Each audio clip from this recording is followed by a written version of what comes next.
Let's dive right into absolute chaos.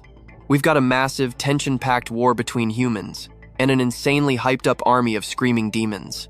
On the human side, fully armored soldiers standing their ground, weapons drawn and ready to clash. The cause? 360,000 years ago, the Demon Lord united the Dark Realms and launched an unstoppable, storm-like invasion on the immortals, leaving everything in smoke. The deafening sounds of clashing blades echo everywhere. But then, out of nowhere, the entire battlefield completely freezes as everyone stares up in shock. The gloomy black sky suddenly rips open with blinding golden light. Out steps an absolutely stunning woman, and you instantly know she is the hero. With one hand, she summons the Nine-Spirit Sword, driving it downward from the heavens. The demons? They instantly turn pale with absolute pure terror. The soldiers go wild, cheering for their invincible empress of the three realms to annihilate the demons. The giant sword violently dives down, but suddenly stops dead in its tracks. Dark, menacing aura suddenly erupts and wraps entirely around the blade. The empress freezes completely, genuine worry flashing across her face. Demonic energy? That bizarre aura rapidly spreads out, growing incredibly thick in the air, completely swallowing the Nine-Spirit Sword whole. Trapped in that pitch-black sky, Lan Thien Hong now looks like nothing more than a fragile, flickering speck of light in the darkness. Now pay close attention. From the center of that heavy demonic aura, a chill figure emerges, casually lounging on an incredibly creepy, skull-shaped dark cloud. He slowly moves closer, looking absolutely terrifying. Lan Thien Hong instantly recognizes him, her pupils shrinking in pure dread. Her voice turns freezing cold. "You are the Demon Lord, the one who fused holy demon blood, founded the Holy Demon Temple, united the demon realm, the supreme ruler." That man, the Demon Lord Lan Thien Hong, the undisputed absolute supreme entity of the entire demon realm. He just casually leans back in his one-of-a-kind armchair, takes a slow sip of wine, and lazily replies, "Bingo, it is indeed me." Hearing that arrogant answer, Lan Thien Hong absolutely explodes. Her furious energy erupts wildly, violently covering a massive stretch of the open sky. "Why do you slaughter the innocent and plunge this world into misery?" Lan Thien Hong just shoots her a deeply disdainful look, smirking with pure, mocking arrogance. "Well, I was just a bit bored, honestly." While the Demon Lord stays perfectly chill in his seat, Lan Thien Hong rapidly deploys her supreme sword array, countless glowing blades floating dangerously around her. She roars in absolute fury. "You wildly arrogant evil demon, today I will personally destroy you and eliminate this threat for the sake of all living beings." In a split second, she commands a massive barrage of lightning swords, launching them straight at Lan Thien Hong like a raging storm. At the same time, Lan Thien Hong grabs a blade and aggressively charges forward. Her battle cry echoes across the entire battlefield, screaming to eradicate the evil. Right after that, a terrifying explosion violently tears through the sky, as a colossal mushroom cloud erupts and completely blocks out the view. As the intense shockwaves finally settle down, the sky brightly clears up, and radiant light spreads everywhere. Within that fading, heavy smoke, one figure slowly comes into view, and then another silhouette appears standing right directly next to them. Did you and I actually see that coming? Because Lan Thien Hong's arm has coldly and brutally pierced straight through Lan Thien Hong's chest. His handsome face is completely hidden behind his mask, revealing only a cruel, deeply unsettling half-smile. "What an absolute pity," Lan Thien Hong says, with pure satisfaction, a deeply victorious smirk spreading across his face. "You were never a match for me. Starting from today, across these three realms, I am completely invincible." He laughs wildly, taking a fatal strike through her chest, bleeding heavily. Lan Thien Hong fiercely grits her teeth, her expression incredibly dark with pure rage and absolute unwillingness to lose. "You monster!" She furiously grips his arm that is buried deep inside her, grinding out every single word with venomous hatred. "Heaven and earth will never forgive this grudge. You better remember this debt." Her final words slowly fade away, as her entire body violently shatters into countless tiny, floating specks of light. "Even if it takes 1,000 or 10,000 years, I will return for my revenge." 8,000 years later, the sky is covered in an eerie dark purple, the atmosphere so dead silent it gives you absolute chills. Lan Thien Hong is now the Heavenly Lord, casually sitting on his absolute supreme golden throne, letting out a heavy sigh. "I have stood at the invincible peak for almost 10 entire millennia, possessing an absolutely endless, infinite lifespan. Sky-shattering authority, yet I still cannot break through this final barrier to true transcendence. His eyes hold a deeply hidden sorrow, expression heavy as he silently thinks to himself. 8,000 years ago, I crossed over from Earth to this chaotic realm, starting with absolutely nothing, zero family connections, and no clear reason why. Lan Thien Hong places a hand over his chest, feeling a very dull, lingering ache. This invincible loneliness is easily the most frustrating thing in my entire existence. Suddenly, he leaps up, massive demonic energy aggressively surging from his body. He thinks with pure rage, this exact invincibility is what completely stops me from transcending. Right after, Lan Thien Hong roars out loud, ripping the sky apart like scrap paper. Open the gate. I am opening it just to reach the mortal realm and live completely ordinary. Stepping right through that spatial portal, he mutters in his head, if I do not experience the mortal world, how can I ever truly understand transcendence? His mind is still totally drowning in endless heavy thoughts. I have decided to completely seal all my demonic aura and bloodline, becoming a mere mortal, heading down to finally experience the perfectly normal life I lost ages ago. His figure fades from the demon realm. Trust me, you and I are gonna love watching him try to find simple happiness in the mortal world. Alright, you and I are diving into something special today. Lan Thien Hong just arrived at the Xuan Tian domain in Phoenix capital, a perfectly peaceful paradise. Through the gates of a cozy little courtyard, we see the beautiful silhouette of a woman diligently sweeping the fallen leaves. But suddenly, boom, the heavy wooden front gates get shoved wide open with some serious force. A guy throws his arms wide open and yells, "Honey, your husband is finally home. We struck it rich. This month's rent is fully paid off." Hearing this, Li Xiue stops sweeping. She gently turns around to face him, flashing the absolute most beautiful, welcoming smile imaginable. "Husband!" She drops the poor broom without a second thought. It hits the floor hard, sending that neat pile of leaves flying everywhere like a scattered flock of panicked butterflies. Li Xiue sprints right into Lan Thien Hong's chest, gently tiptoeing to wrap her arms tight around his neck. She closes her eyes and leans in for a kiss. Thien Hong freezes up like a statue for a second before awkwardly kissing her right back. After pulling away, they are both blushing furiously. They stare deeply into each other's eyes, totally head over heels, completely lost in the romantic moment. Looking incredibly shy, she lightly traces her index finger against his chest, her voice sounding as sweet as honey. "Husband, you are finally back." She happily loops her arm through his and drags him inside. "Come on, dinner is totally ready. If we do not eat right now, it gets cold." Now watch this part closely. You are going to love his reaction. After all that sweetness, Thien Hong is absolutely stunned. Is this really the ordinary mortal world? Seeing her glowing with so much happiness, his fierce gaze unconsciously softens up, and a tiny, genuine smile creeps onto his face. He remembers all the brutal, chaotic slaughter he survived in the demon realm. Turns out, this simple, peaceful life was what he truly wanted all along. They step inside and sit across from each other at the dining table. Thien Hong grabs his bowl and starts shoveling rice into his mouth so fast he literally looks like a human excavator. While stuffing his face, he flashes a massive, totally goofy smile just to please her. "Wifey, your cooking skills are absolute top tier, just like always." Hearing that praise, she totally glows with joy, resting her chin on her hands while watching him devour the food. She still cares enough to gently warn him, "Slow down a little bit or you might actually choke." If that is not enough, I will head right back to the kitchen and cook you some more. A little while later, his stomach is completely stuffed. She smiles and excitedly asks how his business did today. The second she mentions his business, Thien Hong instantly lights up like a kid getting a massive present. He digs a hand deep into his robes looking for something. "Wifey, brace yourself. Do not freak out." He whips out a massive silver ingot and hands it right to her. Grinning from ear to ear, he practically vibrates while waiting for her reaction. "Wifey, look at this. You and I both know what she is thinking, right?"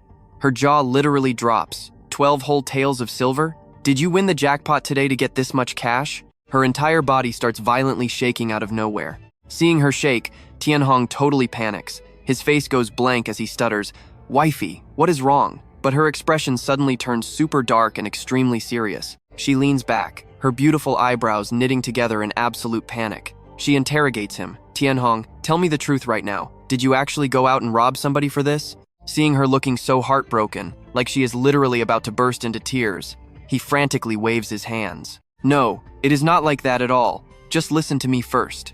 But sparkling tears are already welling up in her eyes. She rests her chin on her hand, pointing right at the silver and demanding a real explanation. Taking a deep breath to calm down, Thien Hong starts explaining what actually happened. So here is the deal. There was this little kid getting ready for his baptism ceremony, but his grandfather had to buy him a present first, or the spoiled brat refused to go. They stopped right in front of my toy stall, carefully looking over everything. The kid gets super excited and points at a carving, tugging his grandpa's sleeve. He starts whining, "Grandpa! Grandpa! I want this one right here!" At this point, Thien Hong puffs his chest out, totally proud of his own work. He brags to his wife, "That little kid was absolutely obsessed with the Monkey King statue I carved." The old man spoils his grandson rotten. So he grabs the statue and asks, "Boss, exactly how much for this thing?" Thien Hong immediately holds up 3 fingers, 3 taels of silver. But then, the old man does not even blink. He slaps a massive block of silver into my hand and generously says, "Keep the change." My eyes and mouth literally flew wide open like giant coins. I was completely speechless. Back in the present, he is still riding that massive high. He points at the silver. So yeah, that rich grandpa dropped 12 whole taels on me and told me to keep the change. Totally insane, right? Listening to his crazy story, she gets totally caught up in the hype. She clasps her hands together against her chest, absolutely amazed by his luck. Oh my god, did money seriously just fall out of the sky today? Once she realizes the money is completely clean, she happily snatches the silver back. She hugs it to her chest like an absolute treasure and quickly scurries away. "I'm going to go hide this." He just sits there like a total goofball, staring at her back with pure, utter devotion. The second she is completely out of sight, he rests his chin and pouts, puffing his cheeks out like squishy dumplings. He is actually super annoyed. These blind, mundane mortals with their simple flesh eyes cannot see anything real. So what do you and I make of this? His legendary pride is totally wounded. Every single stroke he carved held the pure essence of the supreme great Tao, and they only gave him 12 measly taels of silver for it. Absolutely ridiculous. Give me a break. That cash wasn't even enough to cover the rare ebony wood he used for the carving. Deep down, he was pretty annoyed, but Lan Thien Hong could only let out a heavy, tired sigh. But honestly, you and I can't help but smile right along with him, remembering how hyped that little kid was holding the statue. That kid was definitely sharp. He literally had the hidden aura of an emperor running through his bones, so his luck must be absolutely massive. If destiny allows it, maybe the boy will actually unlock the deep, god-tier secrets hidden inside that wooden carving. Whatever happens next is entirely up to the kid's own fate and potential. After a super warm and filling meal, Lan Thien Hong and Li Shue head out to the courtyard together to catch the cool breeze. The strong wind makes the wind chimes under the roof ring out with this incredibly relaxing, gentle sound. Li Shue sits down gracefully at her table. Her long, elegant fingers lightly glide across the zither strings, playing a melody that is just crystal clear. It flows like a babbling brook deep in the mountains, so pure and soft. Lan Thien Hong just lazily lounges right next to her, resting one hand behind his head, flipping through the pages of a book with his other hand. Listening to that sweet, echoing music, his heart feels completely and totally at peace. Just 3 simple meals a day, and then sharing wine, playing sweet music, and painting together under the gorgeous blooming cherry blossoms. Living like absolute immortals in a paradise. It really doesn't get better than this. Resting his chin, Lan Thien Hong is totally mesmerized, just staring at the delicate side profile of Li Shue. Almost like she can feel his intense gaze. She looks up, pulls her hands from the strings, and gives him a smile so beautiful it rivals 100 blooming flowers. Their eyes lock in midair. His gaze is burning hot, while hers is as deep and calm as the ocean. Now pay attention here, because Lan Thien Hong is thinking these perfect days are almost too good to be true. Time quietly slips by as dusk falls, painting the entire sky in this romantic fiery orange. Li Shue casually leans against the pavilion railing, looking out into the distance, completely lost in the absolute beauty of the sunset. Suddenly, a pair of strong arms wraps tightly around her slim waist from behind. Lan Thien Hong had silently snuck up on her out of nowhere, gently scooping her up into his arms. Startled, Li Shue blushes hard. Acting shy and playful, she scolds him. "What do you think you are doing, you absolute menace?" Lan Thien Hong tries to put on this hilariously serious face, leaning right into her ear and whispering softly, "My dearest wife, the night is late and the moon is bright. I think it is time we head inside and perform our marital duties." His face is practically buried in her sweet scented neck. Li Shue is so embarrassed she drops her head. Her voice is barely a whisper, but still super teasing. "You just want to bully me again, don't you?" Lan Thien Hong doesn't even hesitate for a single second, replying simply, "Yes." That shamelessly honest answer makes her tuck a stray piece of hair behind her ear. Face completely red like a ripe tomato, she softly agrees. Then let's go. Hearing those magic words, all of his restraint completely vanishes. He hugs his gorgeous wife tight, letting out a super wicked, triumphant laugh. In the blink of an eye, they are back inside the bedroom. The heavy wooden doors shut tight, completely cutting them off from the outside world. Li Shuwei has already slipped into this thin silk dress, half lying and half sitting on the massive bed. You and I both see that absolute masterpiece of flirting. Her eyes are shimmering, and that tempting smile asks, "Why are you just standing there?" Her finger tracing her lips is the ultimate invitation.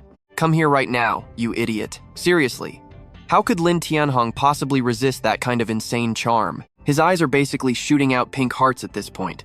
His whole body is running so hot it feels like he is on fire. In a flash, his clothes go flying into the void. Stripped down to just his boxers, he dives straight for the bed. "My lovely wife, I am coming." The two of them tangle together, sharing this wildly passionate, intense kiss, completely lost in a massive wave of pure, absolute happiness. Soft, romantic whispers gently echo through the completely quiet, completely still room. Even the bright moon high above seems way too shy to watch, quickly pulling some thin clouds over to hide its big round face. That steamy spring night quietly fades away. As the big sun rises over the horizon again, warm morning rays peek right through the window, and little birds chirp happily outside. Inside the room, Li Siyue is resting peacefully against Lan Thien Hong's solid chest, sleeping deeply and safely wrapped up in his strong arms. A thin blanket gently covers both of their bodies. Suddenly, a playful ray of sunlight shines right onto Li Siyue's incredibly gorgeous, sleepy face. She groggily feels like she just lived through the craziest, strangest dream ever, something that felt like it lasted for thousands of years. In the dream, she saw this insanely majestic scene. 5 colored divine dragons soaring high through the clouds. Where in the world am I right now? Why does this place feel so unbelievably familiar? A celestial soldier in golden armor drops to one knee, respectfully saying, "Thank you, Empress Shigong, for blessing the 3 realms." Li Xue is completely and utterly shocked, sitting right there on a massive throne. Her mind is spinning with total confusion. Who is Empress Shigong? Suddenly, her pupils shrink, and a massive flash of lightning strikes through her brain. Li Xue shakes violently to her core. "I remember it all now. I am the legendary Empress Shigong." Her body feels like it is literally floating in midair, as those ancient memories flood back like a broken dam. In this life, I am just a simple mortal, but in my past life, I survived countless brutal tribulations. Trust me, this is huge. Relying on pure willpower, she reached the absolute peak and became Heavenly Empress. Trust me, you and I are about to watch an epic cultivation story. She commanded thousands of immortals, ruling the entire heavenly realm. Li Siyue had absolutely limitless power, enough to make chaos tremble and natural-born gods bow down. During the legendary ancient war between immortals and demons, she basically slaughtered countless demon tribes single-handedly. She terrified them so much they had to scurry away and hide in total fear. She was the one who brought 10,000 years of peace to the 3 worlds. That is, until he showed up. Suddenly, Li Shu opens her eyes wide, spitting out a massive mouthful of fresh red blood. The hand of Lan Thien Hong, the exact same hand that used to gently hold her every night, now coldly and ruthlessly pierces right through her chest. Li Shu is completely stunned. Her body collapses without any strength left, looking absolutely tragic and utterly broken to the very end. I remember now. He and I fought an epic battle for 3 days and 3 nights. I lost by just one move, my soul completely shattered on the spot. Ah! Li Shu jolts awake from the nightmare. Her eyes are wide open, filled with pure panic. Her nerves are stretched totally tight, and a massive splitting headache hits her like a hammer. She quickly grabs her face with both hands. I am the reincarnated central heavenly empress of the immortal realm. Now my immortal consciousness is awake, and my past life memories have completely come back. Whether this is pure luck or a cursed fate, those broken memory fragments just keep rushing back, relentlessly tormenting her mind without any pause. But watch closely, because here is where things get wild. While she is still completely lost in pain, a sneaky little hand suddenly reaches out from behind. This completely inappropriate hand moves like lightning, grabbing right onto her full chest. She jumps in absolute shock and screams out loud. Who is there? Let go of me. But Lan Thien Hong's hand refuses to stop at all, casually continuing to slide deep inside her thin nightgown. Huh? Li Shiwei cannot take it anymore. She uses all her strength to slap that annoying hand away, screaming out loudly with her face turning completely red. After that whole chaotic mess, Li Siyue finally calms down. Frowning slightly at this totally awkward situation, she blushes hard and glares right over at Lan Thien Hong. The main culprit is still sleeping like a rock, mouth wide open, mumbling in his dreams. Wifey, wifey, I still want more, she thinks to herself in pure embarrassment. I am the glorious empress, respected by thousands. Nobody ever dared to even think about disrespecting me. Yet I have been taken advantage of by this totally ordinary mortal guy for 3 whole years. Li Siyue looks down at her messy clothes, feeling a super complicated wave of emotions rising up inside her heart. The pure and majestic empress of the 3 worlds, actually sharing a bed with a totally normal mortal man for 3 entire years. If this gets out, the entire 3 worlds will laugh at me. How could I show my face? Intense killer intent suddenly erupts deep inside her eyes. Kill him. Only killing him can completely erase this horrible humiliation and protect my absolute noble purity and grace forever. Besides, the great empress still has not gotten her revenge. An empress does not have totally ordinary romantic feelings anyway. Li Siyue's eyes turn as cold as ice.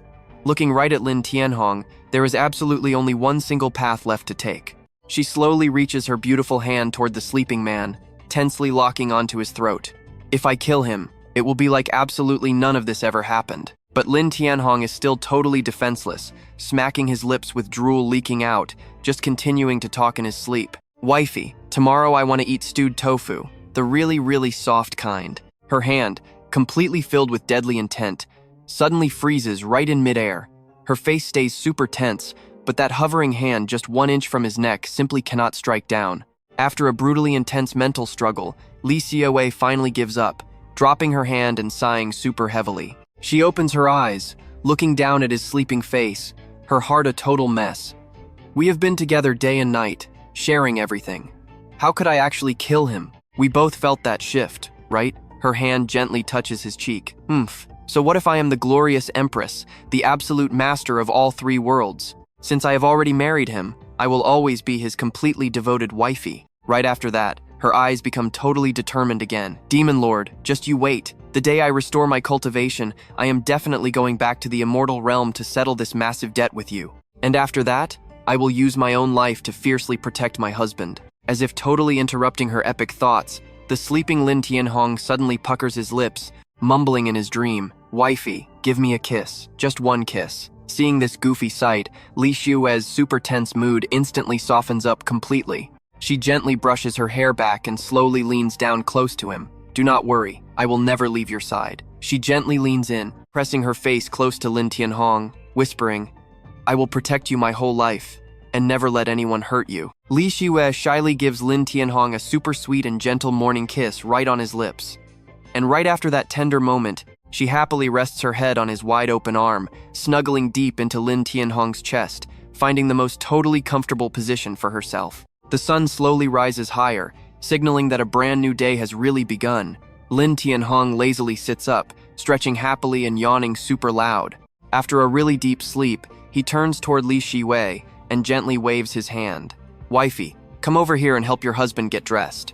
She immediately jumps right out of bed without any hesitation, wrapping her arms around his neck, her clear voice ringing out perfectly. Yes, let me get your clothes. Instantly, she becomes the perfect devoted wife, carefully dressing him. And trust me, you and I are going to love seeing where this chaotic romance goes. Let's jump into this sweet romance together. He casually wraps his arms around her slim waist, pulling her close. Lan Thien Hong stares deep into Li Siyue's crystal clear eyes, his voice dripping with absolute adoration as he tells her how lucky he is to have such a perfect wife. He seriously couldn't ask for a single thing more in this life. Li Siyue looks up with wide eyes, leaning into him. She sweetly pouts, begging her hubby to go buy some new makeup powder with her today. Lan Thien Hong nods, totally whipped. He gently smiles and agrees, offering to help her change into something nice. He asks what she wants to wear out. Blushing, she steps back, tucks her hair behind her ear, and playfully asks him to pick an outfit. Without missing a beat, Lan Thien Hong grabs a stunning dress and personally helps her slip it on. His hands brush hers, smoothly reaching around her back to drape an elegant feather cloak over her shoulders. He holds her gently from behind, and you can totally feel his strong protective possessiveness in that hug. A moment later, Li Siyue stands there, looking absolutely breathtaking in a stunning jade green outfit. Lan Thien Hong fixes a few stray strands of her hair while looking at their reflection in the bronze mirror. He whispers that she looks incredibly beautiful. Getting a little shy, she turns her head and playfully asks what he means. Holding her shoulders, Lan Thien Hong doubles down without a second of hesitation. He boldly declares that nobody in the entire world is more beautiful than his wife. His blunt honesty makes her completely crack up. Spinning around to face him, Li Xiue playfully teases her husband, asking if that means she isn't just as pretty when she has absolutely zero clothes on. Lan Thien Hong completely freezes for a split second. I know what you are thinking. He is completely trapped here. Flustered and blushing, he suddenly stammers out a very confused reply, but after panicking for a second, he decides to unleash his ultimate move. He suddenly hugs her from behind, flashing the most charming, flattering smile ever as he dramatically sighs. Whispering in her ear, he claims that when she sheds her clothes, her beauty is literally out of this world. Like a fresh lotus blooming in the morning mist. No matter what, she will always be a priceless masterpiece in his eyes. Li Xiue is totally eating up these sweet words from her hubby, immediately rewarding him with a quick kiss on the cheek. Laughing at how ridiculously smooth he is, she giggles and says it is time to go. Hand in hand, this perfect power couple heads out to the village, stepping right into the loud, chaotic, and bustling local market scene. Sellers and buyers are packed tight, loudly haggling over every single price. Everyone is just caught up in their own daily grind to survive. Now pay close attention here, things are about to get weird. They walk right past a group dressed completely in black, carrying huge swords and radiating a very dangerous vibe. On the outside, our couple acts like nothing is wrong at all. But internally, Lan Thien Hong is already memorizing every detail of these guys, his eyebrows twitching just a tiny bit. Just then, Li Xiue gets completely distracted by all the shiny things in the market. Super excited, she points ahead and tells her husband to wait right there while she goes to check out a really interesting stall. Lan Thien Hong instantly switches back to perfect husband mode, flashing a warm smile and telling his sweet wife to take all her time. But the absolute second she walks away, a sharp voice echoes through the entire market area. It completely catches Lan Thien Hong's attention. Someone is loudly shouting about having top-tier, once-in-a-lifetime bunny girls for sale, begging everyone to look. While his lovely wife is still totally distracted by the shiny trinkets, Lan Thien Hong gets a little curious. He looks over toward the weirdly tempting shouts. Right there, a shady merchant is trying incredibly hard to hype up his exclusive new merchandise. A group of girls in very revealing bunny outfits are literally locked inside a giant iron cage. Not gonna lie, they are all gorgeous, but they just look completely exhausted and broken, totally giving up on their sad fate.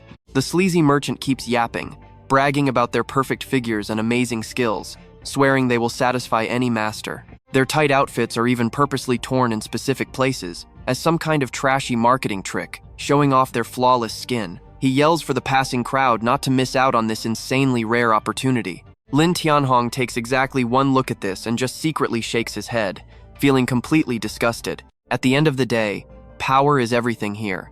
The strong crush whoever they want, and for the weak, just breathing feels like a crime. Catching his stare, the merchant frantically waves his hands, super hyped up, yelling at him to come closer. He calls out to our handsome hero, pointing at him with both hands like they are old best friends reuniting. He asks if he wants to buy a bunny girl, promising she will keep him relaxed day and night, washing away absolutely all of his stress. Compared to that insane energy, Lan Thien Hong just coldly drops a single word, no. But this guy clearly does not know when to quit. He instantly throws an arm around his shoulder, acting incredibly close and overly friendly. He tries pushing a massive 20% discount, claiming he will regret it for a whole year if he misses out. This crazy level of pushiness just makes Lan Thien Hong feel totally exhausted. He glances back at the girls locked in the cage, letting out a silent, heavy sigh. So what do you and I take from this? The cultivation world is brutal. These poor girls were literally born just to be money-making tools, completely helpless to fight back. Alright, stick with me. Lan Thien Hong is completely lost in his own thoughts. Suddenly, a sharp, bitter voice behind him makes him jump out of his skin. Darling, where did your soul run off to? Or should I generously buy you one of these bunny girls to serve you every single night? Talk about a massive trap. Lan Thien Hong completely panics, frantically waving his hands in absolute denial and sheer terror. He stammers out his excuse. I was wrong. I am so sorry, wifey. I absolutely did not mean anything by it. You have to believe me. But obviously, that weak explanation does absolutely nothing. Li Xiue puts her hands on her hips, her beautiful eyes narrowing into a deadly glare. Her voice drops perfectly low. I step away for 1 second. And you completely lose control? Maybe I should just buy this entire cage for your personal use? Instantly, Lan Thien Hong reaches out and grabs her soft hand like he is clinging onto his last lifeline in the ocean. He tries to play it cool and pulls her away. Let us go, let us go. We can take one more stroll and head home. But Li Xiyue is not letting him off that easy. She shoots him a totally lethal glare and decisively shakes off the hand gripping her wrist. She spins around, looking elegant as always, but every single step is heavy with pure rage. Before walking away, she drops one incredibly cold line. Let me see exactly how many of those you can afford with your tiny wallet. Knowing he has totally lost this battle, Lan Thien Hong awkwardly trails right behind her, desperately firing off more excuses to save his life. Wifey, just getting to see your face every single day is a blessing from 3 entire lifetimes. How could anyone else ever catch my eye? You feel that tension, right? While he awkwardly begs, Li Xue's mind is already an exploding storm. She secretly grinds her teeth. That annoying moon treasure shop actually dared to sell bunny girls right in front of my face? Are they trying to ruin my precious husband? With that thought, her gaze turns incredibly dark, sweeping a freezing glare straight toward the poor shop owner. She makes a firm decision right then and there. From now on, she will completely erase this moon treasure shop from the face of the world. An invisible but suffocatingly heavy killing intent suddenly explodes right out of Li Xiyue's body. It is so intense that Lan Thien Hong and the nearby shop owner uncontrollably shiver, their faces turning completely pale with sheer dread. Terrifying. This is just way too terrifying. This little incident is just a quick warm-up for their date. Soon enough, Li Xiyue is smiling brightly again, totally acting like nothing happened, and happily drags him right into a fancy clothing boutique. After that, the two walk shoulder to shoulder, picking out beautiful jewelry lined up along the street. Once the massive clothing and jewelry shopping spree finally ends, Lan Thien Hong waddles exhaustedly behind her. Both his hands are overflowing with his wife's heavy loot, while Li Xiyue happily skips ahead, holding a bright red candied hawthorn stick. Seeing that she is somehow still hyped up for more shopping, Lan Thien Hong finally tries to stop her. My dear wife, I think we have bought a bit too much today. Let us just go home. Surprisingly, she does not object this time, just smiling brightly and agreeing. But on their way back, the atmosphere suddenly turns completely heavy and incredibly solemn. Massive flags embroidered with fierce beasts flap wildly in the wind, held high with intense authority. A massive cavalry unit of hundreds of armored horses marches forward in perfect, intimidating rhythm. 2 rows of soldiers in gleaming armor grip their long spears, marching strictly on both sides while shouting with thunderous power. The general returns. Citizens, clear the way, inside the heavily guarded and luxurious carriage. Watch closely now. Fu Tianyu sits perfectly straight, hand gripping her sword, radiating an aura so icy nobody dares approach. Still hugging his wife's giant pile of loot, Lan Thien Hong watches the parade and whispers softly into Li Xiyue's ear. Who is this woman throwing around such crazy authority? Some nearby citizens overhear his clueless question and quickly start pointing at the carriage. They enthusiastically explain, "Hey young man, that right there is the great General Fu Tianyu. I cannot believe she crushed the Demon Wolf Clan rebellion and returned this incredibly fast." Exactly. She is our dynasty's youngest war god. Rumor says she is the #1 confidant, totally trusted and favored by the divine Phoenix Empress herself. Hearing the endless praise from the crowd and seeing Fu Tianyu's imposing silhouette, Li Xiyue unconsciously smiles in deep satisfaction. Not bad, returning way earlier than expected. Suddenly, Fu Tianyu senses something completely off and violently snaps her intense gaze toward the back. Standing in the crowd, Lan Thien Hong also picks up on a dangerously unstable killing aura. He immediately scans his surroundings. His eyes quickly lock onto one specific spot in the crowd, his eyebrows furrowing as his gaze turns razor sharp. Lan Thien Hong locks onto a dark corner. That intense killing intent belongs to the same men in black he and Li Xiyue walked past earlier. They stand completely motionless, their deadly eyes glued to the approaching military carriage. In a flash, he goes on absolute high alert, his body tensing up like a drawn bowstring.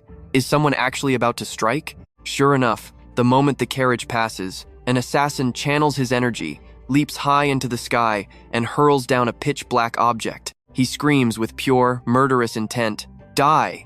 In a fraction of a second, Lan Thien Hong's pupils shrink, hidden weapons, facing down what literally looks like an incoming bomb. Trust me, you are not ready. Fu Tianyu stays strangely calm, arms crossed, eyes completely closed. Stick with me here. because things just got completely crazy. The guard screams, "Assassins!" Right at that exact second, Fu Tianyu snaps her eyes wide open. An icy, deathly glare locks straight onto the flying weapon, speeding right at her. Li Shiyue is completely stunned.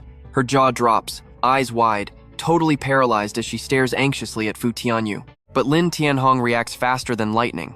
He immediately pulls Li Shiyue close, yelling, "Careful, wifey!" Without hesitating, a sword flashes like lightning. Fu Tianyu easily deflects the deadly projectile, leaving a massive ringing clash in the air. The bomb gets knocked way up into the sky and explodes right in midair. The massive shockwave from the blast sends all the nearby civilians into absolute panic, running and screaming for their lives. Total chaos breaks out in an instant. People are screaming everywhere, "Run, save us!" Amidst all this wild panic, Lan Thien Hong stands completely still like a mountain, hugging his wife tight. Meanwhile, Fu Tianyu looks razor sharp, checking every single angle. Her escort troops flood in like a tidal wave, weapons drawn, and roar together. "Protect the general!" The head assassin does not even flinch. He just waves his hand coldly.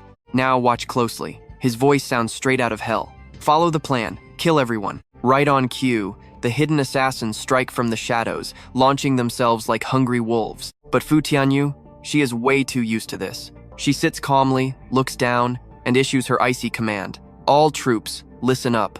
The soldiers turn around, eyes blazing with fire. "Awaiting your orders, General." Her pretty eyebrows furrow just a bit. Her eyes freeze over with pure killing intent. "Wipe them all out." In a flash, both the soldiers and assassins launch themselves high into the air, leaving these wild white smoke trails behind. Down below, the commoners are absolutely terrified seeing dozens of figures clashing in the sky. They look up and scream, "Oh my God, they are cultivators. Even a soul condensation realm expert." The first assassin charges and throws out the heaven-flipping seal technique.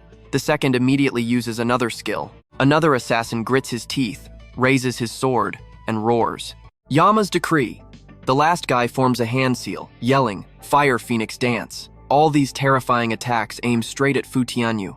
And yet, Fu Tianyu just sits there.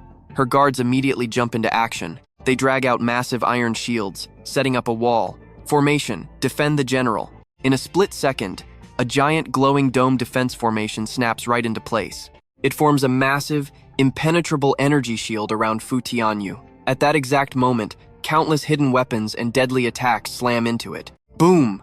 An earth-shattering explosion violently erupts. Thick white dust billows up, completely covering that entire section of the sky. Those curious folks who stuck around to watch the drama? Yeah, they are finally sprinting for their lives. I know what you and I are thinking. What about our main guy? Well, his patience just completely ran out. He lets out a cold scoff. His tiny bit of tolerance is now entirely shattered. What a cheap play. You noisy losers are ruining my mood. If I wasn't so worried about my demonic aura hurting my precious wife, I would have sliced you into a million pieces already. But safety first, always. Better take wifey home now. He turns around, reaching out to grab Li Shiyue's delicate hand, flashing a super sweet smile. "Wifey, do not be scared. Let us head back home right now." But plot twist, his beloved Li Shiyue has totally vanished. Instead, some random stranger suddenly lunges forward and grabs his shoulder tight. She is crying, snot everywhere, screaming at the top of her lungs, "Young master, save me!" Lan Thien Hong snaps back to reality. He gets one look at this savior and jumps back 10 feet like he got electrocuted. Trembling, he points straight at this woman's unbelievably hideous face and absolutely shrieks in pure horror. What the heck is this burden? What kind of monster? The demon venerable almost dies from shock. Lan Thien Hong waves his hands wildly. He quickly grabs his escaping soul and shoves it back into his chest. That was a really close call. Then, a spark goes off in his head. He wakes up, his panicked eyes wide open, and quickly slaps on a fake calm expression again. No time for this nonsense. He grabs the woman's collar, shakes her like a maraca, and growls at her with full intimidation. "Hey, you little brat, where exactly did my wife go, huh?" The woman cries even harder. And trust me, you and I are not ready for her weirdly cute response. Stick with me here. See this shameless woman throwing herself at our main character? She literally presses against Lan Thien Hong, batting her ridiculously puffy eyes and pouting right in the middle of the crowded city. "You already have me. Why look at anyone else?" Lan Thien Hong just looks down, staring at that thick, greasy hand resting right on his chest. Absolute rage explodes inside him. He swears this rotten world deserves to be crushed into dust, gripping her shoulder tightly. The crushing grip makes her panic. She stammers out his name while Thien Hong just grinds his teeth. Thick killing intent drops the temperature. His voice echoes straight from hell. "Shut up! Who gave you the guts to say such disgusting garbage to me?" His eyebrows lock together, both eyes glowing violently blood red. He glares at her. "You really want to die?" Without another word, he delivers a devastating kick, launching her into the sky like a comet. "Get lost." She flies off in a perfect arc, still refusing to shut up and screaming the whole way. And then, by some completely insane twist of fate, she crashes down exactly where an assassin was sneaking up, blade drawn, getting ready to backstab Fu Tianyu. Hearing the sudden crash, Fu Tianyu snaps around on high alert, his eyes going wide with pure shock. What just flew by? Now watch closely. Tianyu turns bright red seeing a man and woman tangled up together on the crowded street. Are these two crazy? Meanwhile, the guy who caused this is still seeing red. He grabs his head, taking deep breaths, desperately trying to force down the anger exploding from his chest. Calm down. Just stay calm. He remembers he has the ultimate foresight skill, an overpowered ability to see perfectly into the future. Where is Yu Er? A telepathic link will find her. Thien Hong squeezes his eyes shut, focusing hard and entering his own inner spiritual space. He activates the connection, then his eyes suddenly snap wide open. The panic on his face fades slightly. That is right, his wife is no longer here. That annoying crowd obviously pushed her away during the chaos. He drops his hands, focusing. Even without any physical pain, Thien Hong can still clearly feel waves of chaotic emotions flooding through their mental connection. Pure fear and extreme hatred from the empress. He grinds his teeth, his handsome face turning as dark as the abyss. Right at that moment, an annoying voice rings out beside him. "You absolute bastards." Thien Hong stands up straight, locking eyes with an assassin charging aggressively toward the battle, cursing nonstop. You and I know what happens next. Perfect timing. He desperately needs a punching bag to unleash this insane bottled-up rage. Moving at lightning speed, Thien Hong grabs the unlucky guy right by the head. The charging assassin instantly freezes, face going completely pale with terror. He stammers, "What the heck is this?" Rage completely swallows Thien Hong's logic as he tightly crushes his grip on the assassin's head. His voice is bone-chillingly cold. "Every single one of you dies today." The idiot feels zero fear, still shouting back. "Who the hell are you? You looking to die?" Even with anger burning hot enough to flip heaven and earth, Thien Hong forces himself to stay calm. He cannot undo too many power seals. Otherwise, his raw aura alone would literally crush all the surrounding mortals to death. Thinking quickly, he makes a bold choice. Let us just undo 100 million seal points for now. In a flash, world-shaking energy explodes from his body. That invisible force pushes the assassin to extreme agony, clutching his head and screaming, "Boss, spare me." Massive energy pours straight into his body, forming a blazing golden pillar of light. The surrounding space literally twists, while deep inside Thien Hong's own mind, ancient memories start flooding back. Before entering the demon realm, he was just a seeker, walking the brutally tough path of cultivation. That immortal journey was incredibly rough, with every single step forward feeling as hard as climbing into heaven. He started from the absolute bottom at foundation tier, sitting in morning sunlight with his sect meditating and training. Then he broke through to the golden core level, training day and night, throwing terrifyingly powerful punches.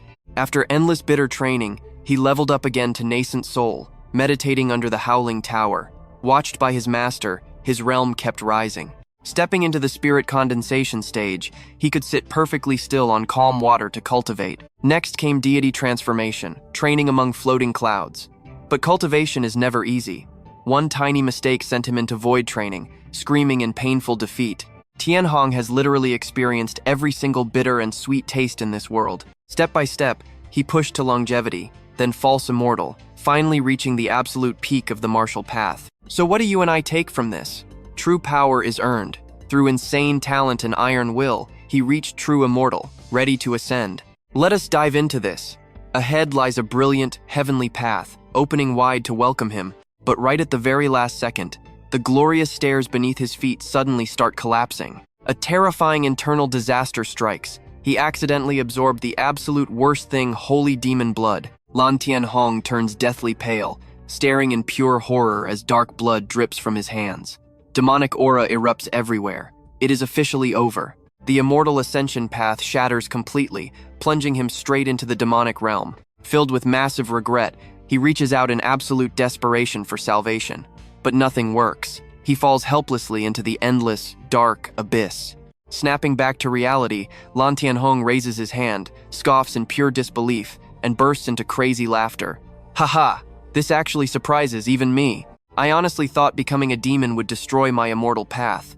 Who knew this immortal energy would survive? He looks down at the pure immortal energy swirling around his hand and smiles brightly. Turns out, my true immortal cultivation was only suppressed by demonic power. Right at that moment, another assassin sneaks up behind him, roaring in absolute fury. How dare you kill my brothers? Finishing his scream, the assassin leaps high, fiercely throwing a poisoned dart straight at Lan Thien Hong. Go to hell! Yet Lan Thien Hong does not even turn around. He stands perfectly still. But right before the hidden weapon hits, an invisible light barrier completely blocks it, leaving it frozen in midair. You are going to want to watch this. The terrified assassin turns red, screaming, "Impossible!" Instantly, a massive burst of raw force rebounds right off the barrier, shooting directly back at the attacker. An earth-shattering explosion instantly vaporizes the assassin entirely, leaving only one final, echoing scream of pure agony. Ah! Meanwhile, Lan Thien Hong is totally absorbed in feeling out this insanely powerful new energy. Across the three realms, nobody has ever held immortal and demonic energy in one single body. This makes him incredibly curious and hyped. Dual cultivation is truly fascinating. He quickly pulls back his aura, shifting into deep, calm thought. I have enemies everywhere. If this demonic aura leaks, they will definitely come hunting for revenge. If that happens, my wife will suffer too. Way too dangerous. Luckily, my immortal power is intact, making future moves much easier. After thinking it through, his eyes turn freezing cold, glaring right at the remaining assassins. With a deep, murderous voice, he decides to send these foolish weaklings straight into reincarnation. At the exact same time, Fo Thien Du and her imperial soldiers are completely exhausted, desperately surviving the assassin's brutal onslaught. She screams furiously, "Damn it, 10 more spirit condensation experts!" Fo Thien Du violently stabs her sword into the ground to stay standing, panting heavily, sweating bullets. A soldier steps up with his shield, panicking. "General, retreat now. They have over 10 elite assassins. We cannot hold them off. You and I both saw that coming, right?" She completely ignores him and shouts back, "Shut up and fight!" Forcing herself to stand tall again, she yells, "I will absolutely never leave my soldiers behind." Hearing this, the soldiers are deeply moved. They quickly stand back to back, forming one unbreakable defensive ring. Seeing Fo Thien Du and her squad barely surviving, the assassins start smirking with pure disgust. The leader points right at them, laughing arrogantly. "Haha, you guys are completely out of gas. The famous goddess of war is nothing special." Fo Thien Du gets absolutely furious, gripping her weapon. "Damn it, even though I reached peak spirit condensation and am considered a top-tier master, they have over 10 guys at the exact same level." Wasting no time, the assassins charge forward.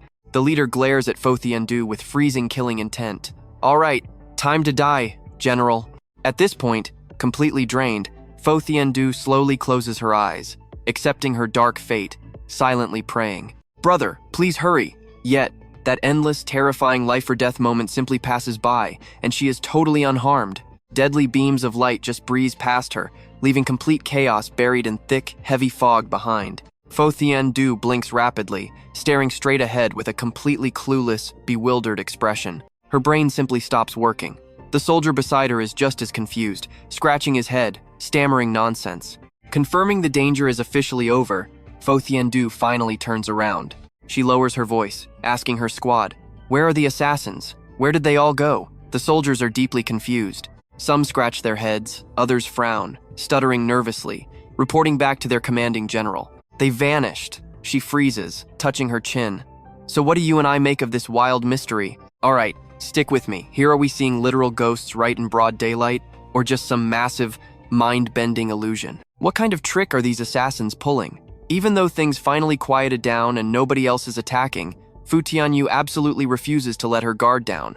She points her hand straight toward that pitch-black house ahead. She barks out an order, "Everyone stay alert." Those cowardly rats might still be hiding in the shadows, just waiting for the perfect chance to strike. Hearing her command, the soldiers instantly obey. They quickly scatter in all directions, their sharp eyes scanning absolutely every single corner for any movement. It is a total contrast to the suffocating heavy tension and the absolute panic written all over the faces of the crowd down below. But the mastermind behind it all? Lan Thien Hong is just casually sitting up on a dragon-curved roof, looking as completely relaxed as if he was taking a walk in his own backyard. He glances down at them, clicking his tongue with pure sarcasm. So weak, not even worth my time. I basically just sneezed. No, wait. I only flicked the tiniest bit of my divine sense at them, and the whole group instantly turned into absolute dust. Is the skill level of this mortal realm seriously this pathetic right now? Obviously, there is absolutely no one around who is even qualified to answer his epic, universe-level question. Lan Thien Hong crosses his arms, looking completely smug. But thinking about it, the massive gap between the mortal and immortal realms is exactly like comparing a giant elephant to a tiny ant. Now pay attention. You and I know the power gap between these realms is basically like comparing heaven to a literal slum. Beating that is impossible. Shortly after, he casually strolls right across those elegantly curved roof tiles, thinking to himself, whatever, I will ignore this minor issue. At least I got to vent some anger for my beloved wife. Lan Thien Hong keeps walking and glancing around, his eyes flashing with a real street-smart vibe. His wife is definitely safe, but her immortal aura in this mortal world stands out way too much. I already sealed my own cultivation. Now I really need to focus on finding her. After wandering on the rooftops forever without seeing a single trace of her, Lan Thien Hong decides to drop down to the ground, blending into the normal crowd like a true mortal. He rests both hands behind his head and casually walks forward, only having one single thought: finding his beloved wife. Meanwhile, inside the main hall of the Phoenix Palace, the atmosphere is unusually chaotic, loud, and totally messy, just like a completely broken down market. The order bell rings throughout the hall. Her Majesty commands the Grand Commander Blood Phoenix to appear immediately. Getting the order, Blood Phoenix instantly rushes in, dropping to his knees on the freezing floor. He bows so respectfully his body is practically glued to the ground. Grand Commander Blood Phoenix greets Her Majesty. Li Shiyue sits majestically on her glorious golden throne. She coldly orders him to look up, and Blood Phoenix absolutely does not dare delay, instantly lifting his head, revealing dark panda-like circles under his eyes and a face as completely pale as paper. Understood, Your Majesty. The second Blood Phoenix makes eye contact with her, Li Shiyue's expression turns freezing cold, her voice sounding like pure ice straight from the underworld. Blood Phoenix, you command the absolute most elite Heavenly Phoenix guards, so I want a very clear explanation of exactly what is happening right now. Facing Li Shiyue's furious, angry expression, Blood Phoenix does not dare hesitate for even a second. He stammers nervously, reporting to Your Majesty. That group of assassins attacking General Tianyu, they completely evaporated. This old servant absolutely cannot find out the cause at all. You and I both know how crazy this sounds. Everything just vanished, zero traces, no clues, wiped clean out of existence. Hearing this, Li Shiyue's internal fury violently explodes. Her elegant eyebrows knit tightly together as she focuses all of her intense rage directly into her arm, raising it and smashing a mat. Li Shiyue slowly pulls her hand back, continuing to issue her orders. No matter the cost, you must find whoever is backing those assassins. Even if you have to dig up this entire city, drag him right in front of me. Blood Phoenix is so terrified he presses flat against the floor, shaking endlessly like a leaf. His eyes dart around rapidly, his already pale face completely draining of any remaining color. He panics completely on the inside. Oh my god, the queen is actually genuinely furious right now. This killing intent is so incredibly thick you could literally cut it with a knife. After just a few days, Her Majesty's power level has become dangerously deep and totally unpredictable. Not giving Blood Phoenix even a single second to let his mind wander, Li Shiyue instantly continues her command, her deep voice overflowing with heavy pressure. When you find them, kill them all. Leave absolutely no survivors. Do you hear me? How could this old man dare to argue? He quickly slams his head down, respectfully answering, Understood. I will absolutely investigate this to the very end. Kill every last one, and leave nobody behind. After finishing every single instruction she had, Li Shi waves her hand, signaling Blood Phoenix to finally step down. Leave. The old man doesn't dare linger for another second, hastily standing up and quickly rushing straight out of the main hall. The second he steps out the door, Blood Phoenix looks like he just escaped death. He finally breathes out, feeling like his lungs just unlocked. And honestly, you and I would be sweating too, nearly losing our minds from that insane level of pressure. Trust me, you and I are about to watch some hilarious royal drama. The old man strokes his beard, calculating. He never expected Her Majesty to value General Tianyu this much. Looks like he needs to kiss up to him later. No, wait. He absolutely needs to become best friends with General Tian Yu. Right, while Blood Phoenix is completely lost in thought, little Feng Er suddenly jumps out of literally nowhere, looking clever and sneaky like a tiny fox. She gives the old man a mischievous grin. Lord Blood Phoenix, what are you doing just standing around freezing up like that? Did my big sister give you some impossible mission to handle? Do you need me to lend a hand? Her sudden pop-up scares Blood Phoenix half to death. His heart practically drops straight to his ankles. He quickly steps back, waving his hands frantically. Oh, Your Highness, I would never dare trouble you. This old man can handle it himself. Seeing him panic so hard, Feng Er just cannot hold back her laughter. She points right at him and teases. Hey, I am totally tricking you. As if this princess actually has free time to care about other people's business. Saying that, the little girl turns around to leave, waving goodbye over her shoulder. I am going to find my sister now. Watching her playful figure skip away, Blood Phoenix quietly wipes the cold sweat off his forehead. That was too close. Thank goodness the princess did not get involved, or things would get way too messy. Meanwhile, inside the royal study of the Heavenly Phoenix Palace, Li Shue dips her brush to write. Now pay close attention, because her vibe completely flips. Her face goes super dark, lips pressed tight. Those miserable bugs. If I was not terrified of exposing my earth-shattering cultivation power in front of my husband, having 8 extra lives would not save you from being torn to absolute shreds. Thank God my husband is not hurt, but you nearly caused him harm. You trash, dying 100 times over, would not even begin to extinguish my fiery rage. The ink on her paper turns chaotic, violently scribbled to match her furious mood. Only when she finally puts the brush down does Li Sioe calm down a bit. Suddenly, from right under the desk, Feng Er playfully grabs the wooden edge and pokes her head up. Is the Grand Empress of the Divine Phoenix Kingdom really throwing a tantrum over something so tiny? The little girl leans against the table, flashing a totally sly, teasing smile. Hehe, looks like you are seriously obsessed with that guy, huh? Li Shue jumps, totally startled by the sudden ambush. She looks down and asks, why are you sneaking around in here? Feng Er winks, pulling out a fancy brocade box and sliding it over to her. I grabbed that stuff you asked me to get. Mission accomplished. Li Shue quickly snatches it up, holding it like an ultimate treasure. She gently strokes the surface of the box with both hands. Seeing this, Feng Er instantly turns away, pouting her lips, looking extremely unhappy. She whines, what is even so great about that random dude anyway? He is so painfully average. Did he secretly slip you a love potion or something? Yet you actually willingly married him, and even personally manage every single meal and his sleep schedule. Li Shue just smiles back with pure affection. Reaching out, she gently pats Feng Er on the head. You are still way too young.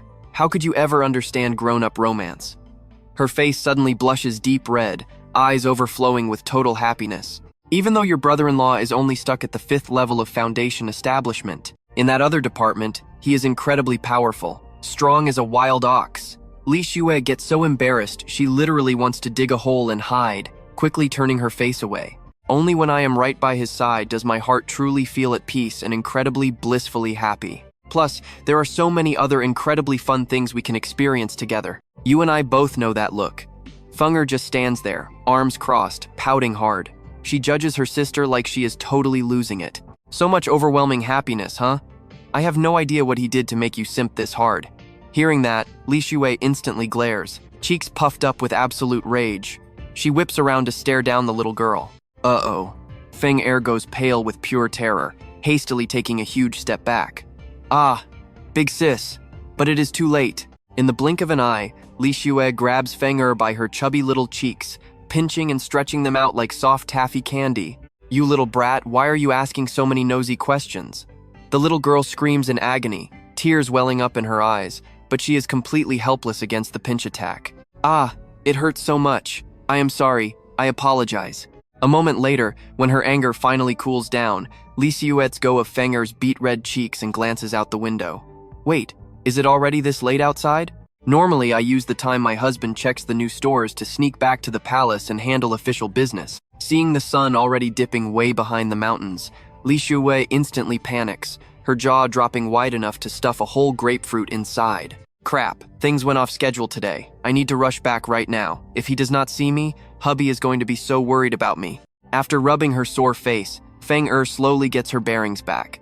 She sits up, one hand still gripping her throbbing cheek. She reaches her other hand toward her sister, softly calling out, "Sis, wait." But in a literal flash, only an afterimage is left in front of her. Li Shiyue has turned into an absolute blur, zooming away like a stray shooting star, leaving behind a faint trail of white smoke. So what do you and I make of this? Feng just stares blankly. This adult world is way too complicated, like a massive mess of bubbles. The little girl folds her arms, standing there all alone, clueless on what to do. Then Feng looks down at her own tiny little body and yells furiously. And she dares call me a little kid. I'm not actually that small, okay? Alright, you and I are about to watch the ultimate overprotective husband. At sunset, the sky turns deep purple, and Lan Thien Hong is nervously pacing outside the estate gate. He is super clumsy, constantly muttering to himself, "I am going to die of worry. Where in the world did my lovely wife go?" He scratches his head, completely frantic and frustrated, swearing under his breath. Damn it. If I unleash my full power, no matter where she is in the world, I could instantly teleport right to her side. But my enemies across the 3 realms are literally endless. If I do that, it is exactly like hanging a giant neon sign saying, "My wife is right here. Come attack her." He is terrified of dragging her into danger. While Lan Thien Hong is still stressing out like crazy, the courtyard door is gently pushed open by Li Shiyue. Stepping into the yard, she looks genuinely surprised seeing him waiting right there. Their eyes lock, and time just stops in this incredibly cute, slightly awkward little moment. Li Shiyue giggles, shyly covering her mouth. Lan Thien Hong turns into a totally flustered mess, awkwardly scratching his cheek before flashing her the goofiest, most deeply loving smile you have ever seen. "Wife, you are back. Oh, thank goodness." The very next second, Li Shiyue rushes forward like a gentle breeze, diving straight into Lan Thien Hong's arms and hugging his broad back as tight as she possibly can. "Husband, is it really you? You actually made it back safely." Lan Thien Hong freezes in shock for a split second before completely softening up. He gently strokes her incredibly soft, silky hair. "On my way back, I could not find you anywhere," he murmurs softly. His voice is super rough with worry as he admits, "I was terrified. I almost went crazy." Li Shiyue buries herself deeper into his chest, shyly looking up with beautiful teary eyes. Pouting, she fires back, "I am the one who wanted to tear the entire capital apart looking for you." He chuckles softly, wrapping his arms around her even tighter, closing his eyes to just soak in this precious, heartwarming reunion. Now pay attention here, because his dark side is showing. Those damn bugs. He grinds his teeth, daring to put my precious little wife through such absolute terror. Just wait. Once I have some free time, I am absolutely hunting down the mastermind, pulling the strings. They will taste exactly how bitter it is to mess with Lan Thien Hong's wife. The brutal memory of his hand crushing down on that assassin's skull suddenly flashes back, dragging out that simmering, violent rage that has not completely faded away in him yet. Furious flames erupt as a dark, explosive aura violently wraps around his hand. Without a single second of hesitation, Lan Thien Hong unleashes his ultimate soul-searching technique directly onto that poor, unlucky bastard. In a flash, every single memory inside his brain gets ripped to shreds, and the true mastermind behind everything appears crystal clear right in front of him. So it was that guy. Lan Thien Hong frowns deeply, instantly sketching out the most brutal, merciless revenge plan imaginable. You and I saw that switch, right? But his bloodthirsty thoughts get interrupted in the sweetest way possible. Li Shiyue suddenly lets go of him, grabbing his massive hand and pulling him along super excitedly. Lan Thien Hong completely snaps out of it. Right, there are much more important and adorable things to do right now. She happily points at the perfectly arranged dinner table, her voice ringing clear as a silver bell. "Dear husband, the food is all ready. Hurry up and eat while it is hot." Waking from his daydream, he immediately plays along. "Great, this is just great. I searched for you for so long, your husband is absolutely starving over here." In no time at all, they are sitting together at the super cozy dinner table. He suddenly acts like a big kid, opening his mouth wide, looking at her with those big sparkling eyes. "Wife, come on, feed me please." Li Shiyue laughs out loud, her eyes totally overflowing with affection. All right, my sweet husband." She picks up a piece of perfectly golden, fragrant chicken and gently offers it. "You have to eat it all, or I am going to be upset." Lan Thien Hong grins from ear to ear, holding his bowl out to catch the meat, but then he suddenly drops the bowl back down. He leans in and bites the chicken right off her chopsticks, not forgetting to wink playfully at her. "Do not worry, my dear wife. I will eat every single bite. I need plenty of energy for tonight after all." Her cheeks instantly burn bright red. So embarrassed, she shoves the chicken right into his mouth. "Just eat." Then she grabs another piece of meat, tilting her head adorably. looking at him with absolute love. How could Lan Thien Hong ever resist this honey trap? His blood starts boiling instantly, and his face turns as red as a tomato. Without any warning, he suddenly stands up and sweeps her right into his arms, making Li Xiaoyu gasp in shock. Lan Thien Hong keeps a totally straight face, but his words are not proper at all. My wife's cooking is truly the best in the world. Now that I ate, I feel completely full of energy. Li Xiaoyu quickly covers her mouth, her eyes shyly darting away. You liar. It is obvious you just want to do bad things. As night finally falls, inside that warm room, faint sounds and soft, romantic whispers start echoing through the dark. Hey, wife, we ate and drank well. Now we should do something good for our physical and mental health. I hate you so much. You say you hate me, but your body says otherwise. You are the worst. After an intense session, the two head back to the candlelight table. With the food warmed up, that is where we leave them, trust me. You want more. Let's dive into a romance hiding some absolute madness. Lai Hai Nguyen gently brings a pure white steamed bun to his lips. Husband, say ah. Lan Thien Hong obediently plays along, opening up. He takes a bite without a single complaint, chewing happily. Then he grabs his cheeks, putting on this super exaggerated eye-crinkling smile. This tastes absolutely incredible today. He covers his mouth, laying on the usual sweet talk thick. If I go even one day without my wifey's cooking, I swear I might actually starve to death. Your cooking skills have seriously reached the absolute peak master tier now. Hearing those ridiculously sweet and over-the-top flattering words, Lai Hai Nguyen simply cannot help but blush deeply, shyly turning her face away from him. Oh, stop it. But in the literal blink of an eye, her entire expression flips completely. That cute smile vanishes without a trace, her face instantly darkening. There are tons of restaurants out there, plus the entertainment houses. Lai Hai Nguyen's eyes flash with a knife-like coldness. And inside, no shortage of beautiful women surrounding him. How could my dear husband ever starve to death? Maybe you are sitting there thinking those soft, beautiful bunny girls pouring drinks by your side would taste 100 times better than my simple, boring meals, right? Hearing that, Lan Thien Hong completely panics, cold sweat literally pouring down his back like a waterfall. Game over. She still remembers the bunny girl incident from earlier today. His brain immediately kicks into absolute maximum overdrive. Now watch how he handles this. Zero hesitation. Lan Thien Hong grabs a sausage, using the ultimate food-blocking move to totally change the subject. Oh wow, this sausage is actually pretty amazing today. Moving like lightning, he shoves the sausage right into her mouth with a cheesy grin. Wifey, you eat up too.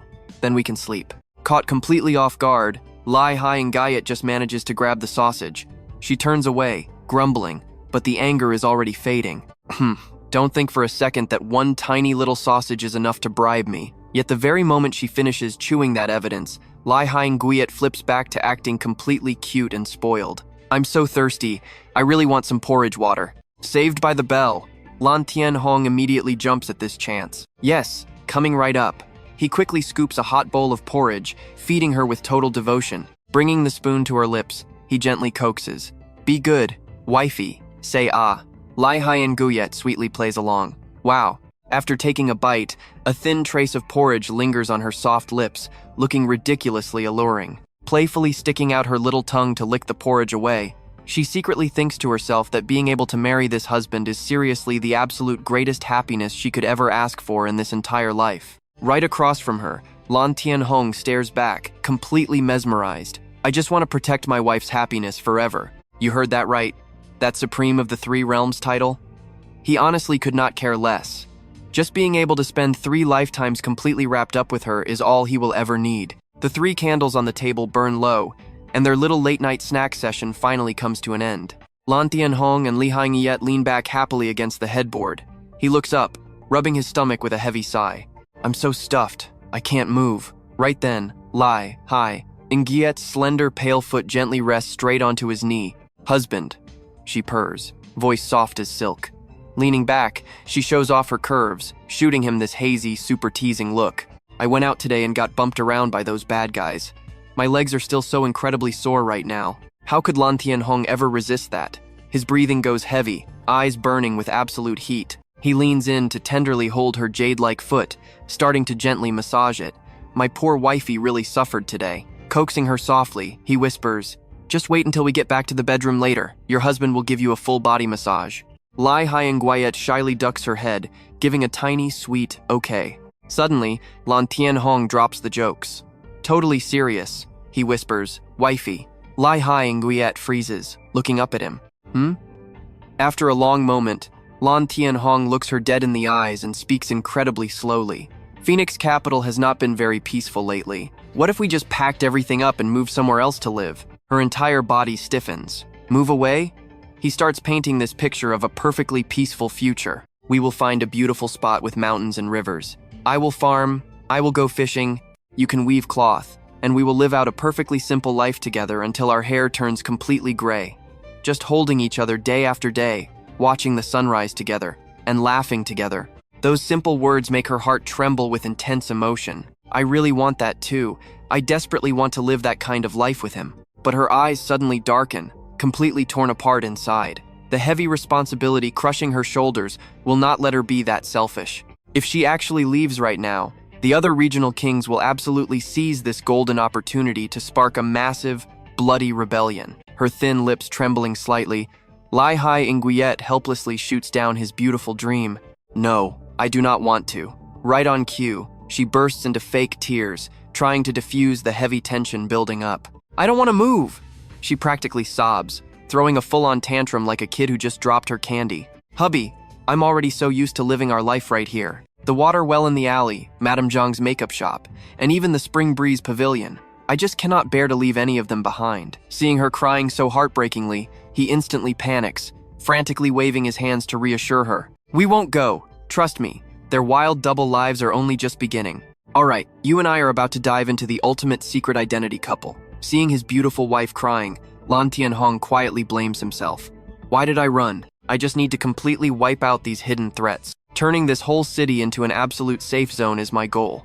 Making my wife happy is the most important thing. Meanwhile, Li Hingguayet has her own secret thoughts. I never expected this assassination attempt to worry my husband so much. Tomorrow, while he is busy at the shop, I absolutely must hunt down the mastermind behind those assassins.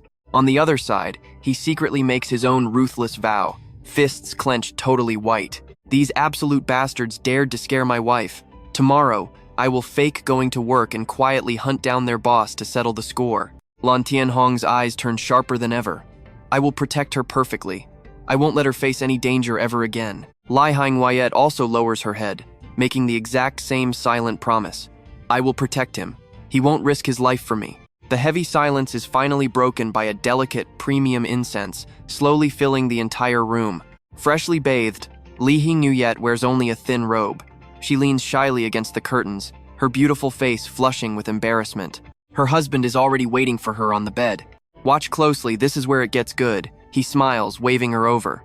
You must be exhausted, he says, blushing while rubbing his hands eagerly. Come here, let your husband massage you. She quickly steps up onto the bed. I am ready. She turns around gracefully and whispers super softly, please be a little gentle with me. He immediately moves behind her, reaching his hands out. Do not worry, my love. Let us begin. She relaxes her body, completely obedient. Thank you for the hard work. His hands gently grip her shoulders and start massaging. Basic technique first. Her face slowly shows pure relaxation, totally enjoying his care. Wow, so gentle. All my daily exhaustion is just melting away. Hearing that makes him extremely proud. He secretly channels a surge of chi. He presses hard into her back acupoints. Bam! Instant fatigue relief. Overpowered addition. He flashes a calculating, highly satisfied smile. But Li Hingguayet suddenly screams out in absolute agony. Ah, it hurts too much. A sly glint flashes in his eyes as he stares at her bare back. Final version. He pushes down with intense force. Bam! She throws her head back and lets out a wild scream. Ah, no way, it is too painful. As the pain fades, she pants heavily. He steps up gently, pulls her into a warm hug, and whispers, no pain, no gain. You did amazing. Just bear with it a little longer. I completely cleared out your blocked meridians. But suddenly, a totally new suspicion pops into his mind. A blurry memory flashes by, triggered by her natural scent. This weirdly familiar fragrance. He has definitely smelled it before in a very important place. You and I both know that look. His eyes suddenly shoot wide open in absolute shock. Wait a second. This scent is crazy familiar. I swear I have smelled this exact thing somewhere. Is my sense of smell glitching out right now? But he quickly recovers his cool, grabbing her soft arm, and asks smoothly, how is it? Are you feeling any better yet? Just try to relax. She tilts her head, replying softly, though her poor legs still feel completely numb. Hearing that, he instantly sits up and smoothly pushes her right back onto the bed. She whines like a tiny kitten. Please, honey, give me a break. My shoulders are literally still aching from earlier. But this crazy husband totally ignores her. He continues his grand medical career by grabbing her feet and massaging them with raw power. Now it is time for the jade feet. It hurts so much her delicate eyebrows lock together, and she starts fiercely pouting. You jerk. My feet are literal gold and jade. They are super fragile and delicate. He calmly replies while pressing an acupoint, making her violently shiver. Because they are delicate, they need expert care. Instantly, he takes a direct heavenly foot strike straight to the face. I was not ready. He holds his cheek, grinning like he just won the lottery. Oh man, your feet smell amazing. The spiritual energy went straight to my brain. All right, your husband will serve you all the way to the end. Trust me, watch this. He stares right into her eyes with a wicked smile. Get ready for heaven. I traveled so far just to learn this legendary secret art, the ultimate foot massage technique. Saying that, he lifts her soul and starts his craft. Here we go. She violently twitches like a stranded fish, falling back while screaming. Ah, it is way too ticklish. Stick with me here.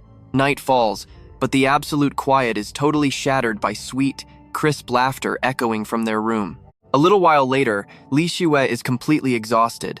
She lies there breathing heavy. Lan Thien Hong gently slides in, wrapping his arms around her from behind. Wifey, let's get just a little more exercise in before we finally sleep. Up above, the playful full moon gets a front row seat, quietly watching all the lively action going down inside.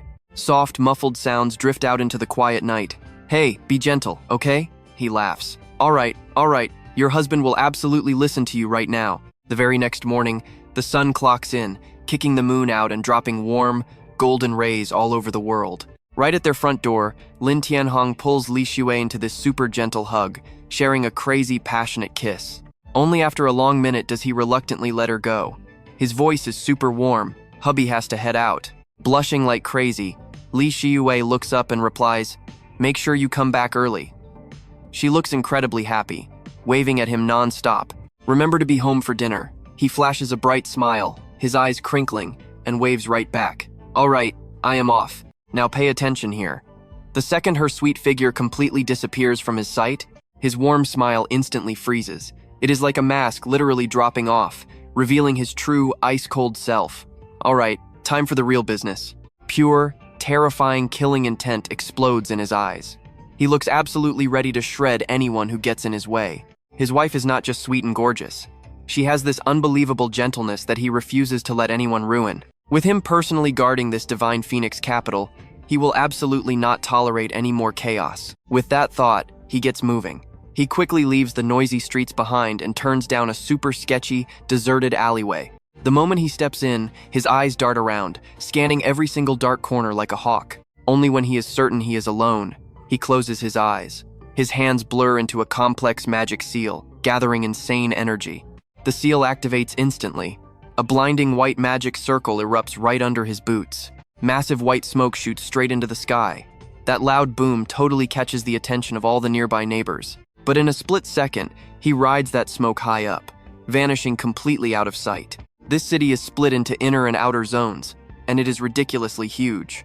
Right now, he is suppressing his aura to the foundation tier. For a regular human, just walking across the outer city alone would take a full 24 hours. The outer city is where average folks cultivate, but honestly, with their super basic talent, they will stay stuck at the foundation stage forever. The inner city? That is strictly for those who break through and totally rewrite their destinies. Hit the condensing spirit tier, and you are called a true master. Go even higher, you are practically a god. But right now, Lan Thien Hong's knife-like gaze simply sweeps across the massive ground far below him. You and I saw this coming, right? He spots the mastermind's mansion, locks onto his target, and shoots straight through the sky towards it. Down at Prince Ning's estate, heavy elite guards stand like absolute brick walls at the main gate. Meanwhile, our guy floats hidden in the clouds, quietly watching everything. Inside that flashy study room, Prince Ning is throwing an absolute massive tantrum. Screaming at his terrified, shaking subordinates, he aggressively calls them a bunch of useless trash. Sent so many killers, and zero trace of them, he smashes the table, leaning forward with pure rage. Who the hell wiped them out? How is there literally no clue left behind? A skinny, blonde subordinate steps up carefully. He bows his head super low. My prince, to silently erase that many guys without making any noise? There is a 90% chance a supreme expert did this. Prince Ning refuses to accept that. He scowls, veins popping. Impossible. How could anyone instantly wipe out a whole squad of condensing spirit masters without leaving a trace? Forget just this empire. Even if you flip the entire continent, you would not find anyone with that kind of insane power. The blonde guy nods nervously. Could it be an immortal descending? Prince Ning waves him off, resting his chin. No way. That is even more impossible. Where would an immortal even come from? If one actually wanted chaos, our whole empire would have been completely vaporized by now. His anger suddenly flares up again, and he violently slams the wooden table once more. Damn it. He pictures the target dying right in the streets, striking pure horror into all the useless commoners. Gritting his teeth in deep regret, he knows if that hit succeeded, the capital would be in absolute chaos. He radiates pure frustration, his fists clenching so tight you actually hear the bone cracking. Then he would have the perfect excuse to march his Black Dragon army in and forcefully take back the throne from that ugly wretch Li Xiue.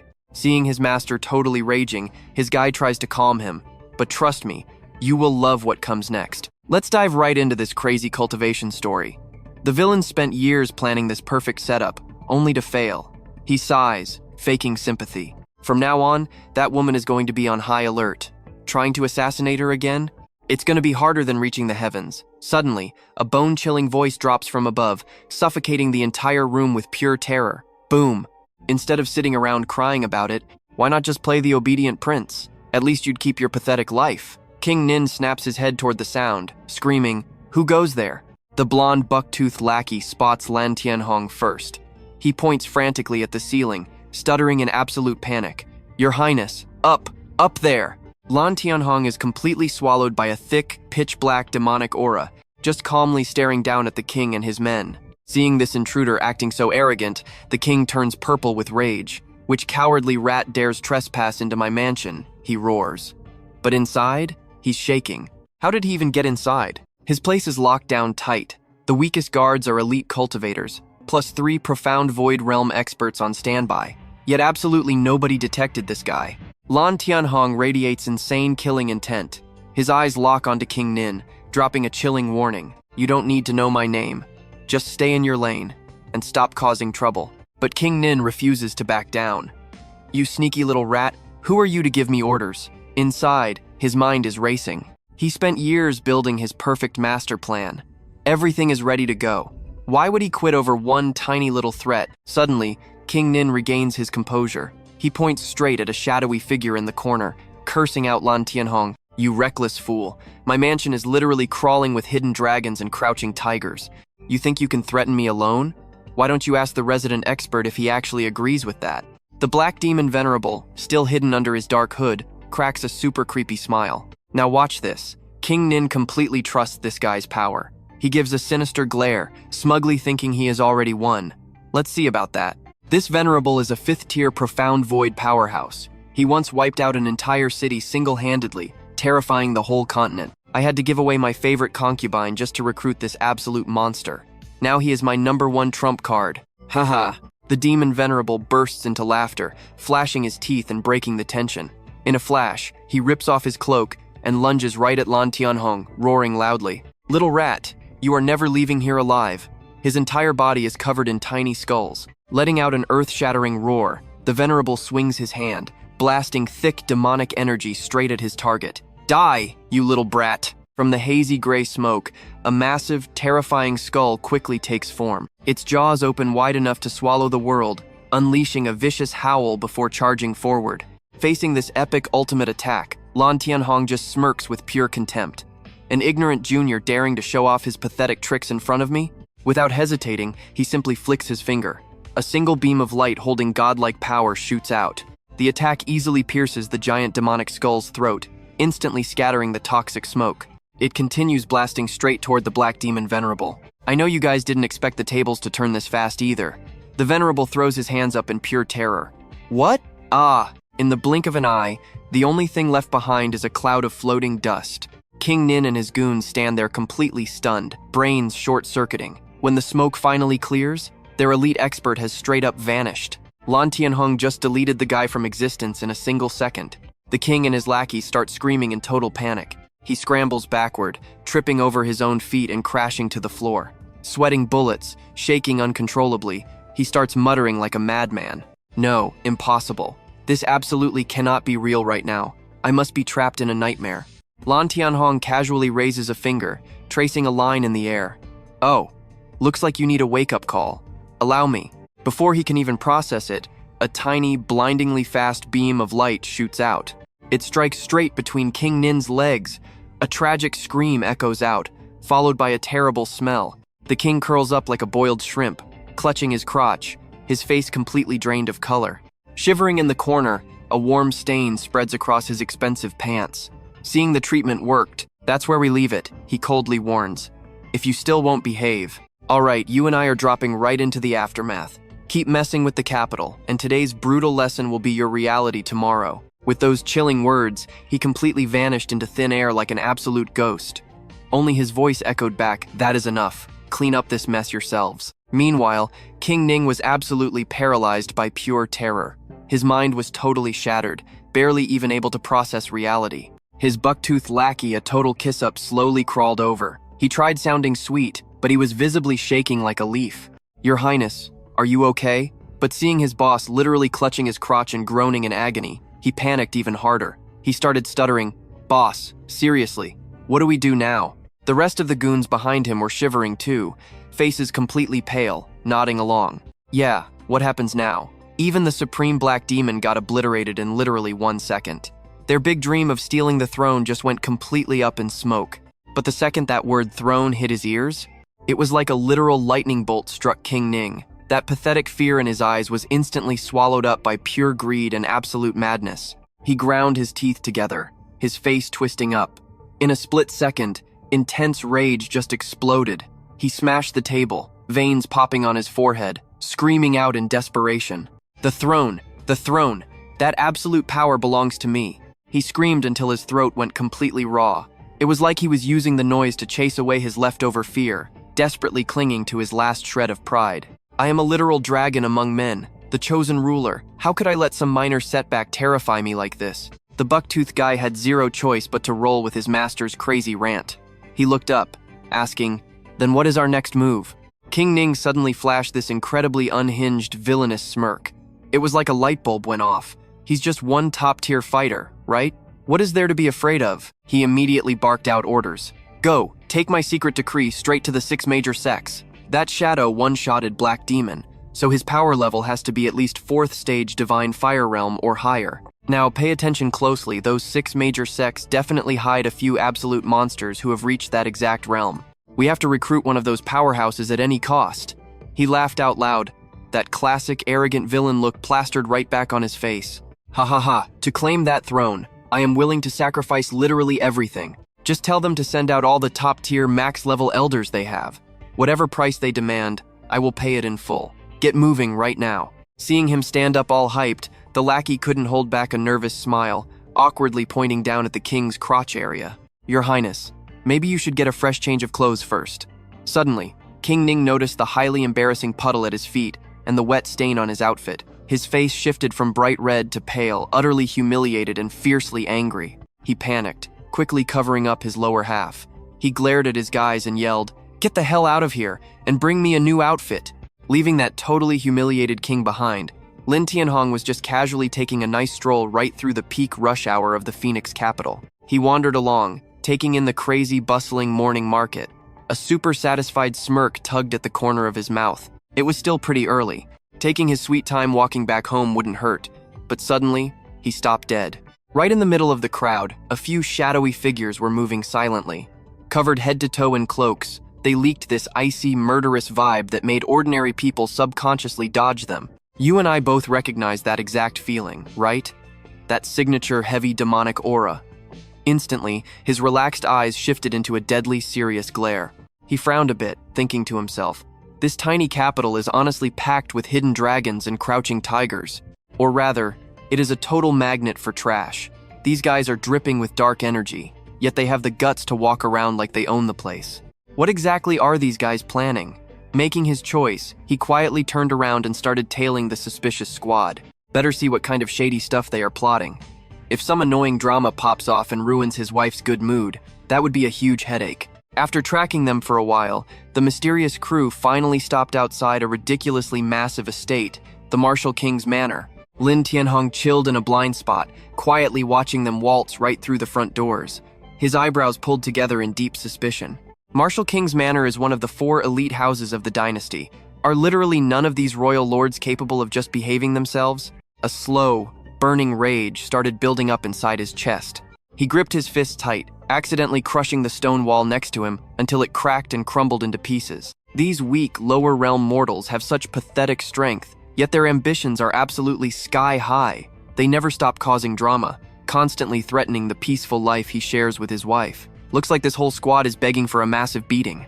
Once the creepy squad was fully inside, he did not waste another second out there. He literally dissolved into thin air.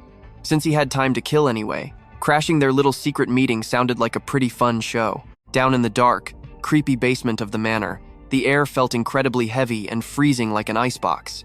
The Martial King, one of the dynasty's absolute top pillars who practically controlled the weather outside, was currently bowing like a coward to a hooded figure. This guy leaked a terrifyingly cold pressure. The Martial King kept his head down, asking respectfully, "Supreme Black Destroyer, what orders do you have for me? Trust me, you are going to want to see what comes next." Lan Thien Hong is just sitting there totally invisible, legs crossed, ready to watch this disaster unfold. Let's dive into this wild setup. The Martial King basically rules this empire with an iron fist, yet he's bowing down to this random guy like an absolute servant. His eyes darken instantly, secretly tracking every single detail in the room. But wait, this sketchy leader's dark aura feels strangely familiar to him. Lan Thien Hong steps back to think. The Divine Phoenix dynasty is split between 4 massive ruling houses, the Wu, Vo, Viet, and Muk mansions. Their ancestors followed the Divine Phoenix Great Emperor into legendary battles across the realm, racking up massive victories that earned them royal titles passed down for generations. Basically, their descendants got a permanent VIP pass. But now the royal family is weak, and these 4 giant mansions have enough power to rival the throne itself. Right then, the Black Destruction Venerable's icy voice interrupts his thoughts. The cult leader is opening an evil god branch in the south. You are in full control of this operation now. The Martial King hits the floor instantly, kowtowing like crazy. I absolutely won't fail the great leader. He slams a hand over his heart, acting totally brainwashed. The mighty evil god will bless the entire profound heaven realm with true power. We loyal believers will sacrifice absolutely everything for the Dark King, all our wealth, our ultimate status, and even our very own lives. Watching this pathetic display, Lan Thien Hong frowns, deeply annoyed by the absolute cringe factor. What a total mob. Forming a cult just to cause absolute chaos across the entire capital city, which literally means his beautiful wife won't get a single day of peace. After soaking up the blind praise, the Dark Venerable reaches into his bag, hunting for a specific item. Now watch this closely. The cult leader ordered a very special reward for him, an evil god statue. He pulls out a pitch-black idol oozing with insane demonic energy, holding it out for the Martial King to take. Inside holds a pure drop of the supreme evil god's dark magic. Worship it properly every single day, and when things get deadly, it will completely save your life. The idol is carved to show a demon god chilling and cultivating right on a stump. Snatching it up, the Martial King bows over and over. Thank you, great evil god, for the ultimate protection. Lan Thien Hong squints at the thing, but when he finally sees its actual shape, he completely freezes. Hold up, that exact design, that stupid-looking skull right there? Isn't that the signature mini-ghost style of that punk little blood? Lan Thien Hong is the peerless demon venerable. He commands 10 great generals, and every single one is a max-level peak demon emperor. So this big, bad, legendary evil god they're hyping up? It's literally just the head disciple of the Blood Demon Emperor, one of his 10 underlings. Basically, this so-called god is just the lackey of Lan Thien Hong's own lackey. Realizing this absolute joke, Lan Thien Hong just wants to crush it immediately. A lackey's lackey daring to cause trouble here? Maybe he should go drag that blood demon brat over and smack some sense into his skull. With a single thought, Lan Thien Hong teleports instantly, spawning right behind the Blood Demon Emperor. He grips his ear and yanks hard. Hey little blood, I hear your precious disciple is doing some pretty interesting stuff lately. You and I both know how big anime bosses act, right? Well, not this terrifying peak demon emperor. One look at Lan Thien Hong and he turns completely pale. Sobbing and shaking, he face plants into the floor. Lord Demon Venerable, spare my life. That worthless trash disciple of mine only ruins everything. He's a total failure. How could he possibly do anything good? Seeing his boss unconvinced, he raises a fist to swear an oath. If that kid really messed with his lord's plans, just say the word, and he will literally rip out his bones right this second. Lan Thien Hong's eyes finally soften up a bit. Honestly, demonic path guys causing endless chaos is just another normal day. Forget it. He pops right back into the secret room's armchair, looking deep in thought. Whatever, let's just wait and see what other dumb tricks they pull. In a flash, he vanishes from the Martial King's mansion without a single trace. If the Phoenix capital really turns into a war zone, wiping them out later won't be too late anyway. Standing outside, he stares down at the massive capital city. Maybe he should go drop a hint to the Divine Phoenix Empress, just to give her a heads up, or maybe boost her cultivation while he's at it. Level her up a few realms so she can actually defend this place. Only then can he and his wife chill in peace. He scratches his head, feeling totally annoyed. Muttering to himself, man, if I knew it'd be this much work, I would have just brought 2 demon generals along. With them here, I wouldn't have to lift a single finger. With his plan set, he casually strolls right down the main street again. It's getting late. Better head home to the wife first.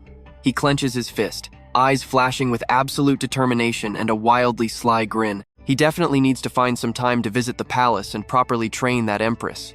A hilariously bizarre scenario suddenly pops straight into his mind. He vividly imagines smacking the empress right on the rear, scolding her nonstop. Weak, too weak. How are you this pathetic?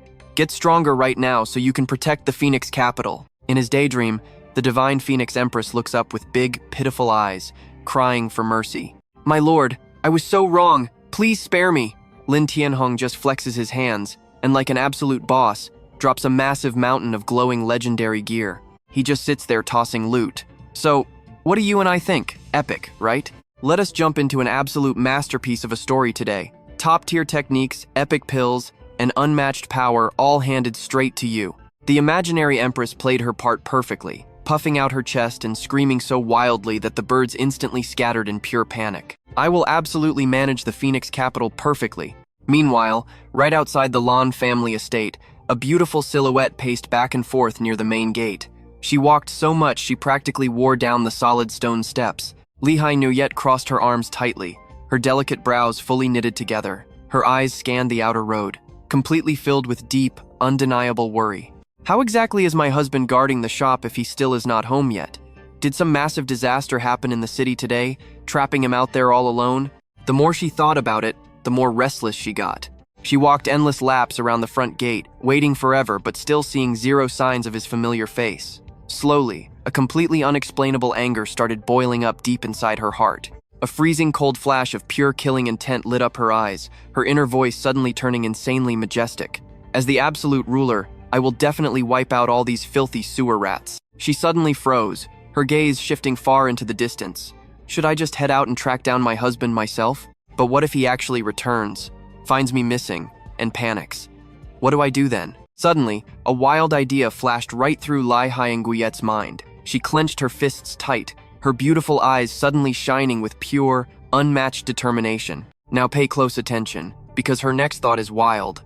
I should just mobilize the entire Luke Fianman, flip the whole capital upside down, and secretly confirm he is safe. While she was still completely lost in her chaotic thoughts, a very familiar voice suddenly rang out, instantly shattering the heavy silence right outside the front gate. My lovely wife. Right after that, Lan Thien Hong appeared directly at the gate, playfully tilting his head and waving. He flashed a massive, goofy grin. The second she saw his face, Lai Nguyen puffed out her adorable cheeks so hard they literally looked ready to explode.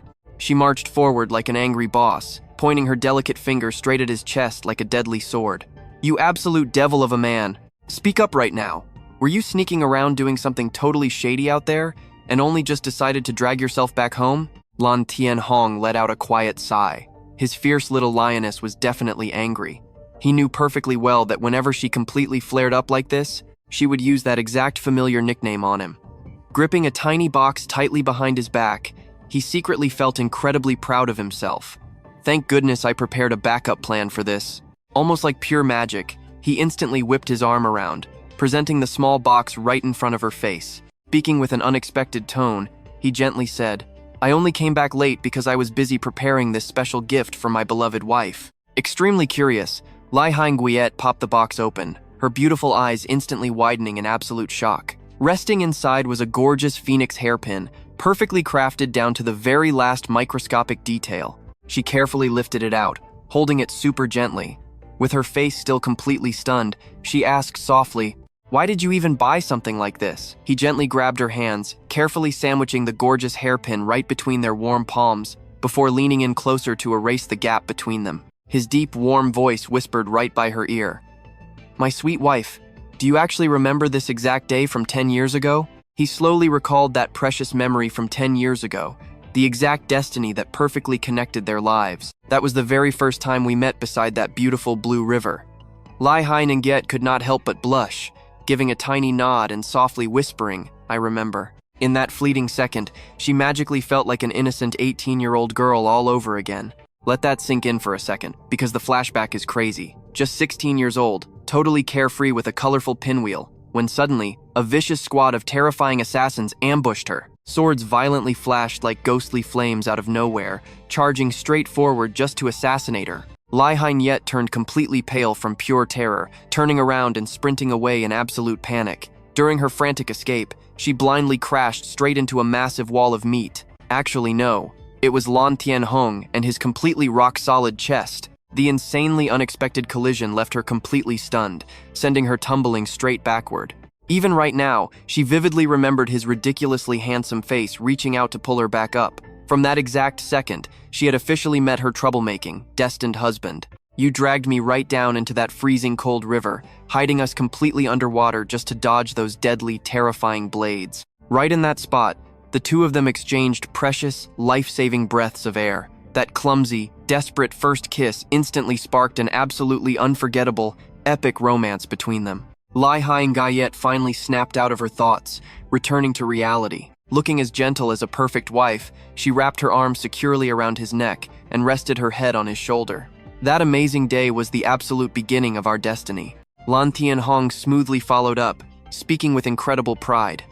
"That is exactly why I searched out there for so long.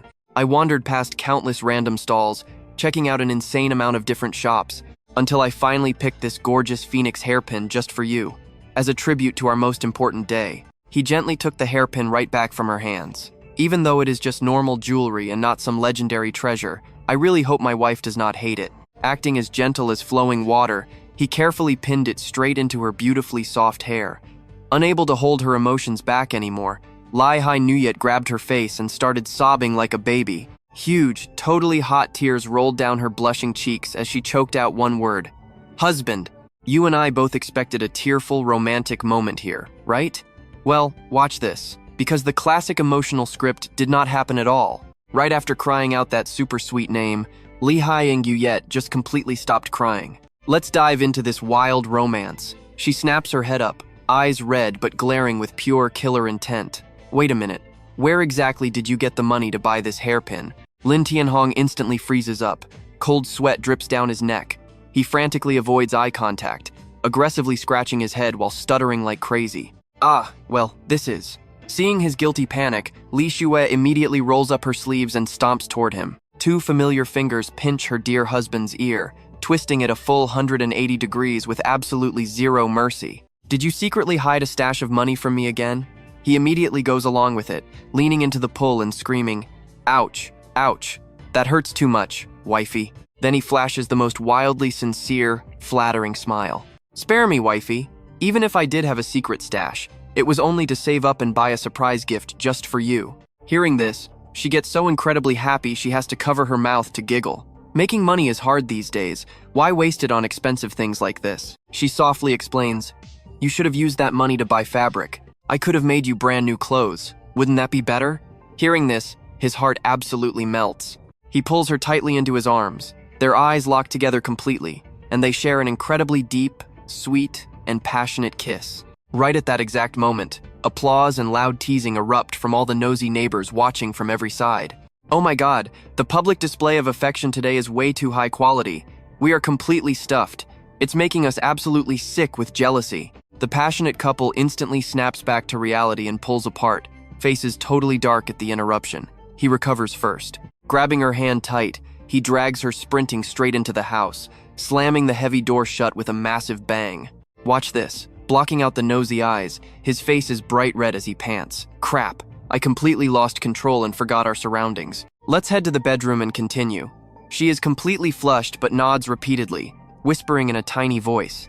Okay, let's continue inside. Night finally falls, and from their bedroom, sounds start echoing out that would make absolutely anyone blush bright red. Ah, hubby, please be a little more gentle. Her soft voice mixes with quiet moans.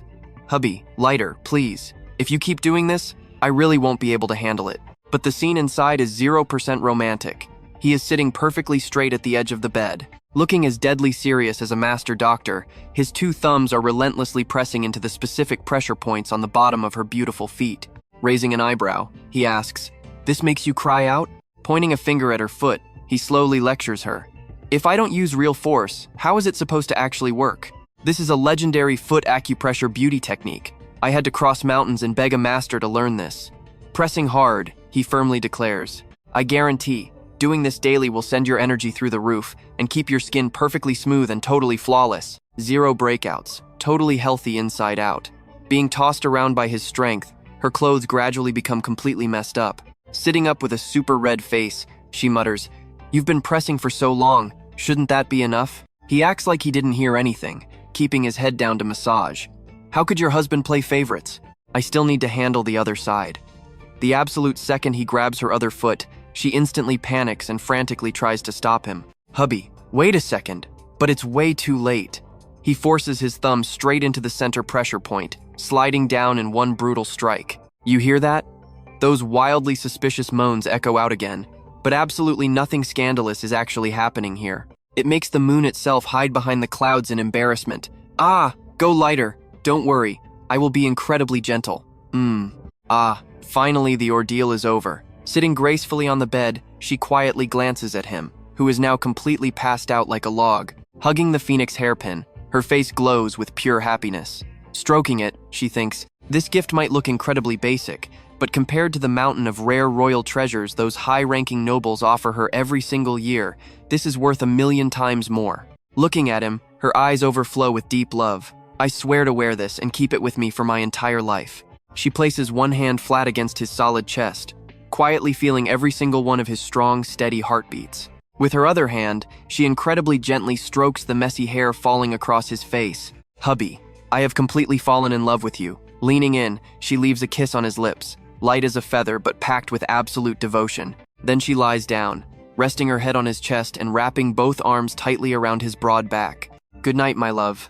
The night fades, and a brand new day begins. Next morning, on a super crowded street, upbeat melodies are blasting out straight from his busy wood-carving shop. Inside, he's intensely focused, humming a rustic song while carving crazy details into a wooden statue. Suddenly, boom, a massive crash shakes everything. Trust me, chaos just arrived. The boss skips knocking, straight up drop-kicking the door entirely off its hinges. Stick with me here. We are about to watch an overpowered guy try really hard not to end some fools. A massive crash startles Lan Thien Hong, making him drop his unfinished carving. The loud guards outside are screaming, instantly pissing him off. Where is the owner? His face darkens instantly. He glares outside, his brows furrowed in absolute pure annoyance. The Six Gates faction. He quickly uses his photographic memory to assess the entire situation right in front of him. The leader barely reaches the first tier of Chi gathering. The goons behind him, stuck at the 8th or 9th foundation tier. What an absolute bunch of weaklings. Total trash. The Six Gates have seriously fallen off, recruiting nothing but completely average, pathetic nobodies these days. Not a single real talent among them. Forcing his surging anger down, Lan Thien Hong slams his hand on the table, jumps right up, and shouts out, "I am coming!" He pushes the curtain aside and steps out, wearing a warm, welcoming spring breeze of a smile. "Respected officers, I am the humble owner of this little shop." Lan Thien Hong walks right up to Officer Truong, smiling and cupping his hands. "How can I help you today?" Seeing his polite, easy-to-bully attitude, the arrogant officer immediately puts his hands on his hips to show off. He barks out, "We are under orders from the Heavenly Phoenix Empress, investigating the assassins who targeted the Vice General." Hearing this, Lan Thien Hong's expression darkens for a split second. A flash of killing intent crosses his eyes, but his voice stays perfectly calm and gentle. "Officer, surely you have the wrong person?" Officer Truong does not even care. He swaggers right up and points a finger straight into his face. He says coldly, "I have done my preliminary investigation. There is plenty of reason to suspect you are connected to those assassins. Now pay attention, because this is where his patience gets tested." Lan Thien Hong almost yells out loud. Questions explode in his head as his suppressed killing intent bubbles up like an active volcano ready to erupt. He presses his lips tight together, forcing the pure rage down. After taking a few deep, heavy breaths, he manages to force out an incredibly fake, friendly smile. "Officer, I am completely innocent. I am just a very normal guy at the 6th tier of Foundation establishment. How could I possibly be involved with such terrifying, heaven-shaking assassins?" The guy completely ignores his explanation. With zero intention of actually investigating, he just repeatedly slaps his hand hard against Lan Thien Hong's chest. "Whether you are involved or not is not for you to decide."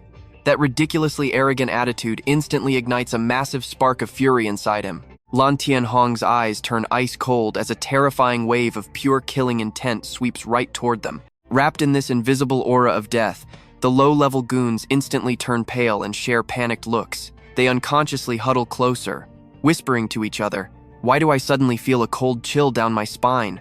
I have goosebumps everywhere." The raging fire inside Lan Thien Hong is more than enough to incinerate them in a single blink, but it slowly begins to settle down. He exhales a long breath, telling himself, "No, if I strike right now, sure, I would feel satisfied, but it would definitely bring annoying trouble from the 6 gates. And then, my dear wife would be the one suffering." Those guys are still frozen in place, sweating absolute bullets. Lan Thien Hong gently closes his eyes. The sweet, gentle image of Li Hingyuet appears, helping him lock down his raging anger. "My wife loves our peaceful life here. For her sake, I have to endure this. I just have to endure. You and I both know what he really wants." A dark thought creeps in, maybe just quietly wipe them all out and be done with it. He turns around, waving Officer Truong over, who is standing there looking incredibly tense. Being called out, the guy immediately grips his sword handle tightly, his eyes full of extreme caution. Ignoring that heavy caution, Lan Thien Hong just respectfully cups his hands and bows his head. "Sir Officer, my tiny shop only sells cheap trinkets to get by. We have not even officially opened yet, and bad luck has already struck us. I do not have any money on me right now.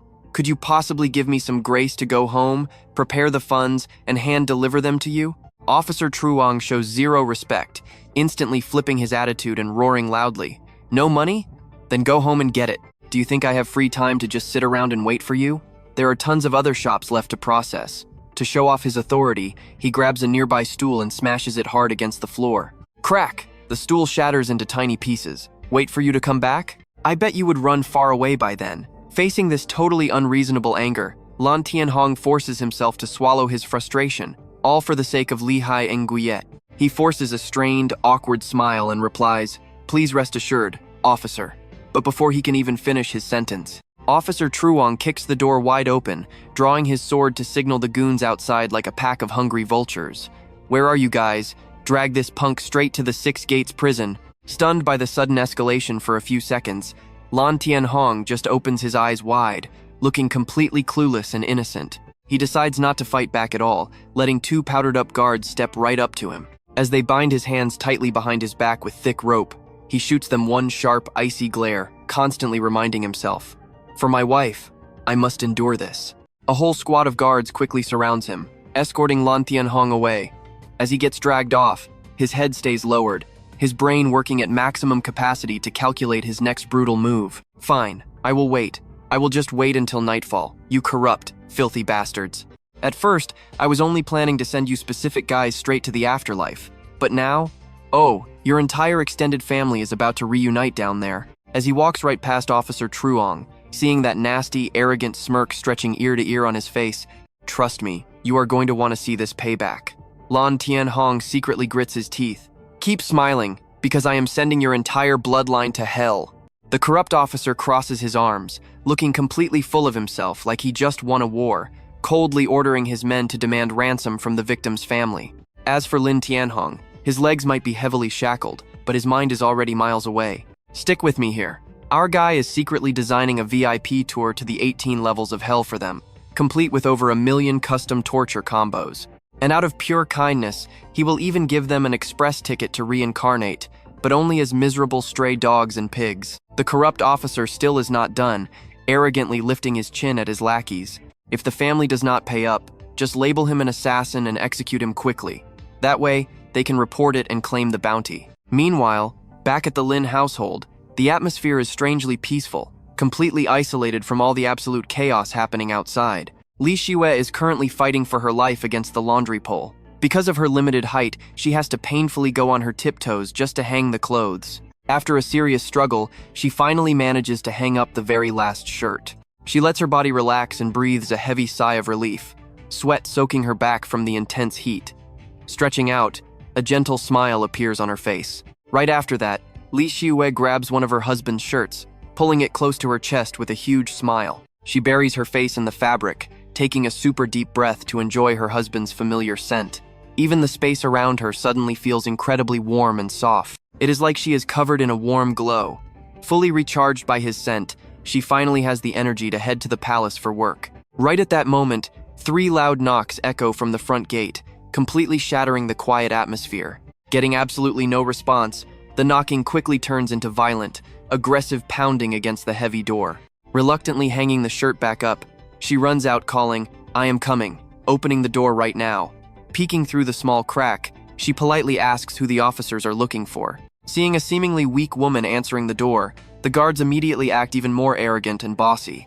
The leader coldly glares down at her, asking if this is Lan Thien Hong's house. Despite being confused, she softly replies yes and asks what is wrong.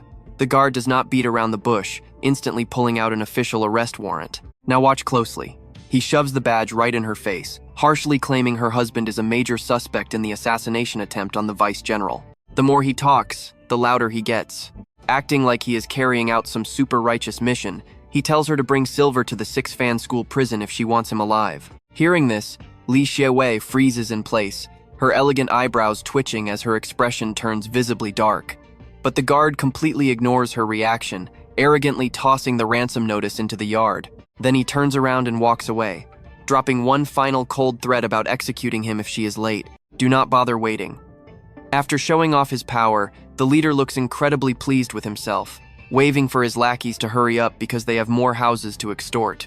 Li Shiyue silently stands there watching their backs until they completely disappear. Her eyebrows knit together as massive waves of pure, hidden fury start rising inside her. The 6-fan school. The 6-fan school of Great Feng handles cases like common street thugs, arresting innocent people just to boldly demand ransom money in broad daylight. We, the emperor, cannot believe they actually dared to throw our husband into a dungeon. She bends down to grab the notice, cold killing intent exploding from her body. Boom! The paper instantly turns to ash in an invisible fire. These fools really have a sky-high death wish. She spins around and walks back inside the house, an absolute inferno of rage burning deep in her chest. I know exactly what you are thinking. Corrupt officials daring to touch the emperor's man? Yeah, they are absolutely begging for a brutal death. But she does not rush blindly. The angrier she gets, the sharper her mind becomes. Calmly tidying up the room, she already has a flawless plan forming in her head. Save the husband first, slaughter the corrupt trash later. She walks to the corner of the bed, lifting the blanket to reveal a carefully locked wooden box. Unlocking it and checking the glowing silver inside, she quietly mutters that it should be more than enough. Once everything is packed, she gently shuts the lid. Sitting perfectly straight on the bed, her hands form seals, instantly activating the 1,000-mile sound transmission technique. A blinding surge of golden aura gathers right at her fingertips, rapidly transforming into the shape of a glowing canary.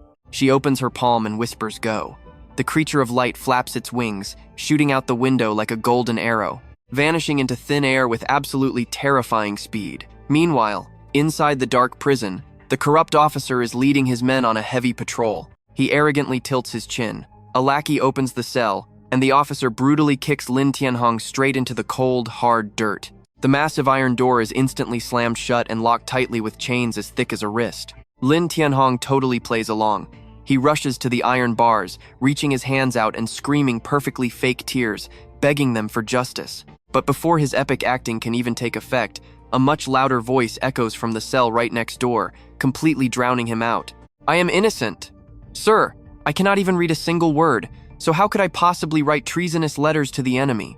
Then another voice from the right yells just as loudly, a blind guy arrested for peeping? Let's be real. We are about to watch this entire prison burn down completely. Stick with me. You and I are dropping right into a nightmare. Someone begs, crying out that he lost both legs last year. So how could he possibly be a wall-climbing thief? Guard Trong just stands there with his arms crossed, sneering in pure disgust. He says they are just pathetic peasants who cannot pay their fines. Then the guard leans in close, getting right up in Lan Thien Hong's face, speaking with a seriously deadly threat. Listen up, kid. If your family does not bring 100 silver taels, then you are absolutely never walking out of this prison alive. Sitting inside his cell, Lan Thien Hong bites back his explosive rage, putting up his hands with a fake smile. Do not worry, boss. My lovely wife is definitely coming with the ransom money to bail me out. Guard Truong and his lackey shoot each other a look, flashing a super dirty, twisted smirk. You sure know your place, kid. He brags about using that cash to finally buy some time with the elite girls at the Red Pavilion who keep rejecting him. The arrogant guard has absolutely zero clue that the man inside the cell just went completely dead-eyed with raw fury. He drops his head down, hiding the absolute killing intent exploding in his eyes. He tells himself to just endure it, hating that he worried his wife. But once he gets out, he is definitely sending this trash guard straight to the afterlife. Suddenly, another guard comes sprinting in from the outside, instantly breaking that super heavy, terrifying tension in the air. He yells that the prisoner's wife has finally shown up. Hearing this news, Truong immediately snaps his head toward the door, shouting at them to let her inside right away. Lan Thien Hong hears that and quickly looks up too. Outside, Li Xue comes rushing in, hugging a massive wooden box tightly to her chest while desperately calling out for her husband. The second he spots her, his expression completely flips in a flash. His eyes light up and he waves frantically, yelling that he is perfectly fine. Guard Truong instantly looks Li Xue up and down, practically drooling over her. He flashes a sickeningly creepy smile, telling the kid that he is seriously one lucky guy. He glances back at Lan Thien Hong with pure disrespect, mocking him about how exhausting it must be having such an absolute peerless beauty as a wife. Hearing those disgusting words, Lan Thien Hong nearly snaps completely. He drops his head, clenching his fist so incredibly hard his knuckles turn white. He is a second away from exploding. Now pay close attention here. He is trying to figure out how to slaughter these fools without his wife noticing. Li Xue steps right up to the corrupt guard, stops cold, and tells him in an icy tone that she brought the silver. She shoves the heavy box right at his chest. Brows furrowed in absolute disgust, she yells at him to release her husband this instant. In her mind, she is already plotting. The fact that utter garbage like this exists inside the official law enforcement division is a total disgrace. This insults her directly, and it shames the entire royal dynasty. She secretly vows to utterly wipe out every single one of these parasites and their entire families. She is so incredibly furious that her grip actually cracks the solid wooden box, making a loud snapping noise. But as Guard Truong reaches out to take the heavy box, he slides his filthy, disgusting hand right up along her arm. He does not even try to hide his absolute creepiness, smiling like garbage. Startled, she fiercely smacks his hand away, causing the entire box to crash to the floor. What do you think you are doing? She screams in pure anger as gold and silver chunks spill everywhere across the cold stone.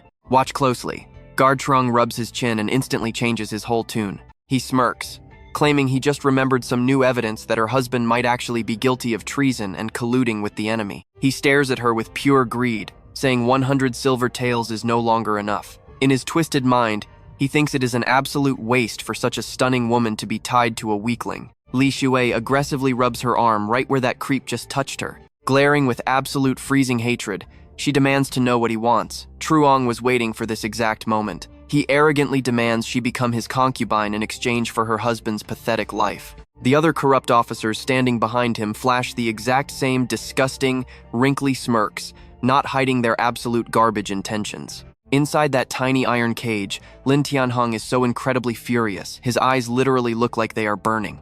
He grips the thick iron bars so hard that a terrifying screeching sound echoes out as the solid metal literally begins warping and bending. Standing outside, Li Xue is equally exploding with deadly rage. She points her finger directly at Truong's face, hissing at him. Do you really dare to openly mock the Empire's laws and abuse your authority like this? Are you not terrified the High Minister will skin you alive? But hearing her threat, the guards do not flinch at all, erupting into shrill laughter instead. Their super annoying, high-pitched laughter echoes off the walls. Oh yeah, we are totally terrified. Seeing their reaction, Li Xue actually thinks she intimidated them. She tilts her chin up, ordering them to unlock the cage and release her man if they know what is good for them. Truong throws his head back and laughs even harder, like she just told the funniest joke in the entire world. That is too bad. Gorgeous. The High Minister you are talking about just so happens to be my blood uncle. His lackeys instantly join in, hurling non-stop insults and completely mocking both Lan Thien Hong and Li Xue. But in that exact moment, two sets of insanely terrifying, razor-sharp eyes lock onto the laughing crowd. Invisible killing intent erupts from both of them. The room goes freezing cold. Trust me, you and I know somebody is definitely about to die here. All right, stick with me here. She decides that anyone daring to insult her husband will be completely ripped to pieces today. Even if she blows her undercover status, these scumbags are absolutely dead meat. Li Xue silently channels her energy. Right behind her back, an eerie, glowing blue flame quietly bursts to life. Only one thought crosses her mind: a quick death is way too easy. She plans to use this exact flame to burn him alive, making him feel every agonizing second of his flesh roasting.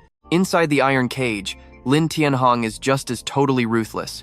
His dark, cold eyes lock right onto the laughing guards. In his head, he is already plotting the most absolute, brutally vicious revenge plan.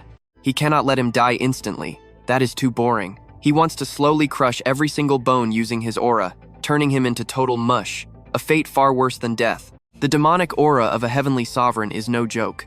In just a flash, he turns into a true demon, completely ready to punish these arrogant mortals for daring to disrespect his one and only woman. Right at that moment, a deafening shout echoes from the main gate, striking like lightning from a clear sky. Everyone freezes in shock, working for the 6 doors, yet daring to break the law? Now pay attention. Li Xue turns around as that commanding voice continues, asking if they even care about the national laws. Do you have any respect for Her Majesty the Empress? Lan Thien Hong pauses his attack, narrowing his eyes at the entrance. The 3 guards stand there like absolute statues, their minds going completely blank. They have zero clue who just showed up to scold them. In a split second, Fu Tianyu strides in, radiating a massively heavy killing intent. Boss Zhang does not recognize the newcomer at all, keeping up his super arrogant attitude. He points right at Fu Tianyu and yells, "Who is this guy? Causing trouble in my territory? Arrest him right now!" But he just messed with the wrong guy. Zhang Tianhao, standing right next to Fu Tianyu, gets so insanely furious his eyes turn red, rushing straight toward his idiot nephew. Seeing his uncle approach him, Zhang's face goes totally pale, stepping back in pure panic. Without another word, his uncle delivers a thunderous slap right across his face. "Smack! You absolute animal! Where did you get this kind of nerve?" The guy is completely clueless. Holding his burning cheek, he whines, "Uncle, why on earth did you hit me?" His uncle is losing his mind with rage, slapping the other cheek hard. "The Heavenly Marquis is here! Are you blind? Get on your knees!" Hearing the title Heavenly Marquis, Zhang's soul practically leaves his body. He drops hard to the floor, instantly bowing to Fu Tianyu like a madman. "I was completely blind. Please forgive me, my lord. Please forgive this fool." Terrified of being dragged down, his uncle ruthlessly kicks his nephew right in the back. "Slap your own face, right now," he snarls. Seeing his uncle's raw fury, Zhang cries while desperately slapping himself over and over. His swollen cheeks puff up even worse, blood dripping from his mouth. The intense killing intent erupting around Lan Thien Hong is very quickly suppressed back down. Li Xue also secretly withdraws the power in her palm. They both glance at the clowns putting on this show, breathing a shared sigh of relief. "You saw that too, right? Perfect timing. No secret weapons revealed just yet." Fu Tianyu watches this whole pathetic family drama, but his anger hasn't faded one bit. He clenches his fists, yelling at the kneeling guard. "Warden Zhang, you have some serious nerve. The royal court is hunting major criminals, yet you dare to abuse your power for profit. You insult the court's authority and totally drag Her Majesty the Empress through the mud." Hearing these heavy accusations, Zhang Tianhao instantly drops to his knees, completely pale. Fu Tianyu shows zero mercy, pointing directly at them. "Arrest them all," he coldly orders. Once tied up, both uncle and nephew scream in utter despair. "Please spare my life, Marquis. I know my mistakes. Mercy, please." After cleaning up that mess, Fu Tianyu immediately shifts his gaze to Lan Thien Hong and Li Xue. Meeting Li Xu's dark, freezing stare acting as a clear warning, Fu Tianyu instantly gets the message. His whole body shivers involuntarily, a cold sweat running straight down his spine. He hurries over to them, respectfully bowing his head to the undercover couple. I failed to manage my subordinates. You suffered unjustly, nearly causing a disaster.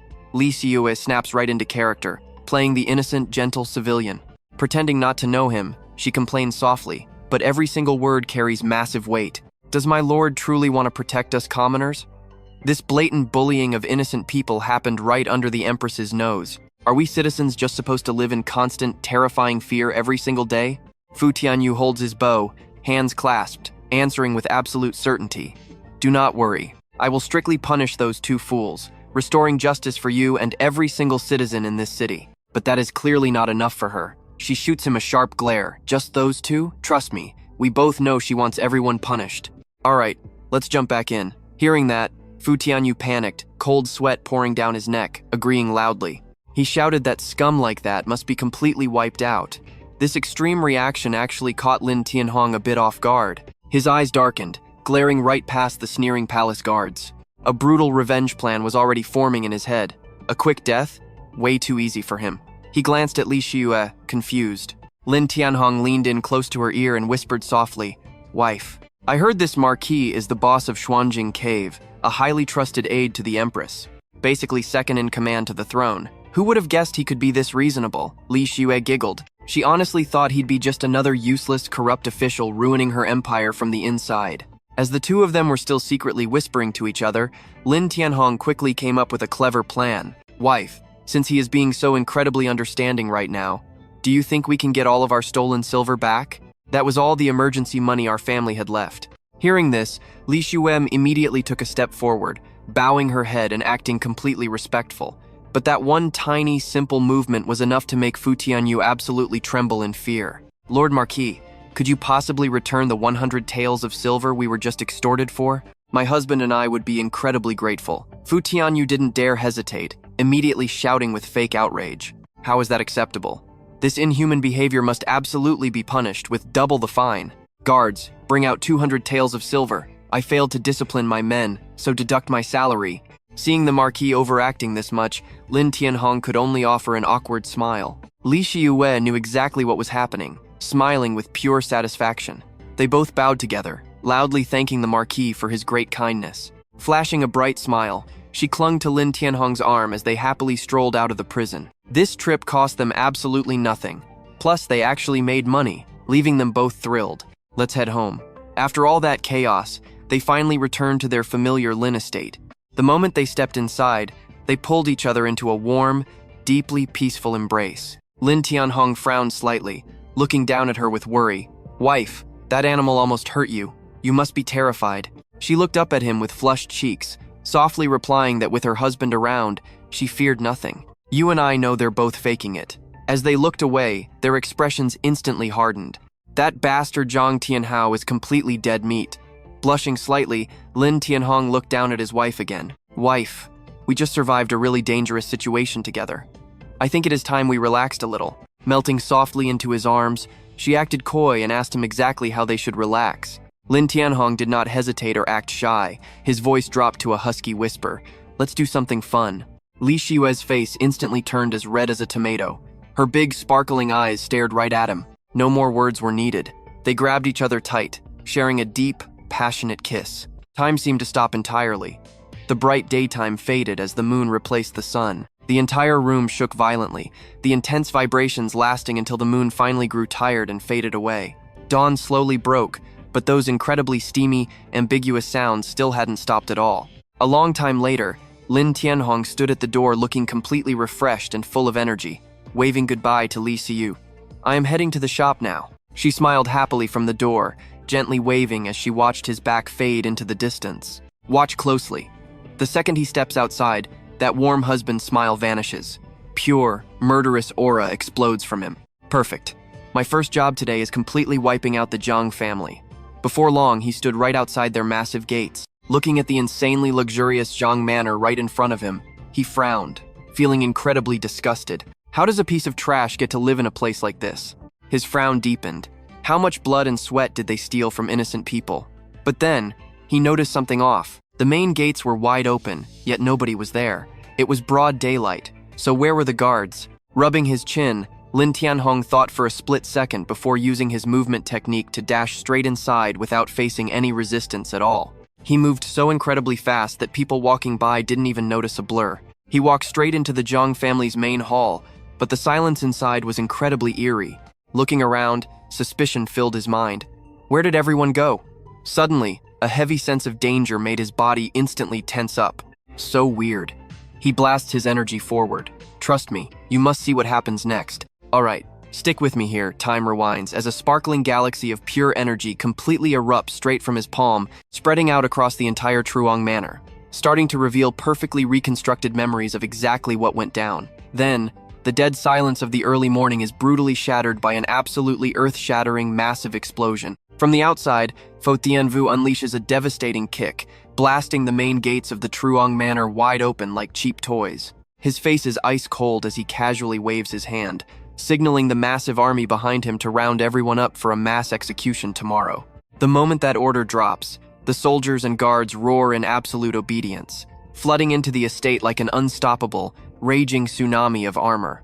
Before long, every single person in the Truong family, from little kids to the elders, gets dragged outside, ready to be completely locked up. Standing on the sidelines watching this absolute chaos, Lan Thien Hong looks completely dumbfounded, with a massive question mark written across his face. Wait, corruption and bribery get bumped straight up to wiping out an entire clan now? He waves his hand to recall his energy, his mind racing to figure this out. Did that crazy Thien Hong kid just decide to take her army for a stroll? A moment later, Lan Thien Hong lets out a sigh, his voice carrying a tiny hint of regret. He turns around, not planning to stick around any longer.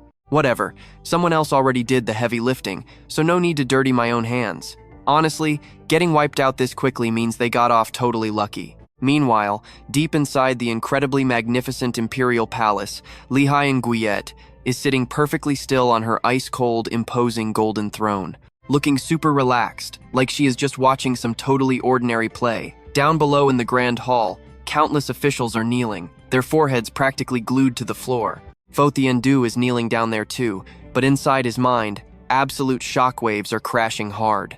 Now watch carefully. The queen just returned from battle, and her cultivation level, it is absolutely unreadable and completely off the charts. Her dominant kingly aura radiates without her even trying to get angry, making everyone too terrified to look up as sweat pours down their faces. Huyet Phuong finally shatters the heavy silence, speaking up to report, "Your Majesty, I have investigated thoroughly. The assassins who targeted the Vice General were actually sent by Nin Vuong." As he speaks, his voice fills with pure fury. His goal is to use this excuse to march the Black Dragon army into the capital and seize the throne. Hearing this bombshell, a loyal official near the front literally jumps up in total shock, spinning around and screaming out loud, "What? Nin Vuong wants to start a rebellion?" Instantly, every single official around him whips their head around in panic, their faces totally blank, absolutely refusing to believe this insane reality. Nin Vuong. How could he possibly be this completely reckless and foolish? Meanwhile, Li Haiyang just tilts her head on the throne, flashing a chillingly cold smile. "So, it turns out to be my wonderful dear uncle." A terrifying imperial dragon aura violently explodes from her body, completely crushing the air in the Great Hall, until it becomes impossibly heavy to even breathe. Her voice is ice cold as she speaks. "If he makes the first move, then do not blame me for ignoring our own blood ties." Li Haiyang's eyes turn razor sharp as she glares downward and issues her royal command. "Thien Du, I am handing this massive task over to you." Pho Thien Du instantly straightens up on his knees, shouting back loudly, "I obey." Huyet Phuong then continues his report. "Your Majesty, there is also an urgent message from the Divine Wind Guards. Black Micromaster of the Black and White Dao Palace, Red Dragon Master of the Heavenly Dragon Palace, Heaven Extreme Master of the Limitless Sect, Illusion Master of the 10,000 Flowers Valley, Scenic Profound Master of the Azure Profound Gate, and Ghost Sword Master of the Heaven-Rending Sword Faction. 6 legendary Divine Fire Realm Masters have officially arrived in Phoenix Capital." Hearing this exact lineup, Pho Thien Du instantly turns completely pale, throwing his head up with a super anxious voice. Those guys are all Supreme Elder monsters from the 6 strongest major sects. Normally, they would never show up even if invited. So what do you and I make of this? 6 absolute monsters showing up together? Listening to this, Li Haiyang's face darkens entirely as she coldly explains. "If my calculations are not totally wrong, My dear royal uncle must have offered a massive reward so ridiculously huge that those 6 major sects simply could not refuse it. Her expression grows colder by the second, eyes totally overflowing with killing intent, as she mutters, "His plot is exposed, yet he stubbornly keeps fighting back." Fo Thiendu is so mind-blown that his brain temporarily flatlines. What kind of insane, god-tier benefit could possibly force all 6 divine fire masters to take action at the exact same time? Looking all across the southern continent, those guys are literally the absolute peak of combat power. Another official violently frowns, his face completely twisted in pure anxiety. 6 divine fire masters, plus Nin Vuong and the Black Dragon army? How are we ever supposed to defend against a situation like this? Another official instantly throws out a desperate suggestion. We could always hire our own elite experts to assist us, but that idea gets instantly shot down. Hire? Who exactly? Are there any sects left with divine-level experts that we have not already contacted? Hearing the panicked crowd, Li Hai and Gayet cannot help but feel annoyed, her delicate eyebrows pulling together. I just barely awakened the divine consciousness of the heavenly emperor Hai Hoa, and although my cultivation is skyrocketing quickly, if I have to face 6 old divine fire masters at the exact same time, I might only be able to force a draw. After a brief second, she regains her imperial swagger, shooting up to her feet and dramatically waving her arm. If those ancient fossils dare to interfere in the absolute battle for the divine phoenix throne, suddenly, a gigantic shockwave of pure energy furiously explodes from Lai Hing Guiyet's body, completely dominating every single corner of the massive grand hall. In a flash, energy shoots her into the sky like a royal missile, and trust me, you are going to want to see what this badass queen does next. I will greet them personally. The entire court gasped at that terrifying scene, officials standing there with their jaws literally dropping to the floor. Stick with me, you're about to witness true power. The crowd realized she broke through, and her new strength was absolutely terrifying. Immediately, they all hit the deck. Kneeling, bowing their heads, they shouted out together, "We will live and die with you. Protect the nation." Up above, Li Xue's eyes went ice cold, killing intent exploding all around her. She definitely couldn't let the war reach the capital city, and she absolutely wouldn't let her precious husband get hurt. Outside the palace, total chaos. Rumors flying everywhere about a massive crisis coming soon. King Ning was marching in with 300,000 Black Dragon troops, plus 6 divine fire tier experts were backing him. Game over. Everyone thought there was no escape now. Night falls, but the Lin estate is still glowing brightly. In the dining room, Li Xuewei quietly watches Lan Thien Hong eat like a starving beast. Seeing his rice bowl getting low, she gently slides another hot piece of meat his way. Li Xuewei smiled slightly, dropping a heavy hint. "Husband, Phoenix capital is dangerous right now. Stay inside unless you absolutely have to." Hearing that, Lan Thien Hong was secretly thrilled, happily stuffing his face without missing a beat. "Don't worry, honey. I'll stay right here." He looked super gentle, but inside, a storm of absolute rage. Now pay attention, here is where it gets crazy. Those cowardly rats ignored his warning, and worse, they made his wife worry. An invisible demonic aura quietly wrapped around his body. Under the table, his fists clenched while he looked over the massive feast. Just some petty lower realm king, yet he dared to make his beloved wife anxious. Fine, he'd be generous and send them straight to the afterlife. Lan Thien Hong closed his eyes, unleashing his demonic sense. A massive wave of invisible energy exploded outward, sweeping over the entire dining table. It instantly scanned the whole nation. Like a perfectly clear map, every single detail appeared without missing a thing. On that map, dangerous glowing dots were moving. The Grand Army was just 100 miles away. Locking onto his targets, Lan Thien Hong did the math. 6 backup fighters? Honestly, just slightly bigger bugs to crush than the last ones. Whoosh! He vanished completely from the dining room, leaving behind a steaming table of untouched food. Using instant teleportation, Lan Thien Hong popped right in front of King Ning's massive tent. Outside, a heavily armed guard was patrolling. Suddenly, another soldier came sprinting in absolute panic, ready to yell his urgent report. He pulled the curtain back, revealing the whole setup. Kneeling before King Ning, the soldier respectfully shouted, "Your Highness, 6 divine tier experts are arriving. Send the troops now, they are ready to back us up." Standing right behind King Ning, a creepy cloaked figure spoke up with a raspy voice. "Once that cowardly rat shows his face, our 6 experts will capture him alive for you." King Ning smirked, a villainous grin spreading wide. "I know what you're thinking. A coward?" Lan Thien Hong heard every single word, his mind racing. Who were they trapping? King Ning suddenly slammed the table, cheering wildly. Perfect. His eyes gleamed with pure evil plotting. I want to rip him apart myself. Raising his hand, he ordered loudly, 3 armies move out immediately. Seize the palace. He was already picturing total victory. Catching that brat Li Xiu with his own hands, he could not stop his arrogant smirk.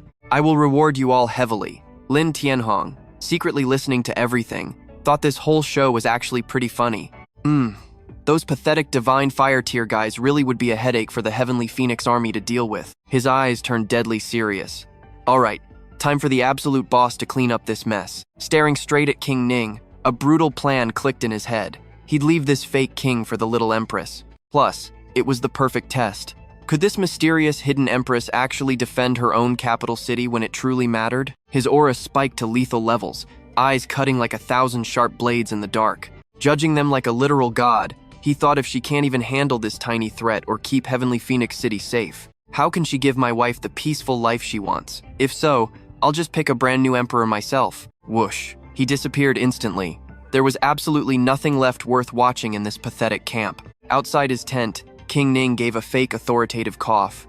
Soldiers, I have a massive announcement. Mid-sentence, the guy totally froze.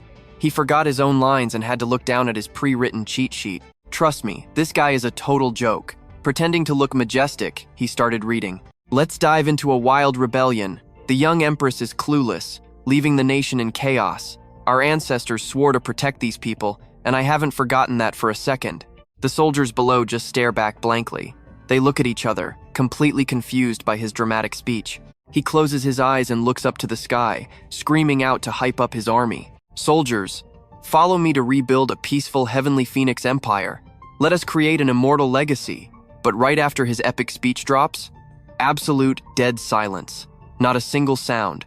Prince Nin's face instantly darkens. His eyes bulge in anger as he glares down at his troops, who are still standing there like totally frozen statues.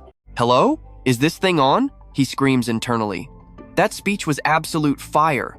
Why isn't a single person clapping or cheering for him? Are their hands literally glued to their sides or what? Standing right next to him, the Dark Exterminator, his loyal right-hand man, instantly realizes how awkward this is. He aggressively fakes a loud cough, hack, acting like he swallowed a bug, just to grab the attention of the completely clueless soldiers below. Come on, brothers. Don't you guys have anything you want to say to His Highness, Prince Nin, right now? That finally wakes the dumb troops up. Oh, right.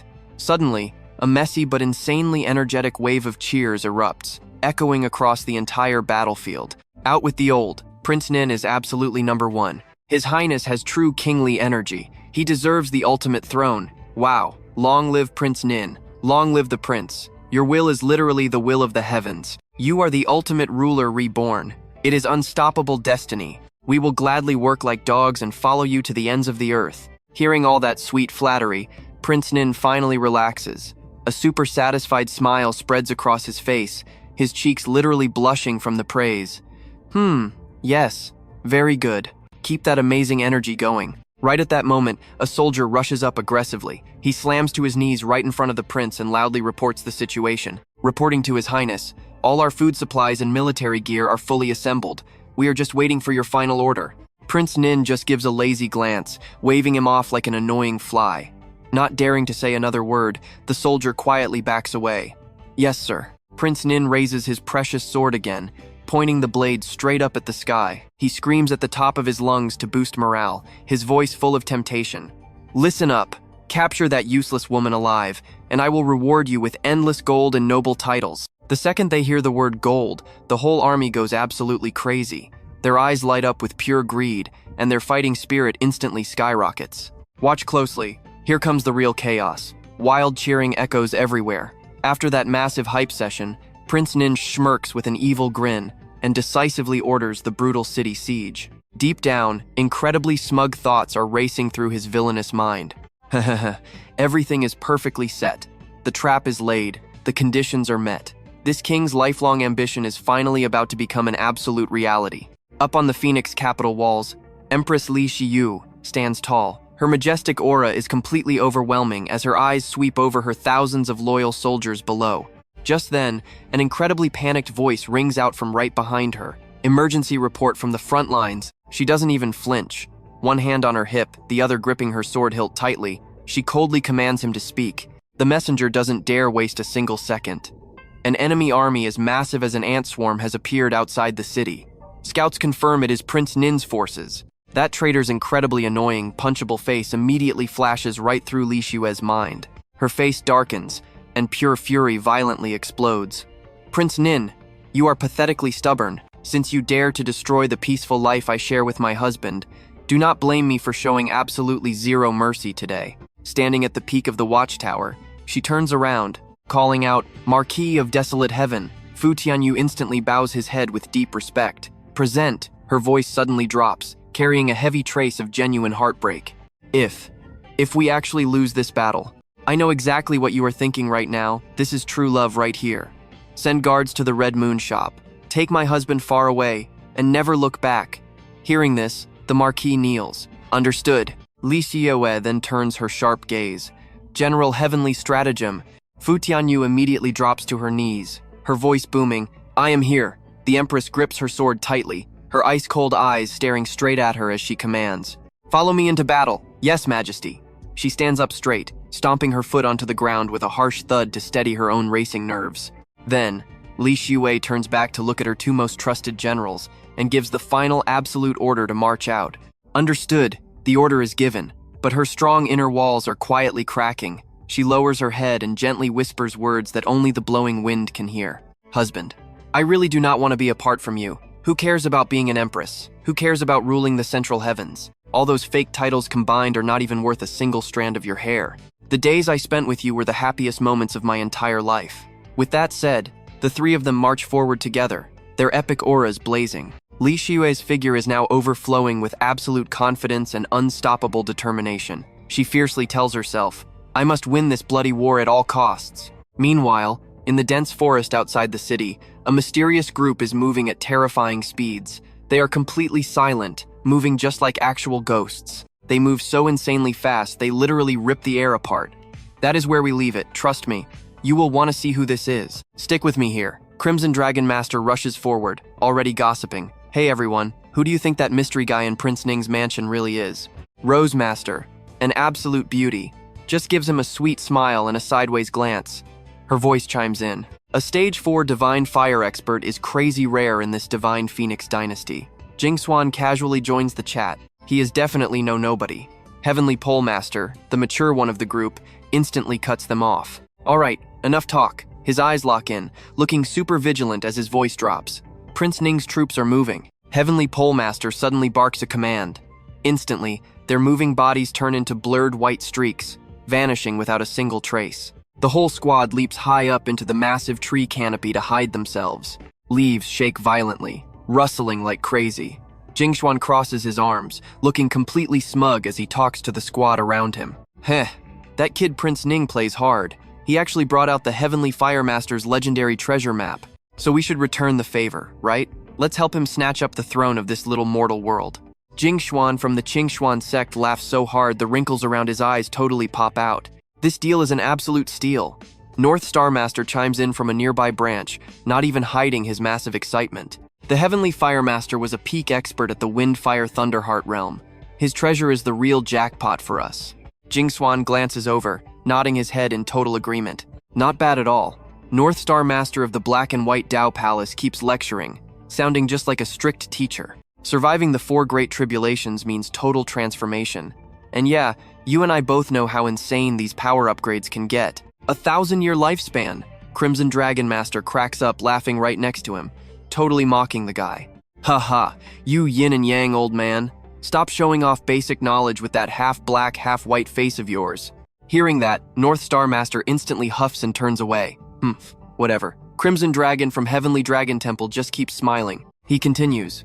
Anyway, we must thank that mystery VIP for this once-in-a-millennium chance to shatter our realm chains. Pure Sword Master of the Heaven-Rending Sword Sect, the calmest of the bunch. He speaks up softly. Who would have thought a basic mortal like Prince Ning could ever track down the Heavenly Fire Master's map? The only girl in the group, dangling her legs off a branch, just giggles at him. Haha.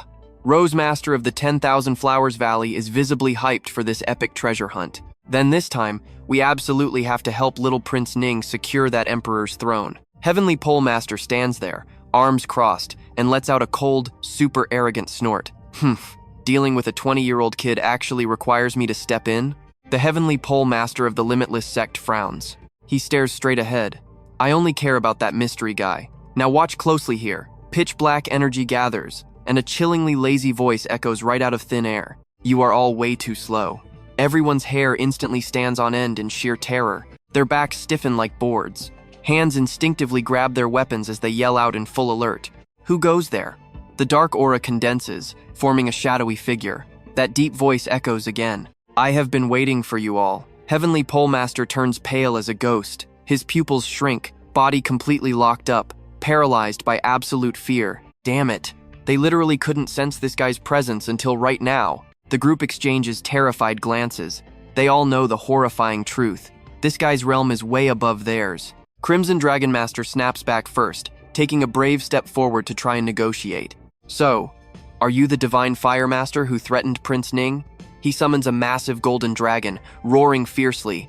I strongly advise you to leave. Do not foolishly interfere here. Not waiting, Crimson Dragon pushes his lethal threat. Lan Thien Hong's figure finally clears up. His aura is still completely overwhelming, his cold voice dripping with pure mockery. Do not forget, we have 6 elite experts standing right here. Jing Xuan stays completely silent in the back, but inside, he is feeling incredibly smug.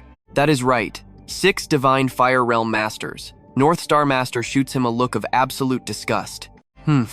That sneaky coward is probably shaking in his boots right about now. Heavenly Pole Master regains his cool, that familiar sharp glare returning. The enemy is intimidating, sure, but no way can he beat 6 of them teaming up. Rosemaster stares hard at Lan Thien Hong, hesitating deep down. Oh dear, are we really about to fight? Pure Swordmaster signals the team. So, who wins this clash? Trust me, stick around. Stick with me, we are watching an epic showdown.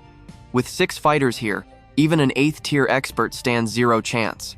Red Dragon Adept saw 0 reaction from the guy and flashed a cocky smile. What is it? Better run home to your mommy, little brat. Hearing that garbage, Lan Thien Hong covered his mouth, barely holding back a laugh. Seriously, what a bunch of clueless clowns. He thought to himself, back in the upper realm, even top immortal lords and supreme demon generals would drop to their knees for him.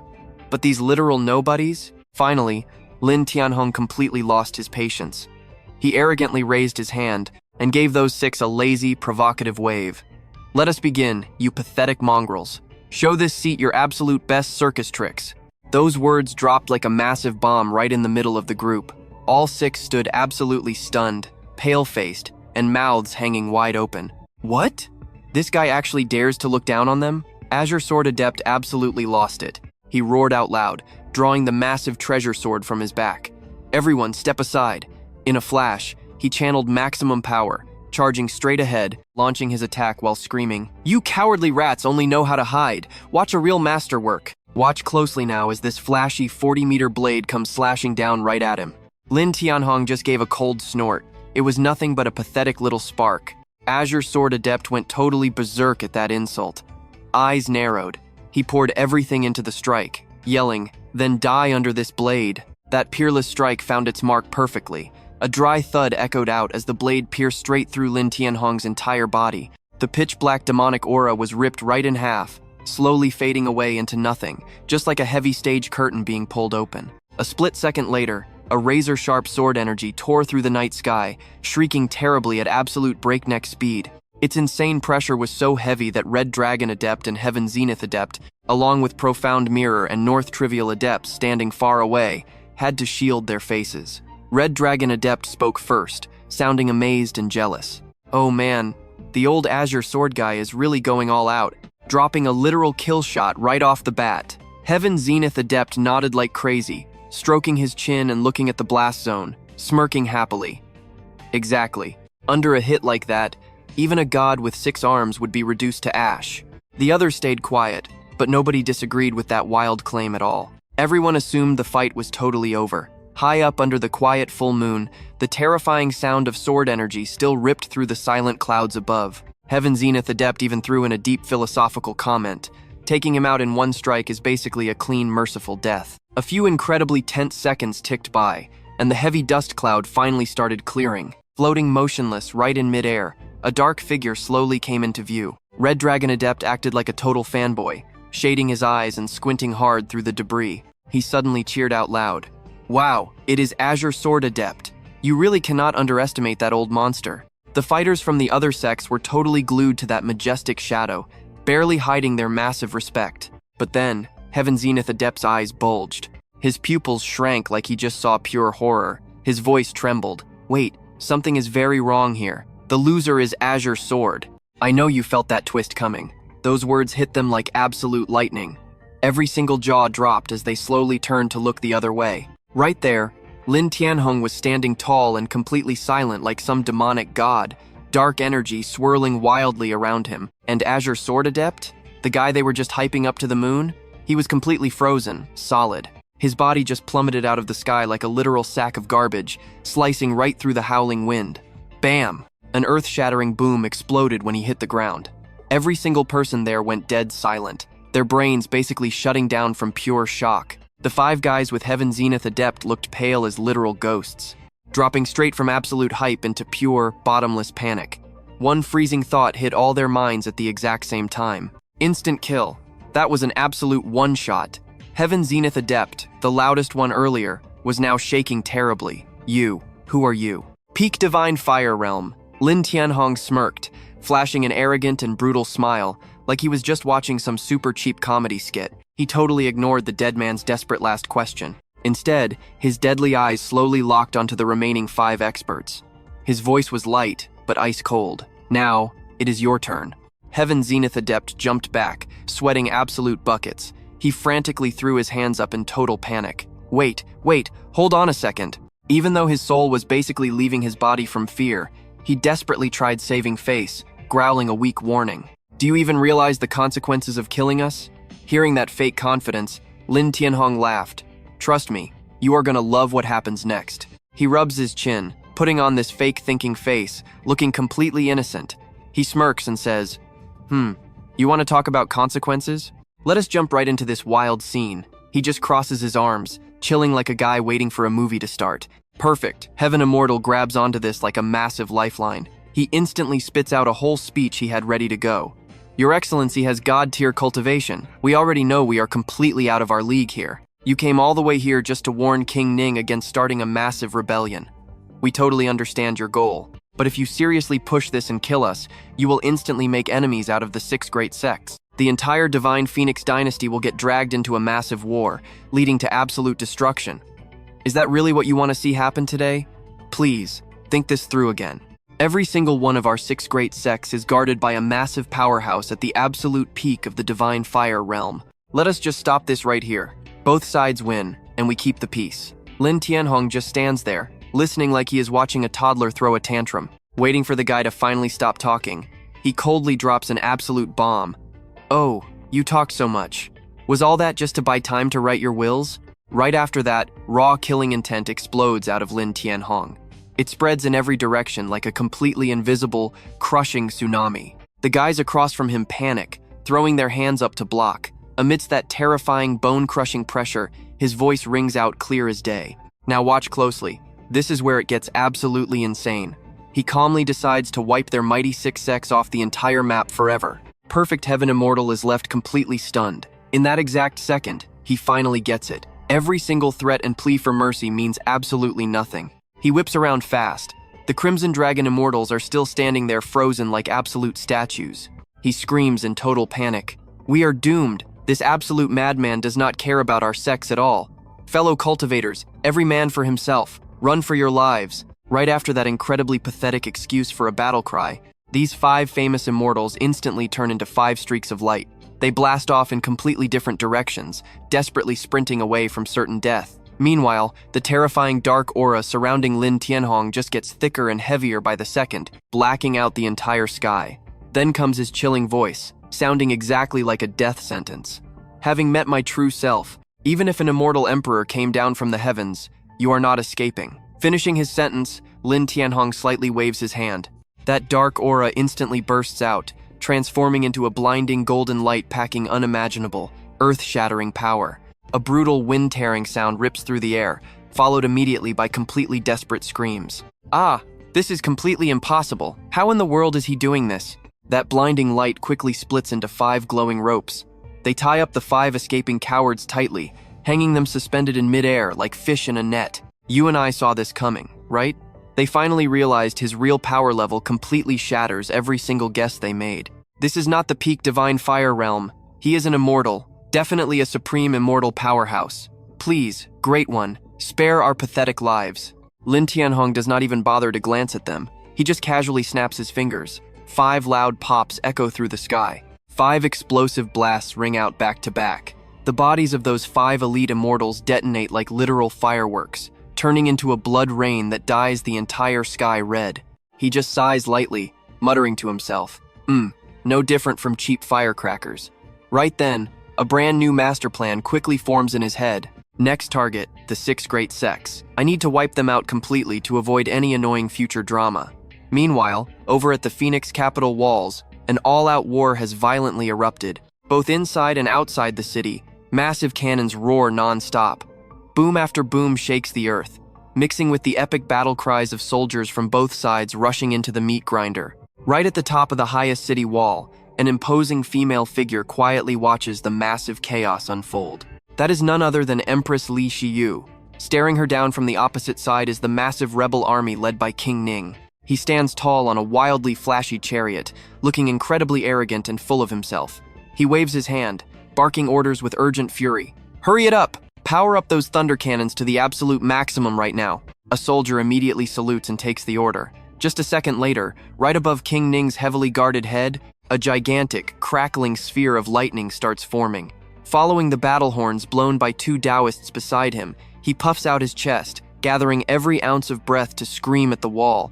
Li Shiwei, what exactly gives you the right to sit on the grand throne of the divine Phoenix dynasty? Step down immediately, and I might just consider sparing your pathetic life. Hearing this insane disrespect, Gu Tianyu, the wildly loyal royal guard of the Empress, turns pale with absolute uncontrollable rage. She points her spear straight at him, roaring loudly, King Ning, you are just a vassal. How dare you rebel against your superior? This treason earns your entire bloodline the death penalty. Meanwhile, Empress Li Shiwei just stands there, arms crossed, her face chillingly completely calm. Hearing this aggressive scolding, King Ning's face turns super dark as he tightly clenches his fists. Blue veins aggressively pop out on his forehead as he furiously roars. A little brat like you dares to talk back to me? He points his finger straight at Gu Tianyu, his voice dripping with venom. Just you wait. The second I take that throne, you and your brother are the absolute first ones I am executing. At this exact moment, Li Shiwei on the wall finally speaks, her icy voice echoing across the chaotic battlefield. Uncle Ning, she says, eyes sharp as literal daggers, her tone incredibly thick with killing intent. I will give you one final chance. Retreat right now, and I can just pretend none of this ever happened. King Ning bursts out laughing with heavy disgust, stroking his chin like he already won. So what do you and I make of this epic standoff? Hand over the throne obediently, or let the absolute chaos of war begin. Alright, you and I are about to dive into an absolutely epic rebellion. Li Shiwei coldly cuts him off, turning away. Prince Ning freezes, growling. What an arrogant brat. Completely humiliated, he points straight at the Phoenix capital walls and roars like a wildly wounded beast. Take it down, I will reward you heavily. Right on cue, heavy cannons roar to life, blasting flaming shells that rip the sky apart. Hearing the word reward, these soldiers go completely feral. Their morale spikes, and they charge forward, screaming, Kill them all! Prince Ning looks so smug as he commands, All right, your turn on stage. Boom. Following his order, dozens of figures wearing Taoist robes launch from the army, flying straight up toward the city walls. Understood. The soldiers below just stare wide-eyed, completely caught between pure horror and awe. Cultivators, there are so many of them. Tianyu instinctively steps right up, shielding Li Shiwei. Your Majesty, Prince Ning is playing his absolute final hand. Decades of silently building his dark forces. He finally pulled the trigger. She orders the guards to protect the Empress. Li Shiwei grips her sword, eyes absolutely locked onto the incoming cultivators without flinching. Her mind is racing. With the Fu siblings leading the guards and the city barrier still up, they are not completely doomed yet. But here is where you and I need to pay close attention. Her real targets are 6 missing masters. Where is their aura? An ambush? Suddenly, a massive explosion rocks another side of the city. Boom, kill Blood Phoenix. A pale old eunuch runs up screaming, "Majesty, disaster!" He drops to his trembling knees, totally out of breath. Inside the walls, the Chu family, Tianwu clan, and rogue ministers have rebelled from the inside. Through the total chaos, a distant voice screams out, "Capture the empress for 10,000 gold!" Over at the east gate, it is an absolute bloodbath. Civilians panic as the walls crumble. Crash! Oh no, the gate is totally smashed. Hearing this, Prince Ning laughs like a maniac. "Ha ha, amazing job, you old noble fools." His lackey instantly starts kissing up. Prince Ning, that mysterious guy and the 6 divine fire masters have not shown up yet. Looks like they got totally held up. Very good. Ning claps his hands, practically picturing himself wearing the royal dragon robe right now. As long as that guy does not ruin this, the throne is mine. Marquis Huangtian rushes in. "Report! The profound realm ancestors from the noble families teamed up and shattered the eastern barrier." The soldiers hear this and start totally freaking out. Morale drops. "We are dead. What the heck do we do now?" Seeing the massive danger, Marquis Huangtian absolutely grits his teeth. "I beg you, Majesty, evacuate to safety right now." Blood Phoenix is also panicking in tears. "You and I know she will not run." "I decide." She cuts him off, eyes closed, completely clear. Ning teaming up with court traitors was totally expected. By late afternoon, his massive army has the city gates completely locked down. "Report, East Gate secured." Ning slaps his thigh. "Great, very good." He immediately commands, "Master Poison Dragon, Master Zhuguang, and Master Wu, follow me inside. Capture that brat alive." "Yes, sir," the soldiers shout back, flooding into the city like a massive tidal wave. Suddenly, Lan Thien Hong appears right next to Li Shiwei. They stand ready with the Imperial Guards, but seeing that endless swarm of enemies rushing in, the soldiers turn completely pale with fear. "We are doomed." Blood Phoenix trembles, grabbing his head. "What do we do?" "Shut your mouth!" Li Shiwei yells furiously.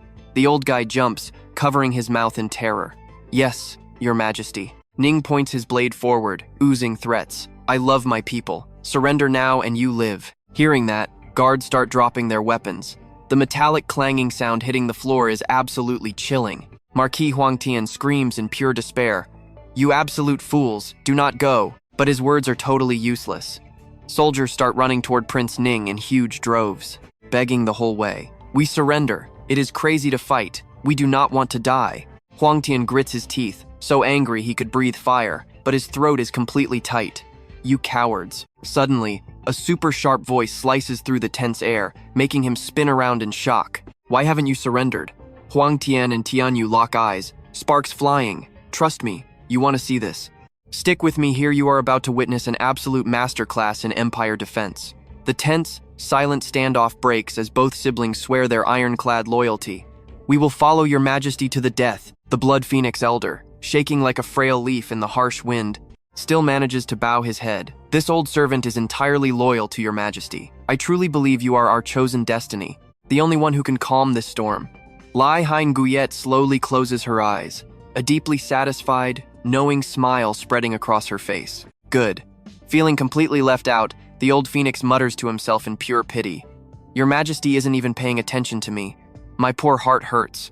Totally ignoring his dramatic little pity party, Li Hai Noyet steps forward with absolute boss energy. "If those 6 divine fire masters are still hiding, my patience is officially gone." Seeing this, Lord Nin immediately points his sword right at her, bursting into arrogant laughter.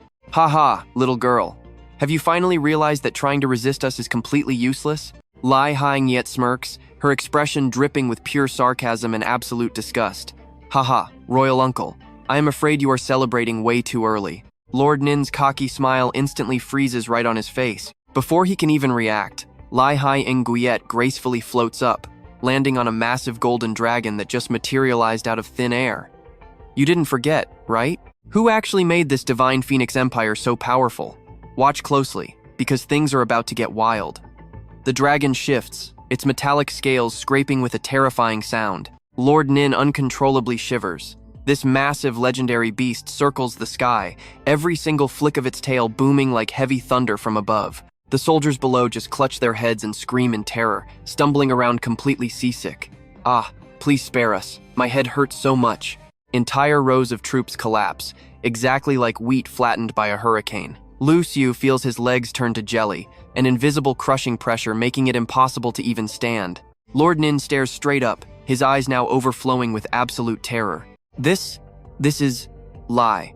Hi, Nguyet's voice booms from above, as commanding as a god's judgment. You are completely surrounded. Anyone who surrenders now will be spared.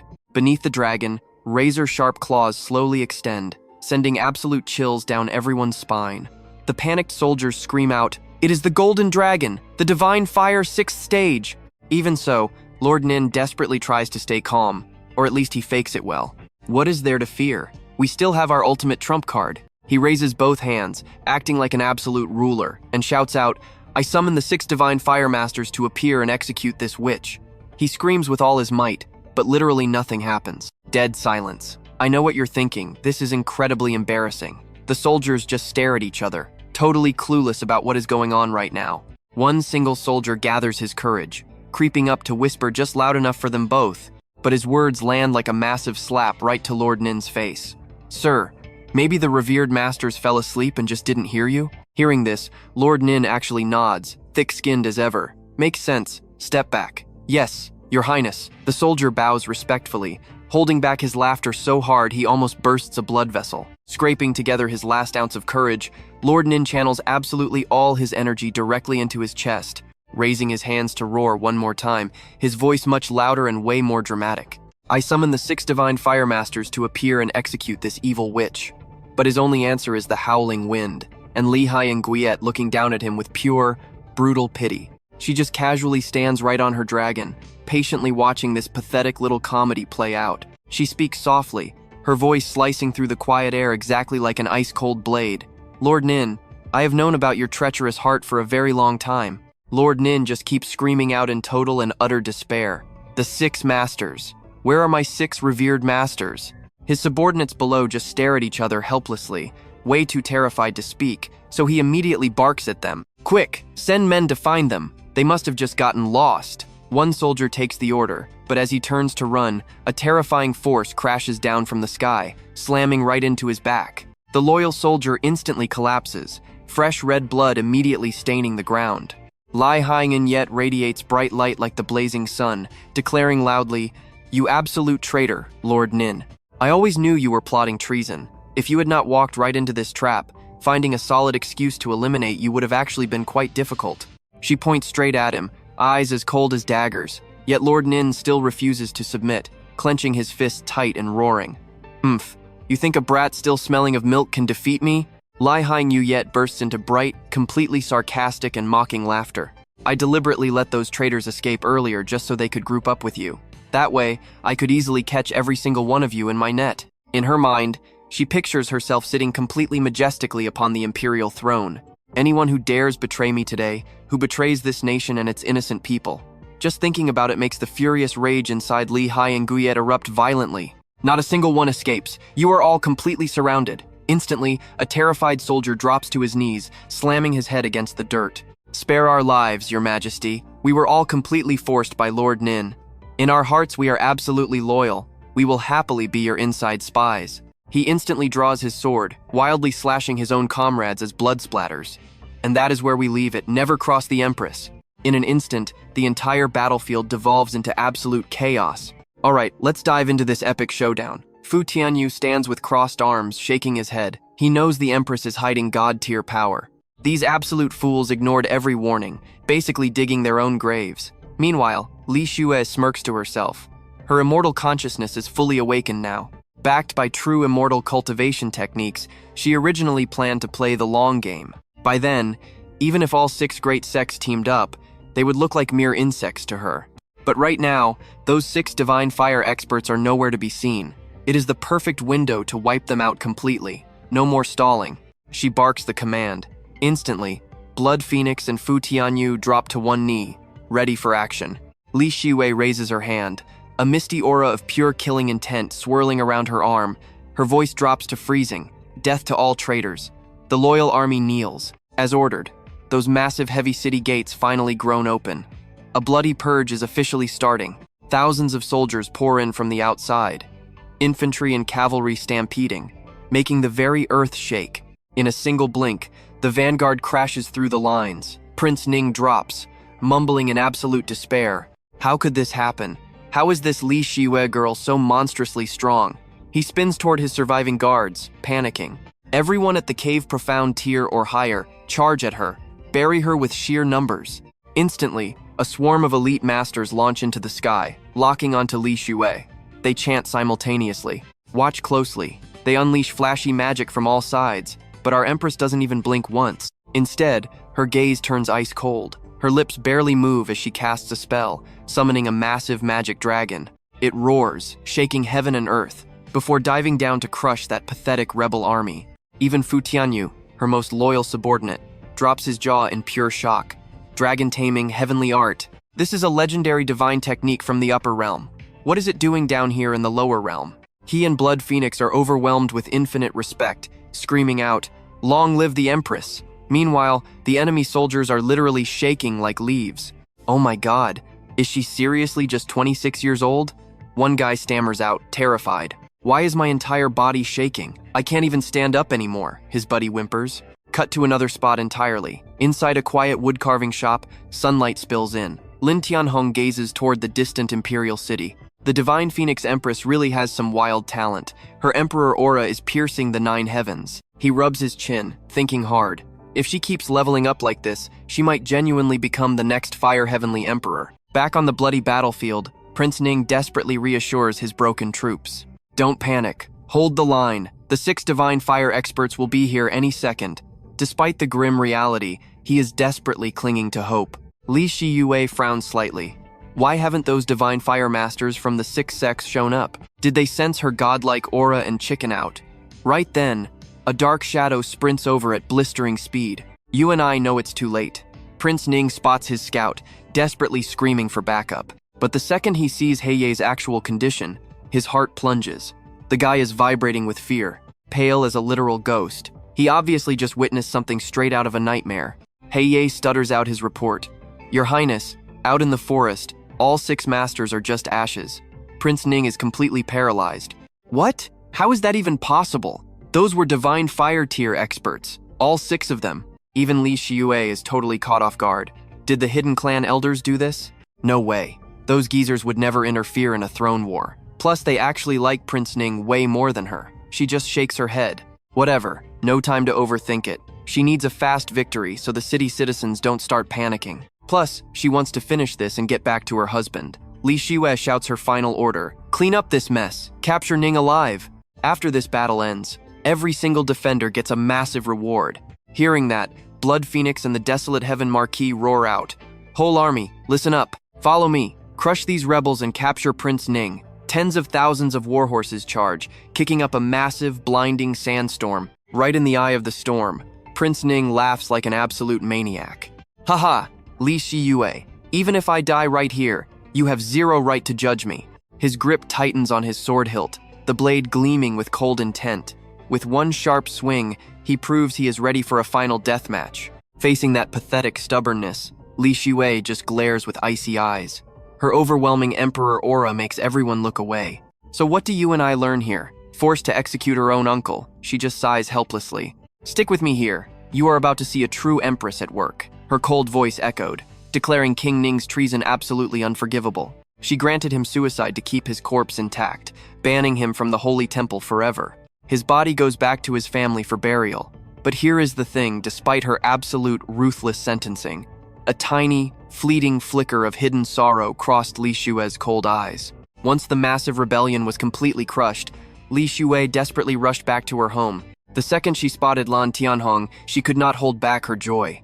Husband! Hearing that familiar, sweet voice calling out, Lan Thien Hong immediately spun around to face her. After being separated for so many grueling days, her eyes sparkled like a tiny kitten finally finding a sweet treat. Without hesitating for a single second, she sprinted forward, burying her head deeply into his incredibly solid chest. In response, Lan Thien Hong wrapped his arms around her fully, holding her tight. My sweet wife, I made you wait way too long. Hearing those words, her eyes immediately welled up, turning totally red. I never expected this brutal war to start so suddenly without warning. The entire city was under strict lockdown. Your husband had absolutely no way to return. He quickly took all the blame, his voice heavy with intense guilt. It is my fault, entirely my fault. I left my poor wife completely alone at home, worrying sick day and night like that. Now watch her reaction here. Hearing his apology, Li Siyue's face instantly dropped, looking so incredibly pitiful that you simply could not look away. I am not scared of heaven or earth at all. I was only terrified of never seeing you again. Finishing her sentence, tears streamed down. She absolutely broke down, crying her eyes out right in front of Lan Thien Hong. I was so worried. If we lost today, we would never meet again. Thank the heavens for watching over us. Lan Thien Hong gently stroked her violently trembling back, whispering to her in a very soft, comforting tone. Hey, relax. The news of our massive victory is everywhere. King Ning's entire rebel army is completely wiped out for good. We are completely safe now. Literally zero danger left. That gentle reassurance worked like absolute magic, slowly stabilizing Li Siyue's terrified mood. But deep down, a massive wave of pure anger rose inside Lan Thien Hong. Daring to make his precious wife panic and worry to this extreme extent? This is absolutely unforgivable. When pulling weeds, you must rip out the roots. Those 6 great sects definitely cannot be allowed to live anymore. Suddenly, as if he just remembered something important, Lan Thien Hong blinked, his tone instantly becoming much lighter and teasing. Oh, but speaking of which, our Empress Majesty is seriously overpowered. I heard a rumor that her age is barely even older than you are, right? Yet she already hit the 6th tier of the Divine Fire Realm.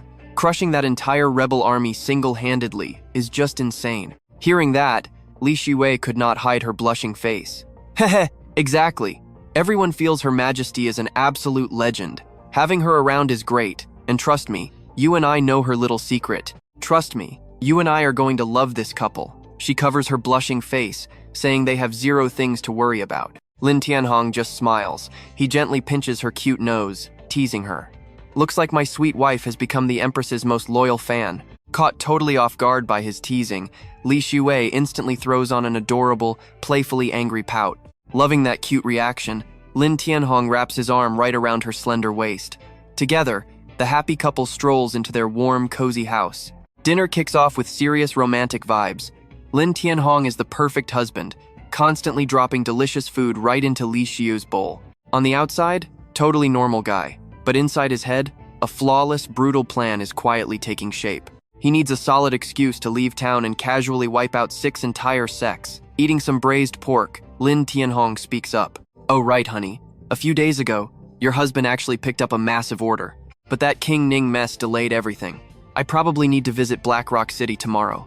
Got to buy some of their special black sandalwood. Li Siyue blinks those playful eyes. Her cheeks turn super pink as she replies, all right, you go ahead. Stay safe, and come back to me soon. Saying that, she's secretly cheering inside. Perfect, hubby can go do his work. I'll stay home and casually clean up the capital city. Now watch this twist. While he's gone, she plans to secretly slaughter the king's remaining rats so her hubby won't ever worry. Wild, right? Lan Thien Hong gently sets his chopsticks down on his bowl. A soft click echoes. Wife, he calls. Their fingertips brush together. His voice drops, cautious but full of meaning. I made you worry all day today. How about we head to bed early? Your husband will properly make it up to you. Li Siyue puts on a fake, annoyed look. The dishes aren't done. But she melts, voice sweet like honey. Fine, I'll let you wash them tomorrow. Absolutely perfect. Lan Thien Hong laughs out loud with pure joy, rubbing his hands together excitedly. Li Siyue clears her throat and opens her arms to him. Well, what are you waiting for? Let's sleep. 0 hesitation. Lan Thien Hong scoops her up, making her let out a shy little squeak. He breathes in her scent and chuckles. You smell amazing. Li Siyue embarrassingly buries her face into his chest, muttering. You annoying guy. Is smelling me every day not enough? Lan Thien Hong's eyes flash with a deep smile. Obviously not enough. I want to breathe you in forever. He carries her, walking real slow. Li Siyue gets redder by the second. But suddenly, boom! He hits top speed, sprinting straight into the bedroom like someone is chasing him. Inside, loving bickering starts up. Oh crap, we totally forgot to take a shower first. Lan Thien Hong immediately seizes his golden opportunity. Let's go shower then. We can wash together. I'll scrub your feet. And you scrub my back, deal? Li Siyue gives in. Then hurry up. Lan Thien Hong is so impatient that his clothes vanish in a flash. And well, nature takes its course. Next morning, it's time to leave Li Siyue. Lan Thien Hong waves high under the warm morning sun. Standing at the gate, she waves back gently. Lan Thien Hong leaves the city looking completely relaxed. Right before walking off, He stops to look back. Suddenly, a weird sound catches his ear. Here's where it gets interesting. Pay attention. He frowns, annoyed. The Empress is way too cautious, sending secret agents just to track him leaving. Sure enough, sneaky figures are tailing him. One shadow guard whispers, "Is this the guy we're tracking?" Ouch! Another guy instantly smacks him in the head. "You total idiot! Not tracking, protecting." The slapped guard rubs his head, complaining about the pain. The attacker grinds his teeth. "I said secretly protecting." While they argue, another guard suddenly freaks out. "Wait, where did he go?" The whole squad looks around, but it's dead silent. Lan Thien Hong vanished without a trace. The shadow guards freeze, their faces turning completely pale. One grabs his head, screaming, "We are so dead. Where did he run off to? How does a weak scholar escape our elite sight? Did we just meet a ghost?" Before finishing that thought, they start yelling and blaming each other. The red-haired guard growls, "Stop screaming and split up to search. I'll say it again. If he loses even one hair, our heads are rolling." This search is basically looking for a needle in a haystack. In a flash, the distance becomes infinite. While the guards are running around completely panicked, constantly shouting out for him, Lan Thien Hong is already miles outside the city. Holding a massive map, he casually flies away. Soon, he lands right at 10,000 Flower Valley. Off in the distance, a breathtaking, majestic city reveals itself, hidden deep within the lush green mountains. Lan Thien Hong hovers proudly in midair. His eyes casually scan the absolutely stunning scenery all around him. Then he reaches into his robes, pulling out a small item. It's a glowing golden pearl radiating blinding light. Standing tall, he slowly closes his eyes. Lan Thien Hong starts channeling his primordial power, getting totally ready to ascend straight to the upper realm. And that's where we leave it. With that primordial pearl, he completely shatters the realm barriers. Trust me, you'll want to see what's next. Alright, stick with me. You are about to see a giant energy eye blast its light straight down onto Lan Thien Hong. This insane beam actually lets him use his Shantian tier power down in the lower realm. That glowing light just keeps getting brighter and brighter. His terrifying aura explodes outward, and in the blink of an eye, our guy completely vanishes from the spot. His very first stop, 10,000 Flower Valley. He touches down right outside this absolutely massive, majestic city gate. Crystal clear skies, fluffy white clouds, and the scent of a million blooming flowers everywhere. He takes a long, deep breath, just soaking in this super rare, peaceful vibe. Right in front of him, 3 girls are happily splashing around in a crystal clear lake. He looks over. He thinks to himself, this valley really is a female cultivator paradise. Bathing in fresh flowers every single day? No wonder they all smell absolutely bewitching. One blonde girl chimes in with this super sweet voice. "Wow, senior sister's skin is flawless." The purple-haired girl just laughs it off. "Please, your long legs are the ones making everyone here super jealous right now." The 3 of them just keep giggling, totally clueless that someone is quietly watching them from a distance. But that peace does not last long. They suddenly sense Lan Thien Hong's foreign aura. All 3 shoot straight up, glaring at him on high alert. They coldly snap. "Where did you come from? Daring to trespass in our sacred 10,000 Flower Valley?" Before the echo even fades, 2 of them draw their swords. All 3 charge right at him, screaming together, "Kill him! Show absolutely no mercy!" Lan Thien Hong just glances back. He literally could not care less about these deadly attacks flying straight at his head. Now watch closely. This is where it gets really interesting. He thinks, these so-called righteous sects always act so extremely high and mighty. You mildly annoy them? They instantly draw swords to kill. They literally never change. That exact hypocrisy is why I chose the demonic path in the first place. With that thought, he just casually raises a hand and flicks his finger. A terrifying blast of golden energy shoots out, violently launching all 3 girls backward. In a single flash, they completely vanish, leaving nothing but their desperate screams echoing around. Right at that moment, the air completely tears open. A massive blade slams into the dirt right behind Lan Thien Hong's back. Before his eyes sits the majestic Elder Hall. A giant Bagua symbol dominates the main doors, and inside, rows of female cultivators are deep in silent meditation. Countless glowing talismans just float around the room, creating this incredible mystical vibe. Every single one of these women is stunning. Sensing the sudden chaos, the gorgeous palace master of the valley instantly picks up on his terrifying aura. She snaps her eyes wide open, staring into the distance, and the rest of the cultivators quickly follow her gaze. Then, suddenly, the quiet sky completely fills with these blazing golden arrows. They all lock onto one single direction, lighting up the entire peaceful airspace. Lan Thien Hong just keeps his hands casually behind his back, calmly watching the incoming destruction. I know what you are thinking. Epic showdown time, right? The master and her top elders appear before him. Looking dead serious, she coldly demands, "Who exactly are you? Why dare invade our valley?" Someone secretly sends her a voice transmission. "Master, this guy is a total mystery. I have never seen him before." The disciples in the back cannot hide their curiosity. They start whispering, "Who is this guy? Could he just be some random rogue cultivator who got totally lost?" Instead of fighting, Lan Thien Hong flashes a brilliant smile. He puts on this super respectful act, looking like a totally innocent, devoted follower. "I am so sorry for the intrusion. I honestly just came here to ask you all one tiny little question." The palace master chokes back her rage and coldly replies, "Then spit it out." He rests his chin, smiling like a total fox. His voice is super sweet but laced with venom. "I have a fun little riddle.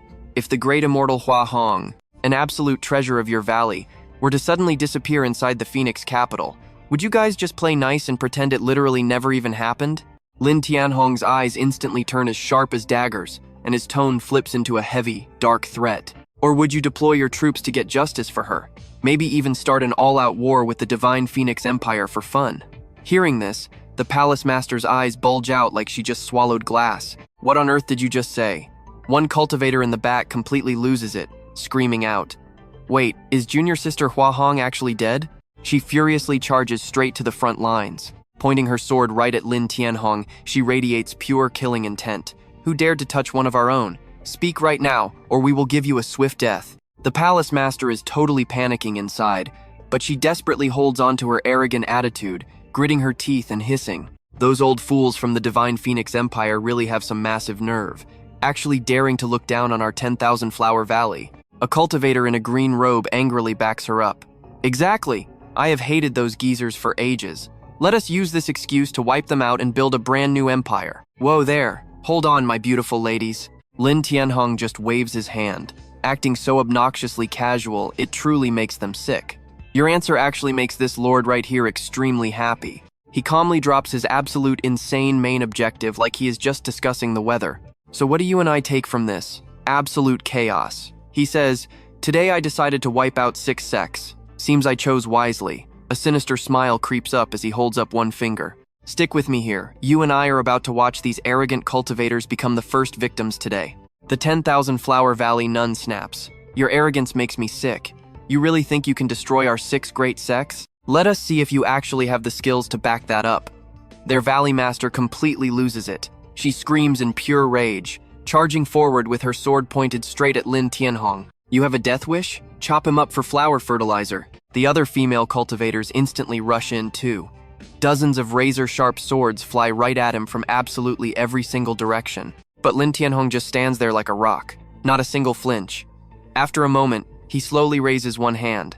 Moving casually, he says, "I really do not like bullying the weak. Take this one strike. Whoever survives, I will personally spare your miserable life." The Valley Master laughs with pure disgust. "What cheap circus did you crawl out of to act like this?" But the second her feet touch the ground, boom, an absolutely earth-shattering force violently crashes down, making the entire ground shake wildly before ripping wide open in front of them. Watch closely because when they look up, they all freeze in absolute horror. A massive glowing golden hand covers the entire sky. It looks like a god descending, just to swat a swarm of annoying bugs. Standing under it, the valley cultivators look like absolutely tiny, helpless ants. "Run, use everything you have and run," panicked screaming echoes everywhere, as one desperate cultivator yells out at the top of her lungs. "No, I cannot move. What kind of absolute lockdown is this? None of us can even break free to escape." A cultivator in green trembles, her voice stuttering. Why? How could such a terrifyingly overpowered expert even exist within the divine Phoenix Empire? The Valley Master's legs instantly turn to absolute jelly, losing all their strength. She completely collapses to her knees, tears streaming down her face as she begs, "Senior, please give us a way out. We are willing to serve as your cultivation vessels." Lan Thien Hong just flashes the most disrespectful smirk imaginable. "I already gave you people a chance. Run. Go ahead and run. If you can escape, just leave." Heavy tears roll down the beautiful, yet completely twisted and terrified face of the Valley Master. You never actually planned on letting any of us go. Rumble. A terrifying demonic pillar of energy rips right through the dark clouds, slamming into the earth like a divine sledgehammer. Boom! A horrific explosion swallows everything whole, sending massive shockwaves echoing across heaven and earth. When the shockwaves finally settle, only a massive, bottomless crater is left on the ground. It perfectly matches the shape of a giant handprint. Thick dust and heavy smoke completely surround the area, looking like the chaotic dawn of creation. Lan Thien Hong stands perfectly silent in that faded smoke. His figure looks blurry and almost impossible to track. If you do not look closely, he is practically invisible. His expression remains as cold as ice. Only took an incense stick to finish. So, where do you and I travel to next? Swoosh! Without another thought, he instantly turns into a streak of light, tearing through the wind straight up into the sky.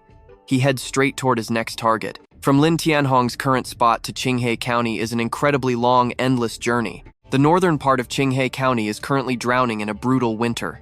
Pure white snow blankets the endless mountain ranges, while rivers and lakes are completely frozen solid. A warhorse breathes out thick white mist, almost like it is cursing its tragic fate to pull a carriage through this bone-chilling, flesh-cutting, freezing weather. But it just has to keep dragging itself forward inch by inch, because it literally has zero other options. Clack, clack. The entire area is so dead silent that every single hoofbeat against the heavy snow echoes crystal clear. As they finally get close, Uncle Kun speaks up. Young master, the black and white Dao Palace is right ahead.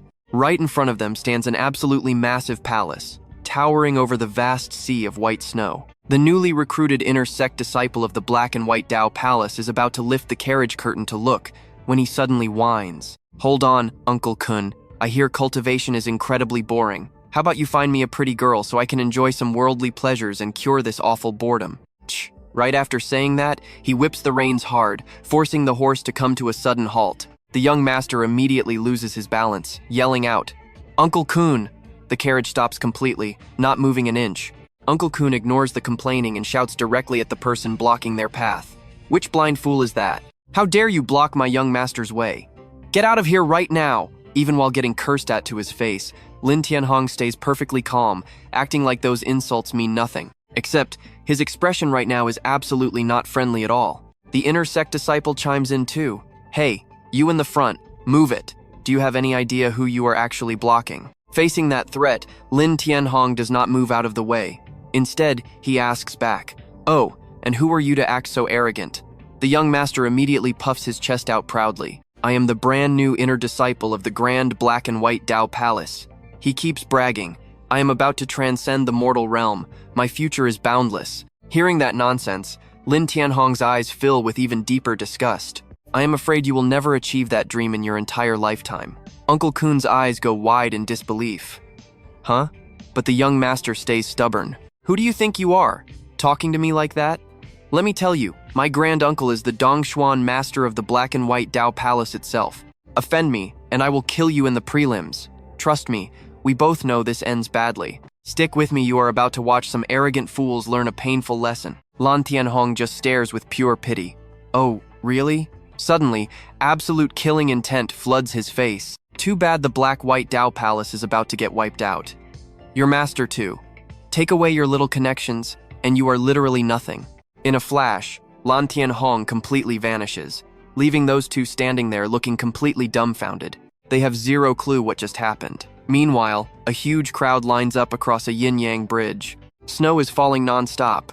It is freezing, but everyone just stands there waiting patiently. Up on a massive platform, an old man brags about how famous their palace is, pulling in all these top-tier talents and rare geniuses. He looks down, totally smug.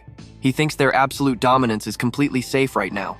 But suddenly, black clouds roll in, and endless lightning violently rips the sky.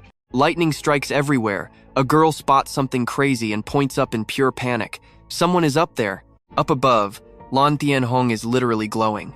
A massive, brilliant aura radiates everywhere. A young guy down below gets super confused. Who is this? With that intense aura, is he attacking? Someone else laughs. This is the Dao Palace. With so many elite experts here, this guy is basically walking into a death trap. Right then, a heavy voice booms like absolute thunder. Daring to attack the Dao Palace is a massive mistake.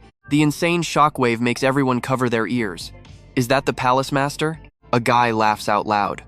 Our palace master is a top-tier legend in the Divine Phoenix dynasty. He is peak Divine Fire Realm, basically an absolutely terrifying powerhouse.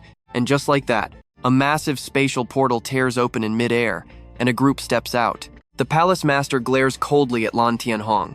Instantly, the massive crowd below drops to their knees to bow, whispering in pure awe. Now watch closely. The master and the elite elders are all stepping up. We are about to witness the biggest legendary battle in years. Someone sneers. That floating guy is totally dead now, with zero way out. The master speaks with heavy authority. You dare invade our Dao Palace and completely disrespect our elite reputation? His eyes turn cold, and murderous aura explodes. Lan Thien Hong smirks. Your palace is getting wiped out today. What honor? The master turns pale with rage. How dare you? Die. Instantly, the master summons a massive, house-sized fireball that shoots straight toward Lan Thien Hong with crazy speed. Lan Thien Hong instantly strikes back. Suddenly, a gigantic, crackling hand of pure lightning materializes right above his head. The master instantly starts sweating, completely terrified by this unknown technique. Lan Thien Hong speaks coldly. Just a little move to save your face. Basically, a giant slap. The master's face goes totally pale. Impossible. This power does not belong in this realm. Then, absolute chaos. Boom. A devastating shockwave completely obliterates the entire area, sending thick black smoke everywhere. Up high, that bright lightning hand turns dark, radiating pure, deadly intent. Not far away, Uncle Cone turns around and says, "Young master, we finally reached the Dao Palace." The disciple scoffs. That guy was so cocky. Next time, I will definitely teach him a painful lesson. You saw that coming, right? They both freeze in shock. Uncle Con, what is that? Uncle Con squints. It looks like a massive hand. Is the master using a supreme spell? So terrifying. A gigantic shadow and crazy smoke rip across the sky at absolute lightning speed. The once mighty Dao Palace? Gone. Replaced by a gigantic hand-shaped crater in the earth. After that insane blast, Lan Thien Hong just floats there, arms crossed, totally admiring his own absolute masterpiece. He smirks, looking incredibly smug and arrogant. Hands on his hips, he acts exactly like the undisputed strongest god in the world. He rubs his chin, pretending to think really hard, before letting out a massive, dramatic sigh. Sigh. Ever since I brought my wife home, I have become way too soft. He mutters lazily to himself. These annoying bugs dared to ruin the peaceful life I share with my wife, and yet I gave them such a quick, painless death. Absolute mistake. Shaking off the thought, he decides to finish the job. 4 annoying factions remain, so he might as well wipe them out now. Instantly, a dark magic circle for a self-destructing clone technique materializes in the air. A deep purple orb, dripping with heavy demonic energy, hovers in his hand. Inside are tiny, creepy clones. He orders them to self-destruct on the sex. Trust me, you and I definitely want to see what happens next. Alright, you and I are kicking this off with one glorious explosion. The clones instantly bow their heads, shouting "Yes, sir" in perfect unison. Moving with absolute precision, they scatter in every single direction like a furiously angry swarm of bees. In just a blink, boom, boom, boom, right in the town center, an earth-shattering explosion violently erupts out of nowhere, completely obliterating a massive building in a fraction of a second.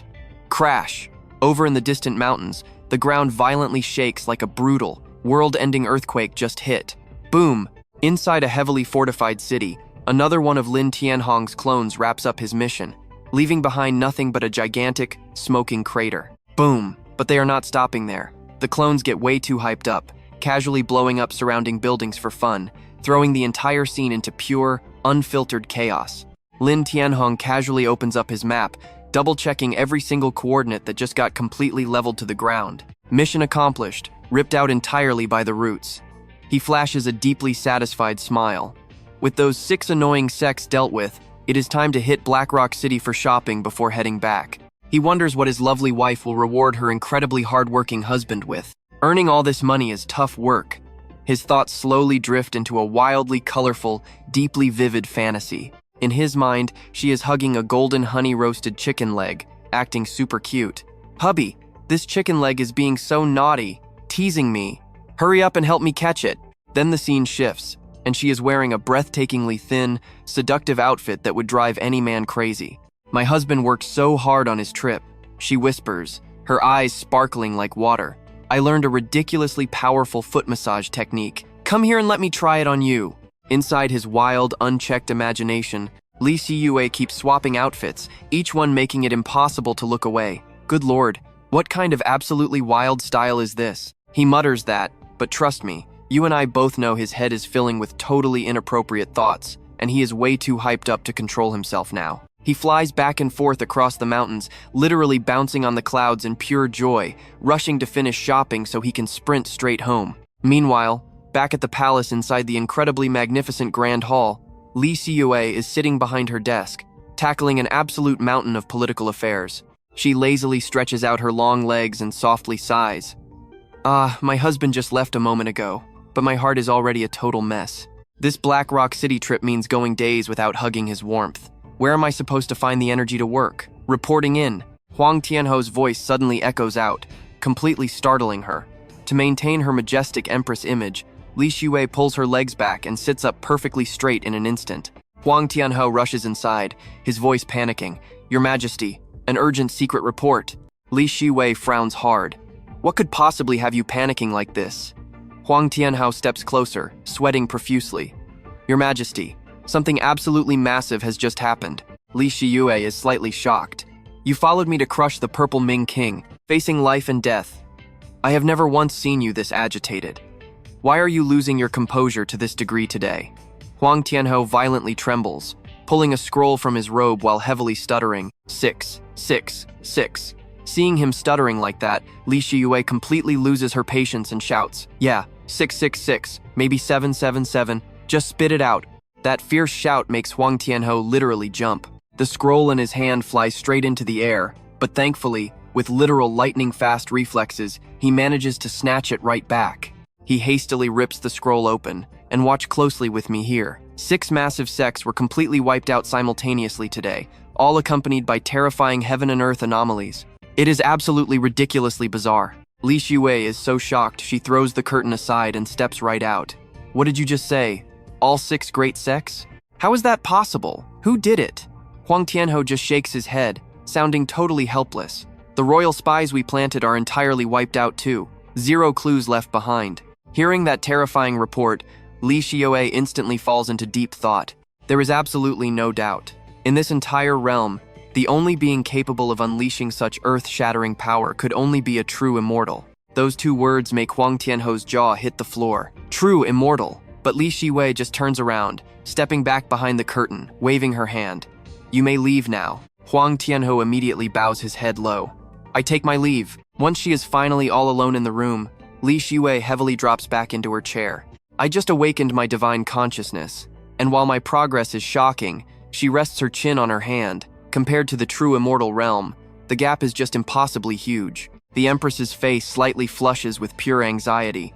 Who wiped out the 6 sects? What is their goal? Is this a brutal threat to my heavenly Phoenix dynasty? She grips the armrest tightly, her voice practically shaking. What do I do now? What should I do? A true immortal in this mortal realm is completely invincible. Just lifting a single finger is enough to totally obliterate an entire country. If that monster has bad intentions for the heavenly Phoenix dynasty, I fear my husband and I will be sent straight to the underworld together. If we reincarnate, who knows how many lifetimes it will take to find my husband again. Li Siyue's entire body shivers.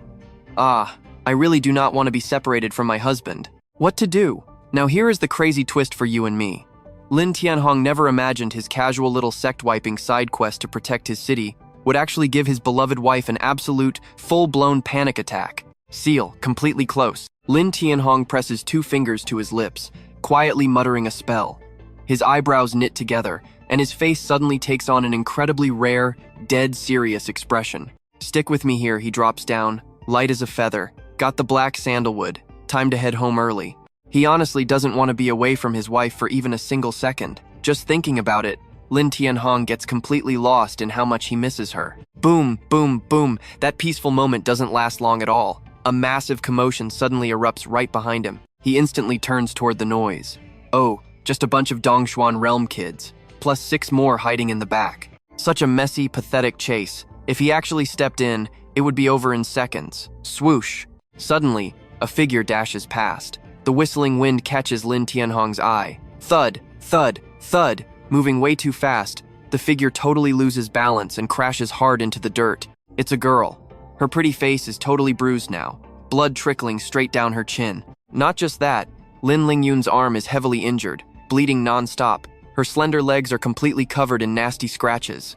Even with her legs shaking violently, she grits her teeth and forces herself up. Lin Lingyun pulls out a hidden jade flute to defend herself. Lan Thien Hong's eyes lock onto it instantly. He squints, taking a closer look. Staring at the flute in her grip, he frowns hard. He definitely recognizes it. That jade flute, whoosh! Suddenly, a blast of magic shoots from the distance, aiming dead straight at Lin Lingyun's position. Boom, boom. A massive explosion rips the ground apart, sending thick dust rolling everywhere. Still, you can clearly see a group of enemies slowly advancing through the smoke. Watch closely. You and I know they're behind that brutal sneak attack. Stepping right out of the smoke, a hooded figure appears, his voice dripping with pure threat. You can't escape. Surrender now and follow us back. Otherwise, don't blame us when we snap your limbs and shove you in a jar. He glares at the girl, openly mocking her. Such a pretty face ruined, you look like absolutely nothing now. Despite her heavy injuries, Lin Lingyun stubbornly leans against the tree. Her eyes stay fierce. She is definitely not giving up here. You bastards, our grudge is absolutely irreconcilable. She grips the jade flute tighter, refusing to let it go. Watching from afar, Lan Thien Hong mutters to himself. That jade flute is the token I left my seventh brother before leaving the South Continent, 10,000 years ago. A sudden doubt rises in his mind. Jade flute? Could this girl actually be a descendant of my Lin family? Whoosh!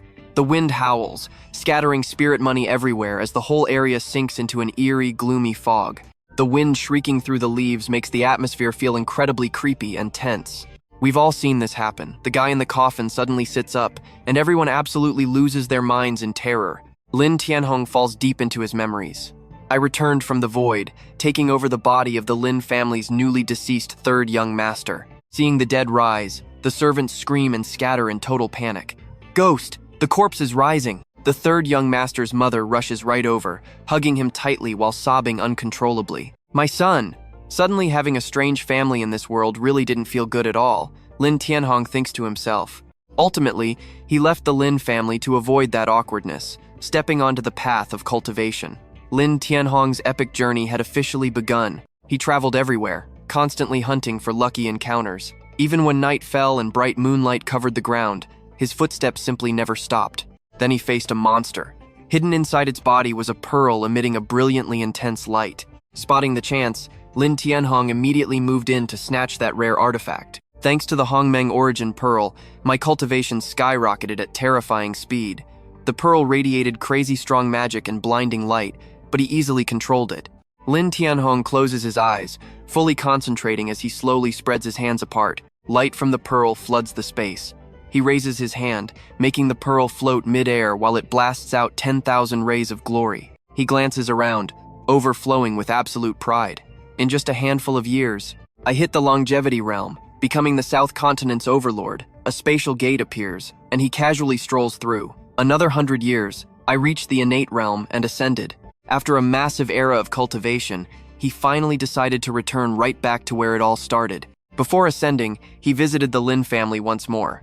Lan Thien Hong even visited his parents' graves, lighting a stick of incense in their memory. Right in front of the clan's shocked eyes, he pulled out the epic immortal artifact, the Emperor Bell. I left them this peak mortal realm weapon to protect their fortune for 10,000 years.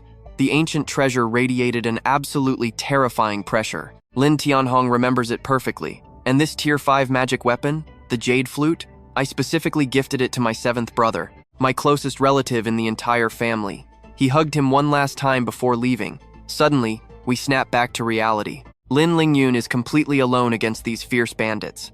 Lan Thien Hong just crosses his arms, watching indifferently from the distance. So what do we take from this? If she's family, he's stepping in. He sighs, sounding completely reluctant. But believe me, these bandits are about to deeply regret waking up today. Alright, stick with me here. We kick things off with these arrogant bandits cornering our lone girl, completely convinced they have an easy win. One of the guys, probably the loudmouth leader of this pathetic crew, just bursts into this absolutely unhinged, manic laughter. He mocks her, laughing that today is the day she meets her ancestors. Finally, they can erase the annoying Lan family name from the martial world forever. Lan Lingyun's clothes are totally stained with dirt, but she is gripping her jade flute so tight. It is literally her last shred of hope. Her fierce eyes flash with extreme caution. But then, this one-eyed bandit speaks up. Looking like a total joke of a background villain, he suddenly comes up with an idea that he actually thinks is pure genius. He tells the crew they have been chasing her forever and they are totally exhausted. So before they take her head for the bounty, why not have a little fun to recharge their energy? Hearing this disgusting proposal, another bandit with totally creepy narrow eyes instantly lights up, slowly looking Lan Lingyun up and down. She shivers, instinctively crossing her arms to protect herself. But that desperate reaction just makes the one-eyed creep's twisted desires flare up even worse. His face flushes red like a drunk. After sizing her up, he nods, eagerly agreeing to this sick plan. Trapped in this total nightmare, her mind just blanks out. Game over. Are her reputation and her very life really going to end in this absolute middle of nowhere? Thinking about the Lan family's entire legacy collapsing, tears finally spill down her face. She refuses to accept this. Absolutely refuses to give up. The one-eyed trash speaks up again, asking who gets to step up and go first. Instantly, the whole mob answers like it is rehearsed. Obviously, the boss gets the first turn. Now watch closely, because this is where everything shifts. Just when things get terrifying, a lazy voice cuts through the tension. 6 sewer rats daring to flex on the Lan family? Seems you really have a death wish. That voice hits the bandits like a brutal bucket of ice water. They violently whip around to look. Who is it? Even Lingyun's eyes go totally wide. Stepping out from the shadows, Lan Thien Hong slowly appears. He is just strolling like he is on a park walk, completely ignoring their deadly, vicious glares. The wind howls, kicking up dry leaves and making the standoff insanely tense. But the one-eyed guy actually smirks. He thought some epic backup arrived, but it is just a nobody kid. Another thug chimes in. Listen, kid, if you want to play the hero, you better check your own stats first. This is no fairy tale. Crossing 6 profound realm martial experts? Your little life cannot handle that. But unlike those two talkers, one impatient guy just rips out his heavy blade. Why waste time talking? Just chop him down. Seeing the critical danger, Lan Lingyun desperately shouts at them to stop. If you want blood, take mine, but leave the innocent alone. She actually steps right in front of Thien Hong, but that brave move just makes the swordsman even more hyped. He lets out a vicious sneer. I actually love hurting innocent people. He roars and charges forward. Die, kid. If you want to play hero, blame yourself for being trash.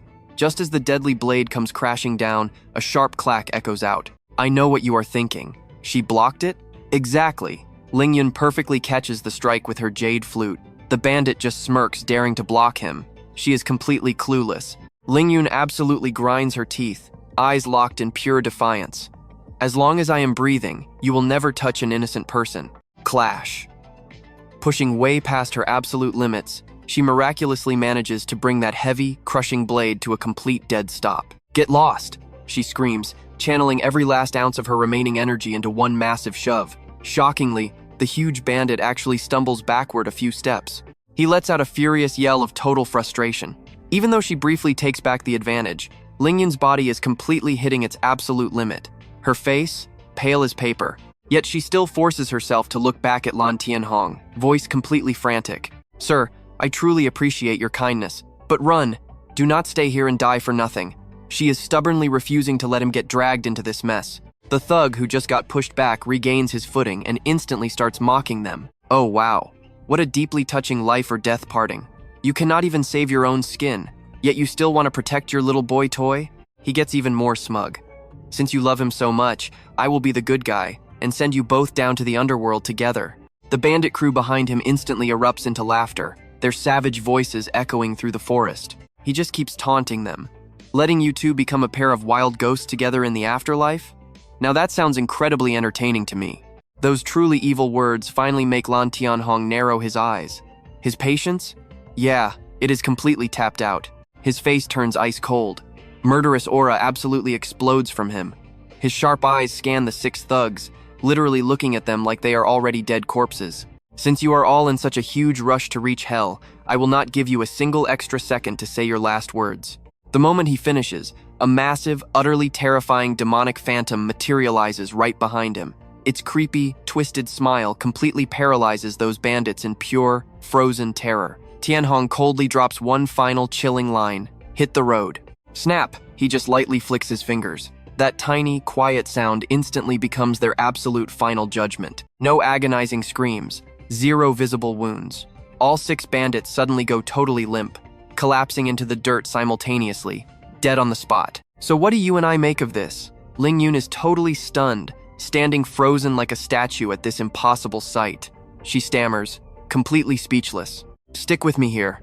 Suddenly, Ling Yun drops to her knees, kowtowing repeatedly, thanking the senior for saving her. She swears she will never ever forget his massive favor. Thien Hong just stands there, completely unfazed, his voice dead cold as he says he has questions for her. Ling Yun immediately responds. She tells the senior to ask away, promising to spill absolutely everything she knows. 0 secrets and no stalling around.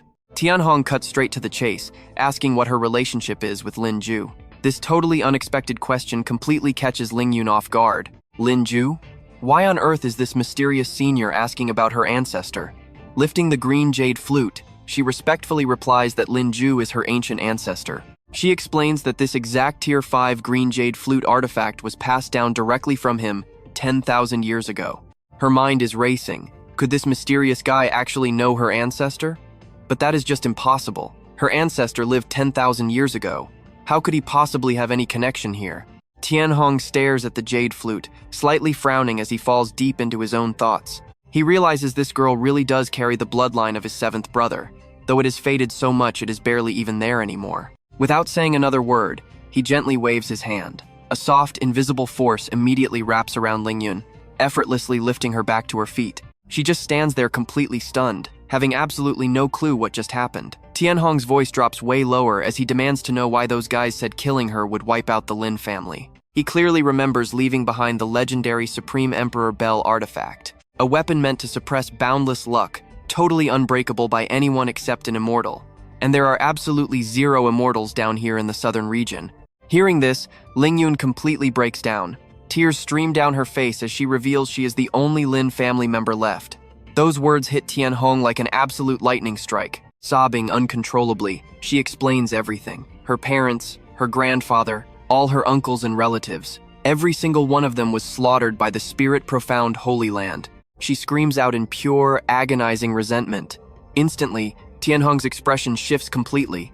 That calm, unfazed demeanor of his, gone in an absolute flash. Watch closely, because this is where it gets terrifying. A suffocating, invisible pressure erupts from his body, radiating pure dark energy everywhere.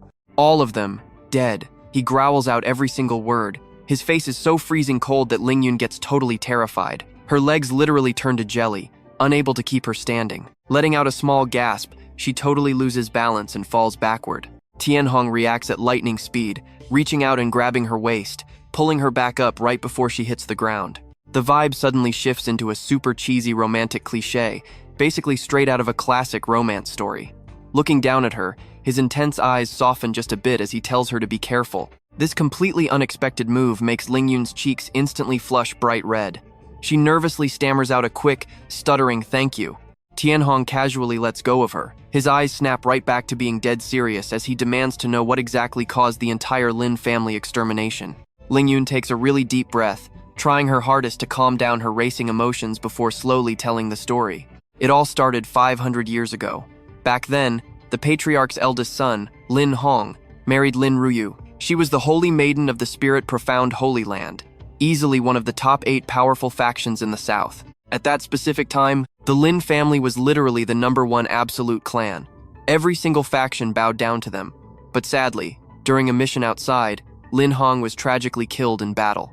Ruyue cried hysterically while hugging her child next to her husband's corpse.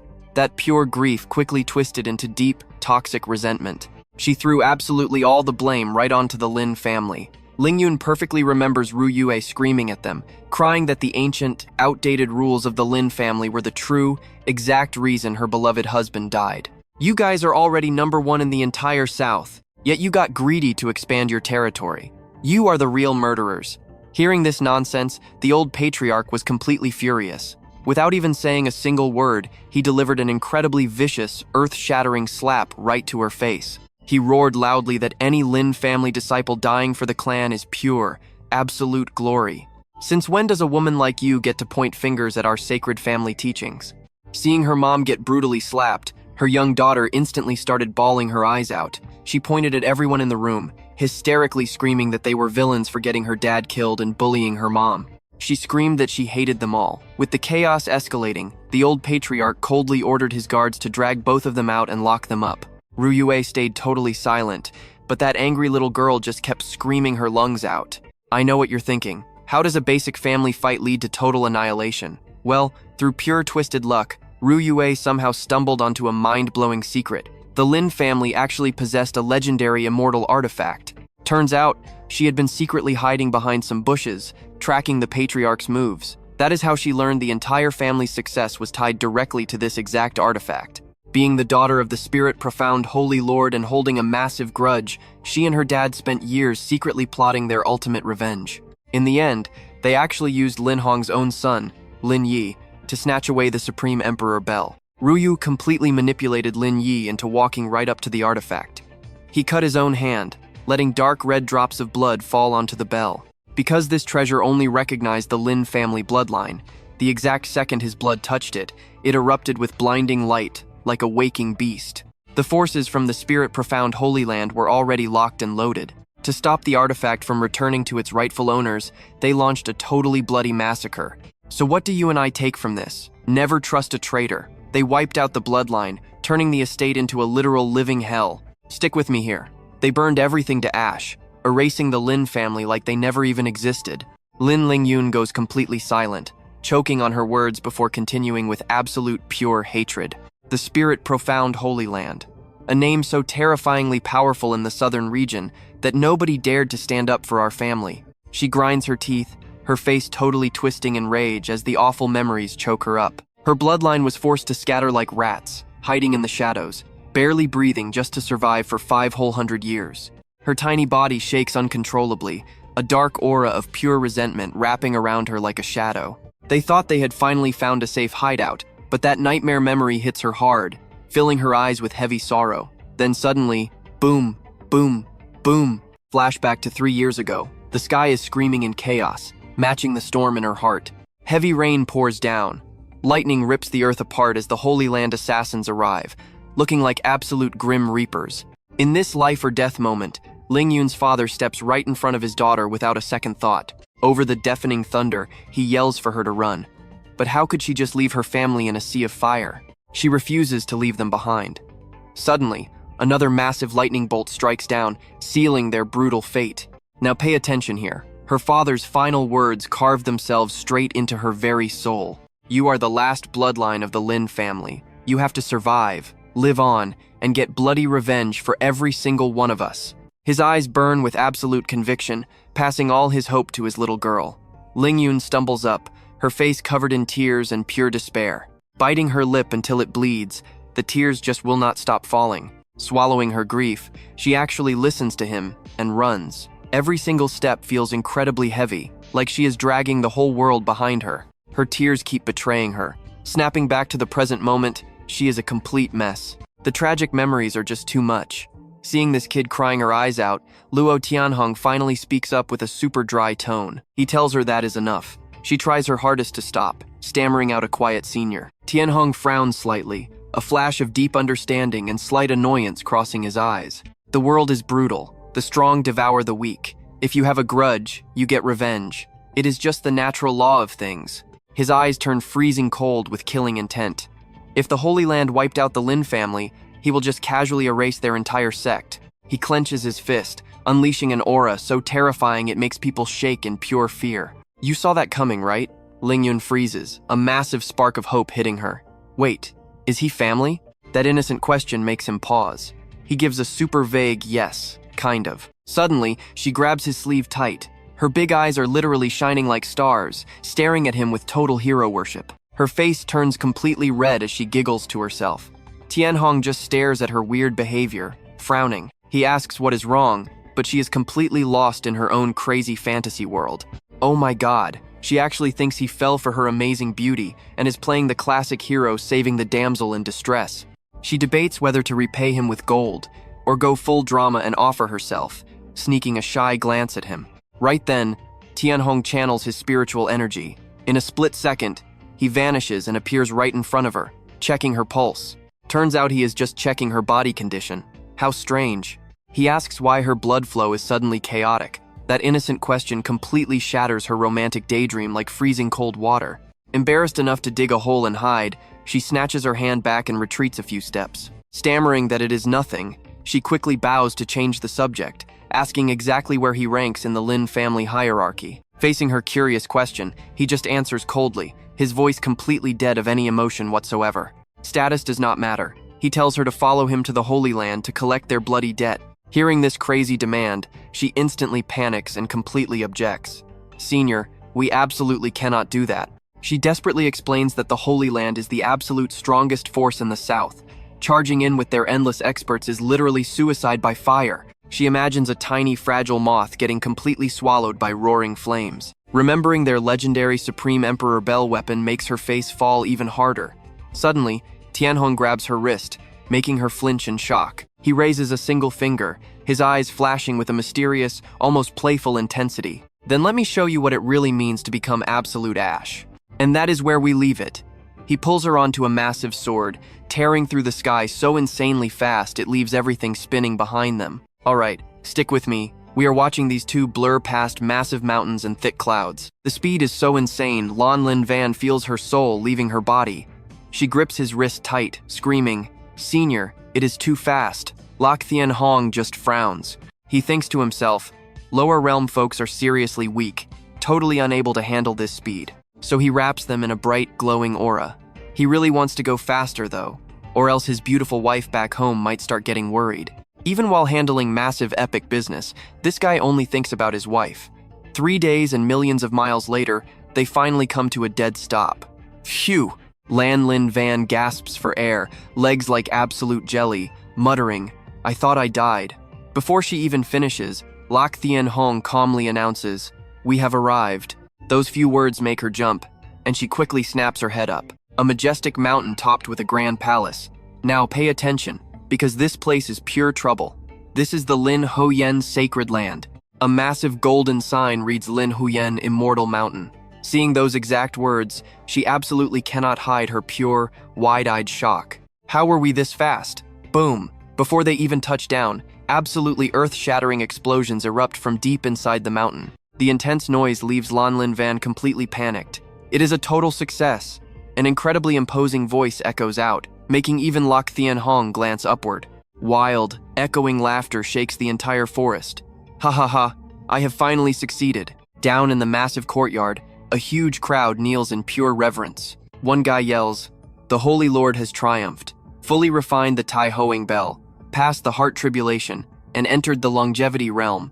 Another loyal follower quickly chimes in, "The entire southern domain has not seen a longevity Taoist in nearly 1,000 years. The last was Taoist Heavenly Dragon." Someone else laughs wildly, "Now our sacred land rivals the Heavenly Dragon dynasty. When Taoist Heavenly Dragon finally passes away, we will be the one and only absolute overlord of the southern domain." The whole crowd laughs like absolute maniacs. Every single word cuts Lan Lin Van like a sharp knife, pushing her into pure, burning fury. The longevity realm. But almost immediately, that fierce, burning fire of anger on her face completely dies out. It gives way to deep, crushing despair. With an existence standing at the absolute peak of the southern domain, the Lin Huyen Sacred Land is now a true forbidden zone. Nobody dares approach. Down at the mountain base, a spatial gate violently tears right through the void. Slash! Massive, blinding spiritual energy explodes everywhere. I know what you are thinking, is this the final boss? Oh, absolutely. Right in the dead center of that intense light stands a man, the Lin Huyen Holy Lord himself. He flashes a very dark, cryptic smile, staring down at his hands, muttering, "All those utterly useless past generations of seniors, just because they forcefully tried to refine the Tai Hong Bell and practice the blood exchange secret art, they all exploded and died. But in my hands, total success." He clenches his fist tightly, his eyes flashing with raw, unchecked ambition. "I just need to fuse the final drop of Lan family bloodline, and this Tai Hoang Bell will completely acknowledge me as its master." Swoosh! The Holy Lord's figure darts down from the sky in a blur, and in a single blink, he stands right in the middle of the kneeling crowd. His terrifying, violent aura quickly pulls back, gathering right under his feet into a brilliant, glowing lotus of pure light. It effortlessly supports his body. The huge crowd below instantly cheers in unison. "Congratulations, Holy Lord, for reaching the absolute peak of the longevity realm." His face stays completely deadpan and stern. He raises one hand, and the atmosphere instantly drops into dead silence, so quiet you could literally hear a pin drop. The Lan Thien Holy Lord slowly and arrogantly declares, "Today, I have finally broken through to the legendary longevity realm and completely refined the Tai Huang Bell. I am invincible in the southern region. It is time to summon the immortal gathering and show the world our absolute power." The massive crowd immediately screams back, "Holy Lord's prestige is unmatched, invincible in the world." But right at that moment, a freezing cold voice drops from above, totally cutting them off.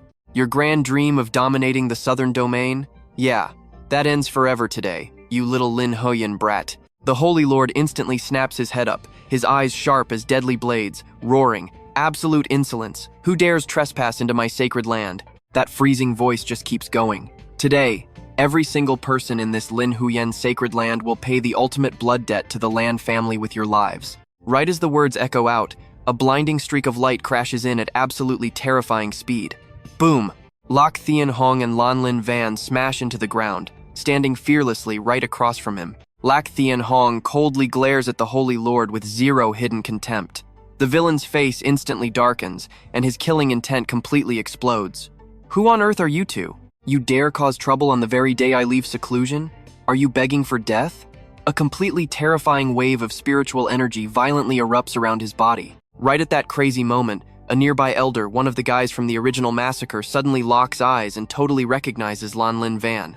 He points a shaking finger and screams, "Holy Lord, that girl in blue is the very last surviving remnant of the Lan family. It is Lan Lin Van." Hearing that, the Holy Lord lets out a dark sneer, his eyes instantly filling with sick greed and cruelty. "Oh, the Lan survivor? Just throwing yourself right into my net?" She glares back. "Trust me, you and I can feel her raw, totally heartbreaking fury right here. You absolute monster, you killed my parents. Heaven and earth will never forgive this blood debt." The twisted elder just bursts into a completely savage, mocking laugh. "Haha, that is exactly right. I personally sent your entire pathetic family straight to the grave. So what? Let's dive right into one epic revenge arc." He sneered at her. "Your weak mystic stage is trash. Even with 10 lifetimes, you'll never get payback." Hearing those brutal insults, Lin Lingyan clenched her fists so hard her nails pierced deep into her flesh. Her entire body shook with pure fury. Seeing this scene, Lan Thien Hong casually chimed in. He asked like it was nothing, "You really want to kill him yourself?" Her answer, "Even in my dreams." She didn't hesitate for a second, but then her voice broke, and pure absolute despair filled her eyes. "But he's already at the Divine Fire 5th stage. If I trained bitterly for 20 whole years, I could definitely." Before she could finish, he cut her off, laughing. 20 years? By then, even the fresh veggies will turn into pickled greens." He tilted his head, his voice light but insanely confident. "Why wait that long? You can just do it right now." The spirit profound sacred lord had been watching silently, but finally, he couldn't just stand by anymore. The old guy stepped in, his voice calm but dripping with a heavy, crushing aura. "Young man, I can tell you're no ordinary guy. But to mess with our sacred land's business just for some lowly kid from the Lin family? That is way too foolish." He smirked, acting like he was handing out charity. "I just left seclusion today and I'm in a good mood. Walk away now, and I'll spare your life." But Lan Thien Hong? He completely ignored the old man. He didn't even bother talking back. He just placed his hand gently on her shoulder, treating that big-shot sacred lord like total air. Now watch closely. This gets wild. An invisible force transferred straight into her. He gave a cold scoff, totally mocking them out loud. "Just a tiny, pathetic sacred land. And you actually dare to tell me to get lost?" Instantly, Lin Lingyun felt her body get super light. Then boom, boiling heat like pure magma surged right through all her meridians. A terrifyingly pure fire energy erupted from her core. Her eyes went wide, flashing with brilliant light. Whoosh! Absolute monstrous power exploded from inside her. Her aura was skyrocketing like crazy. She was completely panicking now, totally confused. "Senior, what is this power?" He just gave a smirk. "Don't lose focus, just feel it. It's a little welcome gift, no need to thank me." He kept feeding her power while everyone watched, completely stunned. Boom! Her aura erupted like a massive hurricane. The raw energy blasted outward, trapping the whole area in a thick, hazy mist. Whoa! Where did this smoke come from? What in the world is happening right now? Even the sacred lord floating up there shrank back, cold sweat dripping straight down his spine. This leveling speed is terrifying. I couldn't even react in time. Just what kind of absolute monster is this kid? The crowd below absolutely lost their minds in the chaos. Divine Fire stage. Oh my god, no way. Skipping straight from Mystic 4th stage up to Divine Fire? That is completely impossible. Her slender legs touched the ground so lightly. It made a tiny tap, but it hit everyone's chest like a heavy sledgehammer. Lin Lingyun stared at her hands, feeling that insane power flowing. Is this really my power? This is way too strong, someone in the crowd shrieked. Wait, you and I need to pause here. That's not just early Divine Fire. Oh my god, she hit the absolute peak of the 5th stage. Even the Sacred Lord was visibly shaking now. With a heaven-defying trick like this, even I couldn't pull this off so smoothly. This guy's background must be insane. Once she finished absorbing every drop of power, Lin Lingyun immediately dropped to one knee, looking up with total respect. Thank you for this power, senior. He just waved it off. Just a tiny favor, don't mention it. Get up, go do what you need to do. Tears streamed down her face. Thank you, senior. She shot up, her eyes suddenly glaring like absolute daggers. She aimed right at Elder Jing, voice cold as steel. Today, your doghead is paying for my parents' lives. Come here and die. The entire crowd froze. Did she just talk to Elder Jing like that? This girl has lost her mind. She's basically got a death wish. Elder Jing stepped up, trying his best to look calm, but inside, he was absolutely panicking. Still, his presence made everyone back away in fear. You arrogant brat, get a tiny bit of power and you think you're a god? Using borrowed Divine Fire strength to kill me? Keep dreaming about it. Swoosh. No more talking. She dashed forward, moving like a blur through the wind, getting right in Elder Jing's face in the blink of an eye. Without blinking, she whipped out her emerald jade flute, treating it like a weapon to risk everything. Gotta risk it for the ultimate payback, right? Even while trash talking, that guy's face was completely drained of color. You've got nerve, trying to jump me. Boom! She swung hard, setting off a massive explosion that blasted the bystanders away like dry leaves. Clang, clang, Elder Jing went completely feral, slashing wildly, but every single hit bounced off the glowing energy shield she just threw up. That's where we leave it. Meanwhile, a disciple below screamed, "Ah, save me!" All right, stick with me here. The crazy elder's eyes bulge, completely shocked that his fierce attack just got effortlessly blocked by her annoying magic shield. Clang, clang. He swings like an absolute maniac, smashing the shield repeatedly, but nothing breaks. Scattering Flower Sword. He unleashes another signature technique, but gets the exact same result. Frustrated, he lands back on the ground to prep his killer move. The second Elderkin touches down. Cold sweat drips down his forehead. Gritting his teeth, he realizes it is time for his ultimate attack. A wild stream of violent magic energy slowly wraps around his heavy blade. Lan family remnant, I must admit you forced this old man to get fully serious. While maintaining her strong defense, Lan Lin Van carefully watches every single move he makes. His entire combat stance has totally changed now. Murderous aura explodes. Letting you escape before was the biggest humiliation of my entire life, but today, my own hands will end everything. His face twists with pure rage. Take this, green light sword art. Magic erupts, literally ripping the surrounding air to shreds. Facing that full power strike, Lan Lin Van instantly falls into a heavy disadvantage. This is bad. Rocks fly everywhere as he dumps all his raw power into one slash, crashing straight down onto her fragile shield. Boom. This time she absolutely cannot hold on any longer. Her energy totally drained, she coughs up a mouthful of fresh blood. Seeing this, Elder Kin laughs like a complete maniac. Ha ha ha, today is the day the Lan family bloodline gets completely wiped out. The intense shockwave instantly destroys all the nearby buildings too. Thick smoke rapidly rolls in, along with the endless sounds of pure destruction. Crash! Boom! The barrier shatters to pieces, but seeing Lan Lin Van still alive, he smirks. Oh, you are tough. But this is the end of the line. Lan Lin Van heavily collapses to the ground. Watch closely now, as Elder Kin steps closer, because it looks like everything has finally reached its end. Completely paralyzed by insane pain, she can barely even control herself anymore. Ah, it hurts way too much. My body just will not listen. With tears totally filling her eyes, she bites her lip hard, feeling so much guilt. Even using Senior's immense power, is the level gap really still this massive? I am so useless. I failed my Senior. Just as her willpower completely crumbles, a super familiar voice suddenly echoes right inside her head. Lin Van, do not be afraid. She flinches. It is actually his voice. Senior. Lan Lin Van instantly closes her eyes, trying hard to feel that tiny bit of remaining power encouraging her. Lan Thien Hong whispers softly, "Very good." The very next second, he simply snaps his fingers. Snap! Lan Linvan's entire body shakes violently as a crazy, pure energy, way stronger than before, completely erupts inside her mind. This is a completely brand new cultivation technique appearing in her head. Mind-space transmission. Lan Linvan stares in absolute horror at the glowing golden text appearing before her. Then his voice rings out again, sounding pretty annoyed and impatient. "You do not have the luxury to just stand there looking dumb." Instantly, a massive flood of magic surges straight into Lan Linvan's entire body. She obviously realizes it right away. Countless ancient characters and magical images pour endlessly into her mind, burning deep like fire to explain the ultimate technique. "Understand this well," he tells her, seeing her standing completely still. Elder Kin steps even closer, his tone totally mocking her. "What is wrong? Giving up already?" He furrows his brows and smirks with pure contempt. "Haha, smart choice." He raises his sword. "Since you accept your fate, I will make this quick and clean."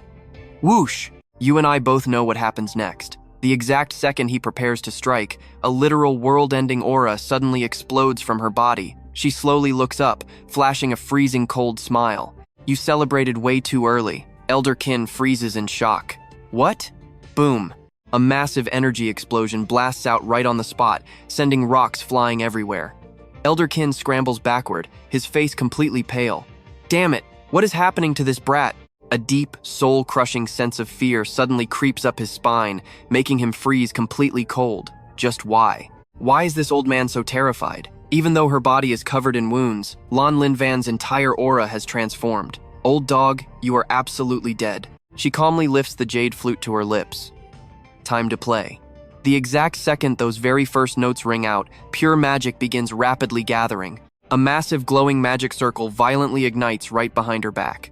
This absolutely insane sight leaves Elder Kin looking completely pale and terrified. What is this? The entire crowd around them erupts into absolute panic. Impossible. How could this even happen? Only Lan Thien Hong stays perfectly calm. Looking quite proud, he mutters, "Just some random trash I tossed down, but enough to scare these kids." Right on cue, a piercing phoenix cry erupts from the center of the magic circle, shaking the heavens. A literal flaming phoenix slowly appears. Its massive wings cover the entire sky, leaving the crowd completely turned to stone. A real phoenix! She actually summoned a divine beast from the higher realm. The Holy Lord instantly snaps his terrified gaze straight toward Lan Thien Hong. It is him. It absolutely has to be him. Lan Thien Hong just stands there quietly watching with a slight smirk. Her eyes burning with pure faith, Lan Linvan lets out an epic battle cry. The War Phoenix instantly obeys her command. It shoots forward like a blazing meteor, aiming straight for Elder Kin. Even though he is basically on death's door right now, the stubborn old man absolutely refuses to surrender. "You want to kill me?" In your dreams. He leaps up, dodging the strike, then channels every single drop of his remaining magic. He transforms his entire body into a blinding greatsword. "Trust me, we are not done yet." This crazy old man refuses to go down easy. The sword tears toward the phoenix. But wait, you and I are about to see a wild illusion. Before the old man can even speak, his sword and his entire body get completely incinerated in midair, wiped out like he never even existed, seeing her absolute worst enemy completely erased. Lan Lingyun just stands there frozen. Her mind goes blank for a second, but when reality finally hits, all those years of bottled up pain just explode into an absolute flood of unstoppable tears.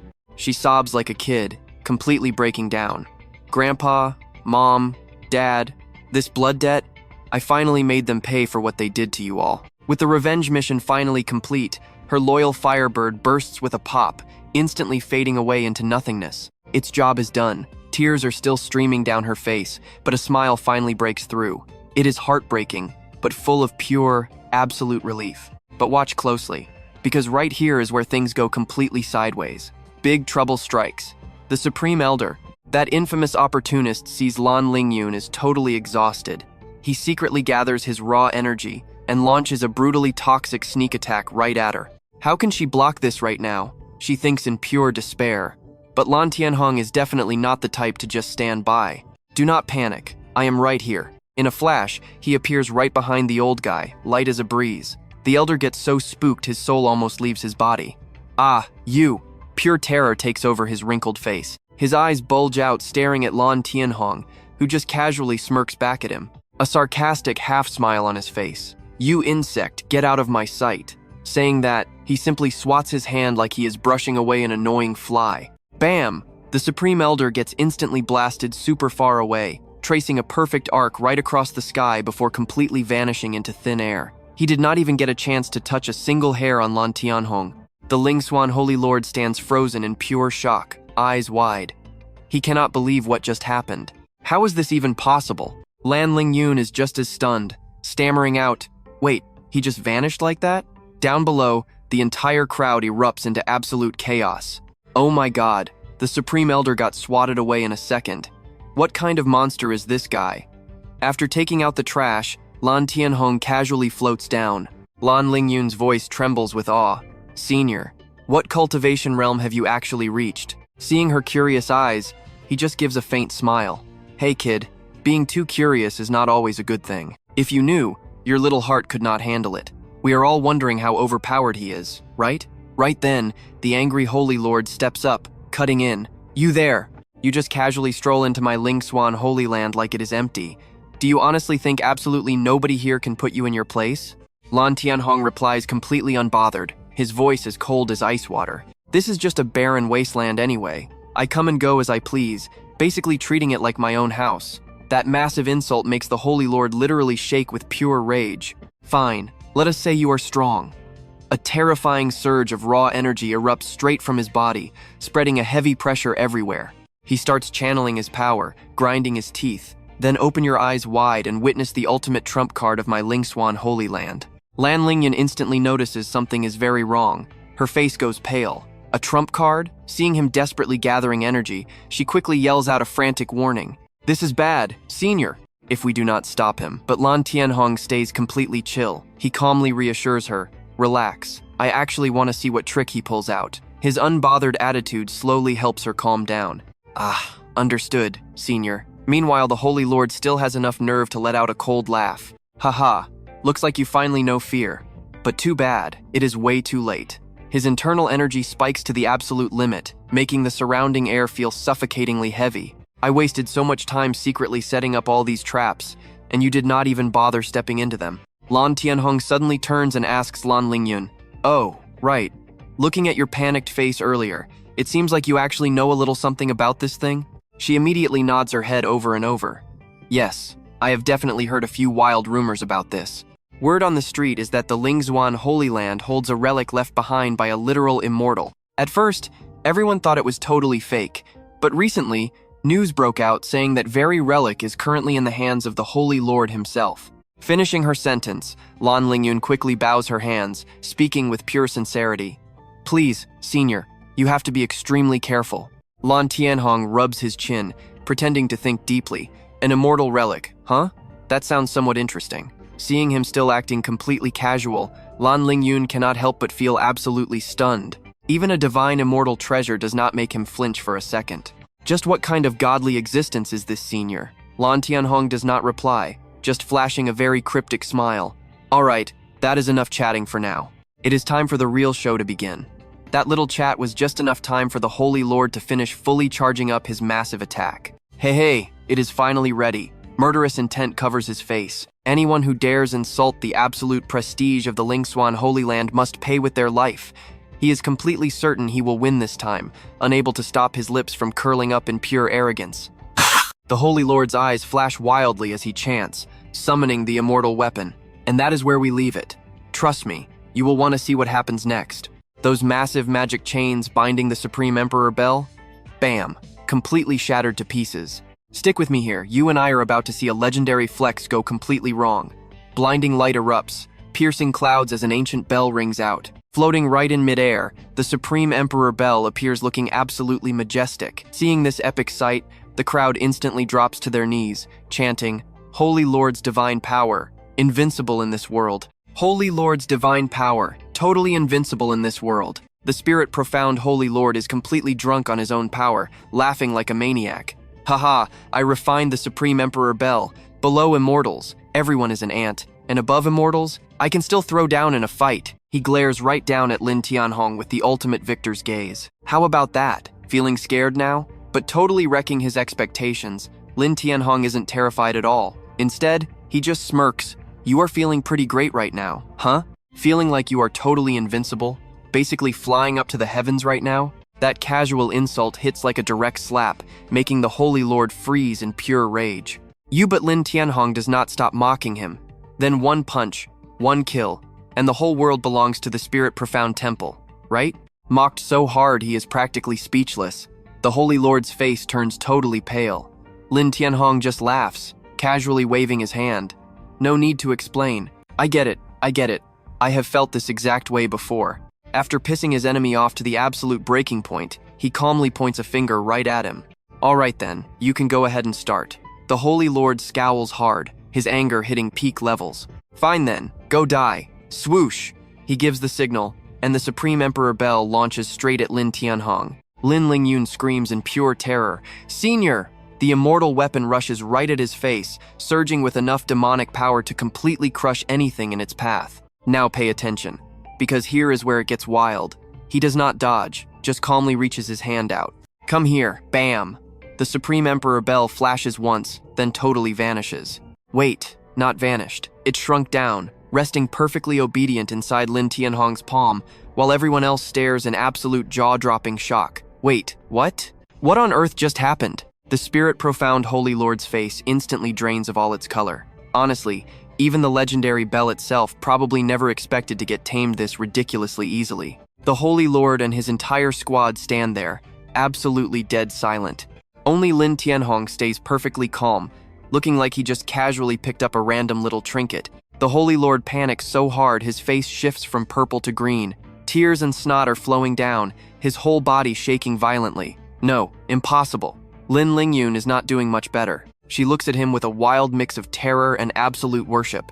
Say, Senior. Seeing his ultimate weapon suddenly turn its back on him, the Holy Lord screams out in pure fury, Supreme Emperor Bell, you dared to accept me as your master, so why are you ignoring my holy orders? Do you want me to destroy your spirit right now? Hearing this, Lan Thien Hong sneers out loud. How interesting, you really plan to use this thing against me.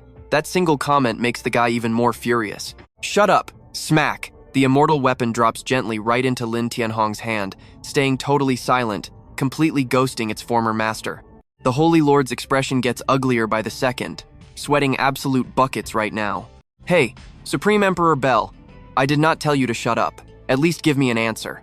But the only response he gets is a terrifyingly heavy silence. Completely helpless, he lowers his voice to start begging. Tell me what you want. I will definitely give it to you. Still zero response. You saw that, right? His own legendary weapon is literally ghosting him. His panic flips into hilarious despair. Hey, stop messing around with me! Watching this pathetic display, Lan Thien Hong asks softly, his voice full of pure teasing. Such a wonderful master. Are you really not going to give him a single reply? The weapon still ignores him. The Holy Lord straight up starts crying miserably. Ah, my Supreme Emperor Bell. Remembering their glorious days together, he starts scolding it. My little Bell, what the heck is wrong with you? Yesterday we were fighting side by side, sharing our deep feelings, and today you turn your back on me so heartlessly. The Bell just glares at him with pure disdain, even making a little mocking gesture. And man, that is the final straw. Since begging totally failed, he pivots straight to threats. Are you messing with me? Disobey my orders, and I will wipe your spirit completely. Do not think I will not do it just because you are a treasure. I am casting the spell. But neither Lan Thien Hong nor the Bell even flinch. He raises his hand, voice dripping with fake menace. I am counting. I count to 3 and you are done. 3. Both look at him, super confused. He screams out, 2! But in response, Lan Thien Hong and the Bell just stand there casually, looking totally bored like they are watching a terrible stage play. The Holy Lord's actions right now are basically just a massive clown show. 1.5, 1.25. Eventually, both Lan Thien Hong and the Bell cannot hold it in anymore and burst out laughing. The surrounding crowd is entirely stunned, with absolutely everyone's jaws practically dropping to the floor. Even Lin Lingyun stares blankly. And trust me, you and I just witnessed absolute comedy. In front of everyone, a revered Holy Lord is literally crying like a big baby. Every single teardrop falls down, pooling into a sad little puddle while his massive body shakes uncontrollably. All right, you and I are about to watch some absolute madness. Hot tears stream down his once majestic face. Tai Hong Trung, how could you? He howls through choked sobs. Oh, my little Trung Trung, why do you have the heart to betray me like this? After all these years together, have you just completely forgotten everything? The crying stops, but he keeps complaining in this completely tragic voice. For years, we were always right by each other's side. We seen fancher. We survived pure disasters together, enjoyed ultimate glory together. Is all of that really worth absolutely nothing in your eyes? Old memories suddenly flood his mind like a broken dam. He remembers those days fighting side by side with the little Belle. They were basically a born duo. Those long nights holding little Trung Trung close, whispering like true soulmates, even hugging each other to sleep until the morning sun came up. Every single memory, every joy, every tiny little moment gets dragged out and recounted perfectly by him. Everything was supposedly sealed by a spirit blood contract, a bond just like a red thread tying them both tightly together. Lan Thien Holy Master screams in total despair. Oh, little Trung Trung, our bond is deep as the ocean. How can you just walk away? That crazy tragic speech actually works. Even the immortal artifact Tai Hoang Trung starts to waver in the air. It shakes slightly and literally bursts out crying. In a flash, it flies right out of Lan Thien Hong's hand, catching him off guard. Seeing this, Lan Thien Holy Master gets absolutely overjoyed. Little Trung Trung, I knew you could never bear to leave me. Tai Hong Trung cries and sniffles. The string on its head morphs into a tiny hand reaching right out toward him. Lan Thien Holy Master instantly opens his arms wide, ready for this emotional reunion.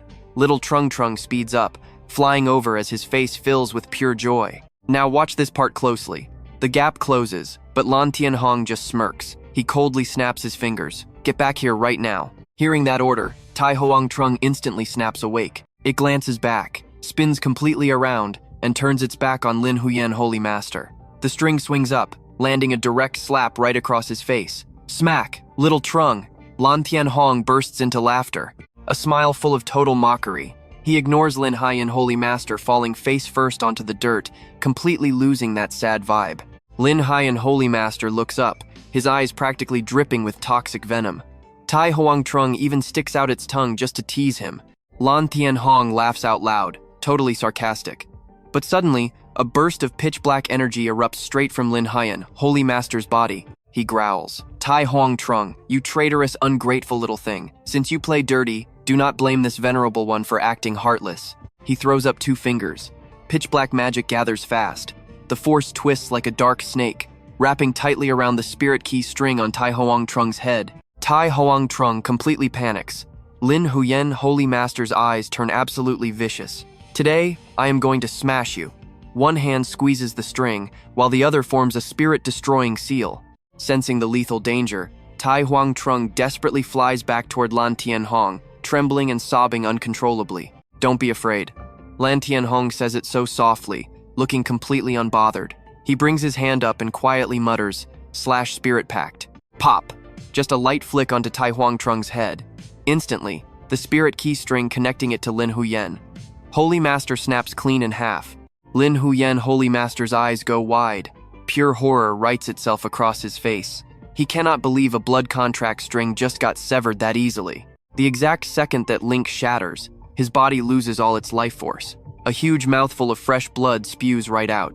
Spit! Lan Thien Holy Master's entire body shakes violently. He wipes the blood trail from the corner of his mouth, completely stuttering. How could you forcefully sever our spirit blood contract? Blood just keeps pouring out. Extreme, absolute terror completely covers his face now. I know what you are thinking. What cultivation realm is this guy? Right then, the immortal artifact Tai Hoang Trung glows, floating in Lan Thien Hong's hand. He lets out a soft chuckle, his voice pure arrogance.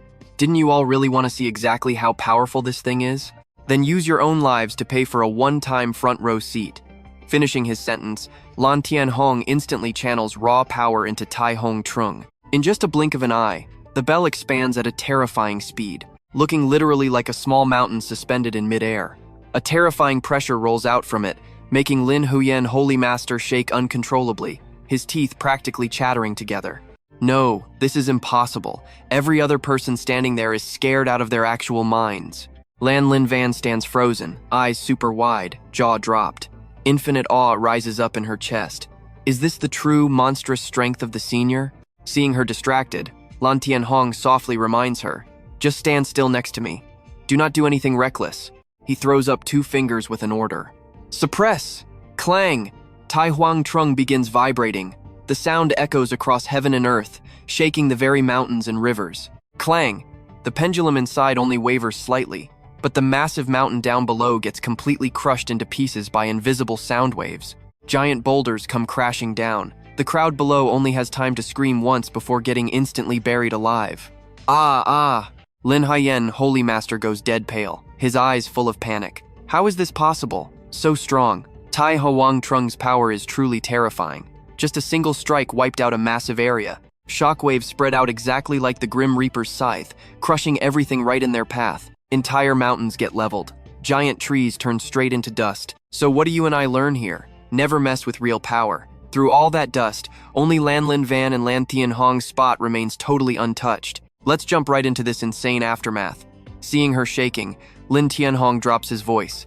Do not be scared. It is finally over. Lin Lingyun barely opens her eyes, and what she sees leaves her absolutely breathless. An entire massive landscape has been totally wiped off the map, which means every single one of their enemies just got completely erased. She just stands there completely frozen, unable to process it. As she stares blankly at where the Lingzuan Holy Land used to be, Lan Thien Hong just points at the floating rubble, a cold confirmation that everything has literally been turned to dust. Witnessing her family's massive blood feud get completely settled in the blink of an eye, Lin Lingyun cannot hold back her raw emotions. She completely breaks down crying. That loud sobbing actually startles Lan Thien Hong. The absolute god who just leveled an entire continent is suddenly acting super awkward. Hey, what is wrong with you? Realizing she totally lost her cool, Lin Lingyun wipes her tears and whispers, I am so sorry. This junior was impolite. She chokes up. This crushing 500-year-old burden of her clan's extermination is finally avenged today. This junior just could not hold it in. Hearing this, Lan Thien Hong stays quiet. He just sighs softly, raises a hand, and shoots out a burst of spiritual energy. Retract! The Tai Huang bell instantly shrinks down, its glowing light fading out as it returns to normal. Thanks to his epic magic, that massive towering bell rapidly shrinks right back down to its original compact size. He casually tosses it over to Lin Lingyun, giving her a very strict warning. You are the only surviving descendant of the Lin family right now, so this Tai Huang bell is obviously yours to inherit.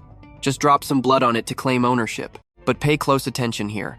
Until you reach the immortality realm, do not ever reveal this treasure, or it will bring fatal disaster right to your doorstep. Lin Lingyun immediately waves her hands in total panic to refuse. Senior, you are part of the Lin family too. The Tai Huang bell can only unleash its true legendary power with you. My strength is way too low. My status is humble. I cannot accept this. Lan Thien Hong replies with zero emotion.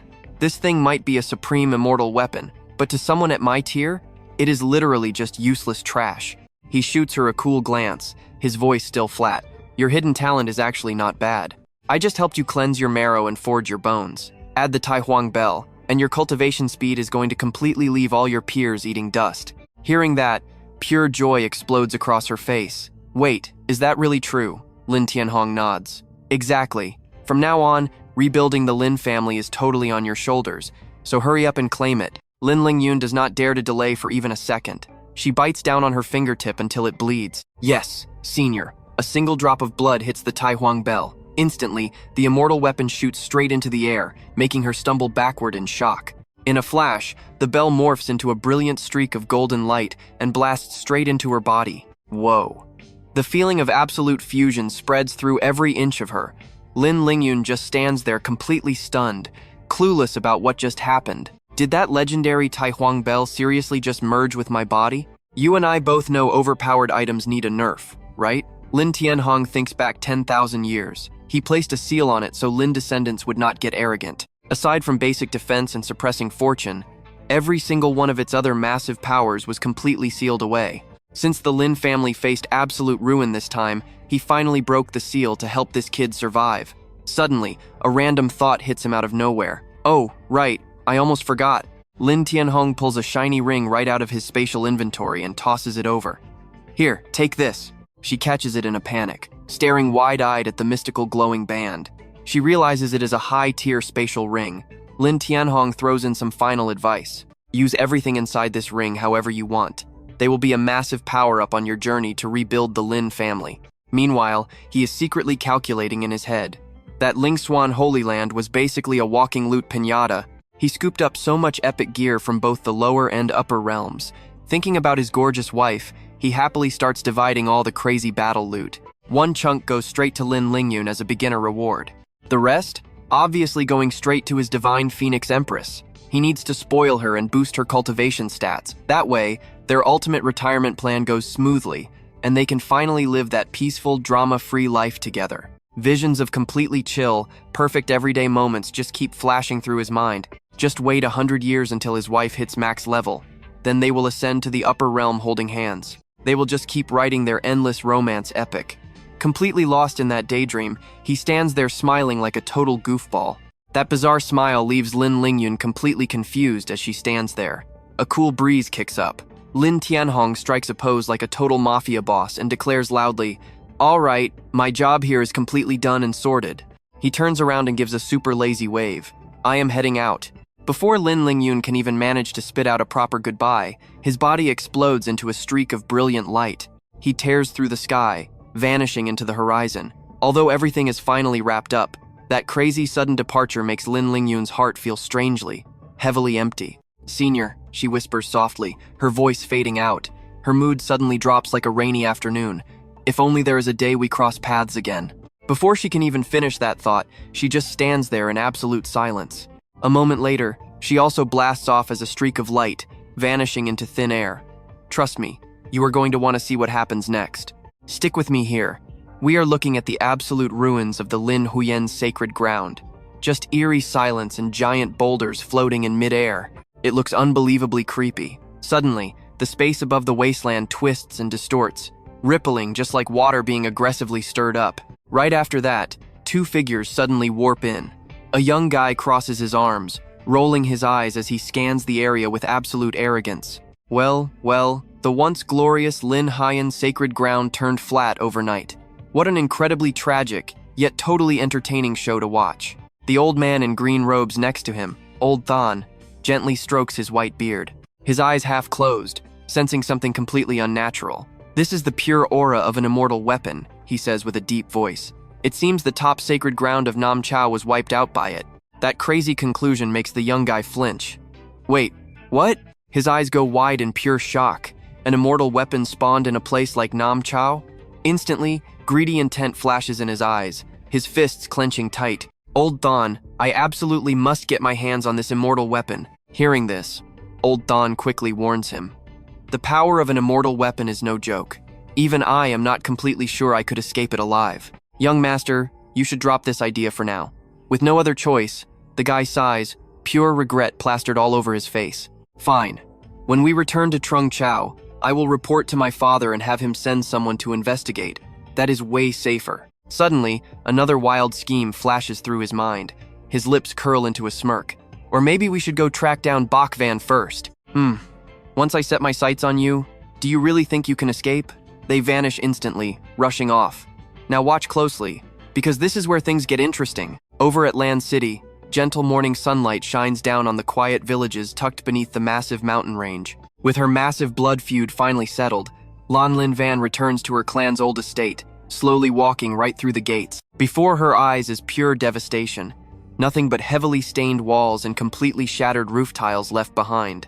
Yet the Lan family ancestral hall plaque still hangs there, fully intact and standing strong. Stepping inside, her eyes immediately freeze when she spots a dusty ironwood spirit tablet lying completely abandoned on the freezing cold dirt floor. That is the sacred spirit tablet of the Lan ancestors. She carefully picks it up, brushing off years of thick dust, before respectfully placing it right back on the altar. But the exact second the tablet touches down, a sharp click echoes out.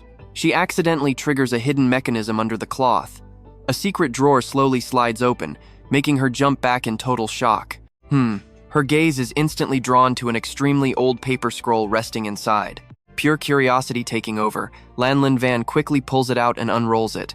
The moment the painting is revealed, her eyes widen to the max, pupils shrinking in absolute disbelief. The man in the portrait looks exactly like Lan Thien Hong, practically a clone. This is the senior.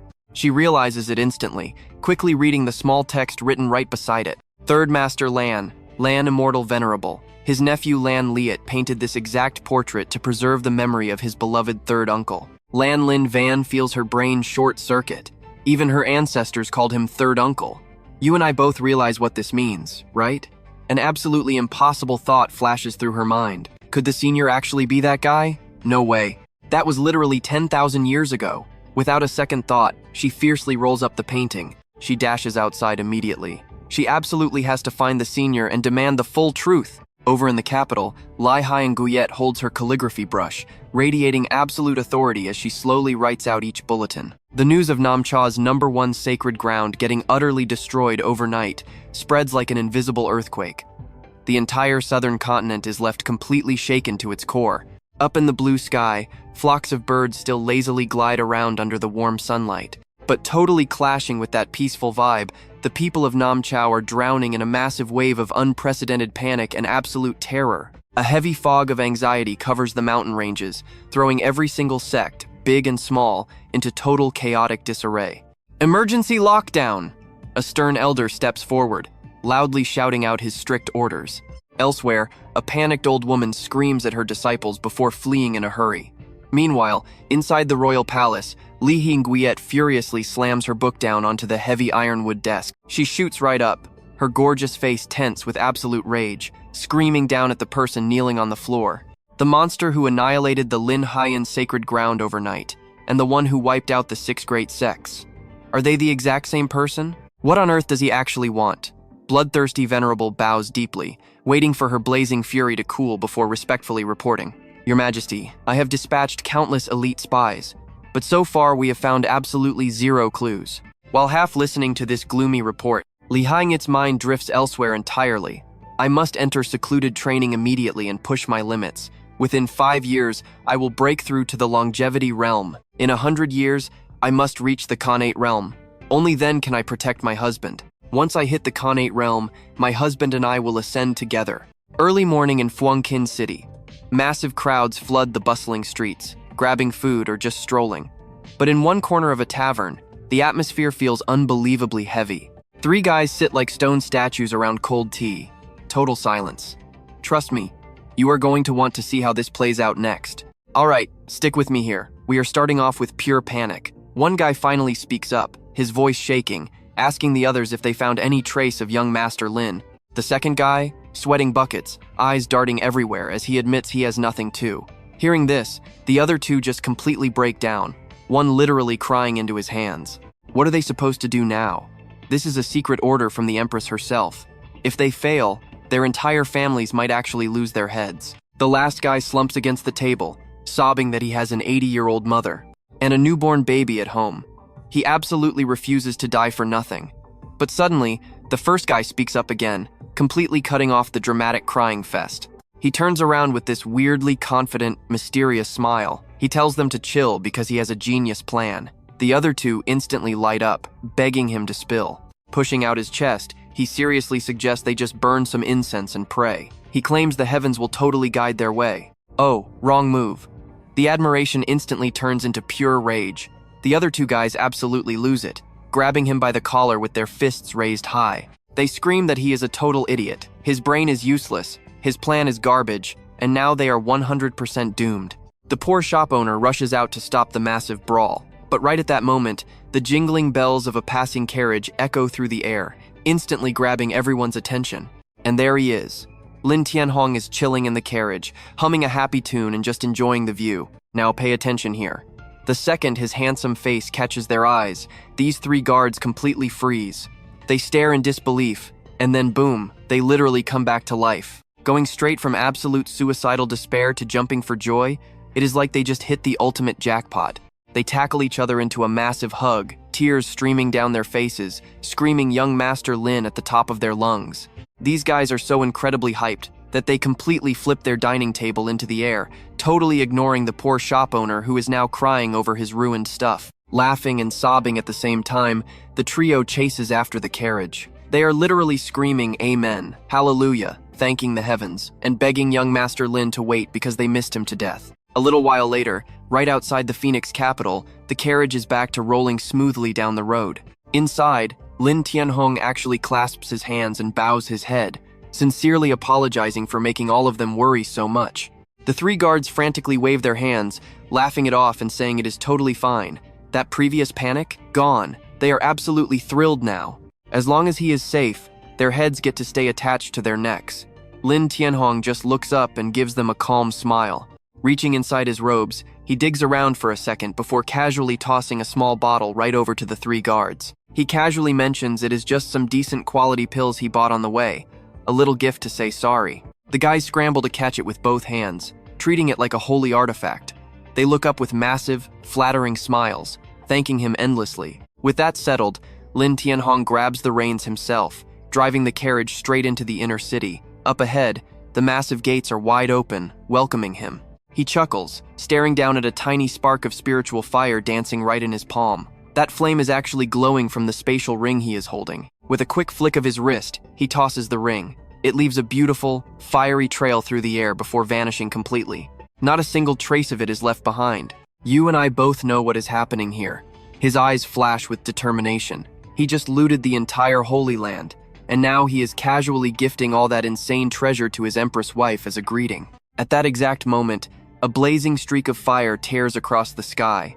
The spatial ring is flying like a missile straight toward the capital city. Sitting comfortably, Lan Thien Hong watches it go with a huge grin. He whispers for his darling to hurry up and get stronger. He jokes that he is tired of always cleaning up her messes. Meanwhile, inside the grand palace, golden sunlight fills the hall. It is so quiet you could literally hear a pin drop. Li Shui sits cross-legged on her royal dragon bed. Her hands form cultivation seals, while a faint glowing aura wraps around her entire body. She is going all out, pouring her complete focus into mastering the Heavenly Emperor Manual, the ultimate origin technique of all divine magic arts. The pressure around her gets heavier and heavier by the second. But then, whoosh! A sharp sound slices through the air, completely shattering the peaceful silence. That crazy disturbance? It is the flaming spatial ring Lan Thien Hong just threw. Moving at terrifying speed without slowing down at all, it smashes directly into Li Shui's forehead. Smack! The sudden impact instantly breaks her concentration. She flies straight backwards, letting out a sharp cry of absolute pain. Ouch, that hurt.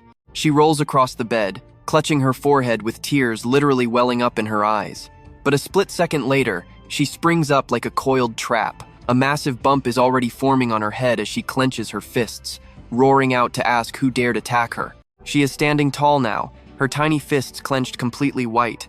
She looks like she is ready to instantly murder the culprit the second she gets her hands on them. Her beautiful face twists into pure, absolute fury as she lets out another roar. The whole palace shakes as she screams, "How dare someone ambush her?" She shoots a deadly glare to her left, but the massive room just has wardrobes. Nothing suspicious at all. Snapping her head to the right, she finds absolutely nothing but perfectly neat bookshelves. Not a single soul in sight. And trust me, you and I do not want to see an empress when her rage hits absolute boiling point like this. Pinching 2 fingers together, she forms a seal and commands her divine sense to open.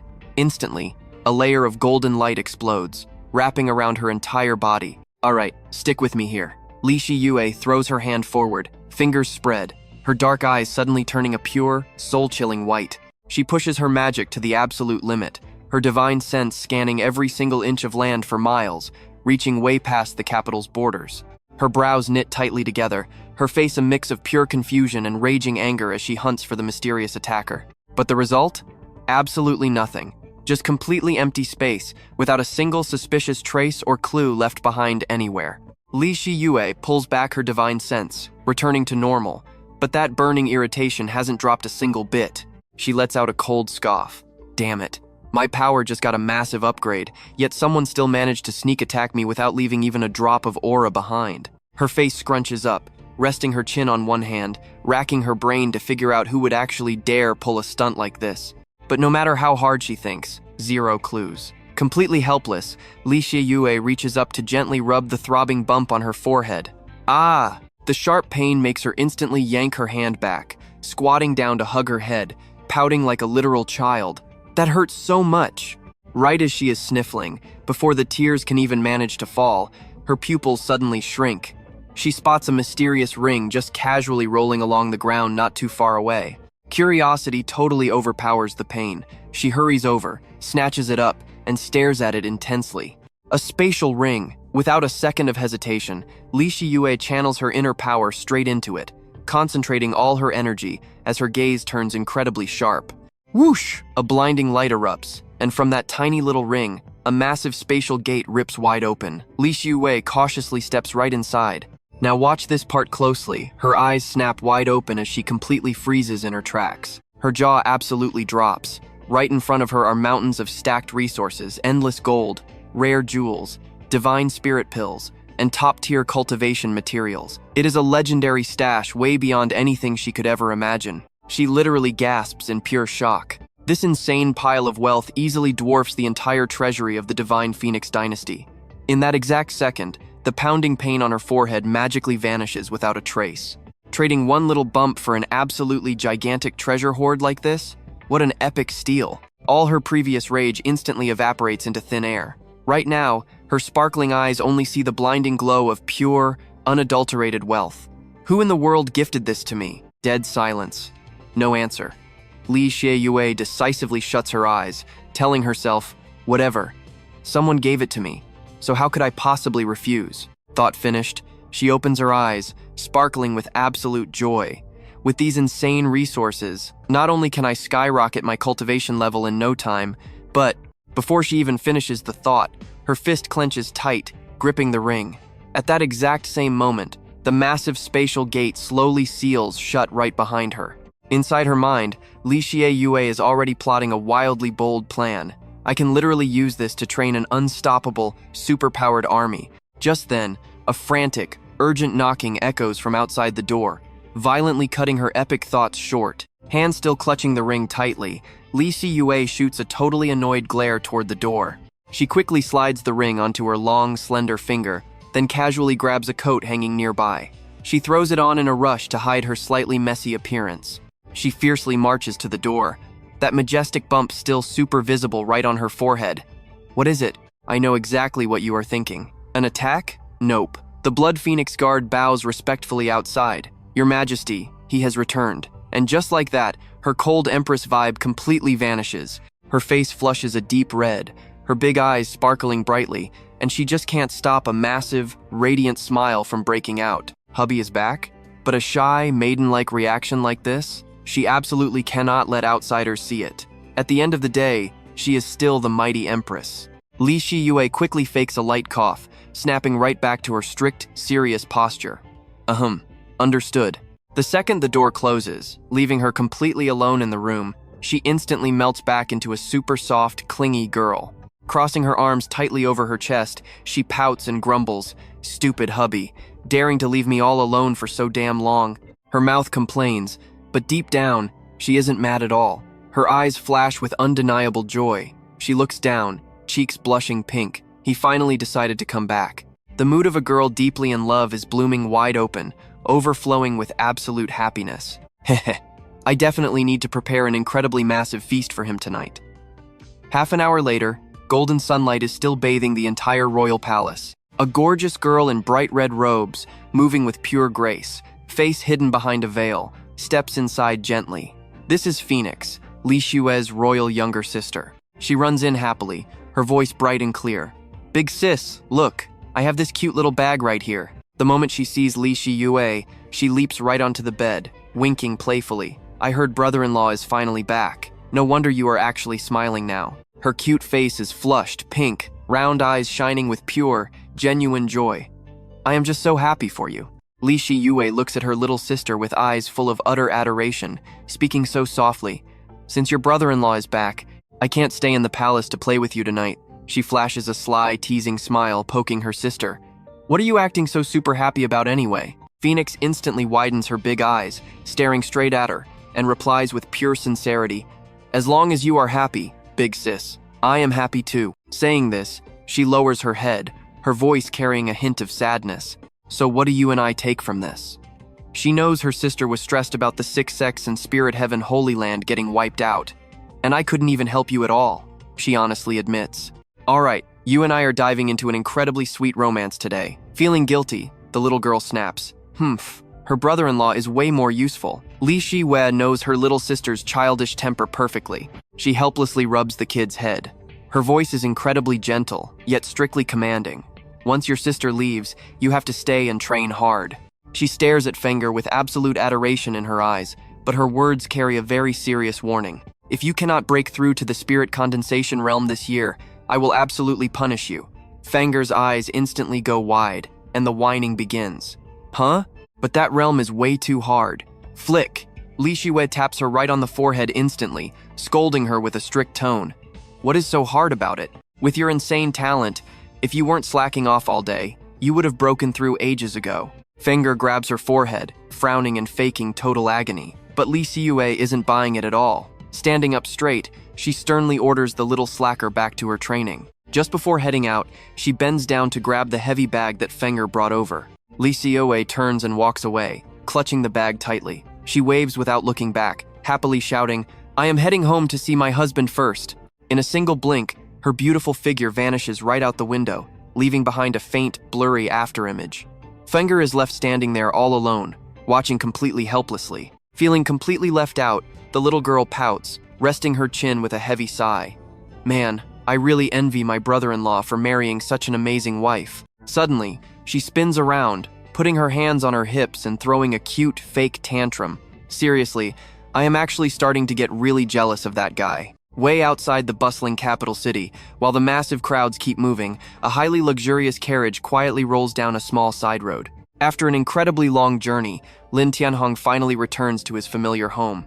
The carriage wheels slowly grind down to a complete halt. Lan Thien Hong steps right out, looking absolutely flawless. His handsome, elegant aura naturally fills the air around him. Leaving the carriage, his face practically glows with the pure joy of returning home.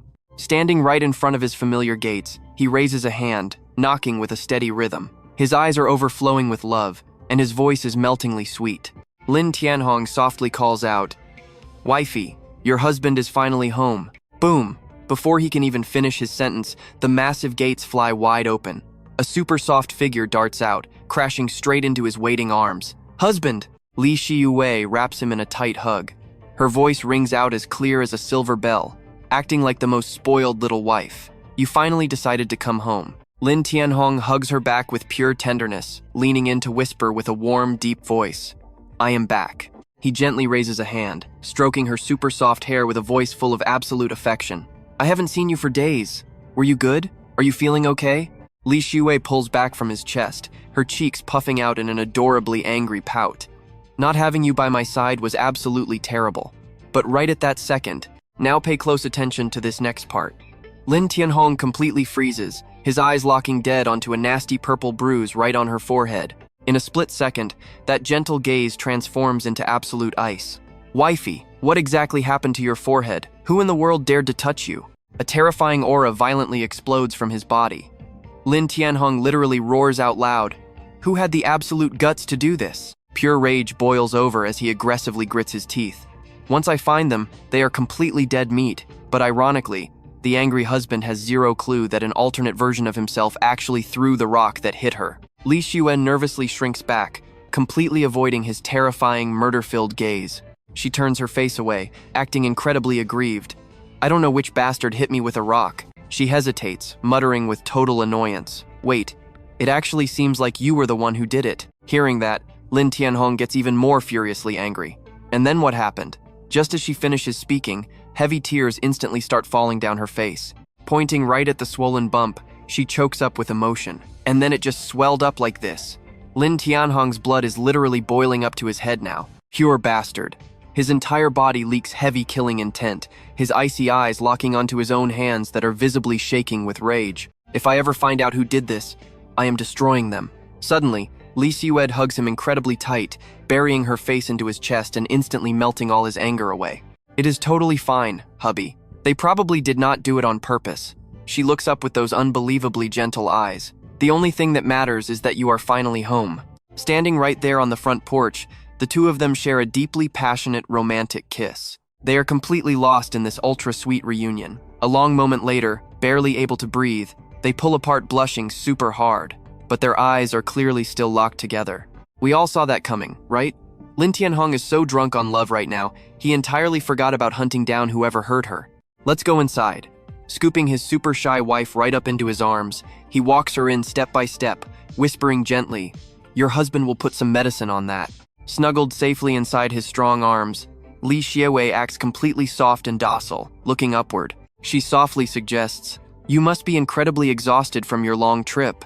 Suddenly thinking of something, her beautiful face turns bright red as she shyly averts her gaze downward. How about we go take a nice warm bath, change our clothes, and then eat dinner together? Lan Thien Hong catches her hidden meaning instantly, a highly mischievous smile curving on his lips. He turns to her, whining playfully. A bath sounds amazing, but my back and shoulders are just so incredibly sore today. His eyes flash mischievously, lightly skimming right over her beautiful figure. You will definitely have to help wash my back and give me a massage too. Li Shiyue gazes right back up at him, her beautiful eyes absolutely overflowing with deep affection. Okay, cut to the massive, luxurious bathroom. Lan Thien Hong completely relaxes in the warm tub, heavy steam turning the entire room into a gorgeous, hazy fairyland. He leans back, totally enjoying the vibe, lazily calling out, "Wifey, hurry and massage me. Trust me, you are definitely going to want to see what happens next. Trust me, you are going to love this." She covers herself and gently steps closer. Through the hazy steam, her soft voice echoes, offering to wash his back. From the time the sun was high in the sky until the moon rises, the bathroom lights never dim. Finally, Lai Hyenguiet softly speaks up to stop him. "Dear husband, it is getting late, and we have been bathing for a long time." Lan Thien Hong refuses to stop, teasingly smiling back. "Why does it feel like only a moment? Let us bathe again." Outside the door, thick steam continues to rise into the air. Lai Hyenguiet pouts playfully and complains. "If we bathe again, the food will get completely cold." But ultimately, she still leans against him for another moment. Resting her head gently on his strong shoulder, she softly calls out to her husband. Lan Thien Hong bows his head and hums in response. Li Hyenguiet presses tightly against his solid chest, her face blushing bright red. Staring right at him, she secretly thinks to herself, "He really is my ultimate weakness." Looking back, she used to be the master of heaven, worshipped by thousands of immortals, yet here she is, peacefully resting in her husband's embrace like this. An unprecedented feeling of pure joy completely fills her heart right now. Both of them relax in the warm water, and every bit of exhaustion simply vanishes. A moment later, Lan Thien Hong notices her deep in thought. He lowers his voice and asks her gently, "What are you thinking about?" Li Hyenguiet lifts their tightly intertwined hands, with water drops still lingering on her skin, and softly replies, "It is absolutely nothing." Finally, she decides to step right out of the bathtub. Water drips onto the floor with a soft splashing sound. Lai Hyenguiet blushes deeply, bowing her head to put on her clothes, and whispers gently, "Just being by your side makes me so genuinely happy." After her bath, the perfectly smooth, clean, and sweet-smelling skin of Lai Hyenguiet appears right in front of his eager eyes once again. She steps up to the bathtub and leans in slightly, her flushed face looking incredibly enchanting. "I will change your clothes for you, and then whatever happens, happens." Inside the Lan estate, the lights burn bright for a very long time, while the continuous sound of the couple playfully teasing and flirting heavily echoes around them. "Oh, my dear husband, what are you doing? Just hug me. Let us go one more round." The night slowly passes by. Much later, the two finally finish washing up, change into neat clothes, and sit down together at a dining table completely filled with massive luxury dishes. Li Hyenguiet rests her chin on her hands, eyes overflowing with happiness, completely focused on Lan Thien Hong as he continuously stuffs his face. He eats deliciously, making the most satisfying sounds as he chomps away. Yum, yum, yum. Sitting right beside him, Lai Hyenguiet picks up a huge piece of meat, offers it to him, and opens her own mouth to demonstrate, calling out sweetly, "Here, my dear husband." Lan Thien Hong cooperates perfectly like a good kid, opening his mouth wide to grab the meat. Both of them turn completely red from embarrassment, but the atmosphere is overflowing with absolute bliss. After swallowing the food hand-fed by his beautiful wife, Lan Thien Hong is so incredibly happy he looks ready to fly, his eyes filled entirely with laughter. Coming home is amazing. Li Hyenguiet is exactly the same, holding her flushed face and speaking with pure joy. "Having my husband back is just too wonderful. But you and I both know this sweet happiness cannot last forever." Morning breaks, and it is finally time for both of them to return to their separate, secret lives. Lan Thien Hong stands in front of the gate, waving goodbye. "Bye-bye." Li Hyenguiet stands on the steps and happily waves right back at him. "Bye-bye." After Lan Thien Hong turns his back and leaves, Li Hyenguiet immediately follows, hiding carefully behind a stone wall, silently watching his retreating figure until he completely disappears from sight. Only then does she gently close the two massive front gates. She turns and walks away decisively, her shoes clicking loudly across the stone floor. Lihai Nyat heads straight toward another hidden gate deep inside the Lan estate compound. After opening it up, she carefully looks around, peeking front and back just like someone sneaking about, confirming absolutely no one is paying attention to her. Waiting a moment, once she is fully certain it is safe, she quickly forms hand seals. A brilliantly glowing golden array instantly appears right under her feet. She steps on it, and in a split second, she leaves the Lan estate. A beam of light transforms into a giant bird, carrying her straight toward the capital. Completely opposite to the warmth of the Lan estate, the capital is terrifyingly cold. Not a single person dares to make even the slightest unnecessary sound in this heavy atmosphere. Lai Hing-yet walks directly into the royal study room, the space inside deadly quiet. Watch this transformation. The cute wife from earlier, gone. Now she sits there like a statue of pure ice, radiating the absolute authority of an empress. She sits perfectly straight behind the desk. Every brushstroke approving the memorials is absolutely decisive and elegant. Right in front of her is an old minister, bowing his head for orders. Lai Hai Nguyet does not stop writing, her voice echoing with pure majesty. Elder Long, what do you wish to report? Elder Long does not dare to delay, immediately reporting. Your Majesty, the third prince of the Thien Long dynasty has come seeking an audience under the status of a special envoy. Speaking up to this point, he slightly pauses, stammering out. Will you actually summon him or not? Lihai Ngiet freezes for a brief second, lifting her brush just enough to let a single ink drop fall onto the blank white paper. Thien Long? Her facial expression instantly turns dark and gloomy. She puts her brush down, her mind rapidly bringing up the current political situation between their two powerful nations. The Thien Long dynasty is also the absolute top faction in the southern province, but the Than Phuong nation has always maintained a completely strictly neutral stance until now, never crossing rivers with them.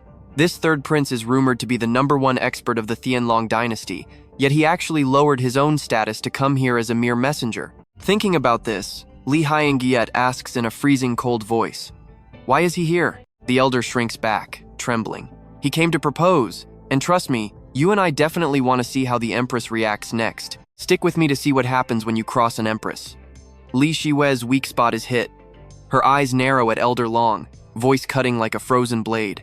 Boom! A massive desk smash shakes the entire royal study. Pure, unfiltered killing intent erupts from her body, completely suffocating the room. Does he even deserve it? Realizing he just kicked a hornet's nest, Elder Long frantically kowtows. "Your Majesty, please calm down." But the old man has absolutely zero options left. He just flattens himself on the floor, begging. The Heavenly Dragon dynasty runs the southern province, and their third prince? An absolute prodigy, the true disciple of the Heavenly Dragon Taoist. His talent is unmatched. The guy's name is Long Aotian. Li Shue hears every word, but she completely tunes it out. Absolute rage boils up inside her like active lava.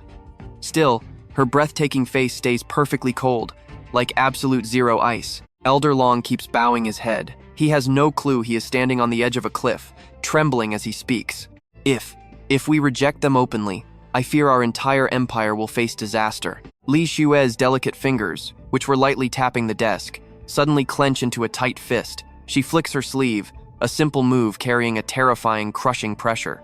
I am the true sovereign, the absolute ruler of this nation. Do you think I don't know what benefits my empire?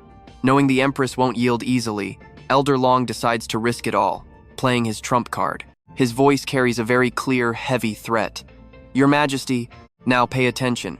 This is where the real threat drops. The third prince brought 2 peak divine fire tier experts. They won't leave empty-handed. Listening to this, Li Shue casually rests her chin on her hand. She looks completely bored, like it is trivial gossip. But the second he finishes, her face darkens. Her voice drips with absolute, ice-cold authority. Oh? So what exactly are you suggesting?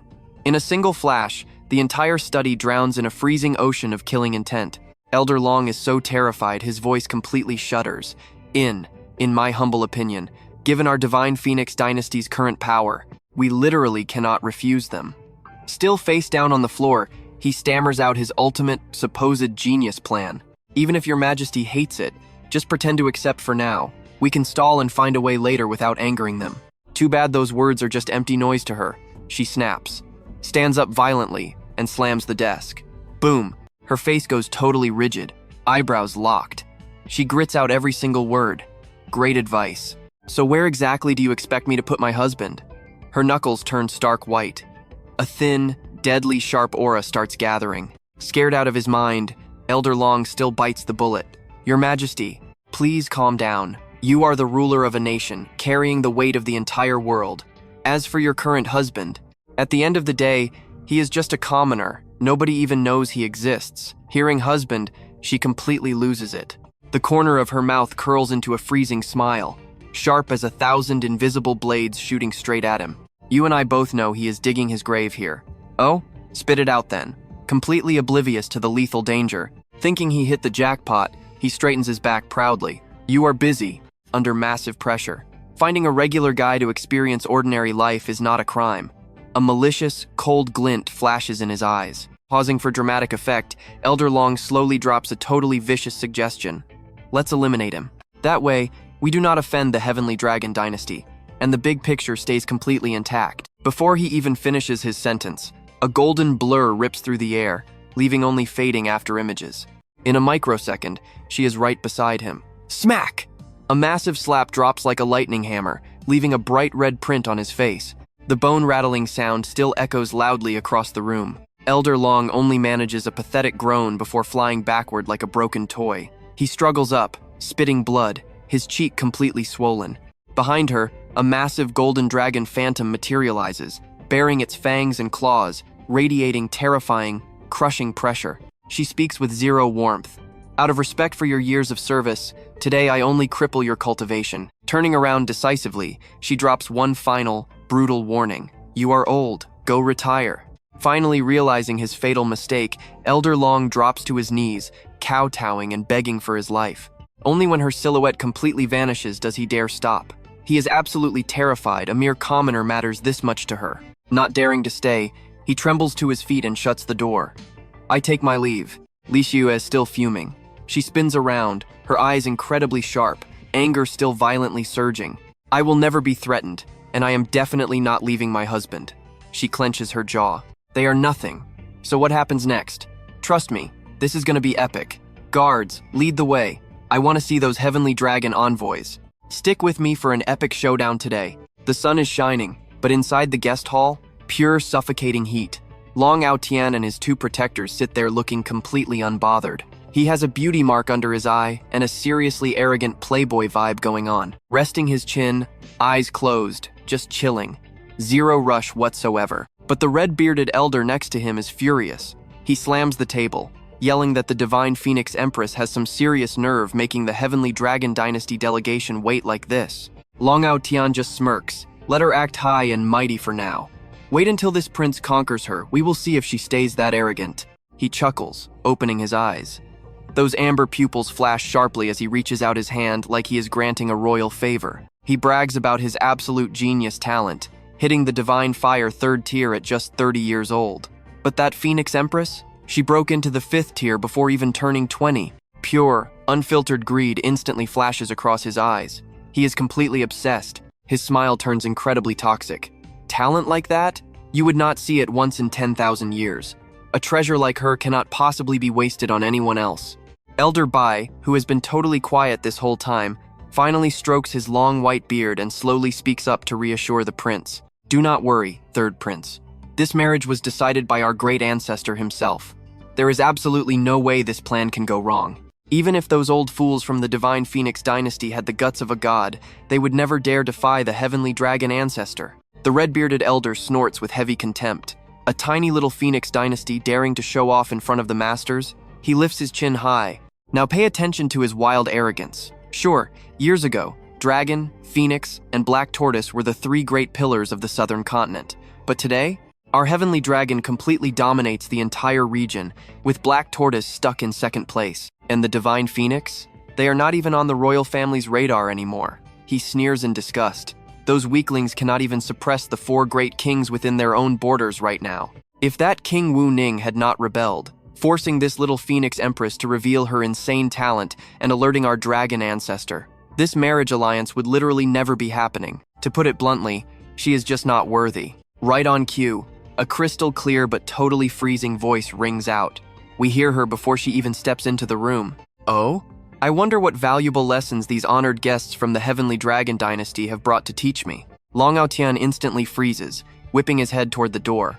Even the two elite dragon experts beside him are seriously shaken by the sheer boss energy packed into those words. Li Shiyue steps in, draped in an absolutely gorgeous phoenix robe, radiating the pure authority of an empress. Every step is slow and calculated. Lan Thien cannot tear his eyes away from her, and his mind immediately fills with some seriously twisted, dirty thoughts. A pathetic little phoenix dynasty acting this arrogant in front of me? Just you wait, once we finally hit our wedding night. Let's see if you can keep up that icy attitude then. But completely hiding that filthy inner monologue, he maintains a perfectly polite exterior. Standing up, he bows with his hands clasped. Truly worthy of the Phoenix Empress, straightforward personality and absolutely extraordinary aura, he gives a slight smile and continues.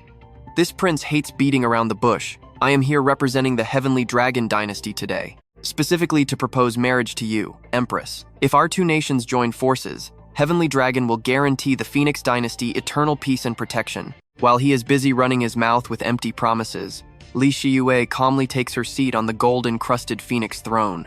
You and I both know she is not having it. She just tilts her chin and coldly replies, "Oh? Your country wants a marriage alliance? Fine by me. My royal family has plenty of princesses, and every single one is incredibly beautiful. Third prince, feel free to take your pick and marry whoever catches your eye." Hearing this, Lan Thien smirks to himself, his eyes growing even greedier. Truly a peerless beauty of this world. Only a powerful woman like her deserves to be with a prince like me. Outwardly, he keeps up his totally calm act, slowly replying, "With my high status, an ordinary princess from the Phoenix Dynasty is nowhere near worthy enough. Looking across this entire kingdom, only Her Majesty the Empress is truly on my level." Li Shiyue just rests her chin on her hand, frowns slightly, and shoots back with absolutely zero politeness. I am obviously worthy of the third prince. The real question here is, are you even worthy of me? Hearing those words, Lan Thien's fake gentleman act just completely shatters. His pupils shrink, and he practically screams in pure disrespect. Totally losing his mind, he points his finger right at Li Shiyue. "You dare say this prince is not worthy of you?" The two Heavenly Dragon experts standing next to him both frown at the same time, their faces turning super ugly. Leaking absolute killer intent, Lan Thien marches out of his seat. He steps right up to Li Shiyue and roars at her like an out-of-control beast. Zero royal dignity left. His brows are locked in rage, his entire body wrapped in deadly aura, and both fists clenched super tight. He violently threatens her, asking if she dares to repeat that. But Li Shiyue does not even need to open her mouth. Behind her back, a massive, towering golden dragon phantom slowly materializes. The dragon opens its jaw wide, flashing razor-sharp fangs, just waiting for the command to shred her enemies to pieces. That horrifying pressure instantly makes Lan Thien panic and stumble back several steps. Stuttering in fear, a single low growl from the golden dragon is enough to make his whole body violently shake. And trust me, we just watched his soul get absolutely crushed by that insane pressure. Let's dive right in. That golden dragon on screen? That's Li Shiyue's raw emperor aura, completely crushing Lan Ocean. She tells him straight up a piece of trash like you deserves an empress? The insane pressure instantly turns his legs to jelly, forcing him right to his knees. Elder White panics, rushing in to support his third prince. But Li Shiyue just drops a cold smirk, looking down at this pathetic mess with pure disgust. Garbage like you actually dares to dream about claiming me? Lan Ocean stays plastered to the floor, fingers clawing the tiles, his face twisted with utter humiliation and rage as he loudly roars. You dare call a royal prince trash? Do you want your entire divine Phoenix nation wiped out? Li Shiyue's lips just curl into an ice-cold smile. I'll give you one last chance to attack. I really want to see if a loser like you has any hidden tricks up your sleeve. After dropping that absolute burn, she glares down at him. Lan Ocean grinds his teeth and forces himself up, looking exactly like a cornered beast begging for death. Now watch closely. He stomps the floor, launching himself like a cannonball right at Li Shiyue with maximum power, yelling that she brought this upon herself. Closing the distance so easily just completely inflates his massive ego. An arrogant smirk flashes on his face as his heavy fist rockets toward her flawless features. And then smack! A crisp sound echoes out. Before he even blinked, her delicate hand had already moved, delivering an absolute earth-shattering slap. The guy gets blasted backward, spinning through the air like a literal top. He smashes headfirst into a solid stone wall, shattering it into a massive spiderweb crater. His face is instantly swollen like a dumpling. Half his teeth are just gone. His broken body slowly slides down, leaving a nasty blood trail on the wall. Li Xiaowei leisurely steps off her throne, smirking. Look at your pathetic state. Useless minister. Do you realize your incompetence now? Her words just keep getting sharper, every single syllable slicing right through his fragile ego. You want to marry me? With what status? What qualifications? Absolute trash. After getting totally wrecked, he violently shakes while trying to push himself back up. His face right now is completely beyond distorted. Bloodshot eyes glaring dangerously at Li Xiaowei. He grits his teeth and stammers out a weak threat. You saw that coming, right?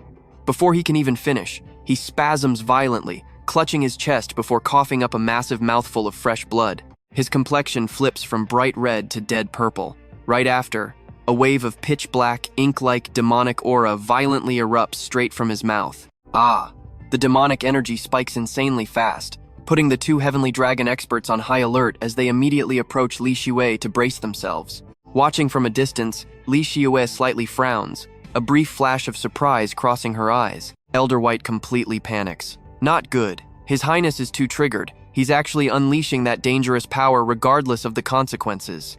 The red-haired elder also pales, frantically shouting out, "Hurry up and stop His Highness!" The two instantly join forces, creating a heavy energy barrier to contain Long Aotian as his dark state awakens. Your Highness, please keep your sanity. The surrounding space instantly turns incredibly gloomy and freezing cold. Li Xiaowei stands there, arms crossed, calmly watching like it's a movie. Well, this is obviously the aura of the demon realm. Does the Heavenly Dragon Dynasty really deal with those sewer rats? Under the expert's control, Long Aotian's pitch-black eyes and deathly pale face slowly normalize. The demonic aura completely fades away, leaving behind a terrified, heavily panting prince. Seeing this mess, Li Xiaowei's suspicions are totally confirmed. She clenches her fist, her gaze turning absolutely frigid. Anyone plotting with the demon realm simply gets no mercy. The red-haired elder quickly grabs the staggering Long Aotian, holding him upright, whispering a quick warning. Third Prince, you cannot lose control like that. If that seal actually broke just now, Elder White anxiously cuts in, saying he would have definitely died right there. Cold sweat drips down Long Aotian's face. He frowns at the elder, his voice shaking. Elder White is right, this prince was just temporarily blinded by pure rage. Once things calm down, the red-haired elder musters up all his courage and steps right forward. Pointing straight at Li Xiaowei, he yells, "Divine Phoenix Empress, you're too insolent, daring to brutally attack our third prince? Do you think the Heavenly Dragon Dynasty is completely empty?" Without missing a beat, Li Xiaowei casually claps back. "I'm just helping him realize his actual power level. Who told your third prince's cultivation to be so insanely garbage?" Those words feel like another physical slap to Long Aotian's face, making him so completely humiliated he wants to dig a hole. She mercilessly adds on, "Look at his messy hair and bruised-up face. Does he look any different from a pathetic stray dog right now?" Her tone is dead flat, words slicing like knives. Every single thing I've said is absolute facts, beaten flat with zero resistance. And honestly, you and I both know he totally deserved that. Stick with me here, because you and I are about to watch a badass reject a trash suitor. She says marrying this loser would completely destroy the face of both the Divine Phoenix and Heavenly Dragon empires. Hearing this, Long Aotian was so incredibly furious he coughed up blood again, completely powerless to even snap back. Elder Bai stood right there, absolutely stunned and sweating with worry. Meanwhile, the red-bearded elder sneakily pulled a glowing golden scroll straight out of his hidden sleeve.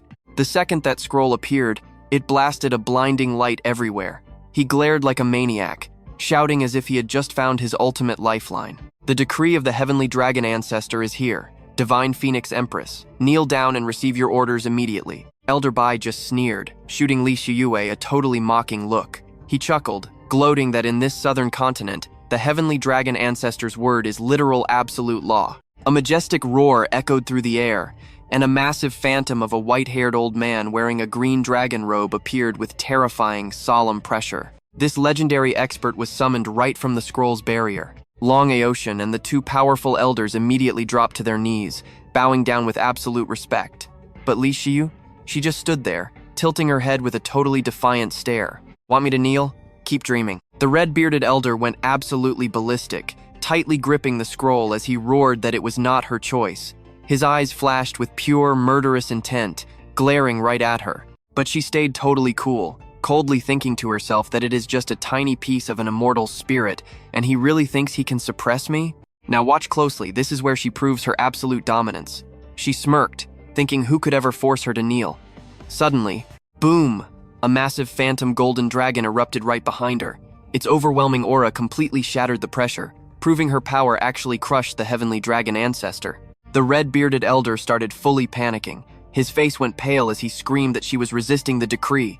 Elder Bai stayed totally quiet, but his heart was shaking with absolute shock. Long Aoshan was losing his mind, stammering in pure terror. He could not believe she surpassed the divine fire tier in just a single year. Elder Bai quickly pulled him up, whispering that His Highness just could not afford to lose any more face today. The red-bearded elder awkwardly rolled up his scroll, pulled back the decree, and yelled that she dared disobey the ancestor's direct order. The three of them quickly limped away. Right before vanishing, the angry elder pointed a threatening finger, warning her to wait for the ancestor's wrath. A second later, the three of them teleported away, the space flashing brightly before fading out. Once those guys were finally gone, Li Shue let out a heavy breath. Her face stayed totally tense as she whispered that war was officially starting. She walked right back into her private study to keep handling her business. Suddenly, a voice called out. Fu Tianyu and Fu Tiandu entered, bowing respectfully. They announced to Her Majesty that they had arrived on her orders, and stood up straight. Their eyes were packed with confidence. Seeing them, the Empress finally relaxed a bit. She slipped the spatial ring off her finger and told her subjects to take it. She flicked her hand, and the ring flew through the air in a perfect arc. Smack! It bounced right off Fu Tianyu's forehead, knocking him back. Fu Tiandu was totally startled by that, but the two managed to catch the ring, staring blankly as they asked what it was. Li Yue just narrowed her eyes. You and I both know she has a wild plan. She smiled, resting her chin. She told them to use every single resource inside to train a massive army of 100,000 absolutely loyal cultivators. The second she dropped that number, Fu Tianyu completely froze like a rock. He just stared at her in total disbelief, awkwardly stammering back to double-check an army of 100,000 cultivators.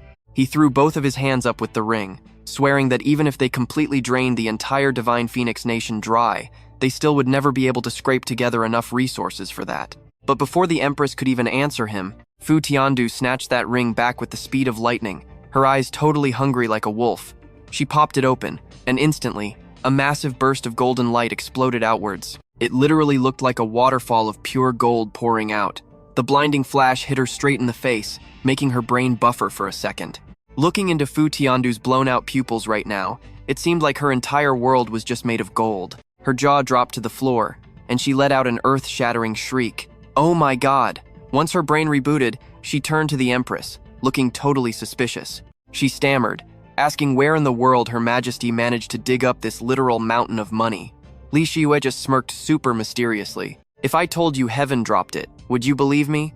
Hearing that wild claim, Fu Tianyu instantly blocked his eyes from the blinding treasure glow. He pointed right at her, stammering that if Her Majesty said the sun rose in the west, he would absolutely believe it without a doubt. Watching her subjects freak out like this, Li Shue finally burst out laughing, looking radiant as a blooming flower. She said, "Perfect. This squad will be named." She gave it a dramatic pause before her eyes flashed, loudly declaring them the Heavenly Strategy Army. Leaning back in her big chair, she casually waved her hand. Out of absolutely nowhere, a massive wave of secret manuals and ancient books instantly spawned, flying straight toward Fu Tianyu. She explained these were elite ancient military strategies she grabbed from the royal vault, and told them to use every single one to train the army. The second she finished speaking, she snapped her fingers, and boom, a literal mountain of giant books crashed down, burying poor Fu Tianyu under the pile. The absolute poor guy only had time to muffle out a yelp before falling back, arms and legs sticking straight up. Tiandu jumped in complete shock. With her eyes wide, a shaky arm reached from the books, mumbling, "Trust me, you and I will love what happens next. Stick with me here, we are jumping right back in." Fo Thienvu jumps up, dusts himself off, and excitedly flips through those pages with his sister. The pages rustle constantly as massive shockwaves hit his mind. Her Majesty is only 26, yet her cultivation power is absolutely earth-shattering. Now she understands military tactics like a 1,000-year-old monster. Honestly, calling her a mere genius does not even begin to cover it anymore. She is an absolute freak of nature. While those two are completely mesmerized, The sharp clack of heavy footsteps breaks the silence. Lehigh Nuyet steps off her throne, calmly walking over, and hands Fo Thien Vu yet another mysterious scroll to look at. She orders him softly, "Take all those resources, follow these exact instructions, and instantly build a kin then array right in the capital." Hearing this hits Fo Thien Vu like a bucket of freezing water. A kin then array? He almost bites his tongue, face twisting. Wait, isn't that the legendary ancient array used to completely obliterate demons and monsters? Lai Nuyet is not surprised by his shock at all. She simply smiles, radiating absolute queen energy, and commands, "Exactly, now go do it." So the Fo siblings arrive totally empty-handed, but leaving, Fo Thien Vu looks like a guy who just hit the absolute biggest jackpot. Holding 2 massively stuffed bags, he walks away super hyped. "Rest easy, Your Majesty. We will take our leave." Fo Thien Du bows respectfully beside him. Barely out of the hall, Fo Thien Vu literally jumps for joy, grinning from ear to ear. "We are rich, we struck gold." Watching their hyped figures fade away, Lai Nuyet finally lets out a massive sigh of relief. Thank goodness for that incredible surprise gift from that mystery person, or I would never have enough funds to set up this array. A quick flash of worry crosses her eyes.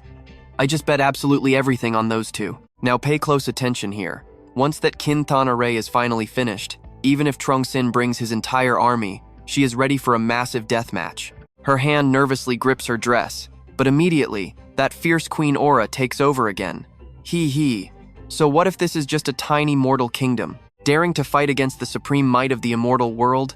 Just thinking about it is wildly thrilling. Feeling that massive burden lift off her shoulders instantly makes Lehigh Nuyet feel incredibly light. She slowly steps out of the royal study, looks up at the clear blue sky, shielding her eyes from the bright sun, smiling gently. Finally handled absolutely everything. Lehigh Nuyet stretches out, totally relaxed. Work is finally done, time to head home to my husband. Once I dig up the dirty secrets of that old Truong Sin priest, I will reveal my true identity. I really want to see his reaction. Thinking about this, she chuckles softly, snaps her fingers, and her figure instantly blasts straight up into the open sky, heading straight for the Lan family, her face glowing with pure anticipation. Meanwhile, on a super crowded street in Phuong Kin, packed with loud and bustling market stalls, a graceful young girl in a gorgeous flowing green dress is walking along. Her eyes keep darting around, mind completely elsewhere. This is Bak Van, Holy Maiden of Takha Academy, an ancient sanctuary over in Trung Chau. Speaking of Takha Academy, it was once a massive, glorious institution founded by Lan Thien Hong 10,000 years ago. It dominated Hoyen Thien Vuk. Back then, it was the #1 holy land, with majestic palaces and endless mountains hidden inside thick white fog. But over the last 1,000 years, their luck completely dried up. Trees died, and even the iconic Takha sign rotted so badly it fell. Walking and remembering all this fills Bak Van with insanely frustrating anger. She literally grinds her teeth together. We have all felt this annoyance, right? Her eyes turn ice cold. That damn Quan Vo Ta, sticking to me like walking superglue. He just keeps chasing me, she screams inside her head. I only ran to this middle of nowhere Nam Chau just to shake off that incredibly annoying guy. Her anger boils over, raising her fist, literally imagining punching that absolute jerk right in his stupid face. Back in the glorious old days, would a low-level disciple from Kuk Dao Tien Kung ever dare to shamelessly chase after a holy maiden like me? Drop dead. Boom. Lost in her own angry thoughts, she crashes hard into a solid wall of a person walking past. It is Lan Thien Hong. The exact moment they crash, her pupils shrink, and time seems to freeze completely. She stands there stunned, all her anger instantly vanishing. She slowly looks up, searching her memories. Why does this random guy feel so unbelievably familiar? Meanwhile, our victim Lan Thien Hong is completely chill, keeping both his hands casually behind his head. He hums a happy little tune, casually walking on. Time to go home and hug my wife. Bak Van looks super confused, unconsciously turning around, her eyes locked dead onto his fading back. Her gaze is so sharp it could literally pierce right through him. Why is this sense of familiarity so crazy strong? In complete contrast to her messy thoughts, Lan Thien Hong stays perfectly relaxed, smiling happily. Suddenly, Bak Van makes an absolutely bold and crazy decision. She waves her hand and shouts, "Hey sir, please wait." He looks surprised, turning around and pointing at himself confusedly. "Are you calling me, miss?" Bak Van does not even answer, just walking up quickly and starting to inspect Lan Thien Hong with an unbelievable level of detail. She even circles him completely, scanning top to bottom while he stands clueless. Trust me, you and I are definitely going to want to see what happens next. Let's dive into this wild scene. She looks left, right, and still recognizes absolutely nothing. Bayun puts her hands on her hips, stepping right up for a better look. Then she suddenly leans in so close they are basically touching, their eyes locking in an instant. That sudden move catches Lan Thien Hong completely off guard. His cheeks immediately flush bright red. He instinctively takes a few steps back, frowning in pure annoyance. Hey, what are you doing?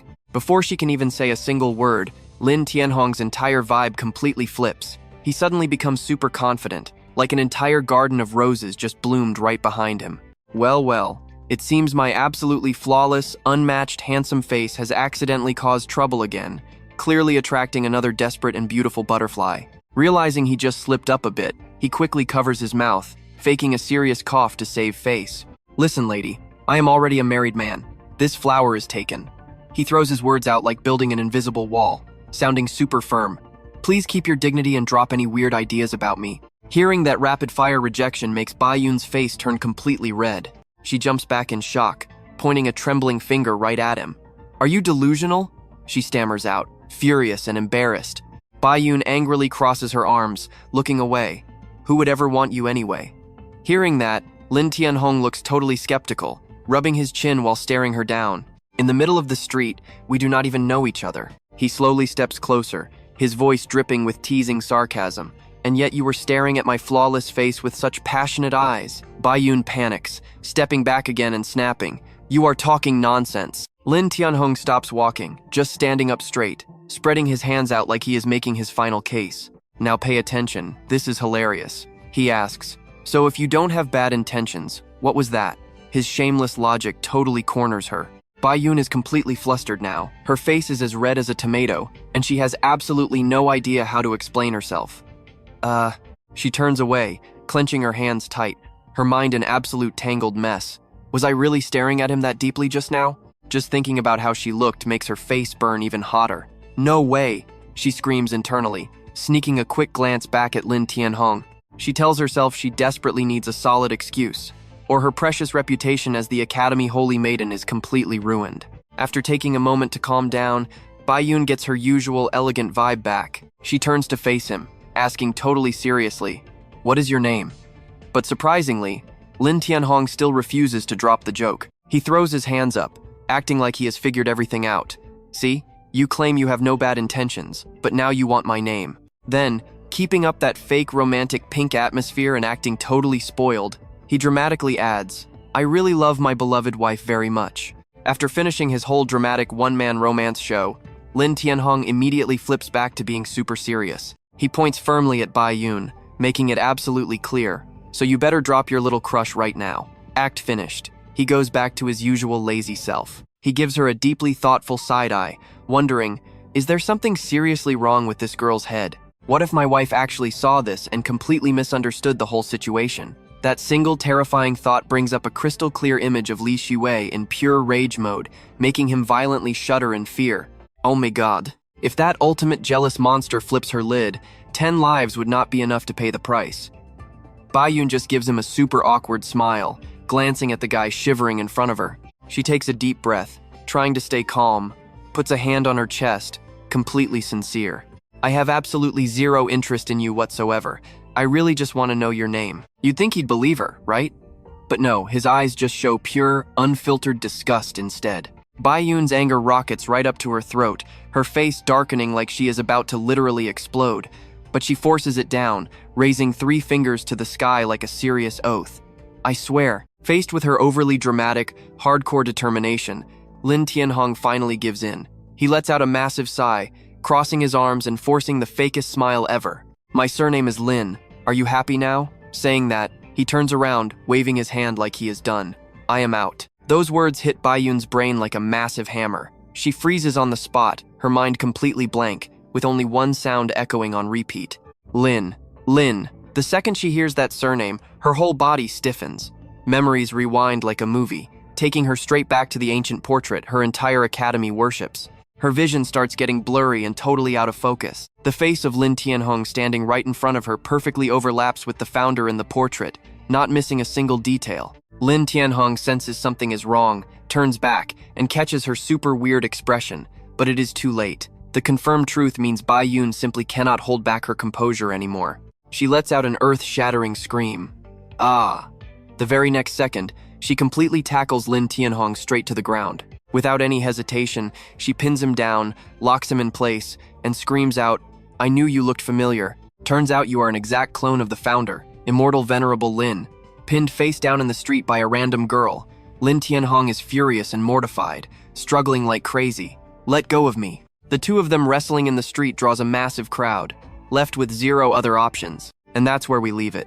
Lan Thien Hong takes a deep breath and screams, "Help! A female hooligan is harassing an innocent guy." "All right, you and I are diving right into the chaos." Bai Yun stares at his resisting hand, gets a brilliant idea, and grabs his wrist tight. She instantly stands up, effortlessly lifting him with one hand like a piece of straw, and slams him straight into the wall. Bam! Lan Thien Hong gets super dizzy, his whole body going completely limp. Before he can even recover, Bai Yun slams her hand against the wall right next to his head, completely pinning him down. Lan Thien Hong stares wide-eyed, completely backed into a corner. He panics, backing up with his trembling hands gripping the wall tight. "This body belongs exclusively to my wife." His face turns totally red, and his eyes tear up just like a weak, bullied little maiden. It is an absolutely hilarious and pathetic sight to witness. His voice trembles, soft as silk, as he cries and begs, "Please go easy on me, miss. Spare this completely pure and innocent body of mine." Watching this unbelievably dramatic and cheesy performance, all the color drains right out of Bai Yun's face.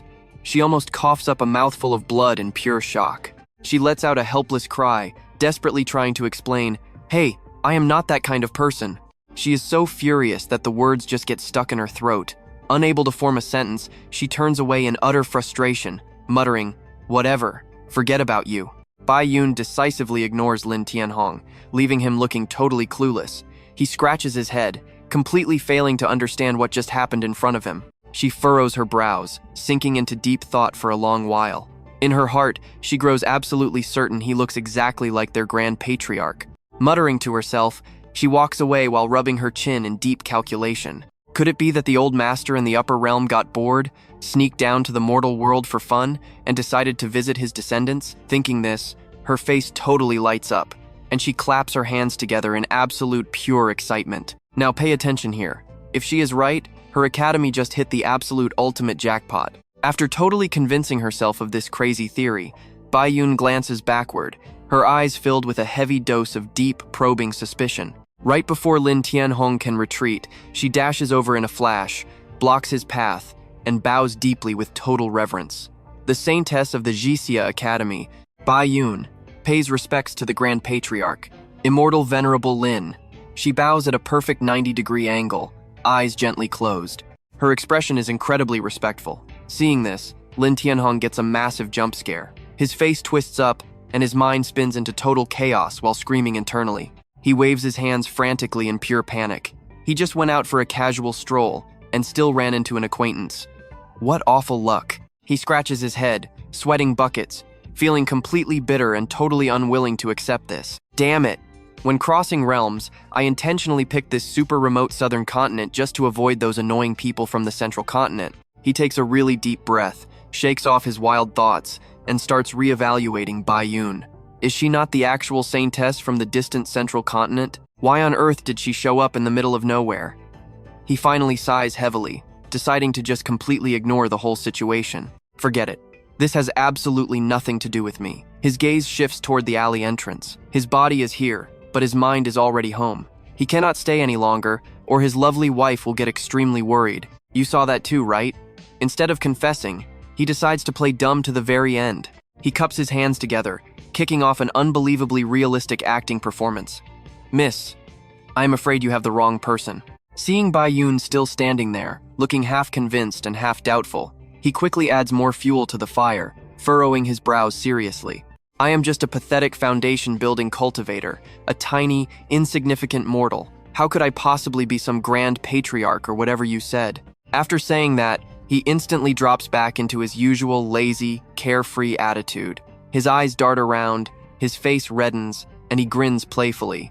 Or do I really look that much like him? Getting more into character by the second, he puts his hands on his hips and laughs. Ha!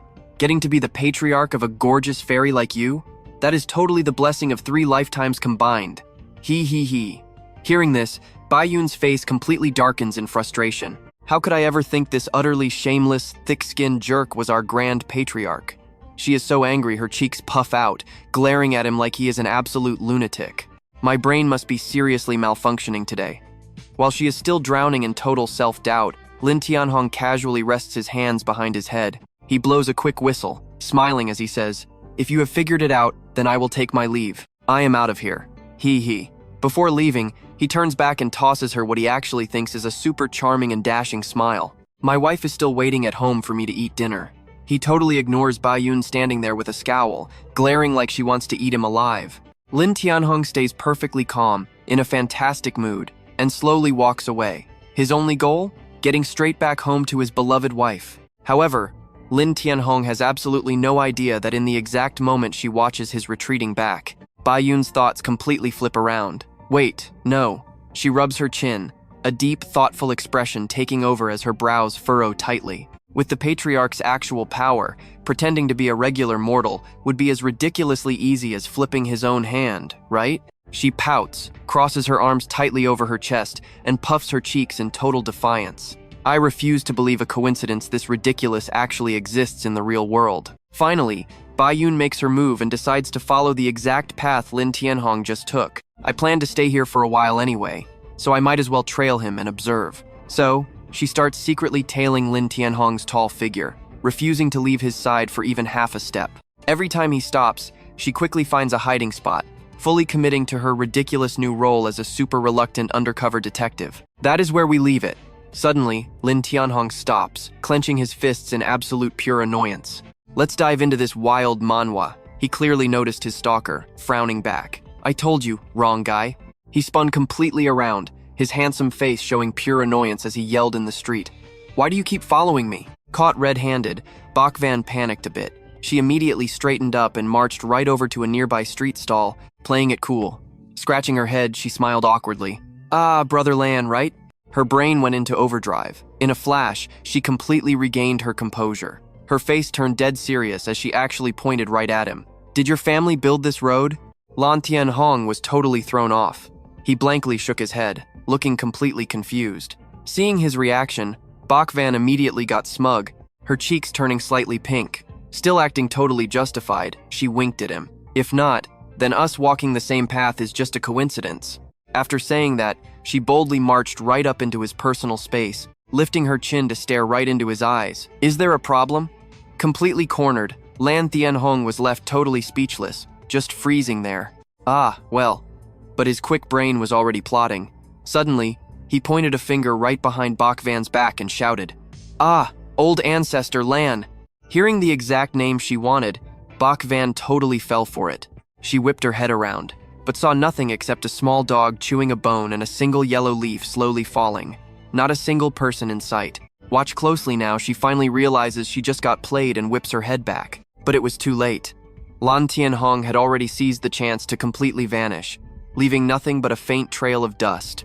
Bak Van stood there completely stunned, unable to believe she just got played like that. Trembling with pure rage, she took a massive deep breath. She blasted off like a rocket, chasing his fading shadow while screaming at him.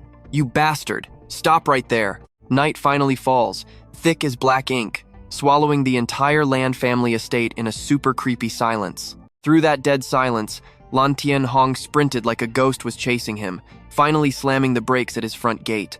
Looking around to make sure the coast was totally clear, he practically crowned himself the absolute god of escaping. Hands on his hips, he puffed out his chest, laughing into the empty street.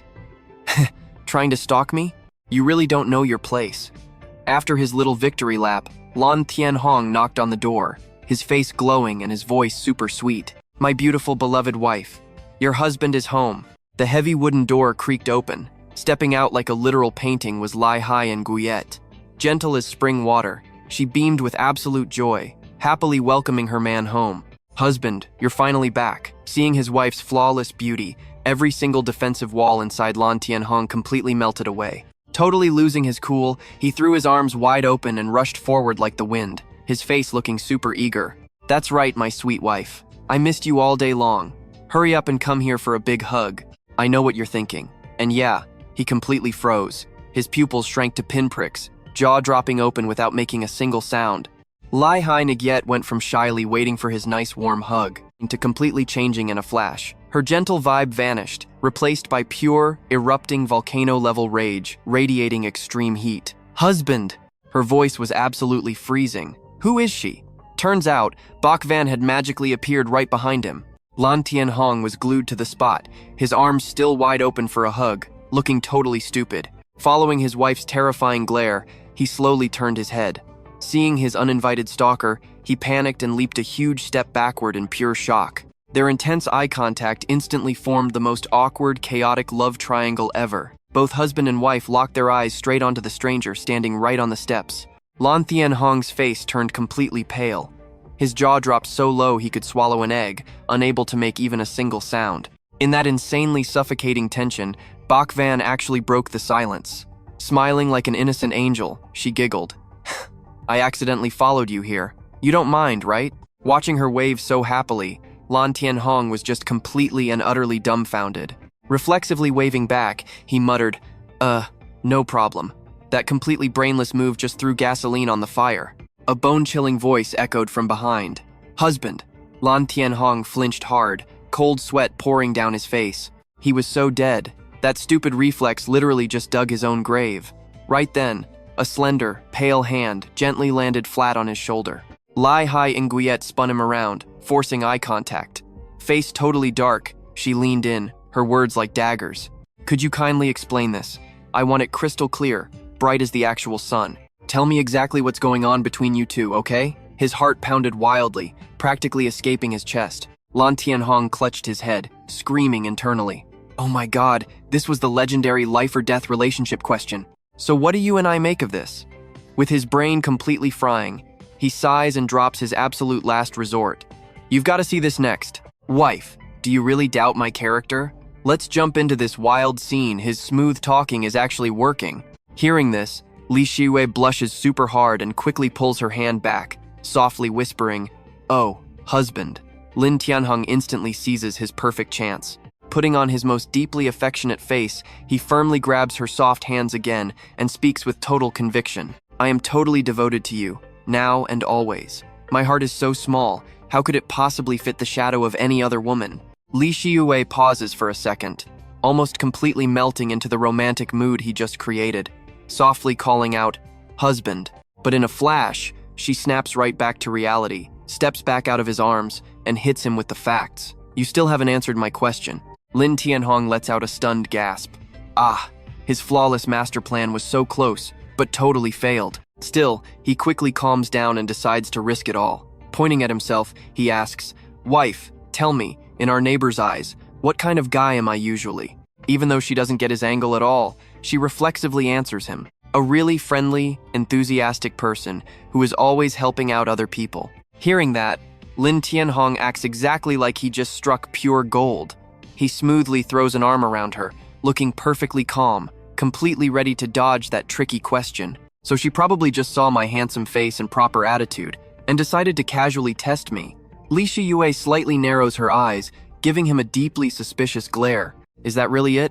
Not wanting to leave him in an awkward spot, Bai Yun instantly speaks up, her voice sounding super sincere. "Yes, that is exactly right." She bows her head, looking a little bit shy, and then starts to explain everything clearly. "It is my first time in Phoenix Capital, and I wanted to rent a temporary room on Changle Street." Her cheeks blush slightly as she scratches her head and continues. "Seeing your spacious home with just you two, could I maybe rent a room? Now watch closely, because things are about to get absolutely crazy." Lan Thien Hong freezes completely, his eyes shooting wide open. "Rent a room?" Li Shiyuan instantly glances over at him, her stare as sharp as a knife. Sensing the massive danger, Lan Thien Hong quickly flips his attitude, waving his hands frantically. His voice is dead set. "No way, our house is not an inn. You need to go look somewhere else." Bai Yun immediately puts on a super pitiful face, her big eyes sparkling. "Please reconsider. I promise money is absolutely no issue at all." But Lan Thien Hong stays firmly stubborn, no means no. Clink! A solid gold ingot rolls onto the ground with a crisp ring. Instantly, a small hand tightly covers Lan Thien Hong's mouth, shutting him right up. Li Shiyue flips her attitude faster than the wind. Flashing a massive smile, she eagerly steps up to grab that gold. Oh my, it is already getting dark. It is totally unsafe for a pretty girl like you to be outside alone, so just stay here for the night. Bai Yun smiles back. Thank you so much, madam. These two ladies are perfectly in sync, while Lan Thien Hong just stands in the back, totally dumbfounded. Bai Yun continues to pull out even more gold, placing it right into Li Shiyue's hands. Here is the room rent. Please take it. Li Shiyue is absolutely thrilled, smiling radiantly. Miss, you are not only gorgeous but incredibly generous. The two girls are so happy together. And Lan Thien Hong? Just standing there like a statue. He rushes over, grabs her shoulders, and cries, Wife, wake up! If an outsider lives with us, what happens to our private life? Li Shiyue just turns to him with a bright smile.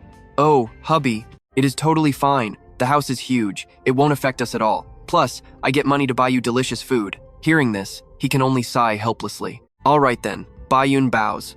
But did you guys catch that hidden smile from his wife? Trust me, she knows exactly what she is doing. No problem, just stay here. Not stopping there, Bai Yun turns to Lan Thien Hong with a super shy look. Young master, thank you as well. Lan Thien Hong reluctantly replies, it is nothing.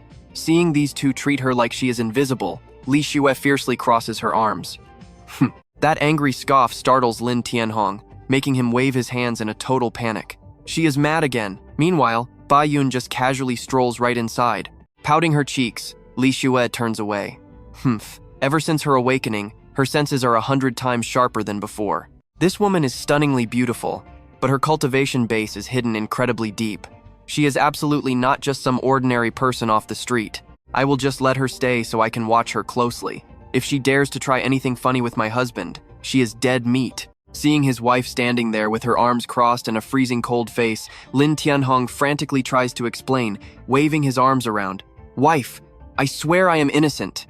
After taking her sweet time strolling into the Lin estate, Bai Yun glances back over her shoulder, flashing a deeply mysterious little smile. Heh, young Master Lin.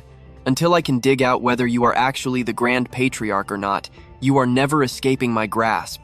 3 days later, gentle morning sunlight completely floods the courtyard, making the early morning vibe feel incredibly fresh and super relaxing. Inside the Lin family shop, a beautifully, perfectly carved Guanyin statue is placed totally neat and straight right on the table. Seeing it, Bai Yun immediately walks over, staring closely, her eyes completely failing to hide her pure shock. Wow. Leaning lazily against the door, Lan Thien Hong asks helplessly, What exactly do you want now? I already told you 1,000,000 times.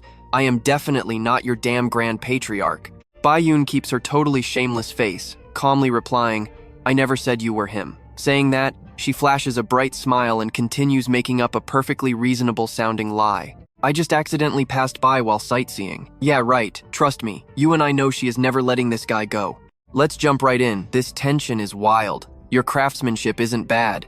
She tilts her head, totally challenging him. Well, not welcoming customers? Lan Thien Hong's eye twitches. With furrowed brows, he forces out a very reluctant reply. Then why don't you buy something, miss? Seeing Bai Yun stay totally silent, he immediately plots to kick her out. If you aren't buying, please leave and give me some peace. But before he even finishes, Bai Yun cuts him off completely. Is that so? Understood. Standing straight, she points right at the statue. Wrap up this Avalokitesvara statue for me. Lan Thien Hong freezes on the spot. He absolutely did not expect her to actually buy something. In a flash, he pulls himself together, forcing a perfect customer service smile. Thank you. Thank you so much for your generous patronage. He quickly turns his back to hide his sheer awkwardness. Ah, right. Let me go grab a box for you, miss. Meanwhile, he secretly peeks back, inwardly crying over this complete mess. Good grief. How much longer is this crazy woman going to keep clinging to me? Bai Yun just stands there, looking perfectly elegant. Holding the statue, she smiles. All right, I will wait. But the second Lan Thien Hong is out of sight, her smile drops instantly, and her expression turns dead serious. 3 whole days of observing him, and he seems absolutely no different from a regular mortal. Could she have really judged this wrong? Is he seriously just an ordinary, henpecked husband? A moment later, the two of them step right out of the shop. Lan Thien Hong puts on a serious face, handing over the carefully wrapped box. Here you go, miss. Now pay close attention here, guys. Far off in a hidden corner, Li Shue is lurking behind a wall, her cold eyes tracking their every single move. At the same time, Lan Thien Hong smoothly makes an excuse to kick her out. Miss Bai Yun, us being alone this long isn't great. I am afraid my wife will be upset if she sees. Bai Yun takes the box with a faint smile. Haha, thank you for the reminder, sir. Meanwhile, in the dark corner, Li Shue's blood is literally boiling with sheer rage. Extreme jealousy spikes. Her fingers clench so hard she crushes the wall next to her, letting out an ear-splitting crack. That woman. The bizarre sound instantly grabs Bai Yun's full attention. She turns her head around, searching the area. Sounded like a really loud crash just now. She looks back at Lan Thien Hong with deep suspicion, but the guy just wants to kick her out as fast as possible. He has absolutely no mind to care. He nervously waves his hands. You definitely misheard that. Just the wind. Hurry home. It is getting dark. Meanwhile, under completely clear skies back at the academy, a door randomly slams shut by an invisible force, echoing with an incredibly deafening bang. Li Siyue's face is dark as the absolute abyss, taking long, incredibly frustrated strides. Her heels strike the marble floor with loud, sharp cracks, like she is venting all the furious rage boiling up inside her chest, constantly muttering one single sentence over and over. Damn it, I am so angry. I am literally going to explode right now. Suddenly, she stops dead in her tracks, frozen like a solid statue. Her expression turns super serious. Not good. I absolutely cannot take this situation lightly. You and I both know where this goes. If that shameless woman keeps visiting the shop every day, her husband might before the thought even finishes. She steps straight into the grand hall. The soldiers on both sides spot the Empress and instantly bow down, shouting in unison, welcoming Her Majesty the Empress back to the palace. But deep inside her heart right now, the flames of jealousy are still burning furiously. No way. She needs to summon her tacticians immediately to form a counterplan. Just as she sits down in the royal study, rapid reports start echoing right in her ears. Your Majesty, the Heavenly Strategies army is basically ready, and the shocking god array is being set up perfectly. It will be fully completed very soon. Hearing this update from the sibling duo, Fu Tiandu and Fu Tianyu, Li Shue just lazily props up her chin. Looking incredibly exhausted like she just carried the entire world on her back, she slowly replies, "Excellent. Keep pushing the pace." Absolutely zero mistakes allowed. Understood. They both answer at the exact same time. Li Shue falls back into deep thought, her slender fingers gently tapping against her temple. It won't be long until the Heavenly Dragon Dynasty forces definitely show up to start a massive war. Only with the Heavenly Strategies army and the shocking god array can she actually crush them. Thinking about all this, she cannot help but let out a super heavy sigh. The sigh is quiet, but it absolutely does not escape Fu Tianyu's incredibly sharp ears. He instantly realizes something is totally wrong and shoots a quick look at Fu Tiandu. She quickly catches on and gives a tiny nod back. After that split-second eye contact, the two speak up together. Your Majesty, is something heavily troubling your mind?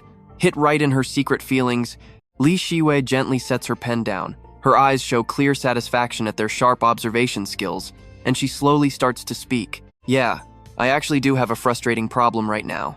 Are you two willing to help me talk through it?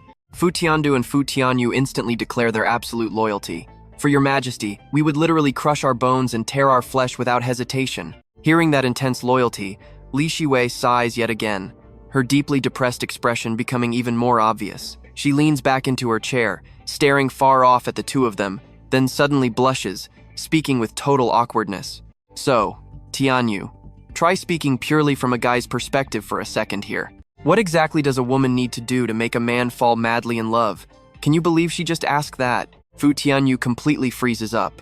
His brain basically blue screens for a second, body going totally stiff, having zero clue how to react. Fu Tiandu beside him isn't doing any better. Her face darkens, jaw practically dropping to the floor. Oh my god, what on earth is wrong with Her Majesty today? Fu Tianyu is the very first to snap out of it, nervously stuttering out a reply. Let's dive right into this mess. The clueless brother stutters, and his sister Fu Tiandu absolutely panics. In her head, she is screaming at him. Big brother, is your skull made of literal steel? Thinking this was some loyalty test, Fu Tianyu actually starts pouring his heart out to explain himself. He proudly claims he only cares about ultimate loyalty to the emperor and his cultivation journey. To him, to put it bluntly, all women are just walking pink skeletons, possessing absolutely zero value in this world. Hearing this garbage, Fu Tiandu wants to faint right there. She gives her brother a totally helpless sideways glare. She thinks to herself, "Please just shut up right now, big brother." Those words are actually physically painful to hear. Looking up, she immediately catches Li Xiyue glaring at Fu Tianyu with eyes as cold and sharp as literal daggers. Standing right there, Fu Tiandu feels entirely powerless, completely clueless on how to fix this incredibly awkward and dangerous situation. But surprisingly, Li Xiyue slowly calms down, turning her gaze toward Fu Tiandu with a very clear look of genuine pity. She straight up asks, "With your brother acting like this, isn't the Fu family going to go completely extinct soon?" Fu Tiandu can only force a smile much more bitter than herbal medicine. Clutching her head with a deep frown, she admits that even their parents have completely given up on him. Watch how fast this turns around. Li Xiyue completely shifts targets, pointing right at her face, deciding to drop the brother. She figures asking a fellow woman like her might actually be 100 times more reliable. Deeply startled, Fu Tiandu immediately snaps up into a strict military stance, though her words stumble. Scratching her head with an awkward laugh, she admits she has been training in martial arts since childhood. Growing up on bloody battlefields, she only trained rough soldiers all day. Those men only listened to a good beating, so she honestly has no clue. Hearing that, Li Xiyue starts pouting, crossing her arms tightly before coldly commanding her to start thinking of something right now. Ah! Poor Fu Tiandu nervously scratches her cheek, looking so utterly miserable you actually have to feel bad for her. That constant hesitation basically throws gas on the fiery annoyance currently burning inside Li Xiyue. Resting her chin, she looks away and coldly snorts. Terrified, Fu Tiandu drops straight to her knees, shouting out that she will absolutely try her very best. After a while, she just stands frozen like a literal statue, one hand on her hip, thinking with extreme focus. Suddenly, she claps her hands together loudly, shouting out with pure excitement.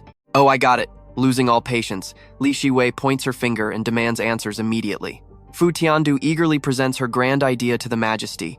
Emperors throughout history loved watching dancers, so naturally, all men must love watching a woman dance under the moonlight. As a military general, that is the only romantic thing she could possibly come up with. Hearing this, Li Xiyue falls into deep thought. Dancing? Suddenly, it is like a light bulb flashes in her head, and her eyes completely light up with massive hope. She instantly jumps up, slams the table super hard, confidently waves her sleeve, and loudly orders every single royal dancer in the entire palace to be summoned right now. "Hurry!" Acting like they just escaped execution, the two siblings quickly stand up, bow deeply, and excuse themselves. You and I know they ran for their lives. They vanish completely, terrified of more questions. Now, Li Xiyue sits alone in the massive hall, absolutely lost in her own joyful imagination. Her husband's birthday is coming up fast. She thinks to herself, "I absolutely must use this chance to prepare a gift he will never forget." Hey. Outside the palace, the two siblings look up, completely surprised to hear beautiful, melodic music echoing out from inside the main hall. Rubbing his chin with a deep frown, Fu Tianyu wonders why on earth Her Majesty is suddenly so interested in this kind of stuff. Standing next to him, Fu Tiandu just stares over, looking completely confused. Huh? But a second later, she stands tall, her face full of pure admiration. Our Majesty is truly incredible. She learns absolutely everything so fast. She keeps judging the performance. Those graceful steps, a body light as wind, and soft hands moving fluidly, just like a heavenly immortal descending to earth. Surrounded by palace maids playing gorgeous backup music, some strumming strings and others blowing flutes, Li Xiyue continuously performs every single soft and elegant dance move perfectly in the center. Truly an unmatched genius. Right now, her heart is completely fluttering with restless excitement. Today is her beloved husband's birthday. Looking down, she actually feels a bit shy about what she prepared. I really need to go home early and give him a truly massive surprise. As the day turns to late afternoon, the harsh sunlight fades away, painting everything in a beautiful, soft orange-pink glow. Lan Thien Hong walks with hands on his hips, laughing out loud with absolute delight. That incredibly annoying stalker finally gave up and left him alone. He is overflowing with confidence in his work. Heh, my supreme absolute seal. Unless you are a heavenly demon supreme tier, do not even dream of noticing it. What could a mere mortal girl with basic cultivation possibly hope to see anyway? Lan Thien Hong lets his mind wander, totally enjoying his proud achievement. Now that annoying girl is just going to lock herself up and cultivate in her room all day. He waves his hand, looking extremely relaxed. Not having those creepy, spying eyes staring at his back anymore feels absolutely amazing. He happily skips toward the manor gates, shouting out loud as he walks. "Wifey, your wonderful husband is finally back home." But resting his hand on the door, he suddenly freezes. A thought flashes in his mind. Why did not his wife come out to greet him today? Trust me, we all know that panic. His eyes darken as negative thoughts flood in, imagining Bai Yun literally pinning Li Xiwei down. She weakly pushed back, begging him to stop.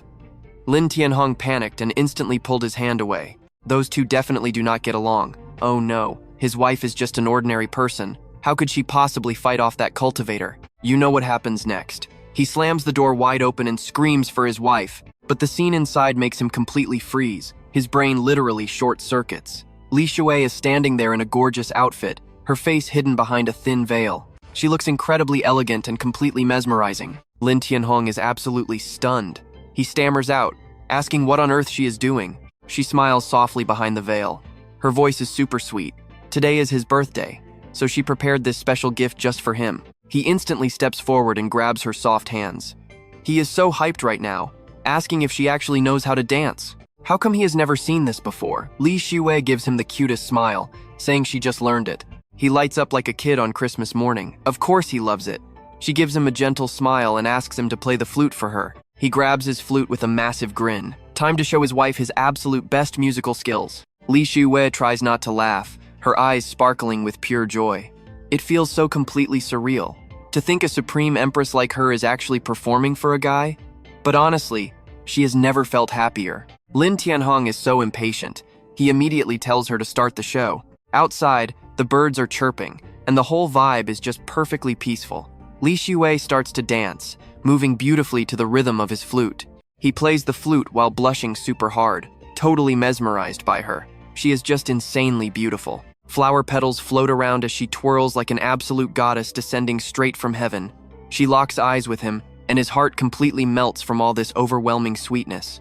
She really went all out just to make him happy. He covers his face, smiling like a total idiot.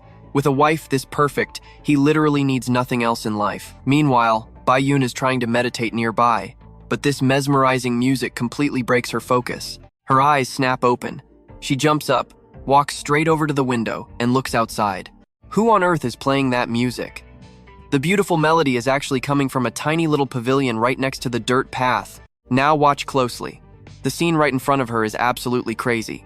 Li Xiwei is dancing perfectly to her husband's flawless music. Her routine is insanely elegant, with every single movement radiating this gorgeous, magical charm that completely captivates the soul. Her robes slip lightly off her shoulders, flowing through the air and tracing the most beautiful, graceful arcs with every single step she takes. Suddenly, she leans all the way back in a super difficult move. Her body is completely relaxed, looking exactly like a goddess descending to the mortal realm. Li Xiwei balances perfectly on her toes, magically supporting her entire body weight with zero effort. Meanwhile, Lan Thien Hong is totally in the zone. His fingers glide flawlessly across his instrument, resting perfectly steady right across his lap as he plays. The final beautiful note rings out through the air and slowly fades away. It syncs up flawlessly with the exact moment her dance routine finishes. They lock eyes and share the absolute brightest, happiest smiles. The whole atmosphere around them turns totally peaceful and sweet, like the world itself is just soaking in all of this incredibly cute romantic energy. Watching from a distance, Bai Yun's cheeks immediately turn bright red. She cannot help but smile as she quietly watches these two adorable lovebirds together. She watches them for a long time, finally realizing what that true, simple happiness everyone talks about really looks like. But then, her smile slowly fades away. She looks down to the ground, carrying a heavy, bitter wave of sadness. Let that sink in for a second.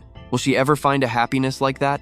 Back by the incredibly calm blue lake, Li Xiwei holds her gorgeous final pose. She slowly turns her head to look right back at her completely stunned husband. Right at that exact second, a sudden breeze blows by. It sweeps away her veil, revealing her gorgeous face completely blushing with pure happiness. Lan Thien Hong is totally hypnotized. He stares at her flawless beauty, absolutely unable to look away for even a single second. Seeing him stare like a total idiot makes her even more shy. She leans against her instrument and sweetly asks if he liked her performance. Obviously, Lan Thien Hong loses his mind. Zero chill left in this guy. He rushes straight in and pulls her into a massive hug, his voice super emotional. She was as gorgeous as a goddess from the highest heavens. He does not just like it, he wants to give her the entire universe. His eyes are just overflowing with complete devotion and absolute love. Even those legendary immortals from the upper realms could never compare to how perfect she is.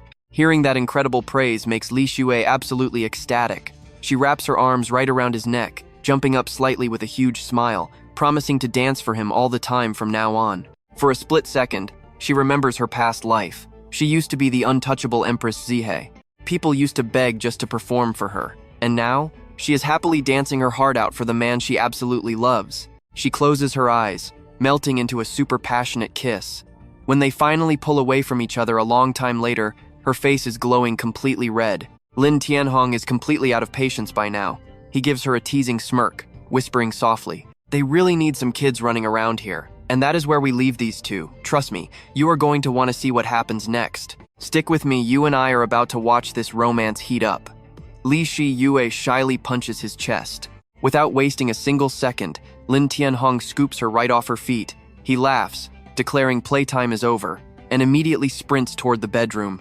They are moving so incredibly fast that they literally crash straight through the wooden door. The massive bang shakes the entire space. Their explosive passion literally makes the whole room shake along with them. Meanwhile, right next door, Baiyun is trying to focus on her cultivation. Suddenly, the crazy shockwave hits her, completely throwing off her balance and knocking her backward. Ouch! She screams out in pure shock. It takes her a second to recover. Sitting up with a pale face, she grabs her head, completely confused about what just happened. Weren't those two just playing sweet romantic music together? Did they suddenly start a massive fight? Highly annoyed by the constant noise, she angrily storms right over to see what is going on. Without even bothering to knock, she throws the window wide open, eyes totally shut. She is fully prepared to deliver a massive lecture about married couples fighting so early in the morning. But before a single word escapes, she instantly chokes on it. Baiyun completely freezes in her tracks, her cheeks burning bright red at the sight. Now pay close attention, what she sees next is totally wild. Clothes are scattered everywhere like a war zone, and that shaking bed is definitely strictly for adults. What in the world is going on here? She screams out loud. Lan Thien Hong instantly freezes his intense workout, locking eyes with her while turning stiff as a statue. Deep in his embrace, Li Xue is absolutely startled. Catching sight of their totally unwanted audience, she turns violently red, wishing she could just disappear out of pure embarrassment. Baiyun literally feels smoke coming out of her ears. Face burning red, she is completely speechless. Acting on pure reflex, she quickly covers her eyes and stammers, "I am so sorry, I saw absolutely nothing." Then she bolts away from the scene as fast as humanly possible, blushing like crazy. "I only wanted to yell. I just wanted to close the stupid window," she mutters in panic, her mind spinning completely out of control. Tears of sheer frustration fall as she remembers his annoyed glare. Then, a massive slam. The open window gets violently slammed shut from the inside. Baiyun hides behind her door, desperately taking deep breaths to calm down, but her face remains a literal tomato. Meanwhile, far from this comedy, the western horizon is suddenly swallowed by dark, rolling clouds. The air grows impossibly heavy with the scent of blood. The guards defending the western city have absolutely zero clue about the approaching danger. Soldiers stand with spears, totally oblivious. You feel that shift, right? A sharp-eared soldier suddenly picks up a weird noise. His face instantly drops. A massive black sea of troops and flashing weapons approaches fast. Panicking, he grabs the mallet and smashes the warning bell with everything he has. Clang, clang, clang. The deafening sound echoes everywhere. Hearing the alarm, the Western general sprints up to the top of the wall. One look down, and he freezes. Down below, the heavenly dragon army is swarming in like a broken dam. Suddenly, an urgent shout, "General, sir!" A messenger drops to one knee. Spies report they sent 300,000 troops. This is just the vanguard. The main force is only 100 miles out. The general scoffs, his combat aura blazing wildly. 300,000?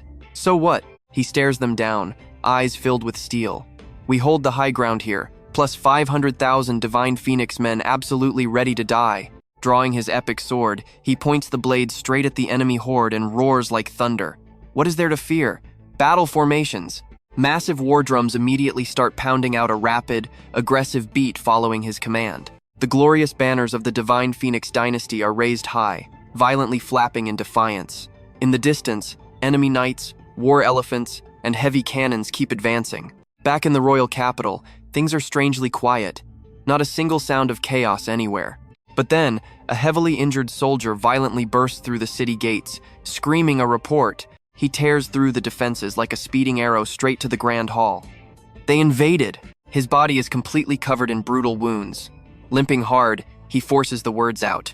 In just one single day, they completely wiped out our 500,000 border troops. Finishing his report, he violently collapses. Instantly, an ice-cold voice dripping with pure killing intent echoes from the throne. The heavenly dragon dares to slaughter my people? Li Shi Yue shoots up from her seat, gritting her teeth in absolute fury. I swear I will slaughter every last one of them. She turns, her eyes sharper than a deadly blade. Lan Thien Hong, hear my command. Fu Tianyu kneels. I am here. Activate the divine array immediately. Understood. Trust me, you are going to want to see this epic payback. Stick with me here. Her cold gaze locked onto Fo Thien Du. General Thien Sok, hear my command. He instantly replied, awaiting orders. Now watch closely. Lai Hyenguiet didn't hesitate at all.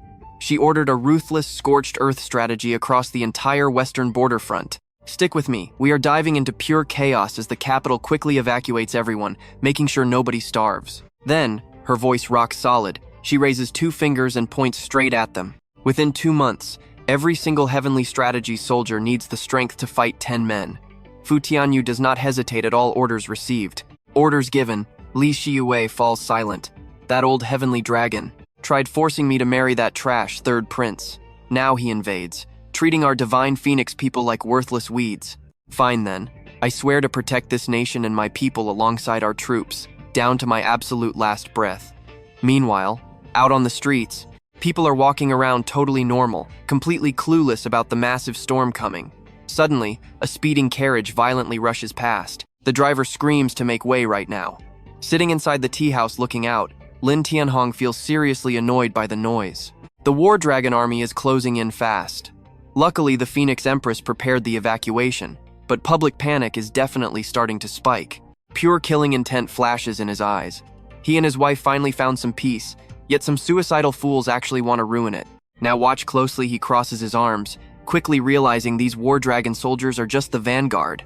He decides to hold back for now. 2 years have passed. Let us see if the divine Phoenix Empress disappoints him after taking his gifts.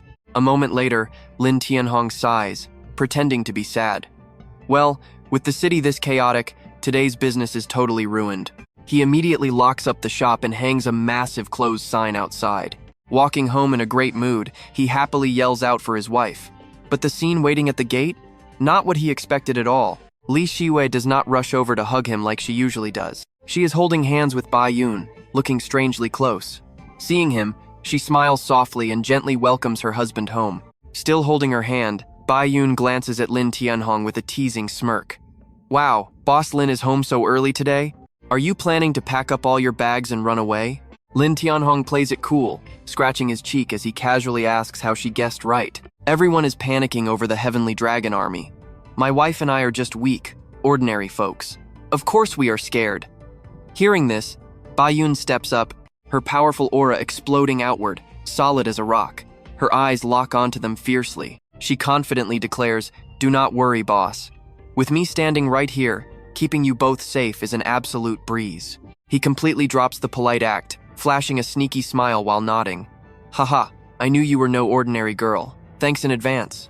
We are putting our fragile little lives completely in your hands." Then he just casually crosses his arms in the corner, side-eyeing their joined hands with a totally unpredictable expression. Not bad for a younger disciple of the academy. He is already plotting the perfect way to accidentally drop his glorious ancestor identity. You and I both know his plan. Train her up, let her take out the trash, and never lift a finger again. His lips curl into a sneaky smirk, totally clashing with the peaceful vibe inside the Lin house. Meanwhile, outside the capital, it is absolute madness. People are scattering like a kicked beehive, crying and screaming everywhere. They push and trample each other to survive. We are dead. The Heavenly Dragon army is coming. A bitter voice screams from the crowd. Damn the Heavenly Phoenix Queen. It is entirely your fault we are suffering. Why not just marry the Heavenly Dragon Third Prince? What is so bad about that? You absolute fool. Just as Li Shiyue steps onto the stairs heading into the capital, a furious shout from inside aggressively calls out her full name. Li Shiyue. A green-bearded old man suddenly appears, pointing right at her and scolding. The Heavenly Dragon Dynasty rules the southern continent. Marrying the third prince was a legendary blessing, yet you dared to offend the heavenly dragon Taoist. Another silver-haired elder instantly jumps in, sounding furious. Why would you ever ignore the heavenly dragon Taoist's direct orders? A ruler must know when to back down. A red-haired elder loudly agrees, piling on her. With his massive backing and your insane talent, the entire southern continent would literally be resting in the palm of your hand. Why act so stupid? Taking this wave of harsh insults, Li Xuex stands completely still like a frozen statue, staying totally silent. Meanwhile, over at the War Dragon Army camp, everything is operating in perfect order. Outside, two shiny armored guards stand like statues. Inside, Long Zhentian respectfully takes a knee in front of Long Aotian. Rest assured, third prince, I will completely crush the Phoenix capital in exactly 3 days. The War Dragon army will wash that place in blood, leaving absolutely nothing alive. Sitting on his throne like a god, Long Aotian hears this and flashes a super arrogant, totally evil smirk. And that is where we leave it, he smirks, ordering them to spare her pathetic life for humiliating him. Huge mistake. All right, you and I are about to watch this prince plot to slowly humiliate her publicly. He wants to see how long she can keep up that cold, arrogant pride of hers. She absolutely cannot be allowed to escape. Then Yinju steps up. This creepy old guy radiating a freezing, gloomy aura walks right up behind Long Aotian. His voice sounds like a dying crow. He tells Aodian to relax with him around. Even if that little sparrow grew 10 pairs of wings, she wouldn't get away. Hearing this, Long Aotian immediately spins around, clasping his hands in deep respect. He thanks his third granduncle for stepping up to help him out. Night falls fast. The entire Battle Dragon military camp gets swallowed by this thick, freezing, spooky mist. And Yinju, he is a legit powerhouse, an absolute beast sitting at the second stage of the divine tribulation realm. As the heavy-hitting patriarch of the Heavenly Dragon dynasty, he suddenly starts growling with pure anger. Dark energy floods the tent. He snarls that even if she is Heaven's favorite daughter, she is going to bow down completely under his absolute power. Today, she will definitely become yours. His eyes are just overflowing with pure killing intent. Those thick white eyebrows knit together, and every single word he drops is freezing cold. She has no choice. But suddenly, boom, an invisible pressure slams down like heavy chains, choking the space and making the air inside the tent impossibly thick to breathe. Long Aotian feels his chest caving in, like a massive boulder just dropped right on top of him. Real fear starts creeping in. Right at that second, a warm but completely unfamiliar voice echoes straight out of nowhere. Brother Yinju, it has been a while. Hearing the voice without seeing anybody, Yinju immediately snaps and yells out, "Who is there?" Now pay close attention here, because things are about to get wild. Long Zhentian jumps up, pointing at the gathering energy, screaming about who dares invade the Battle Dragon camp. But before he can even finish his threat, he shuts right up. The aura of this new guy is so overwhelmingly strong it gives you the creeps. Yinju instantly notices his two juniors absolutely panicking. With a quick wave of his hand, he completely shatters the crushing pressure, suffocating the entire room. Why panic? He gently strokes his long white beard, looking up with this deeply unsettling, creepy smile. Brother Feng Yu, we are literally enemies standing on opposite sides of a war, yet you dare to crash our camp all by yourself? Seeing that Yinju actually knows this hidden powerhouse, Long Zhentian gives him a confused look. Suddenly, a pale yellow robe slowly materializes right out of thin air. Then come those killer eyes and fiery red hair. With just one smooth turn of his body, Feng Yu officially steps out, looking incredibly majestic. He is a first-stage Divine Tribulation Master, the only patriarch at that crazy level in the Divine Phoenix dynasty. He drops his voice low. Heavenly Dragon Patriarch Yinju, did you really just come out here to suppress me? His stare is just as freezing as his words. Yinju does not even flinch. He just keeps stroking his beard, throwing back a cocky sneer. Oh, if you already know the deal, just spit out why you are actually here. Seeing this guy skip the fake pleasantries, Feng Yu decides to cut straight to the chase too. Brother Yinju, exactly what price must my Divine Phoenix dynasty pay for your nation to back off? His eyes darken, hiding a massive unspoken threat. Yinju, on the other hand, just looks insanely chill about everything. He laughs and praises his honesty. But a second later, his vibe completely flips, getting super dark and unpredictable. He holds up one finger, sounding like he already won. First, the Divine Phoenix Queen steps down and gets permanently kicked out of the Li family. Not stopping there, he throws out an even more ridiculous demand. Second, the Queen must obey the Heavenly Dragon Taoist's order and marry our Aotian. Yinju says this while directly pointing at Long Aotian, who is acting extremely smug in his chair. We both know this is a trap, right? Feng Yu stays quiet, thinking it over. He looks up and says, "Fine, I agree." Yinju's face lights up instantly. Stroking his beard, he bursts into loud laughter. "Very good." Brother Feng Yu is sharp, no time wasted. Acting like he is giving out a massive favor, he tells him to deliver the queen tomorrow. Flashing a twisted smile with eyes full of dirty schemes, he shouts that he will order his troops to pull back immediately. Feng Yu just turns his back. He shoots him one final, shadowy glare without uttering a single extra word. In a flash, he vanishes, his final promise echoing through the air. The deal is sealed. Down in his chair, Long Aotian slowly clenches his hand into a tight fist. "Li Xiuye, you wretched woman." He cracks a super sinister smile, feeling absolutely thrilled on the inside. "You have finally fallen right into this mighty prince's trap." Long Aotian totally loses it, grabbing his own face, completely drunk on his twisted happiness. His brain is already cooking up all sorts of messed up scenarios. The guy is smiling from ear to ear. "When the time comes, let's see if you still act so tough in front of me." Knowing exactly what kind of unhinged stuff his grandson is currently daydreaming about, Yinju steps right over and pats his shoulder, snapping him back to reality. "Aotian, you can vent your anger, but do not push things too far." He drops his voice, eyes flashing with genuine caution. Li Shiyue's talent is top tier. The Heavenly Dragon Dynasty's future depends entirely on you two. Turning around, a nasty glint flashes in the old man's eyes as he gives one final order. "Right after you two get married, immediately stamp her with a high-level soul slave mark." Before leaving, he says, "Remember this well." "So what do you and I make of this? This villain arc is going to be insane." "All right, come along with me," Long Zhao Thien shouts back immediately, telling his third uncle not to worry. He knows exactly what he is doing. The very next morning in the central grand hall, the tension is so thick, just one tiny spark could blow the whole place up. The elders are seated in two opposing rows. All down the aisles, the lower-ranking officials are bowing low, completely terrified to even lift their heads. Right in the middle, an old man looks up. He looks incredibly annoyed, whispering to the guy next to him. "All the royal elders are here, so why haven't the four great outsider kings shown up yet?" The other guy instantly panics. He frowns and frantically signals him to keep his voice down. Those outsider kings stopped caring about the royal court a long time ago. They basically built their own massive factions. To them, this entire dynasty is just a name. Honestly, we are lucky if they just stay out of our way. Suddenly, an elder in the very front row slams his hand down on his chair, echoing a massive bang. That is Heavenly Phoenix True Lord, the Queen's great ancestor. He is an absolute beast at the peak divine fire tier. He furrows his brows, absolutely furious as he roars out, "Lai Hang you yet?" His eyes are glued to the empty throne as he screams for her to come out and face them. Seeing zero response, the old man gets even more aggressive, sounding completely unhinged. "You have some serious nerve. How dare you go against the direct decree of the Heavenly Dragon Master? You are dragging the entire Divine Phoenix dynasty straight into total destruction.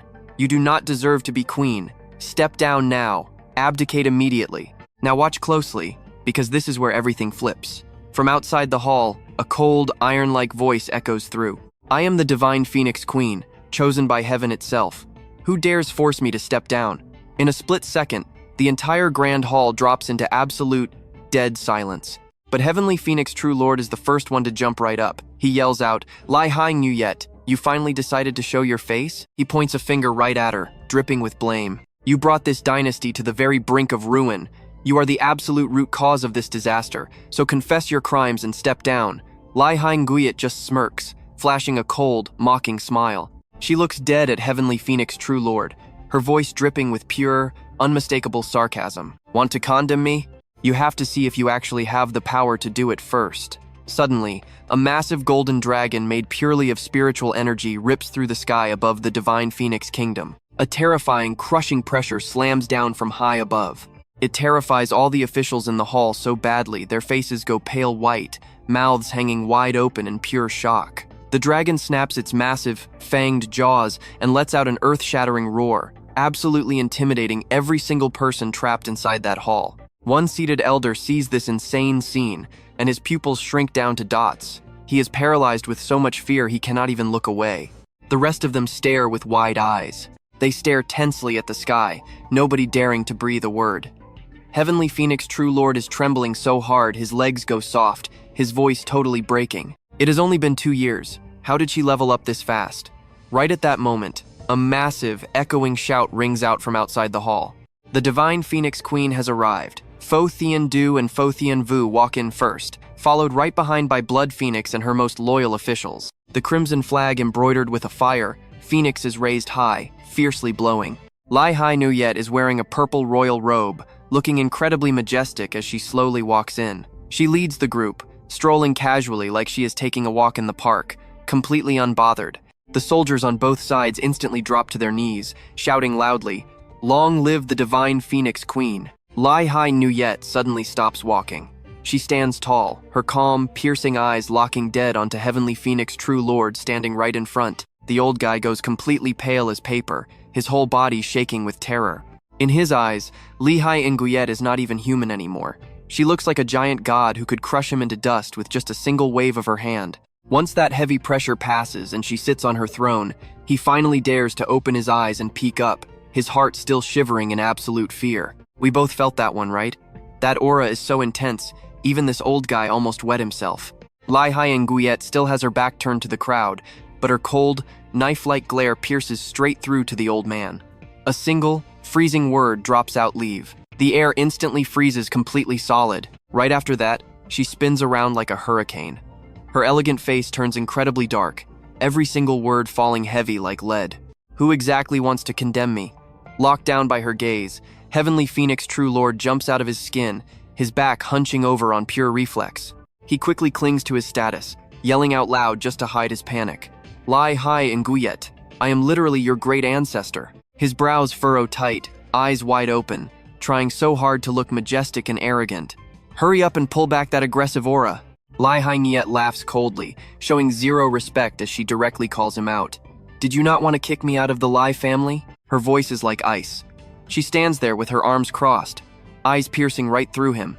And yet you still dare claim to be my ancestor? Another elder nearby cannot take it anymore. He slams the table, stands up, and points right at her. So insolent. You dare disrespect your senior elders and treat all of us like absolute trash? This blonde-haired old fool still does not realize the situation, arrogantly pointing at the floor, giving a stupid order to kneel and apologize. Li Hai Nguyet instantly shifts her gaze, locking completely onto him. In a flash, he freezes like lightning struck him. And trust me, you are going to want to see what happens next. Stick with me, you're about to witness an insane flex.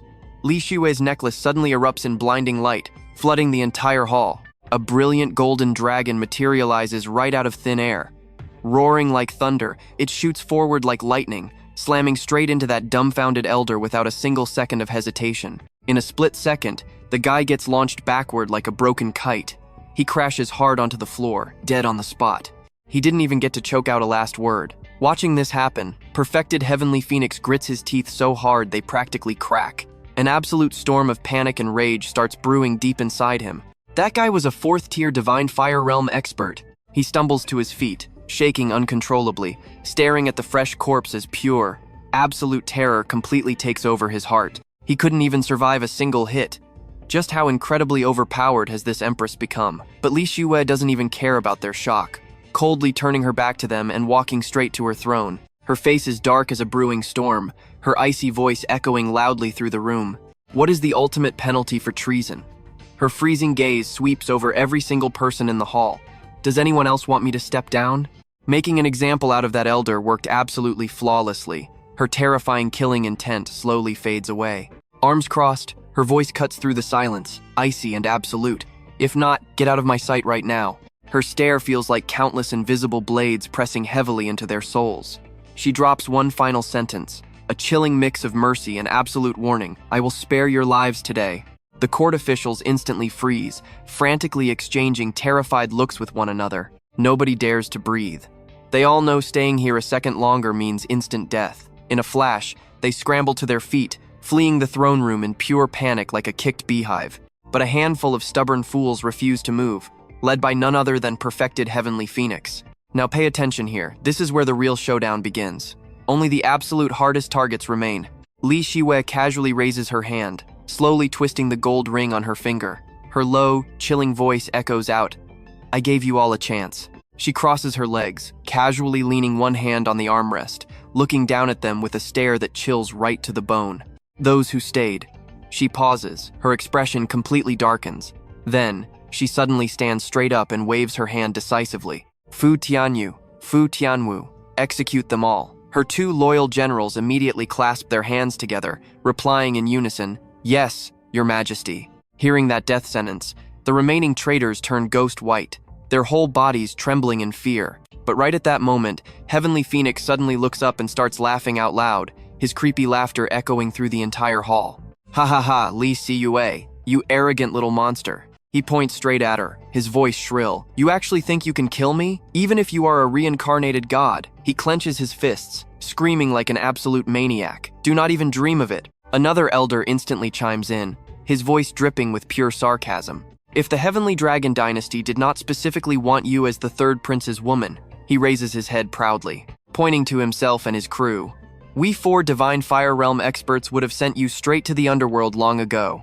He grits his teeth, looking absolutely furious. "Why else would we let you act so cocky?" Hearing this absolute disrespect, Li Xiue's eyes flash. She gives a faint smile, finally putting all the pieces together. "You and I totally saw this coming. Ah, so you already sold me out.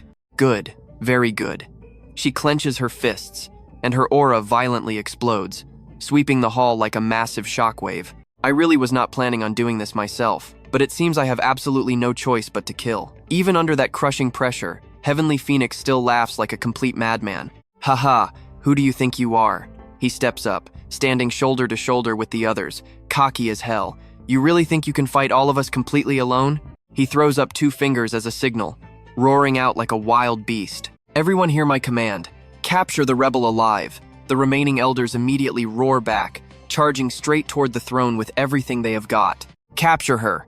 Instantly, Fu Tianyu, Fu Tianwu, and her loyal guards rush forward without hesitation. They completely surround Li Xue, forming a massive, unbreakable human wall to protect their empress. "Your Majesty, we are ready to live and die right by your side."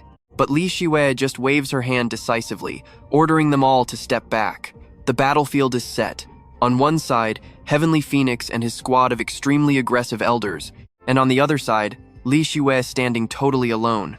Her face turns ice cold. Her eyes flash with pure anger as she fiercely glares them down, shouting loudly, "Traitors! I alone am more than enough to completely crush you all." Hearing that absolute disrespect, Heavenly Phoenix turns purple with rage, his eyebrows twitching as he screams. Li Xiyue, the old man instantly unleashes his full power. His aura violently explodes, completely shattering the stone floor beneath his feet into pieces. Trying to crush her with his heavy pressure, he yells, "I want to see what an arrogant, rebellious little brat like you can actually do to be so cocky." Seeing this insane display, the other elders get totally hyped up, cheering wildly for Heavenly Phoenix's godlike power. Mighty, unstoppable, but up on her throne, Li Xue just crosses her arms, casually watching them act like complete fools putting on a show. She gently strokes her chin, dropping a completely savage smirk. "Heavenly Phoenix, is breaking some floor tiles really your only skill? So what do we learn here? Do not flex on an empress. You are only fit to be a circus clown." Those words slap Heavenly Phoenix so hard he just chokes, completely humiliated and too furious to speak. Stick with me, watch this old guy roar, stomp his feet, and leap straight at her. Arrogant brat. In just a blink, he is right in Li Xiue's face, one hand flashing through hand seals while the other tightly grips his legendary sword. He hisses, "If that's how it is, I'll cripple your limbs, seal your chi-si, and let's see how long you can keep acting arrogant." Saying that, he launches himself into the air, clapping his hands together to control his flying blade. The insanely sharp tip tears right through the wind, but Li Xue just stands there totally chill. She looks up, a freezing cold smirk forming on her lips. She slowly raises one hand, releasing her own power. Such a petty trick, yet he dares to show off? A purely tyrannical, overwhelming wave of energy completely erupts, swallowing his flying sword whole and instantly crushing it to absolute dust in a single flash. Taoist Tianfeng is absolutely paralyzed seeing this. His jaw drops, and he stutters out, "How is this even possible? This is the power of the divine tribulation tier." Li Xue tilts her head, her heavy aura suffocating the entire space. Haven't you ever heard the saying about new waves pushing out the old ones? The next generation always surpasses the last, so an old, washed-up wave like you getting completely destroyed on the shore is just the natural order. With that said, she swings her arm, prepping the final blow. Taoist Tianfeng is instantly panicking, his face going completely pale. He frantically backs up, waving his hands non-stop and stuttering. "Mercy, wait a second, I can let you be the one in charge here." But Li Shiwei doesn't even flinch. Her fist stays raised high as she coldly replies, "I don't need it." Then, right on cue, "Now pay attention here, because this gets wild." An epic golden dragon spawns, roaring loud enough to shake the hall, and charges straight at him, swallowing him whole. The old man only manages one pathetic scream, crying and completely losing his mind.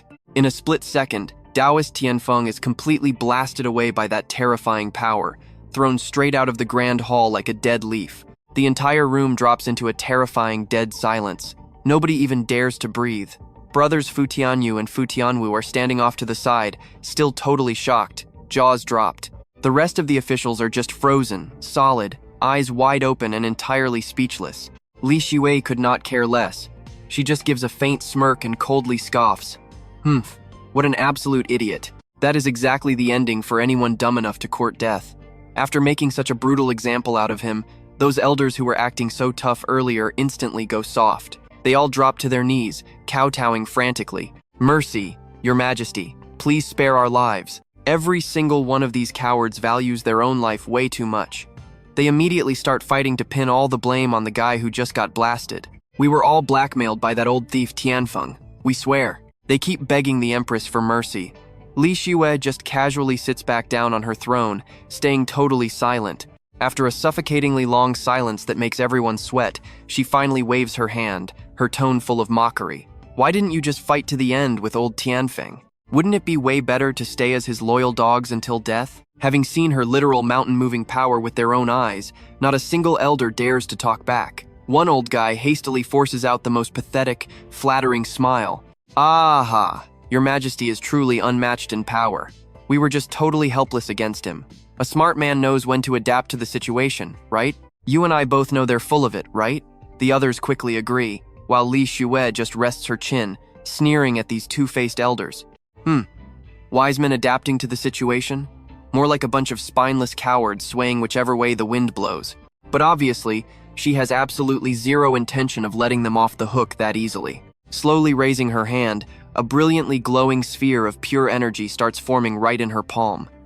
"Unfortunately for you, everything comes with a price. You dared to oppose me, so you take the consequences." Seeing things go completely south, the crowd instantly starts kowtowing like crazy, creating a chaotic mess of begging. "Mercy, Your Majesty.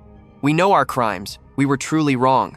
Seeing the Empress remain ice cold, her freezing gaze unwavering and her killing intent absolutely locked in, the elders suddenly feel a sharp, freezing chill run down their spines like an electric shock.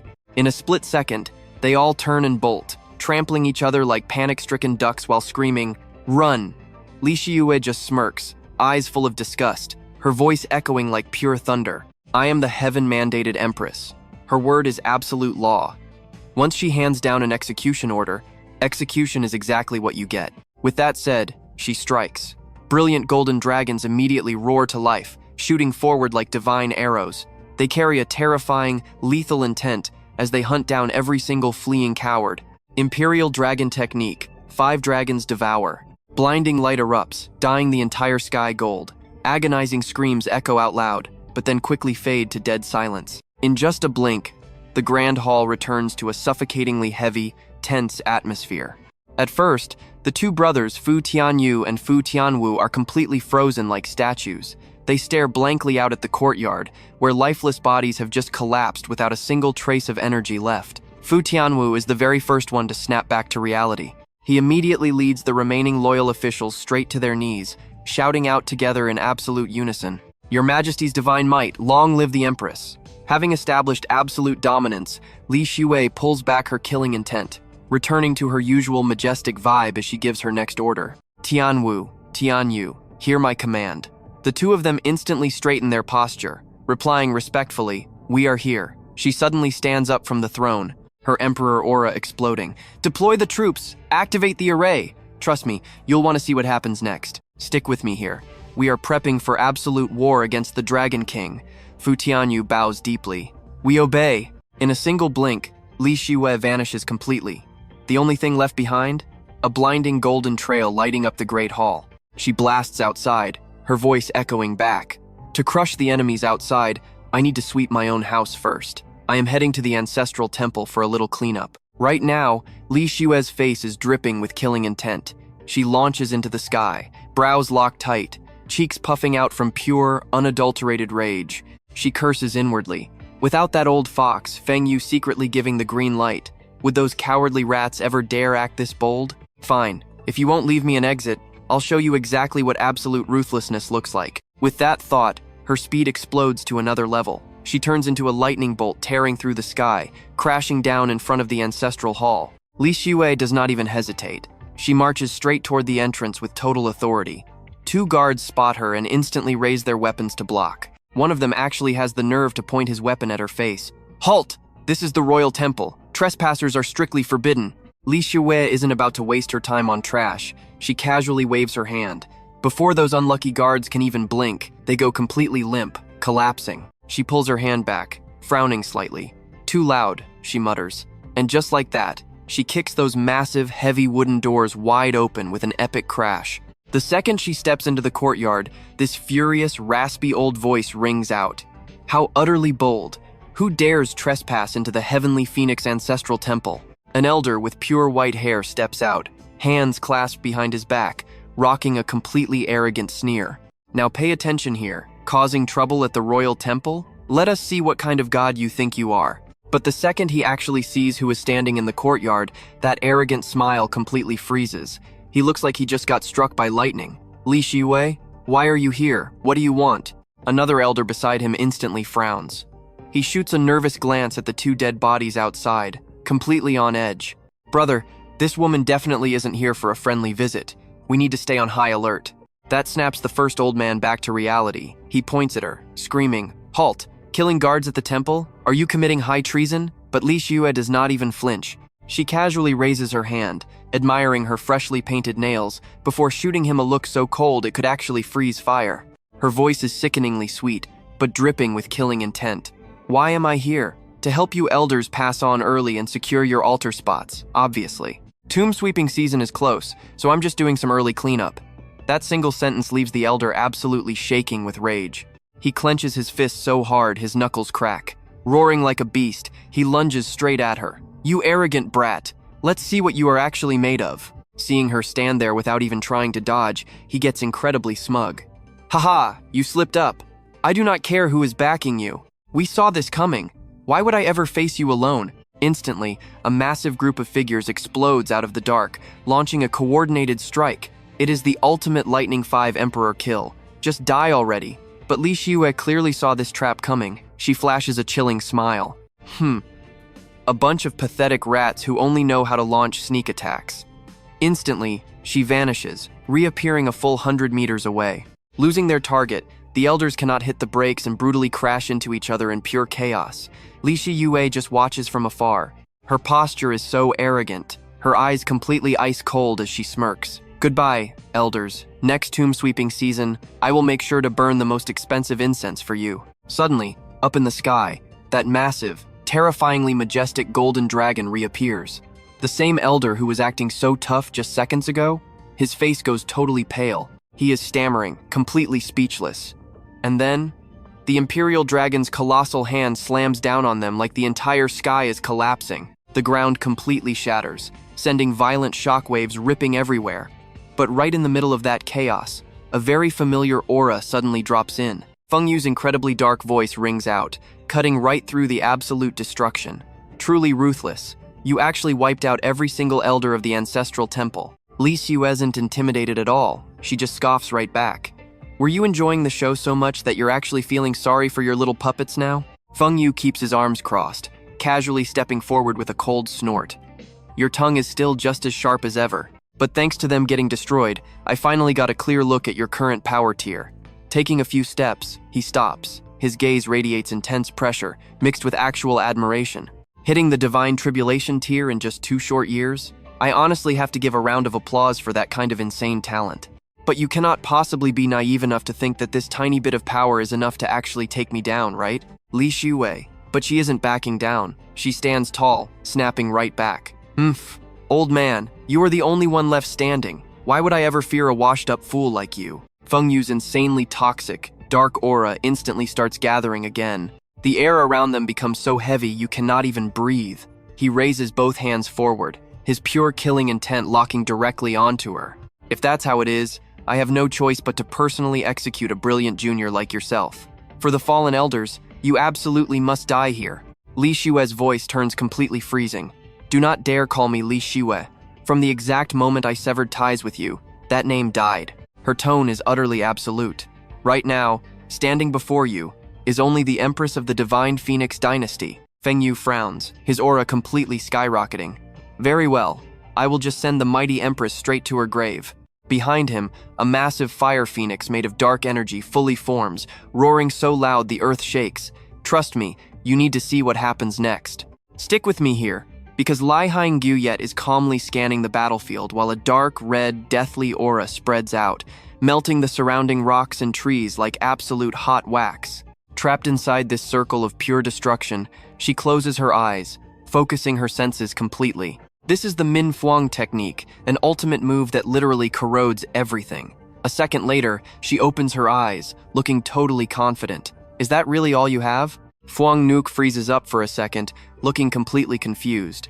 Well, in just a flash, Lan Thien Hong summons a golden dragon way more massive than the last one. Her hands form rapid seals, her voice echoing like a heavenly decree, turning clouds and summoning rain. Great heavenly dragon, heed my direct command. Slash the phoenix. The golden dragon roars, opening its massive jaws to blast pure, overbearing energy that completely crushes his dark aura. The old man glares, screaming out loudly, "Impossible! You just reached the divine tribulation realm, so how did you break my absolute strongest attack?" But the heavenly dragon's insane power does not stop, piercing straight through his body. Taking a fatal, devastating blow, Fuang Nuke feels extreme agony as his blood gushes out. His eyes roll all the way back, screaming in total despair. I refuse to accept this. Before finishing, he drops dead. Game over. Lan Thien Hong stands tall, pointing at the fresh corpse, her voice completely ice-cold. Then take that bitter regret straight down to hell with you. Suddenly, her pupils shrink in shock and her expression completely shifts. She covers her mouth as her face turns totally pale, immediately dropping to her knees and throwing up violently. Ugh, gag. After a long, tense moment, she finally forces herself to calm down, cold sweat dripping everywhere. What is wrong with me? She checks her chi, finding it flowing smoothly. Now pay close attention here, because things are about to get really weird. Checking deeper only made her more confused. She wipes the corner of her mouth, whispering, "Why do I have this weird nausea like morning sickness? Could I actually be poisoned?" But she quickly shuts that thought down, her eyes turning totally fierce, refusing to get distracted right now. She jumps right back up, taking a deep breath. Whatever, I need to win this battle first. At that exact same time, over at the War Dragon Army camp, the silence is terrifyingly heavy. Two guards stand perfectly straight like stone statues, while inside the biggest tent, Long Zhao Tian lounges casually against his massive chair. He is fully enjoying the service of a gorgeous maid, letting out these constant, creepy laughs. Heh. Suddenly he remembers the whole situation with Lan Thien Hong. He rests his chin, pretending to think deeply. Third Grand Uncle, it is past noon. Why hasn't the Phoenix Dynasty delivered that wretched Lan Thien Hong to us yet? Thinking about this, his filthy mind cannot help but flash to some really nasty, explicit images. He mutters to himself, "This prince is getting super impatient. I just want a taste of what that wild horse who dared to insult me is really like." Just thinking about it, drool literally runs down his face, forming a totally disgusting, perverted smirk. Heh. Amku, sitting nearby reading a book, hears that creepy laugh and immediately speaks up with a warning. Third Prince, please mind your royal manners. Long Zhao Tian flinches hard, quickly coughing a few times to cover it up. Cough, cough, my apologies. Third Grand Uncle. Amku's eyes instantly turn incredibly dark, deep, and chillingly cold. The old man replies slowly. Brother Fuang Nuke still hasn't made a single move. I fear he has absolutely zero intention of keeping his promise anymore. Hearing this, Long Zhao Tian's jaw drops open, looking completely unwilling to accept it. Huh? Third Uncle, what should we do next? Amku turns around without hesitation. And I know what you and I are thinking, it is time for war. Giving a decisive command, General Long, order an absolute all-out attack. An officer immediately clasps his hands, bowing down. Yes, Long Thien here. Right after, he steps outside, draws his sword, and shouts the command to the whole army. The War Dragon army moves out. Attack the Phoenix capital. And except for Empress Li Hainguyet, we leave absolutely no survivors in the entire city. We must carve the terrifying name of our War Dragon army deep into the world's bones. Lan Thien turns around, his voice begging. Third Grand Uncle, I really want to join the army in battle. Please give me permission. Amku just glances right at him and replies slowly, Go ahead, but marching is extremely dusty. Make sure you do not dirty your brand new clothes. Like a kid getting a treat, Lan Thien is so thrilled he bows down deeply, his voice full of excitement. Thank you, Third Grand Uncle. Seeing that childish behavior, Amku strokes his white beard, laughing out loud. Ha ha. The old man thinks to himself, this brat has grown up all these years, but this is the first time seeing him smile so innocently. Under Amku's affectionate yet slightly worried gaze, Lan Thien steps boldly out. But the second his silhouette disappears right behind that heavy door, his smile vanishes instantly, replaced by a terrifyingly dark look. Damn it, I seriously cannot hold it in for another single second. He grits his teeth, his heart bursting with killing intent, wanting nothing more than to tear that woman apart. A disgusting, arrogant, and totally brutal smile creeps onto his lips. Just you wait, Lai Hainigyet. We are going to meet very soon. Heh heh. The massive, mighty army of the Heavenly Dragon Dynasty has perfectly arranged its formations right before the majestic gates of the Phoenix capital. Lan Thien, the highly experienced general, sits steadily on his warhorse, raising a hand to signal the entire army to fully stop. Standing arrogantly on a giant demon fox, Lan Thien gets annoyed. What the heck? Why did we stop? Trust me, you are going to want to see what happens next. Why not just flatten this city entirely? Down below, Lan Thien quickly turns his horse and bows respectfully. Third Prince, there are absolutely no soldiers guarding the city inside at all. Stick with me here. Even Lan Thien notices something is off. His normally arrogant eyebrows furrow tightly, his sharp eyes scanning deep into the city. The vanguard soldiers march aggressively, ready to totally smash through the heavy gates of Fuang Kin City. But instead of weapon clashes or epic battle cries, what awaits them is just a terrifying, dead silence. The inside is completely empty, not a single human shadow in sight. This bizarre scene throws the soldiers into a state of absolute panic. What in the world is happening right now? A moment later, Lan Thien's brain finally processes the weird situation. He grabs his face and bursts into an absolute maniacal laughing fit. It seems those pathetic, crippled Divine Phoenix troops heard about my War Dragon God's epic prestige early on, wet their pants in pure fear, and ran away without leaving a trace. The surrounding soldiers immediately flatter him like a giant choir. Ha ha ha! Amidst all of that terribly bland, fake laughter, only Lan Thien, a guy who has survived countless life and death battles, feels a terrifying, icy chill run straight down his spine. He unconsciously bites his nails, eyebrows locked tightly. Not good, he mutters to himself. This place is insanely weird, and literally not a single detail here is normal. I absolutely cannot let the Third Prince get hurt. But in total contrast, Lan Thien does not care at all. He arrogantly holds his face, mocking them like he just watched a truly terrible show. Such a buzzkill. I thought they would have some backbone. Now pay attention, this is where his insane ego takes over. Right after that, the smile on his face vanishes completely, replaced by a cold command. Entire army, advance inside for me right this second.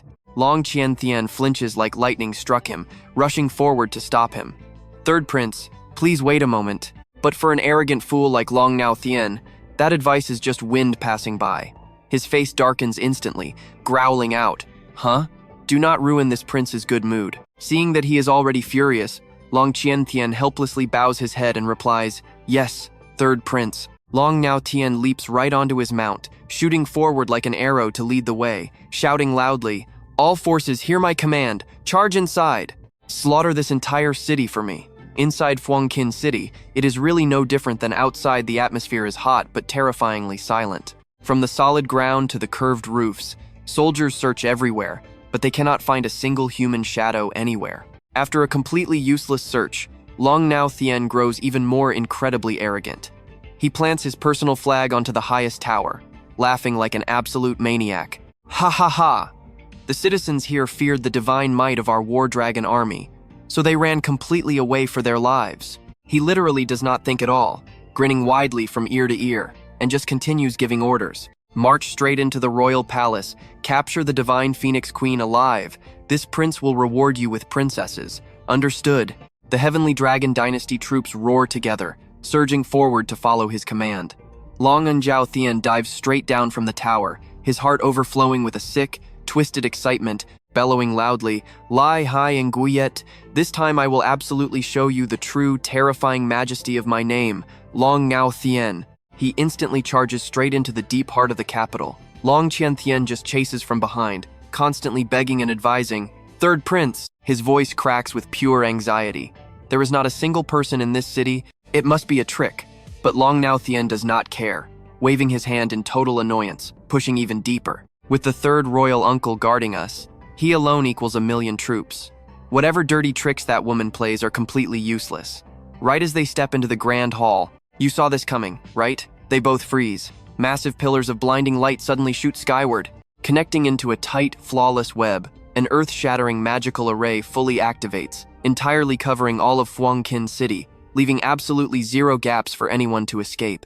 Lan Thien flinches hard. He steps forward, his eyes glued onto those glowing pillars, his pale face turning even darker. It is an array! Standing beside him, Lan Thien just keeps his wild arrogance, laughing out loud like crazy, then roaring, "Why panic? What can a pathetic, crippled, divine phoenix dynasty actually do against us? Does this puny little array seriously think it can threaten me?" He arrogantly points his finger straight at the active array spinning inside the great hall, commanding loudly, "Men, break this array for me." Understood. Instantly, soldiers from outside swarm in like a broken beehive.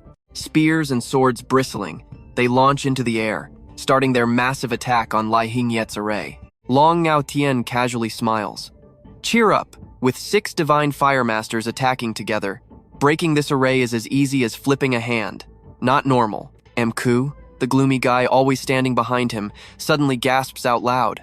Golden ancient characters on the 8 trigram array diagram suddenly flare up with blinding light, shooting out terrifying streams of raw energy, piercing straight into the soldiers breaking the array. Those guys only have time to scream tragically. No, the light slices right through their bodies like sharp swords, tearing them completely open from back to stomach. One by one they fall, dying instantly on the spot. The soldiers standing outside witness this horrific scene and are scared out of their minds. Lan Thien freezes, eyes wide. He cannot believe they have such a powerful array. Even Mku's voice trembles. "Trust me, you and I are not ready. Let's dive right in." This raw power, it completely shatters our heavenly dragon dynasty's ultimate defense. Right before their eyes, endless golden chi rains down like meteor strikes, turning the ground into a total bloodbath.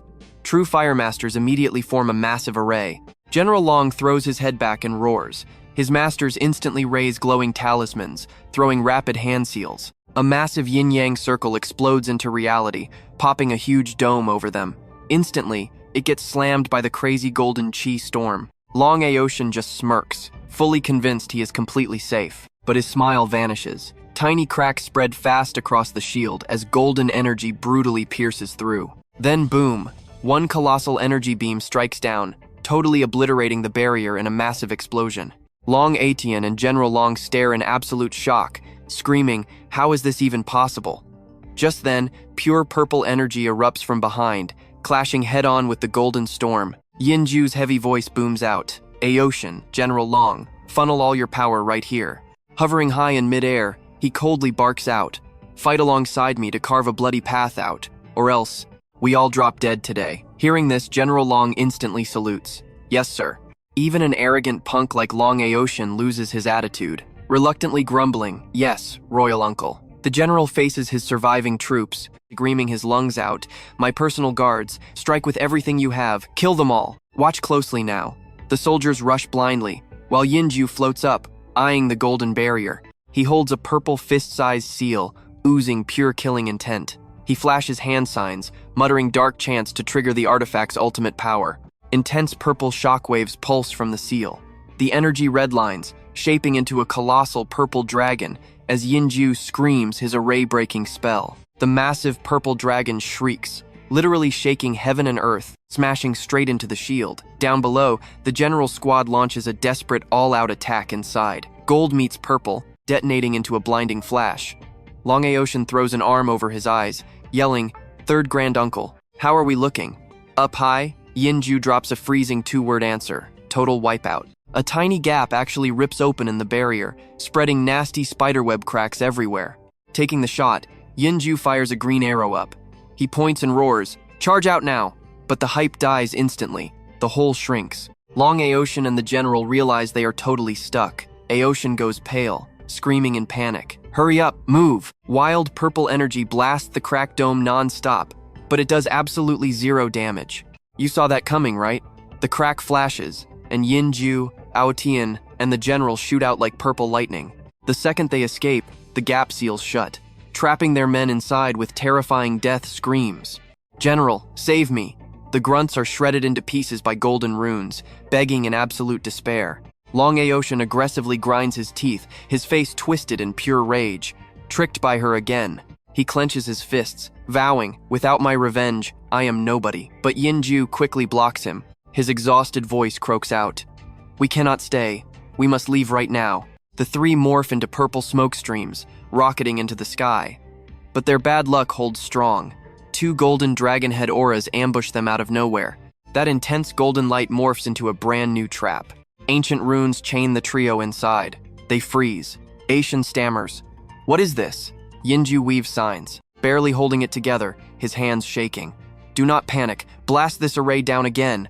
Two massive purple blasts slam into the golden chains, but zero effect. Aocean screams, "How is this possible?" Suddenly, a female voice echoes out crystal clear like a bell, but totally bone-chilling. "You trash my Phoenix City, and seriously expect to just walk away like nothing happened?" Space shatters. Bathed in golden light, Li Siyue steps out. From a blur to absolute perfection, she rocks a gorgeous battle robe. Wielding a divine sword, she stands there, untouchable, freezing eyes locked on them with a mocking smirk. "Long time no see, third prince." A soft laugh drops smooth, but it seriously sends shivers down your spine. Terrified surviving goons below stutter in pure fear. The divine Phoenix Empress. It is her. Li Siyue drops a cold snort. In a flash, her palm summons countless spinning golden blades, whipping up a deadly tornado that leaks insane pressure. She glares, voice absolute sub-zero. "So what do you and I make of this?" These trespassing maggots are getting a personal one-way ticket from her, straight down to the underworld. With that, her myriad green sword erupts, blazing with crazy energy like the midday sun. Stick with me here. This showdown is epic. The light is so blinding that our uninvited guests, Yinju and Long Aocean, frantically cover their eyes, looking totally pathetic. Long Aocean is absolutely furious, face bright red, veins literally popping out of his forehead.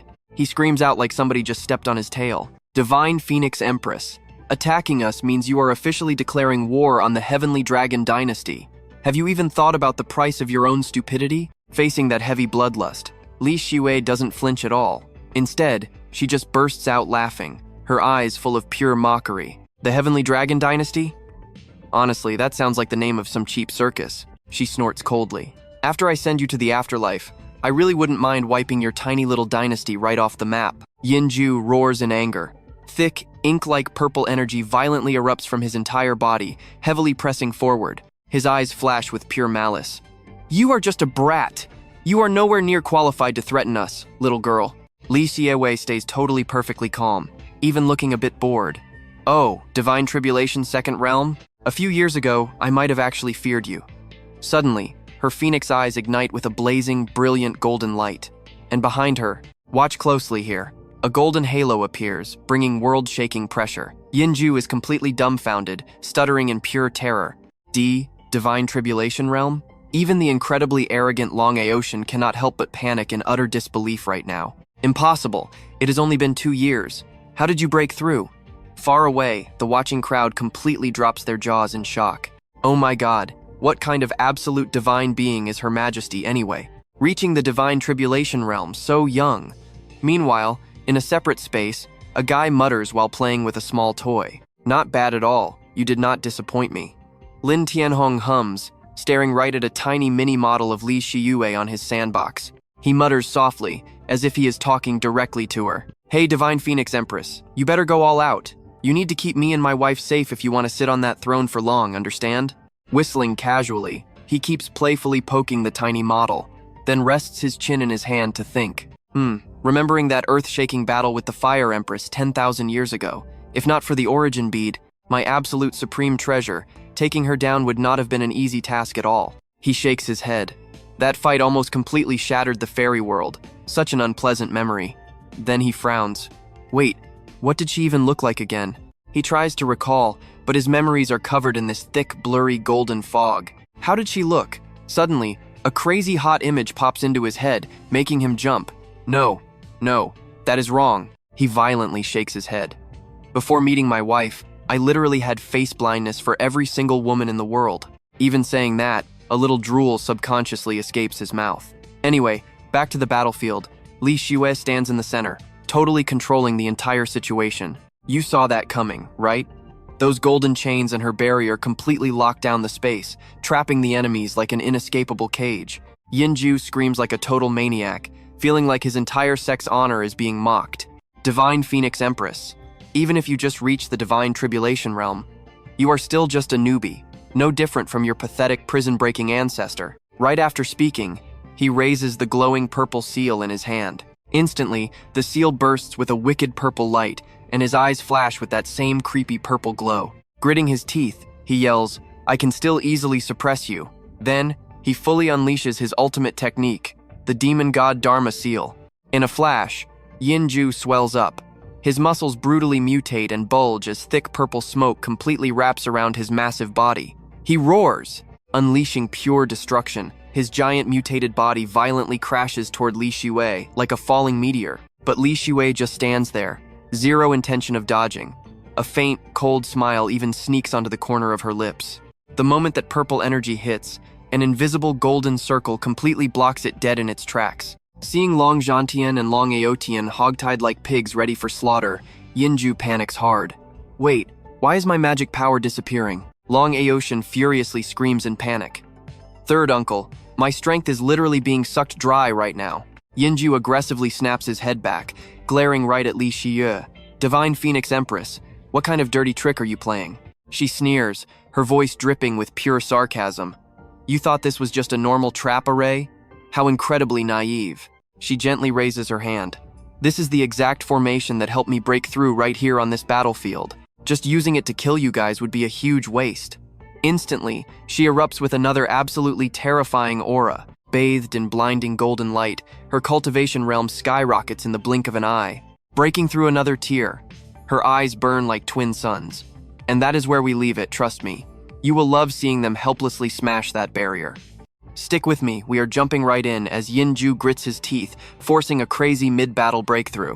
He calls her an absolute psycho. But right at that second, a blinding, razor-sharp golden aura shoots forward, piercing straight through the old man's palm like a massive sword. Even with his body mutating into this massive, grotesque form, that golden energy does not weaken at all. If anything, it is surging with way more power. It completely rips through space, blasting straight up into the sky and turning the pitch-black night into blinding daylight.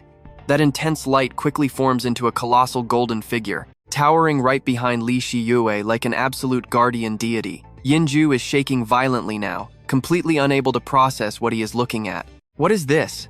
Even Lan Thien frowns, looking totally lost. The giant golden phantom raises its blade high, bringing it down in one earth-shattering strike. The sheer force rips right through Yinju, slicing his massive body entirely in half. As the old man's body crumbles away, it reveals two figures trapped inside, Lan Thien and Lan Thien. Right before vanishing completely, Yinju lets out one final, agonizing scream filled with pure hatred. Wait, third granduncle? Lan Thien screams in absolute panic, his terrifying voice echoing across the battlefield as that razor-sharp aura completely turns Yinju into ash. The guy just stands there, totally frozen right now. He looks completely mind-blown by this horrifying scene. But in just a split second, that shock morphs into pure, uncontrollable rage. His eyes glow blood red, absolutely dripping with killer intent. He unleashes a savage roar as thick, toxic, purple-black smoke begins pouring out from behind him, growing darker by the second. Seeing this, Lan Thien loses his mind, screaming, "No, please stop, third prince." But Lan Thien is way past listening. Insane dark energy erupts from him, swirling violently as that purple smoke spirals like the gaping mouth of a bottomless abyss. Right now, he looks exactly like a wild beast being completely swallowed by his own internal power. But here's the part you and I need to watch closely. His sanity is totally gone now.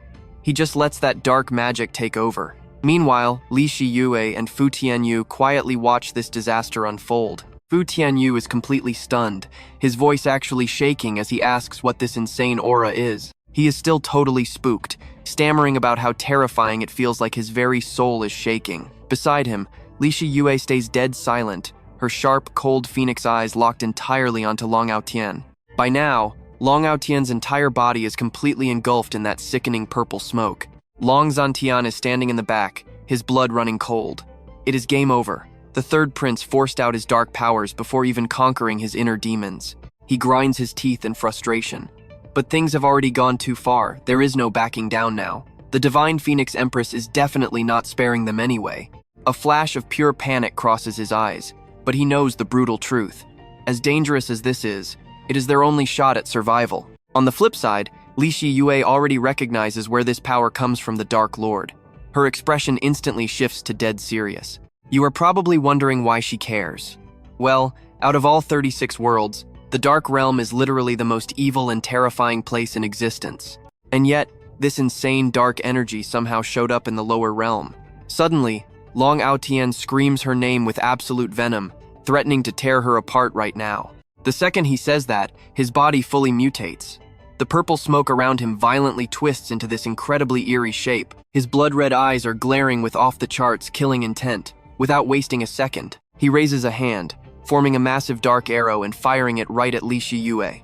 At the same time, he lunges forward like a starving beast. The epic clash begins. Li Shiyue effortlessly blocks the attack, spinning around to deliver a devastating kick that knocks him back. She speaks with absolute authority, reminding him she is the divine Phoenix Empress. Her eyes are cold as ice as she calls him pure trash for letting that dark power completely swallow his sanity. Just like that, they charge at each other again. Their attacks are so incredibly fast, they literally become a blur of golden and purple light. The two streaks violently clash in midair over and over. It is a dead-even showdown with nobody backing down. Right as Li Shiyue presses her golden blade against his neck, she coldly declares that in all the realms, nobody except the Demon Lord himself is actually worthy of being her opponent. She does not give a single damn about his pathetic little burst of dark power. But Long Tian just flashes this eerie, glowing stare. Zero fear.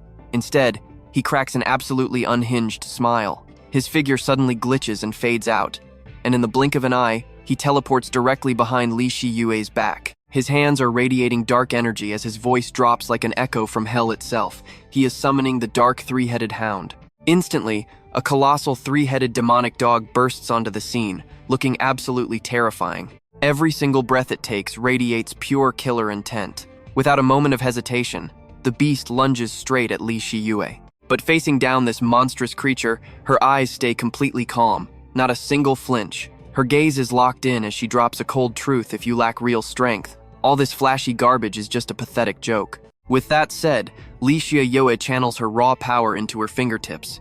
A brilliant, glowing halo rapidly forms in her hand. She casually reaches out, taking this ferocious three-headed beast head-on without breaking a sweat. In a split second, the horrifying monster just completely vaporizes, not a single trace left behind. It was absolutely crushed by her overwhelming might. Long Tian looks like his life force was just completely drained. His body violently staggers before slowly dropping right out of the sky. Hiding behind a rock nearby, Long Tian watches this entire thing go down, absolute panic taking over his mind. No way. So what do you and I take from this? An ancient beast is just an absolute joke when going up against the Empress. Alright, stick with me, because you and I are about to see absolute karma. Long Aocean is shaking like a leaf, completely drained of power, freezing cold. He barely chokes out his final words. Is this the soul-shattering pill? The air goes dead silent. Then, Li Shiyue speaks, her voice crystal clear, but absolutely freezing. She doesn't even bother looking at him. With just a flick of her wrist, a brilliant halo of light erupts in her hand, beautiful, but terrifyingly deadly. Go. That one word drops, and the glowing halo instantly turns into a lightning bolt, blasting straight into his forehead. It shreds right through his mind. His face twists into pure agony as he screams. Using every last drop of his pathetic strength, he roars out, "You crazy witch! What did you just do to me?" Li Xiaowei just stands there, her presence overwhelming. She answers slowly, every single word smashing directly into his shattered soul. This soul-crushing technique makes sure you won't even get the chance to reincarnate as a dog. Consider that the ultimate price for daring to insult your empress. Before the echo even fades, his body bursts into roaring flames, burning down to absolute ash in midair. She watches in total silence. It is basically the final, twisted fireworks display of his pathetic existence. Deep down, she finally lets out a massive breath. This whole gamble was literally a life or death bet, relying on a second stage, divine tribulation cultivation level to face off against that bizarre, freaky power was absolute madness from the start. She put everything into one ultimate strike. If her timing was off by a fraction. Now watch closely here, if she failed, she'd be the one turning to dust, not him. A heavy look flashes in her eyes. The stakes were just way too high. Right on cue, Lan Thien leaps out of absolutely nowhere. His tone is totally aggressive. Divine Phoenix Empress. You should know the third prince was the Heavenly Dragon Patriarch's absolute favorite bloodline. He was the literal hope of our entire empire. Because you dared to kill him, the Patriarch will personally level this entire place to the ground. When he arrives, not a single citizen of your Divine Phoenix Empire will survive his wrath. This guy actually dares to point his finger right at her, screaming threats. But instead of panicking, she does not even flinch. She just smirks, and it is the kind of ice-cold smile that sends serious shivers down your spine. Too bad the best part of this show is still coming, but your ticket just got canceled. The execution order drops. Instantly, multiple shadowy figures step right out of the void. They acknowledge the command in perfect unison, lunging at him like hungry beasts hunting their prey. She stays perfectly still, casually brushing off her sleeve like it is just dust. Her freezing voice echoes through the entire area. The show is over. No, wait, not quite yet. That old patriarch is up next. Meanwhile, in a totally different, perfectly quiet location, the steady, sharp sound of a carving knife slicing through wood fills the air. Lan Thien Hong just finished his newest masterpiece, a wooden statue of a young woman. The details are incredibly smooth and so captivating you literally cannot look away. He stretches out, looking totally relaxed. After days of non-stop intense carving, he gently mutters to himself, "My lovely wife, the Divine Phoenix Empress, really never fails to exceed my expectations." Thinking about this, he figures it might be time to drop a few hints to Bai Yun, just so the girl becomes an even better pawn. She really is a perfect little tool, a highly useful assistant. Saying that, Lan Thien Hong flashes a totally mysterious, knowing smirk. At that exact same moment over at the mansion, Bai Yun is sitting on her bed when suddenly, massive goosebumps cover her entire body. She hugs her shoulders. You and I know this exact feeling, right? That classic anime sixth sense warning that something really bad is about to go down. Cut to a dark, empty alley in the southern region, where a raspy voice echoes out. Divine Phoenix Empress, 28 years old, just broke through the divine tribulation tier. The voice belongs to a totally mysterious figure wrapped in a heavy black cloak. Their face is completely hidden, only showing a neat hair bun right under the hat's brim. Nobody has a clue who this guy is. The voice keeps going, flat and steady but packing terrifying authority. One ruthless strike utterly crushed her enemy. A second stage, divine tribulation expert, instantly wiping out 30,000 battle dragon soldiers. They quickly pull out several parchment scrolls, which contain every single crazy detail of this massive, earth-shattering news update. Then, they hand them right over to the shadowy figures kneeling nearby. The tone suddenly gets super urgent. Spread this intel at max speed, right now. A rare flash of pure anxiety sparks in their eyes under the hat. The shadows agree in unison, immediately turning into dark blurs before vanishing completely. They scatter, taking this absolute bombshell of a report across the entire realm. In just a few minutes, the Empress's hype spreads like an absolute hurricane, sweeping across the whole southern region. Dawn finally starts breaking outside. Even the morning sun looks like it's blushing, thanks to some incredibly sketchy, face-heating sounds echoing out from a certain building nearby. Our girl Bai Yun is standing right outside the door, her face glowing bright red. She's accidentally eavesdropping, picking up on all these super suggestive noises. She quickly covers her face and mutters, "Oh my goodness, it is barely morning and these two are already dual cultivating this hard?" That level of stamina is honestly impressive. But yeah, the actual reality inside is completely different from her wild, dirty imagination. Inside the room, Lan Thien Hong is literally just giving his wife a gentle ankle massage. They are both wearing very loose, super thin morning robes. He speaks up, his voice full of genuine care. "Wifey, I noticed your mood has been exceptionally good lately. Did something wonderful happen that I don't know about?" She answers softly, her face beautifully flushed. "I am not sure myself. I just really wanted to spend more time taking care of my husband." But internally, she's stressed. She knows that old patriarch won't let this slide. So what do we make of this? A massive storm is coming, and trust me, it'll be epic. Trust me, taking on this old monster is practically a suicide mission. Honestly, besides intense cultivation, she just wanted to soak up these super rare, peaceful moments with her husband. Suddenly, extreme nausea hits. Li Shiyue bolts upright, sprinting outside without even fixing her clothes. She practically throws up until she completely collapses. Lan Thien Hong has zero clue what is happening.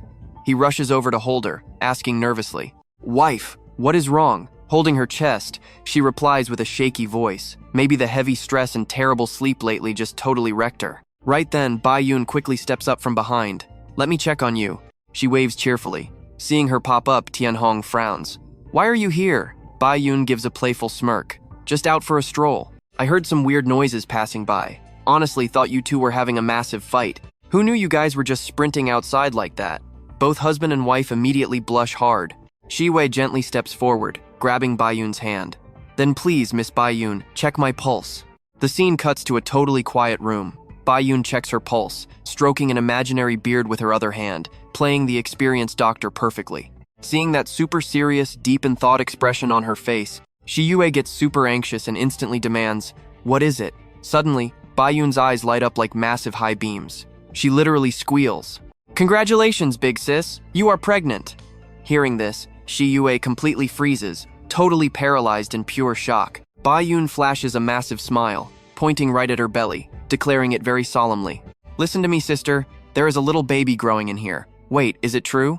She rubs her belly, absolutely glowing. "But you and I need to watch closely, because that pure joy instantly turns into serious hesitation." Spotting that sudden mood drop, Bai Yun worries. "Sister, what is wrong?" She shakes her head, gripping tightly. Her tone turns dead serious. "Bai Yun, please keep this a secret from my husband for now. Just give me a few days. I will tell him the good news myself." Bai Yun smiles, agreeing. "All right then, I am heading out." The room goes totally silent, leaving Ziyue completely alone with her piling anxiety. What should she do? Heavenly Dragon Taoist is definitely bringing his army. Why right at this exact moment? Her mind is absolutely racing. "Baby, for you, your dad, and our family, Mother simply has to win this fight. Even if that opponent is an immortal monster, I refuse to lose." Meanwhile, on a deserted southern road, under a crystal clear sky and dead silence, Old Qing and Junwu Zuo stand face to face. Junwu Zuo finishes reading a secret letter and speaks up, his voice dripping with pure contempt. In this barren wasteland, someone actually passed the wind tribulation before turning 30? Now that is truly interesting. He frowns, analyzing the situation. A woman like that? Her identity is definitely not simple. Stroking his chin, his face looks completely sinister and scheming. A female powerhouse like that, plus Bai Yun too. In this whole world, only they are worth my personal attention. Can you and I believe this massive ego? He shreds the letter, tosses it, and snaps. "Old Qing, we are heading to Phoenix Capital right now." The old man bows. "Yes." The second he speaks, both figures turn into a gust of wind, vanishing without a single trace. Back at Heavenly Dragon Mountain, a heavily crowded place, the atmosphere around the Taoists' training ground suddenly turns incredibly tense. Inside the main villa, an old man rushes in panicking, screaming, "Ancestor! Ancestor! We have a huge problem!" Running frantically like his hair is on fire, he trips on a rock, falling flat on his face. His ancient knees basically pop out of their joints. Trembling in pain, he struggles up, muttering, as a tired but majestic voice echoes from inside. "What is with all this absolute panic? At your age, you still cannot keep calm?" He bows instantly. "My apologies. Come in." Hearing the order, the old guy grips a pillar, dragging his aching legs inside. He finally reaches the wooden house, waiting nervously outside. Taking a deep breath, he slowly steps right into the grand hall. Inside, a skinny guy is meditating, completely wrapped in this intense, dark green, glowing chi energy. That right there is the Heavenly Dragon Taoist, the only immortal master in the south. Also the royal ancestor. Hearing the noise, he opens his eyes, staring with freaky green glowing pupils. Crushed by that terrifying pressure, the old guy's legs turn to jelly. and he drops straight down. Ancestor, the third prince. The master's eyes snap wide open in shock. So what do you and I make of this? Pure incoming chaos. All right, let's jump right into this madness. Meeting that dead stare, the old man panics, sweating buckets and violently stuttering his words. Sick of the endless stuttering, the Tianlong patriarch scowls hard, his voice dropping to a dangerous growl. What about Ao Tian? Hearing that furious roar, the terrified guy turns pale and frantically blurts out. Him and the great general Yin Ju. He knows spitting out these next words is basically a one-way ticket straight to hell. He slams his head violently against the floor, body shaking like a leaf, and forces out, and all 30,000 War Dragon troops. Pausing for a split second, he finally chokes out the brutal truth. Every single one of them was slaughtered at Phoenix Capital. The Tianlong Patriarch's eyes go dangerously wide at that, his entire face instantly flushing a dark, furious, blood-red color. Pure murderous aura erupts right off his body. Even looking down, the old man feels that absolutely terrifying pressure crushing him like an invisible mountain. After a deadly, heavy silence, the Tianlong Patriarch finally snaps, unable to hold back his raging fury anymore, and lets out a deafening roar. What did you just say to me? The voice of an Immortality Realm Master literally rips the space apart. Even the massive, epic mountain ranges wrapping around Tianlong Mountain violently shake from the sheer impact. Right inside the courtyard, a giant phantom green dragon materializes directly behind the Patriarch, its massive jaws forced wide open like it wants to swallow the whole world. He stays dead silent for a second, then glares down at the trembling man, spitting out every single word. Who exactly in Phoenix Capital has the power to slaughter both Ao Tian and Yin Ju? Trembling on the ground and scared out of his absolute mind by the aura, the old man fights his extreme terror to report the facts. It was the divine Phoenix Empress. Hearing the name of the one who butchered his descendants, the Patriarch's eyes immediately ignite with pure, sky-shattering killing intent. He commands in an icy, bone-chilling tone, "Tell me the exact details." After a quick second, the gorgeous but arrogant image of Li Shiye flashes into the old man's mind, making his throat go completely dry. Gulping hard a few times, he finally manages to force out the terrifying words. That woman is only 28 years old, but has already stepped right into the divine tribulation realm. Remembering the totally bizarre array she just pulled off, his voice drops into pure, terrified confusion. She also relied on some incredibly freakish array formation that we have never seen before. Now watch this part closely. Two paper dolls on the yin-yang array suddenly got violently ripped in half by a crazy invisible force. Literally like some demonic hand was just playfully messing around with them. Describing this, his entire body violently shakes, his voice fading away into a dead whisper the second he locks onto the Patriarch's brutal, bone-crushing glare. And then, right after that crazy move, she instantly slaughtered both young Master Ao Tian and Yin Ju without any mercy. Hearing this, the Tianlong Patriarch just slightly narrows his cold eyes, tapping his fingers lightly on the armrest. He mutters the insane details like chewing on a tough bone. 28 years old, divine tribulation realm. Hearing those words, the old man suddenly glares wide-eyed, grinding his teeth with pure, bitter hatred. An absolute monster, cultivating at that heaven-shaking speed, has genuinely never appeared in all of history. But before he could even finish venting his massive rage, the Patriarch violently waves his hand, cutting him off. Wrong. The Patriarch shifts his eyes as another shadowy figure suddenly flashes into his deep memories, then slowly waves his hand like brushing off some completely worthless dust. His voice turns chillingly calm. If anyone is actually going to use the word monster, there is another guy 10,000 times scarier than her. I know what you are thinking, who could top that? Well, the old man's face violently changes here, his entire body twitching like he just got stabbed. Unbelievably shocked, he screams out, "If a monster like that actually exists out there, why the hell haven't I ever heard his name before?" Answering his total inner shock is just a crisp clinking sound, as the porcelain teacup lid gently taps against the rim of the cup. A tiny sound, but heavy enough to instantly shut down all his screaming. The Tianlong Patriarch's expression sinks completely, getting darker than the ocean floor, sipping his hot tea with calm ease while casually dropping facts. You climbed up to this high position way too fast, and your foundation is totally bizarre. He dominated the southern continent briefly, and all that crazy stuff went down 10,000 years ago, so it makes perfect sense that you wouldn't know. The Patriarch lets out a soft sigh, seemingly flashing back to his younger days when he accidentally stumbled upon an earth-shattering legend, his tone carrying a heavy hint of deep nostalgia. I only managed to catch a glimpse of this epic story by chance inside an ancient text.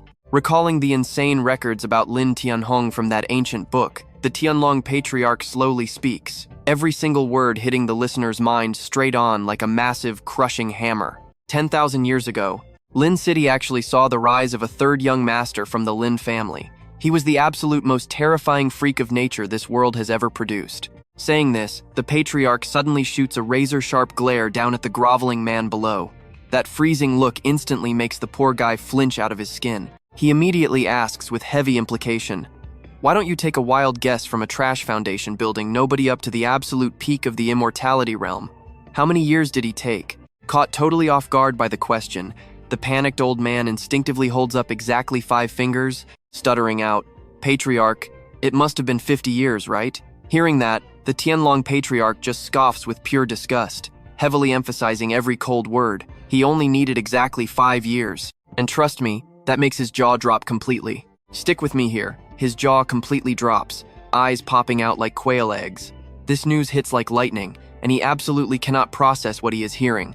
It takes a seriously long time for his poor brain to digest that completely terrifying truth. Trembling and stuttering, he screams, "Foundation establishment to longevity in just 5 years? How could such an absurd thing actually happen?" Seeing his subordinate lose all composure, the heavenly dragon ancestor simply squints, his deep voice continuing to recount this legendary tale. At 20 years old, third young Master Lin was still just a brat at the Foundation establishment tier. But from that moment on, nobody knows what heaven-defying fortune he found. Just mentioning Lan Thien Hong's terrifying cultivation speed recorded in the texts makes even the ancestor's voice shake with pure fear and admiration. In just 3 short days, he stepped into the cave tier. 1 year later, heavenly fire burned inside him. 2 more years, and the divine tribulation bowed down. Exactly 5 years later, he stood proudly at longevity peak. The steady voice breaks.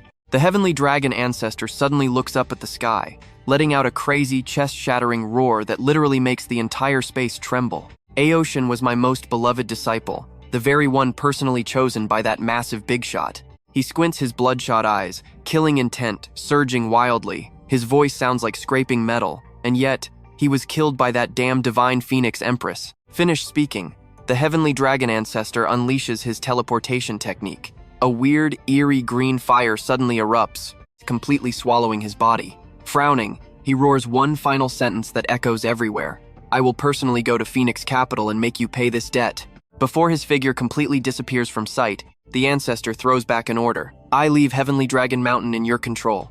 Meanwhile, at Lan Thien Hong's place in Phoenix Capital, Baiyun sits meditating. Pure innate chi flows smoothly around her body, peaceful like a tiny stream. Suddenly, the wooden Buddha statue resting on the table shakes, then violently bursts with a completely blinding, radiant light.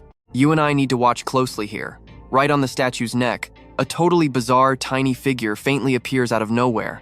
Its poisoned, dark lips constantly move, as if muttering ancient, ridiculously evil curses into the air. That invisible sound hits like countless poison needles, piercing straight deep into Baiyun's fragile mind. The pain is so severe her head almost explodes. Just then, mysterious energy suddenly appears, wrapping her like a gentle, invisible embrace. That intense pain immediately vanishes as fast as it hit. Still in absolute shock, cold sweat drips down her neck. Trembling, she mutters out loud, "What the hell is this crazy situation?" At the same time, she realizes her innate chi has inexplicably skyrocketed. Eyes wide open, she stares at the Buddha statue, still emitting faint light, her mind completely filled with doubt. I mean, this is clearly supposed to be just a normal piece of wood. Despite trying to calm herself down, extreme confusion is clearly written all over her face. Later, during a super romantic sunset afternoon, sitting on the wooden table is a sculpted statue of Li Shue featuring some seriously hot curves. The vivid colors are finally done. Phew, finished. Lan Thien Hong stretches comfortably, his face showing total satisfaction after his diligent, artistic hard work. He looks out the window, noticing a few people carrying things under their arms, rushing away while frantically urging each other to hurry up. Lan Thien Hong catches their heavy sighs. "Oh God, we only had peace for a few days and something is happening again?" "I know exactly what you're thinking." He just pouts, guessing some bored kids are causing trouble. He doesn't even care, letting his divine Phoenix Empress freely show off her skills. Click-clack. Lan Thien Hong quickly slides the latch, completely locking the door tight. With the door closed, he cheerfully yells, Time to go home and hug the wifey. True to his word, he immediately sprints away fast. Stepping into the yard, he rushes straight inside the house, loudly calling out, "Wifey!" Li Xiao, looking gentle and graceful while sweeping leaves with a broom, sees Lan Thien Hong. She smiles warmly and answers so softly, "Husband, you're back." Before she can even say another single word, Lan Thien Hong rushes like the wind, hugging her tight. Li Xiao cannot even react before he claims her lips. This passionate kiss feels endless, so damn sweet that even the sun above would blush from pure embarrassment. A long time later, Lan Thien Hong reluctantly leaves her soft lips, both cheeks bright red. Li Xiao shyly turns away, whispering, "Husband, if you keep kissing me, will you ever get bored?" You and I know his answer. He lifts her cheek, his tone absolutely decisive. "Bored? Are you kidding me right now? I just want to kiss you more, and keep kissing you endlessly." Saying that, he leans in to enjoy her softness again. Li Xiao gently pushes him back, pouting. "Come on, dinner first. Tonight, I will definitely make it up to you." The two affectionately step inside the house, hand in hand. "Stick with me here. Things are about to get crazy." Lan Thien Hong remembers something and asks, "Wait, where is Miss Bach? I wanted to call her for dinner." Lai Haing Yuyet replies, "I am not sure. Maybe she went out for something." Hearing this, our main character's face immediately lights up with a very suggestive look. He leans close, whispering right into her ear, "That is perfect. Since it is just us, let's get naughty." Flushed red, Lai Haing Yuyet quickly cuts him off. "Can you please just be serious for 1 second while we eat?" The dinner table is completely stacked with an epic feast. Every single dish is steaming hot, sending mouth-watering smells absolutely everywhere. Lan Thien Hong is literally drooling, his eyes sparkling. "Wow, this is amazing. Tonight's spread is absolutely top tier." But completely opposite to her husband's hype, Lai Haing Yuyet looks totally depressed. "Let us enjoy a few good meals now. We might not get another chance." He talks with his mouth full, asking, "What is wrong? Why wouldn't we?" She slowly reveals her deep fear. Today at the academy, the teachers said a terrifying longevity realm aura is heading straight for the Phoenix capital. It is highly likely the heavenly dragon Taoist has arrived. She is almost 100% sure about this. Outside the divine Phoenix dynasty borders in the south, the endless fortresses are packed with heavily armed soldiers holding their spears tight. Heading straight for the capital, the heavenly dragon Taoist is not hiding his massive power level at all. Now pay attention here. His oppressive aura can be felt miles away, crushing everyone like a giant mountain, leaving the soldiers literally shaking in absolute fear. His goal this time? First, brutal revenge. Second, proving the absolute dominance of the heavenly dragon dynasty. He wants the whole south to know who the real boss is. Her eyes look incredibly tense. She claims if the south's only longevity Taoist strikes, the entire Phoenix capital will be completely wiped off the map in a flash. Pure panic on her face. Seeing his wife so stressed, Lan Thien Hong grabs a crispy golden chicken leg for her, comforting her like a sweet little kid. He smiles brightly. "My dear wife, please do not worry so much. Our Phoenix capital has survived countless disasters, but we always make it through perfectly fine.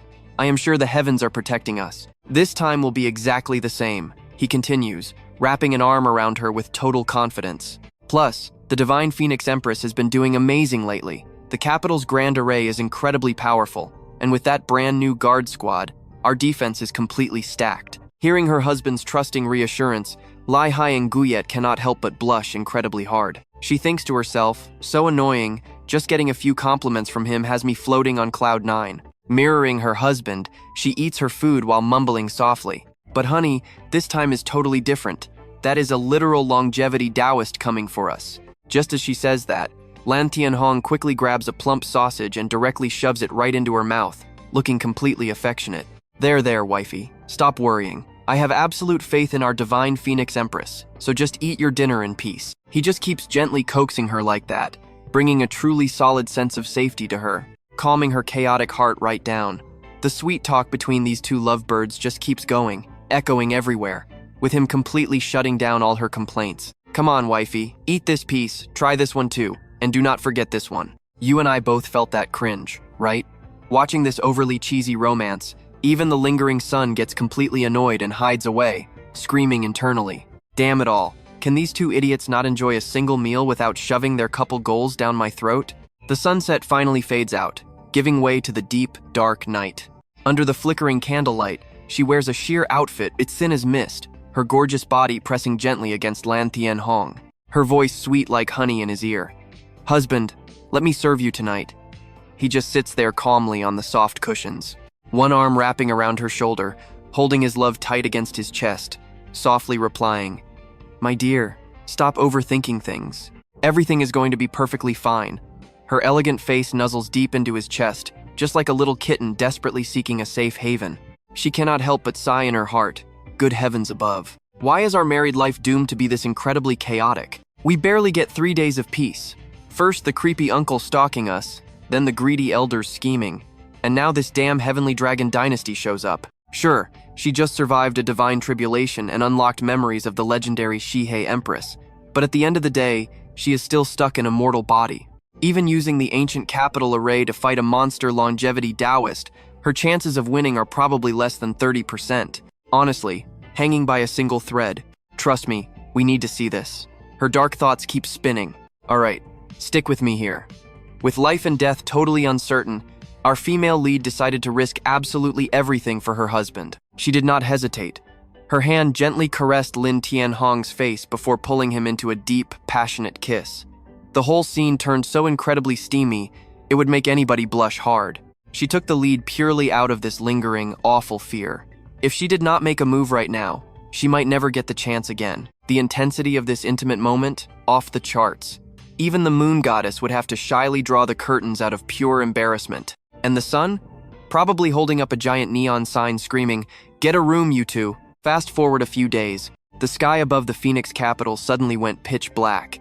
It felt like someone just flipped off the sun. Floating dead in the middle of the sky was the heavenly dragon ancestor. His crushing aura was so heavy, the air literally froze. Standing right below the city walls, Fu Tianyu felt that devastating pressure drop. His face drained of all color. He could barely stutter, this aura. Fu Tianwu gulped hard, pure panic in his eyes. This murderous intent is brutal. That is definitely the old heavenly dragon Taoist. Now pay close attention because things get wild.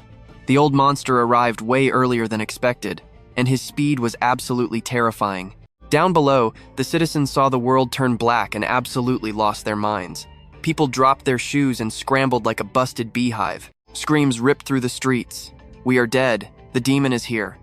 Meanwhile, in another city completely choked by a gloomy, heavy death aura, the martial king stood atop his manor walls, screaming into the sky. His beard shook with maniacal laughter. Finally, the main course is served. Right on cue, a shadowy figure crept up behind him, kissing up to him. Once the divine Phoenix Queen dies, our martial king manor will thrive, stepping up to take the Phoenix dynasty throne completely legally. The shadow muttered creepily. By then, we will fulfill the cult leader's grand vision, converting this whole dynasty into loyal believers of the almighty evil god. Hearing this, the martial king slapped his thigh, absolutely glowing with pride. "I will become the ultimate MVP here. Perfect, just perfect." His unhinged laughter tore across the sky, enough to give anyone chills. Back inside the divine Phoenix Palace, a eunuch shrieked at the top of his lungs. "Your Majesty, the heavenly dragon Taoist is at the gates." Li Shi Yue, draped in her majestic phoenix robe, looked totally unbothered. She issued her orders. Right behind her followed Fu Tianwu and Fu Tianyu. They looked stressed but radiated pure loyalty. Out front, tens of thousands of troops stood in locked formation, ready for war. Li Shi Yue's gaze was sharp as blades. She announced, "This Taoist wants to slaughter my people over a petty personal grudge. I would rather die a brutal death than ever bow down." Hearing this, the army's morale exploded. "March into battle with me?" The queen's battle cry sparked the soldiers like a match to gunpowder. Instantly, 10,000 voices roared as one. "Fight, fight, fight!" The chant shook the earth, hype reaching the clouds. Li Shi Yue channeled her energy, capital array activated. "You and I both feel the heavy weight here, right?"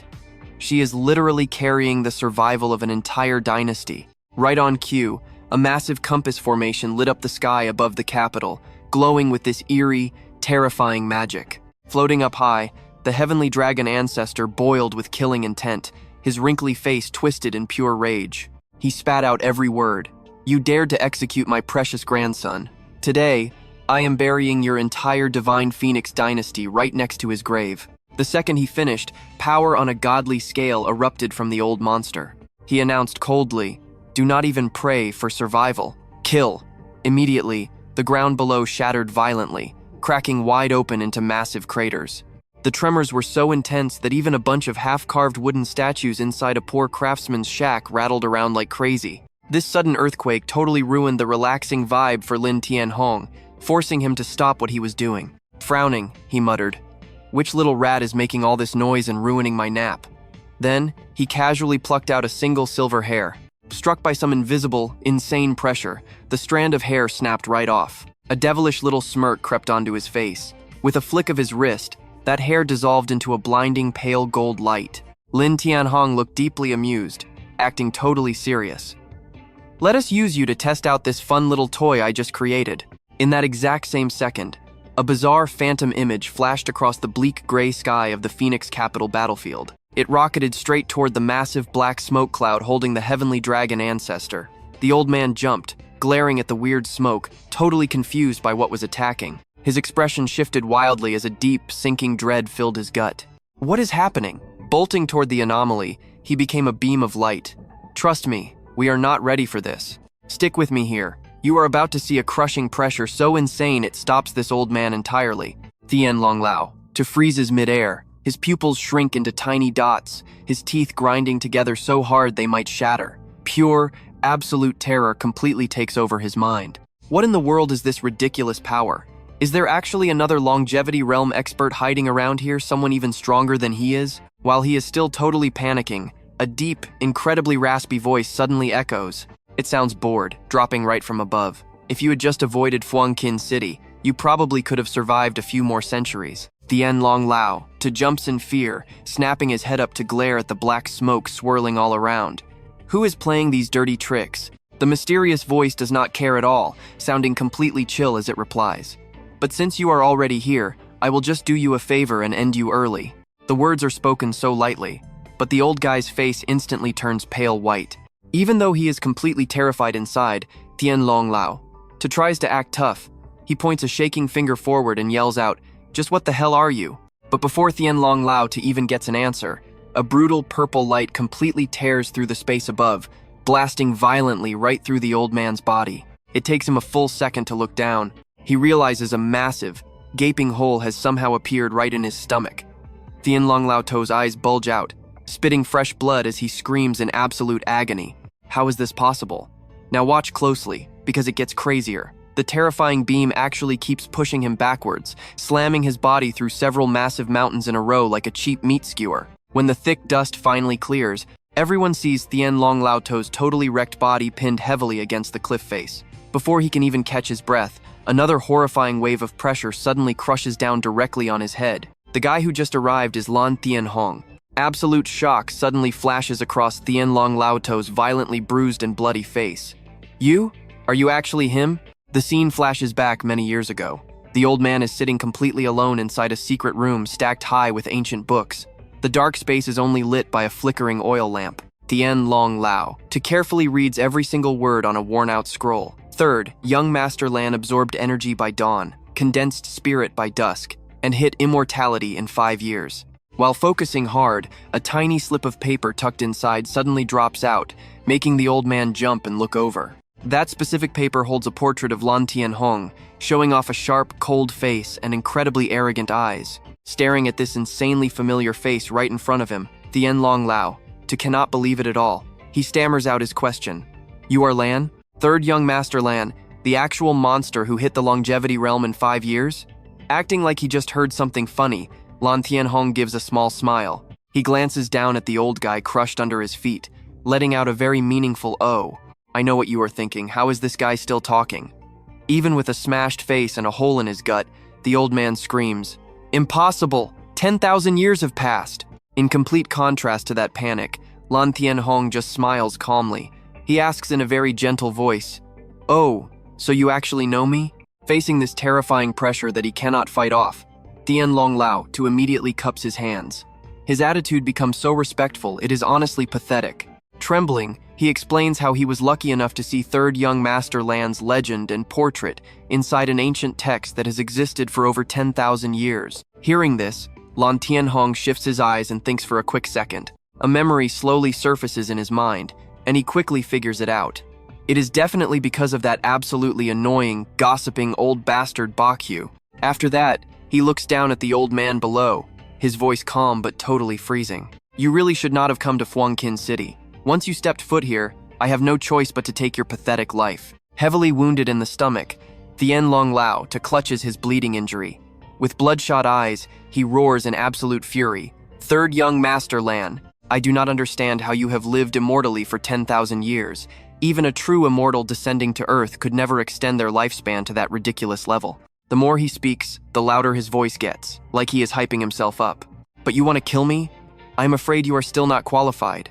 Facing those arrogant words, Lan Thien Hong simply raises a brow, his lips curling in pure mockery. Oh, really? A tiny ant at the longevity realm is actually talking this big? Finishing his sentence, he points a single finger at the sky.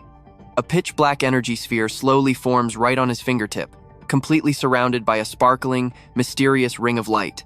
Lan Thien Hong smirks coldly. I am actually pretty curious to see this. Let us see what other pathetic tricks you have. Instantly, the energy sphere leaves his finger, shoots straight into the air, and transforms into a massive, bizarre, glowing array formation. Beams of silver light pour down from above, violently crushing onto the mountain below. Down there, before Thien Long Lao can even react, the horrifying pressure smashes him down, forcing the old man to spit out another mouthful of fresh blood. The ground beneath his feet instantly caves in, shattering into tiny fragments. Despite taking on such a terrifying pressure, he still desperately flexes his power to block it. Here is what stays with me. Watching this pathetic struggle, Lan Thien Hong just stands high above, laughing in pure amusement. Where is your ultimate trump card? Because honestly, I have not even used my real strength yet. Let's dive right into this madness. Hearing that provocation, the ancestor bursts into maniacal laughter. Ha ha ha, watch this.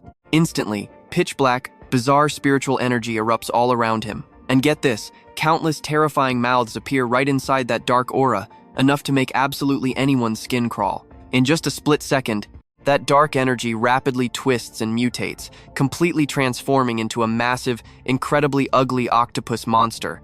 It is an absolutely horrifying and twisted sight.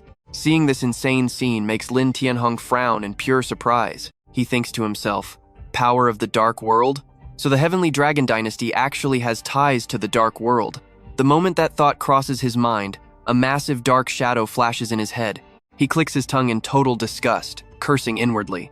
Tsk, the Lord of Darkness is playing his old tricks again. Just remembering that old guy's face from back then makes my hands itch for a fight. Snapping out of his flashback, he is slightly startled to see the ancestor pulling back all those disgusting tentacles. Now, the old man's entire body is completely wrapped in a very bizarre, ghostly green light. Right after that, without saying a single word, the Heavenly Dragon ancestor turns into a streak of green light, shooting straight into the sky. He is obviously trying to escape. Back at the Phoenix capital gates, Li Shiyue's group is holding their breath, waiting for the ancestor to fall into their trap. But things are definitely not going as planned. Right then, Fu Tianyu suddenly points toward the distant sky, shouting loudly, "Your Majesty, look at that over there!" His sudden, frantic action immediately grabs the complete attention of both Fu Tianyu and Li Shiyu. Li Shiyue frowns, looking up, and mutters softly, "This is a secret technique connecting to the dark world." Hearing this, Lord Blood Demon standing right beside her cannot hold back his panicked scream at all. What in the world is happening? This evil aura is way too strong. What exactly went down for someone to dare absorb forbidden power from the upper realm down here? Li Shiyue does not answer. She just covers her face, her mind a complete and utter mess. Damn it, what kind of disaster just happened? But right now, we absolutely cannot afford to act recklessly. If I leave the capital's formation, I cannot block even a single strike from the Heavenly Dragon Taoist. Now pay close attention here, because the atmosphere gets so insanely heavy and tense, it practically freezes over. A jade-green streak of light suddenly tears right through the thick, milky white fog. The sword tip stabs violently into the towering mountain right in front of her. At the same time, up in the blood-red sky, streaks of pitch-black gas start forming bizarre, grotesque blisters. Just as expected, they swell up and then explode one by one, revealing countless creepy, ghostly eyes hidden inside. It does not stop there.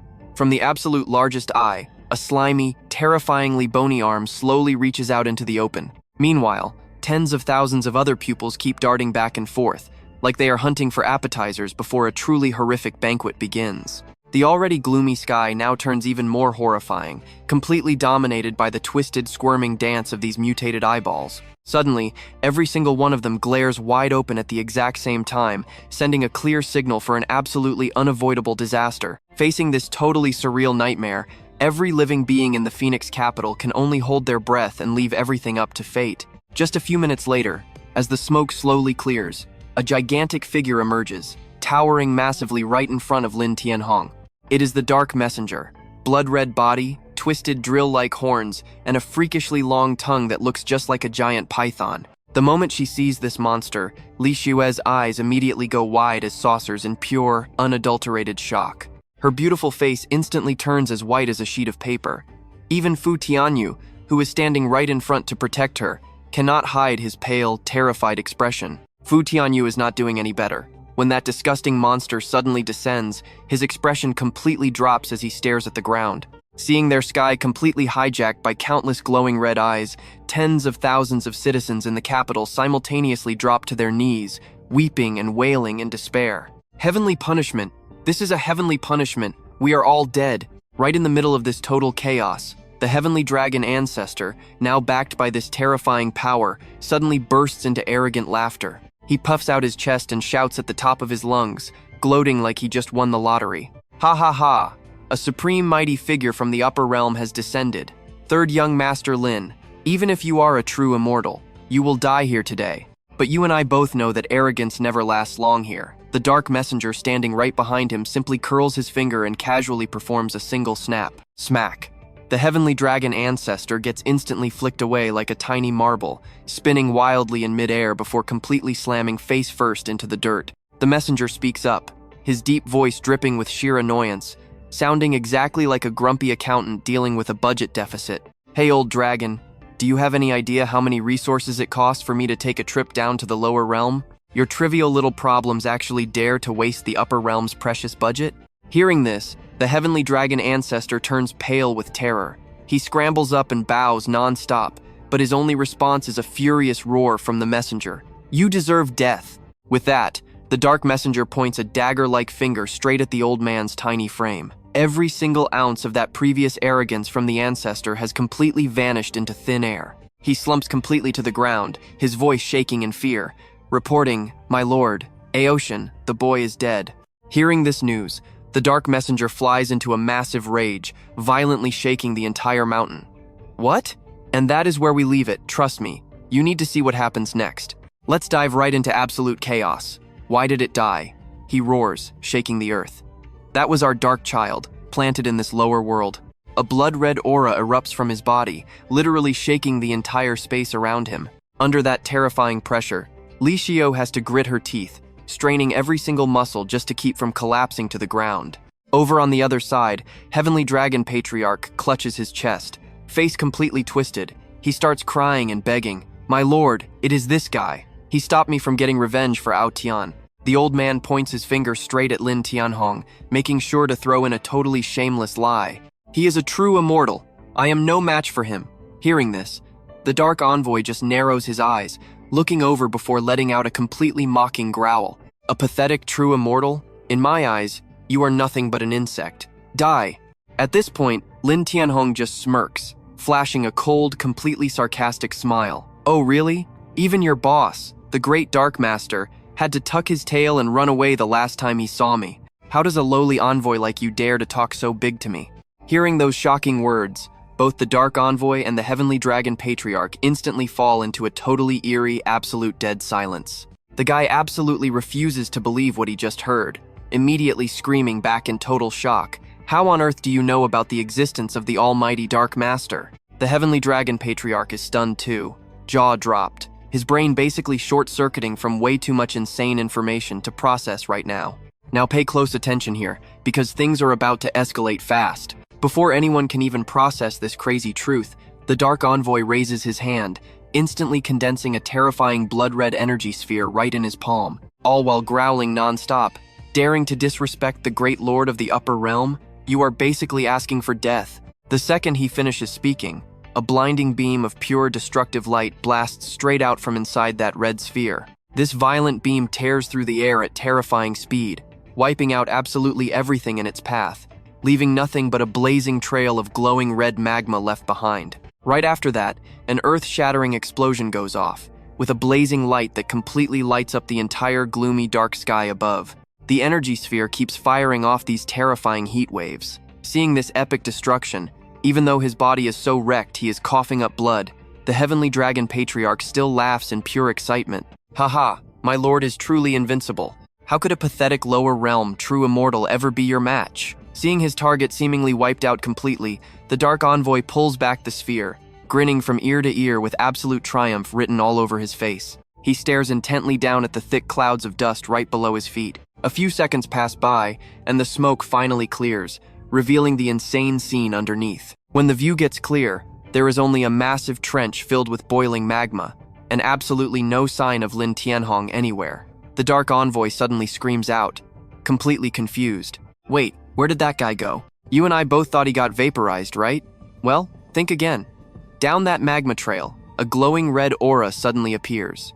And right in the middle, just a single strand of hair. Yeah, literally one hair. This fragile, seemingly weak thing that could snap with a gentle touch somehow casually tanked his ultimate full-powered killing strike without a single scratch. Staring blankly at that tiny strand of hair, the Dark Envoy's jaw practically dislocates, dropping so hard it almost hits his chest in shock. He stammers, his voice shaking like he is literally choking. This was just an avatar, condensed from a single strand of hair. Hearing this, Heavenly Dragon Patriarch is so terrified his eyes bulge out, almost popping right off his face. He stutters for a long time before finally forcing out one single word. Huh? Realizing exactly what he just went up against, the old guy is so shocked he collapses straight onto the dirt, mind completely scrambling, just mumbling to himself. I was suppressed by a piece of hair. While he is still totally losing his mind over this brutal reality, that tiny hair suddenly floats down, landing softly right in his open palm. Heavenly Dragon Patriarch just stares at it, his face completely pale, absolutely screaming on the inside. He thought the third young master had that kind of power because he was a true immortal, but it turns out it was just a clone formed from one hair. Ignoring the Dark Envoy above who is now trembling with rage, the old man panics and screams in pure despair. If one hair is already this ridiculously overpowered, then what kind of earth-shattering realm has his actual true body reached? While the Heavenly Dragon Patriarch is over there still drowning in pure despair, the Dark Envoy just glares closely at that hair, his brain working at absolute maximum capacity. Even his true form up in the higher realm could not use a single piece of hair to perfectly suppress an immortality Taoist. The lower realm absolutely cannot have a monster this insanely overpowered. Meanwhile, over in a small antique shop tucked away in a quiet corner of Phoenix capital, Lan Thien Hong is sitting quietly in his room, holding a wooden statue he just finished carving, sighing helplessly. Man, I really miscalculated that one. I honestly thought a single hair would be more than enough to slash that immortality old man to pieces. After saying that, he glances to the side, looking totally annoyed. I did not expect those annoying people from the upper realm to sneak all the way down here. Looks like I am going to have to personally go clean up the trash myself. The second he says that, Lan Thien Hong vanishes without a single trace, leaving behind only a faint fading afterimage and some wood chips scattered across his table. The very next second, he suddenly appears right in front of Heavenly Dragon Patriarch, making the old man jump back like he just got burned. The Dark Envoy up high sees his arrogant back, eyes bulging so hard veins pop. He roars out, "Who exactly are you? And trust me, you are going to want to see his answer." Let's dive right back into the madness. The Dark Realm Envoy demands to know how he dares interfere. Lan Thien Hong just glances over, a deeply arrogant smirk spreading across his face. Who is he? You absolutely do not have the right to know. He lets out a soft scoff. His tone is casual as if discussing the weather. And as for that precious dark realm of yours, in his eyes, it is nothing but a shallow puddle. You really think you can use that to threaten him? Those ruthless, mocking words act like a spark, immediately igniting pure, blinding rage within the arrogant Dark Envoy. He glares, grinding his teeth as he spits out every word. Whoever you are, down here in the lower realm, you definitely cannot be using your true body. The envoy stares hard at Lan Thien Hong's arrogant silhouette, shouting out loud as if trying to reassure his own panic. The absolute power limit this lower realm can endure is only the early heavenly immortal stage. We are all restricted to the exact same level. I might not win, but I definitely will not lose. Right after that, our guy bursts into an amused laugh, asking back loudly, "Is that so?" In that instant, a blood-red flash of killing intent sparks in his eyes, and a terrifying aura starts bleeding out around him. He throws his head back to the sky, letting out a roar dripping with pure provocation. Well then, I really want to see exactly where this pathetic confidence of yours is coming from. An absolutely terrifying pressure erupts from him like a bomb, sweeping in all directions. Patriarch Heavenly Dragon cannot react in time and gets violently blasted away by the raw force. The old man's hair cannot withstand the shockwave, snapping and flying everywhere. He only has time to let out one miserable, agonizing scream. In a single blink, all his hair is completely gone, revealing a perfectly bald and shiny head. Under that massive crushing pressure, the patriarch's clothes are brutally shredded into tiny rags. Right at this moment, Lan Thien Hong suddenly raises the wooden statue in his hand, a look of undeniable thrill flashing wildly in his eyes. He smiles like a demon. "I will clean up the outside trash, you just keep an eye on the house." Saying that, he swings his arm and throws the statue straight into the air. "Go! Watch closely now." In an instant, the wooden statue rockets toward the center of Phoenix capital, wrapped entirely in a strange, pulsing light. Right after that, a blinding halo appears in the sky like an artificial sun, completely melting away all the heavy, gloomy atmosphere from before. In a flash, the entire Phoenix capital is fully encased in a brilliant, glowing golden barrier of absolute protection. Witnessing this magic trick, the Dark Envoy cannot hide his absolute shock. His eyes bulge wide, jaw dropping as he yells out in total disbelief. Even Patriarch Heavenly Dragon, despite looking completely pathetic right now, is just as horrified. Before the envoy can even finish, the old man stammers out, "The heaven and earth barrier." Right in front of these two invaders stands Lan Thien Hong, flashing them the most arrogant, untouchable smirk imaginable. Behind him, the heaven and earth barrier radiates a blinding golden light. But the Dark Envoy suddenly bursts into smug laughter. He glares at him and roars, "You fool! Fighting a deadly battle with me, yet you still dare to get distracted, wasting your power to protect a bunch of lower realm ants." Unwilling to drag things out any further, the Dark Envoy decides to finally end this little warm-up. He lets out a savage roar, and from the empty void, a blood-red spear materializes instantly. The scorching heat is so intense it literally twists the surrounding air. He tilts his head high, speaking like he is granting a favor. "Consider yourself unlucky, because this is the road to the underworld that you chose for yourself. Today, open your eyes and witness the world-ending power of an immortal weapon, fueled by true heavenly immortal strength." The moment he stops talking, the envoy transforms into a streak of black light. He charges straight at Lan Thien Hong, the sharp spear tearing through the wind, dragging a maniacal laugh with it.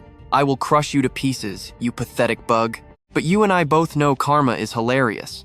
The target of that flaming red spear is actually Patriarch Heavenly Dragon, who is blocking the way. The terrifying pressure from the immortal weapon crashes down like a falling mountain, turning the Patriarch's face pale as he stammers mindlessly. What is this? The pathetic old man only has enough time to scream out in total despair about the weapon's insane power. Instantly, a brilliantly blinding halo erupts, completely swallowing his frail old body. Before the real battle even gets to properly determine a winner, Patriarch Heavenly Dragon is entirely erased by that overwhelming destructive force. In just a single, devastating blink, his physical body is turned instantly to dust, only managing to let out two agonizing, heart-wrenching screams before vanishing completely into the empty void. Right as the tragic screams fade away, an earth-shattering explosion detonates, sending massive shockwaves through the entire space. Thick smoke and dust furiously billow up, covering absolutely everything. As the heavy cloud of blinding dust slowly settles down, the Dark Envoy's legendary spear suddenly jerks to a dead halt in midair. It looks exactly like it just stabbed an invisible steel wall. At first, the guy is still flashing a smug smile, fully convinced his enemy was crushed. But in a split second, his bloodshot eyes bulge out, nearly popping from their sockets in absolute undiluted horror. Right through the fading dust, a small silhouette appears. Two slender fingers belonging to Lan Thien Hong are casually, effortlessly pinching the tip of that giant, razor-sharp spear. The Dark Envoy screams out in terror, his voice violently shaking because he simply cannot believe what is happening right in front of him. No, this is impossible. What the hell is actually going on here? So what do we take from this? Lan Thien Hong blocked a world-ending attack with just 2 fingers. He flashes a cold, mocking smirk, and trust me, the real bloodbath starts next. Stick with me here, because we are about to watch an absolute masterclass in disrespect. He speaks slowly. Today I am in the mood to teach you how naive you truly are. Before the Dark Envoy can even react, Lan Thien Hong simply taps the spear. A sharp, crisp crack echoes through the air. Almost instantly, that supposedly indestructible spear blade starts cracking apart. It shatters completely into hundreds of tiny pieces, falling to the ground like a beautiful rain of broken crystal. Seeing his incredibly powerful magical weapon turn into absolute garbage right before his eyes, the Dark Envoy stands there with his jaw dropped. Eyes bulging from his skull, cold sweat pouring down his face, he just stammers completely unconsciously. My Dark Moon halberd, how did it end up like this? Watching his ultimate lifeline get completely destroyed like a cheap plastic toy, his entire mental state just collapses.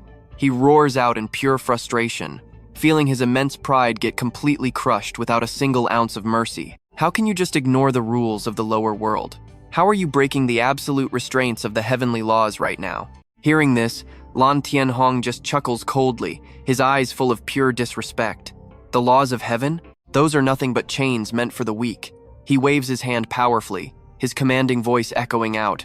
As long as your power is great enough, those so-called rules are nothing more than a cheap, broken toy. Now pay attention here, because this visual is wild. The moment he finishes speaking, a miniature universe appears above, with countless diamond stars expanding to cover the sky. The Dark Envoy stares with wide eyes and an open mouth, completely paralyzed by this glorious yet terrifying sight. He trembles and gasps out, "What is this?" This is but before he finishes. Lan Thien Hong casually waves his hand forward, sounding like he is just swatting away a bothersome bug. Roll back to your dark pit. Right after that, golden beams of light like solar arrows pierce straight through the massive body of the Dark Envoy. A body-tearing agony hits him instantly, making him scream out in total absolute despair right before he is completely swallowed up by a blindingly bright sphere of golden light. In his very last moment, he lets out a long howl of bitter defeat. After that shocking explosion, the dust quickly clears, and the sky returns to a clear blue. When everything settles, the ground reveals a massive crater, completely pitch black like an endless abyss. Lan Thien Hong floats up there, quietly checking his work. Through the lingering smoke, a raspy, hateful voice echoes right out of thin air.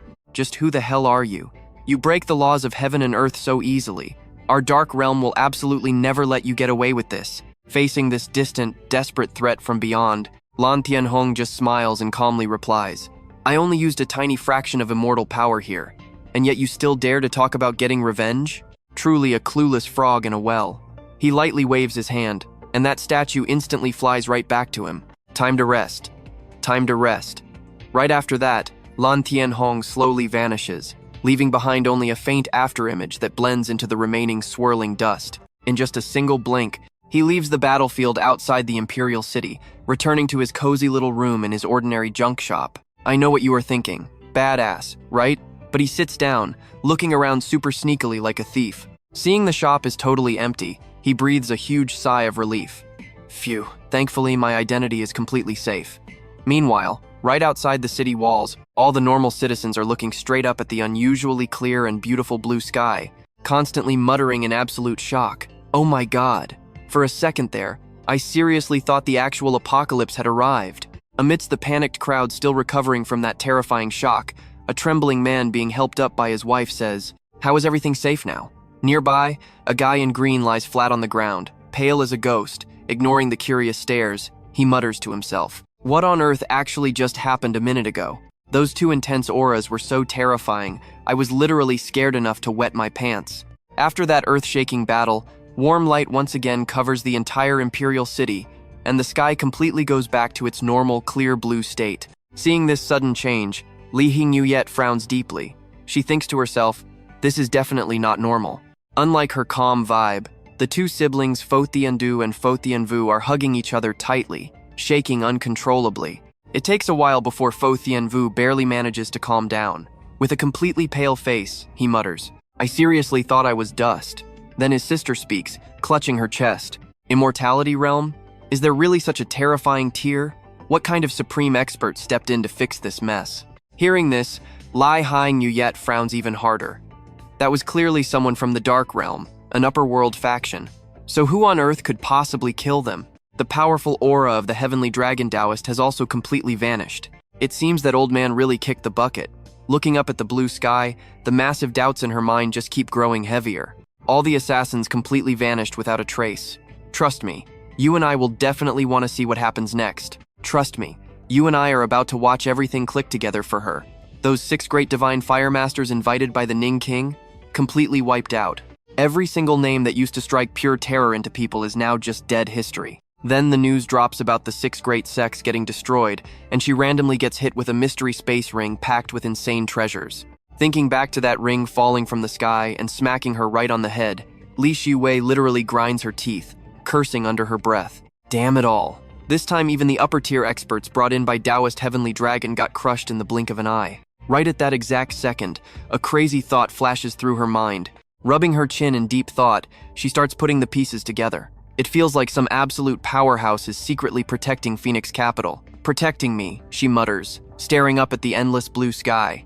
She wonders, did the royal court actually figure out my reincarnated identity and send an expert down to the lower tier just to protect me? Not long after, right outside the outer walls of Phoenix Capital, she arrives straight at the epicenter of that massive battle. Shocked gasps echo right behind her. Wow, I cannot believe this. What kind of literal god walked past here and left these giant footprints behind? Facing that terrifying leftover aura, she cannot help but gulp hard, trying desperately to calm her racing nerves and keep her cool.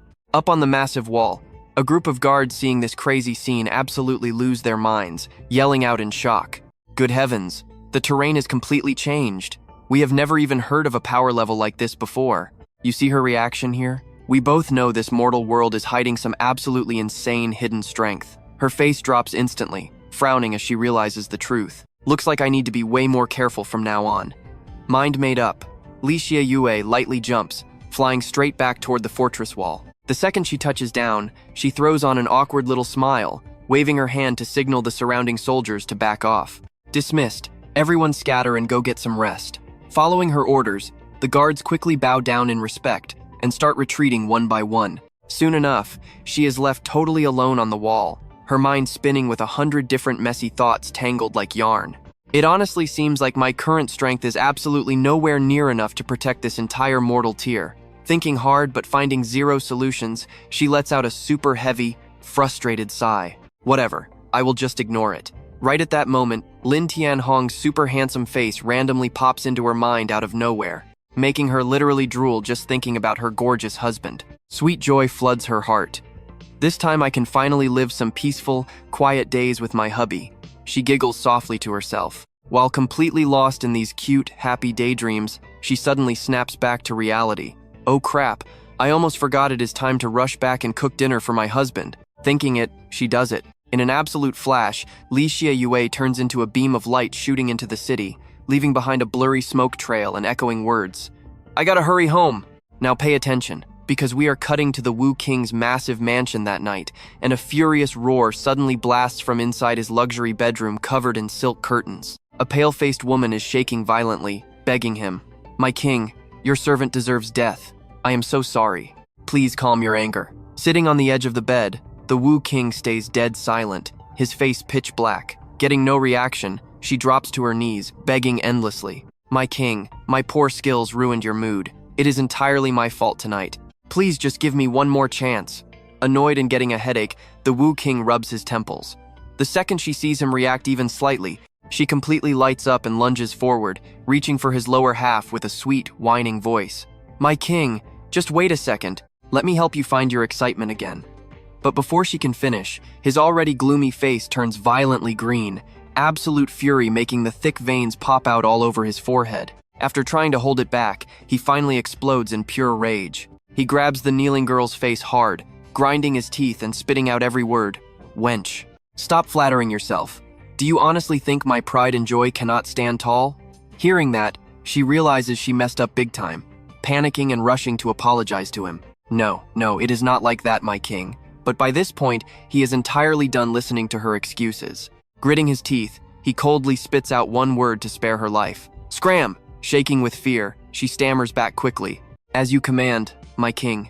In a split second, her shadow scrambles out of the room like a ghost is chasing her, carefully shutting the door without making a single sound. Now totally alone in his quiet room, the Wu King finally drops his guard, letting his rage completely erupt. He grinds his teeth, screaming with absolute frustration inside his head. Damn it all. That bone-chilling killing intent from earlier was way too much to handle. Every bit of the mood I worked so hard to build up is completely ruined now. Still, the title of Wu King is not just for show here. In a flash, he forces himself to calm down, swallowing the humiliation and sitting cross-legged to regulate his breathing. So what do you and I make of this? He realizes this is no small matter. He has to report to the cult master immediately. Tossing aside his personal feelings, the Wu King quickly enters meditation, forming hand seals to channel his spiritual energy and cast the heavenly demon communication spell. Let's jump into a totally different vibe picture, a hand swinging a bunch of keys, jingling happily in the air. That's Lan Thien Hong. The guy is literally skipping his way back home, humming some random tune without a care.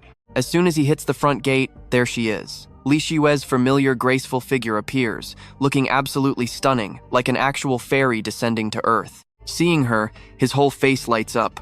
"Wife," he yells. Her eyes sparkle the second she sees her man. Her voice drips with joy. "Husband, you're back." Without wasting a single second, she dives straight into Lan Thien Hong's solid chest. She rubs her head against him, acting completely spoiled, honestly just like a kitten. "Husband, I swear I missed you to death." Facing this deadly sweet attack from his wife, even a thick-skinned guy like Lan Thien Hong blushes hard.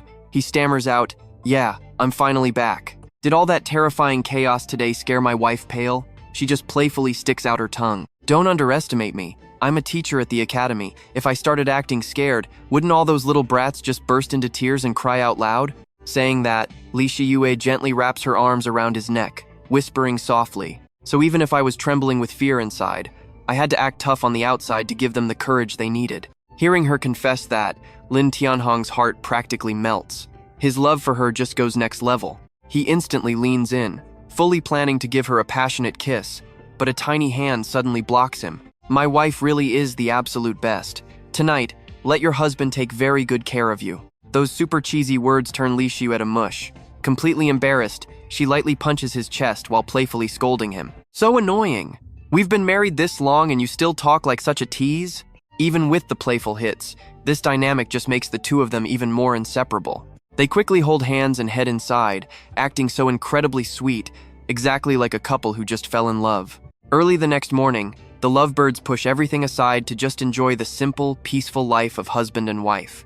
Hand in hand, they stroll the streets, grabbing street food side by side, and wandering around to take in the gorgeous scenery everywhere. Their little boat drifts lazily on the water. The romance is so intensely sweet that even the sun above seems curious, peeking down at them. But pause the romance. You and I need to see this ancient city hidden in clouds, miles away from Phoenix capital.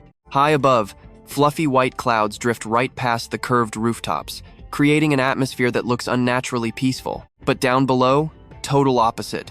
The ground is literally fighting against a violent, raging hurricane that's shaking the entire sky. Right in the eye of the tornado, massive ancient trees are snapping like twigs, spinning blindly around a single graceful figure. Bai Yun is using every ounce of her strength to resist this terrifying wind, but sharp wood splinters still slash across her face, leaving bloody cuts behind. The savage gale even rips away a piece of her clothing in the chaos. After enduring this nightmare through gritted teeth for so long, her eyes finally flash. The time has come. Instantly, a brilliantly glowing golden lotus symbol materializes right on Bai Yun's forehead. She quickly casts a spell. In a literal blink, the glowing lotus slides down into her palm. Great Freedom Dharma Idol, Thousand-Hand Guanyin. Raising the lotus above her head, a blinding wave of golden light erupts from it in all directions. Amidst the raging storm, she screams out loudly, "Manifest!" Now watch this part. A massive, majestic Guanyin Bodhisattva avatar actually appears, completely shielding her tiny body from the storm. She focuses, channeling all her internal energy into the avatar. The ground shakes violently as earth-shattering explosions ring out continuously from inside the tornado. And not long after, that savage hurricane completely vanishes. Only the pale golden Guanyin avatar remains floating in midair. Eyes still closed, Bai Yun clearly senses everything around her. As the giant avatar slowly dissipates, she speaks softly. Her voice sounds exhausted, but filled with pure relief. Past the wind tribulation. Confirming the tornado is entirely gone, Bai Yun slowly stands up, a bright, triumphant smile blooming on her face. Success. The very first step of the divine tribulation realm. Threat neutralized, she's so ecstatic she throws both hands to the sky and laughs heartily. "Patriarch, you made a promise. You said if I passed the wind tribulation, I could finally work for you. Time to go find him now. Before she even finishes, she transforms into a beam of light, shooting into the sky. She leaves behind a faint golden trail and a massive crater. The heavily destroyed forest slowly returns to its original, eerie silence. Soon after, Jun Wuxi and Lao Qing suddenly appear. That's where we leave it, trust me. You'll want to see what happens next. Alright, you and I are jumping right into the aftermath of a massive power-up. He scans the ruined wasteland and mutters that someone just survived a lightning tribulation here. Hearing this, Old Man Thon furrows his brows, closes his eyes to sense the energy, and confirms the lingering aura. It belongs to Bai Yun. Quan Wuxie raises his eyebrows, his eyes flashing with sudden excitement. So she actually broke through her wind tribulation? Staring at the massive piles of shattered rocks scattered around their feet, Thon nods in agreement. Yeah, that is highly likely. Getting that confirmation, Quan Wuxie throws his head back and bursts into maniacal laughter. Bai Yun, oh Bai Yun, you hit incredibly well, but in the end, you still left a trail for me to track down. Right after that, the two immediately channel their cultivation, transforming into streaks of pale blue light before vanishing into thin air, leaving only his psycho laughter echoing behind as they hunt her. They are coming for her. Meanwhile, Bai Yun has absolutely zero clue that her location has already been exposed. She is just casually gliding through the sky, admiring the stunning mountains below and feeling totally amazed by her new strength. Is this what the divine tribulation tier feels like? Her speed is completely unbelievable, reaching the Phoenix capital in almost the blink of an eye. After enjoying her flight to the fullest, she touches down safely on the solid ground. But then suddenly, she lets out a massive sneeze out of nowhere. Just a sneeze. Shrugging it off, Bai Yun happily skips along, quickly blending right into the massive, bustling crowds of the Phoenix capital. Now pay close attention, because this dynamic is absolutely hilarious. She strolls down the familiar path and kicks the door to his little shop wide open without even knocking. Seeing Lan Thien Hong totally focused on his wood carving inside, she flashes a bright smile and quickly bows her hands in respect. Bai Yun pays respects to the Grandmaster. Hearing that familiar voice, the guy puts down his half-finished carving, turns around, and gives a dry, awkward chuckle. Miss Bai, it seems you have completely forgotten what I told you before. Catching the hidden meaning in his words, Bai Yun scratches her head, rubbing her hands together awkwardly. After a quick internal struggle, she finally forces herself to correct it. I mean, Brother Lin. But in just a flash, that slight embarrassment is completely overtaken by pure joy. She starts jumping up and down, excitedly flexing. I successfully passed my tribulation. Hearing this news, Lan Thien Hong catches her vibe, laughing out loud and waving for her to sit, praising her non-stop. Excellent. Very well done. Saying that, he casually reaches into his robes and pulls out what looks like a tiny, shrunken-down spear. He tells her, I already promised that once you successfully passed your tribulation, I would give you a gift. Instantly, he tosses the glowing red object straight at her. It immediately shoots right into her chest, making her freeze up in total shock for a split second. Staring down at the bright light radiating from her chest, Bai Yun asks in confusion, What is this?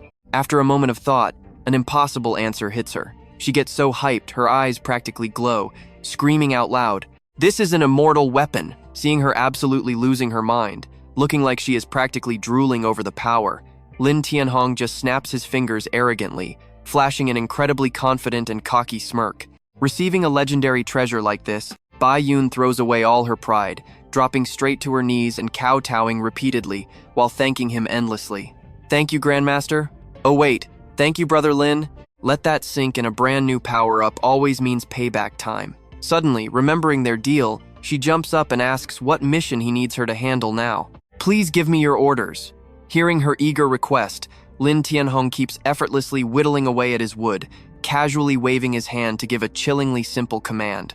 Then take a trip to Heavenly Dragon Mountain and slaughter every single expert of the Heavenly Dragon dynasty. Accepting the brutal mission, Bai Yun instantly clasps her hands and bows with ultimate respect. A mystical, heavy aura explodes from her body, transforming into countless glowing butterflies that swirl around her entire figure. Rest assured, Brother Lin, I guarantee this will be a lightning-fast total wipeout. The second she says that, the swarm of butterflies flap their wings in unison, shooting out of the tiny shop like a brilliant, glowing river heading straight for the mountain. The mountain itself is shaped exactly like a massive dragon bowing its head, floating right in midair. In just a flash, Bai Yun appears right at its grand entrance.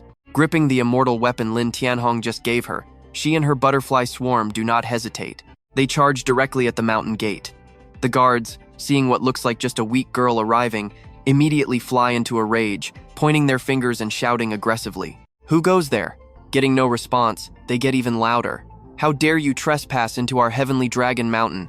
But before they can finish their sentence, a blade, slash as cold as ice, sweeps right through their bodies, cutting off their unfinished words in an instant. Immediately after, a terrifying bolt of lightning strikes down from the sky, tearing through space with a furious roar.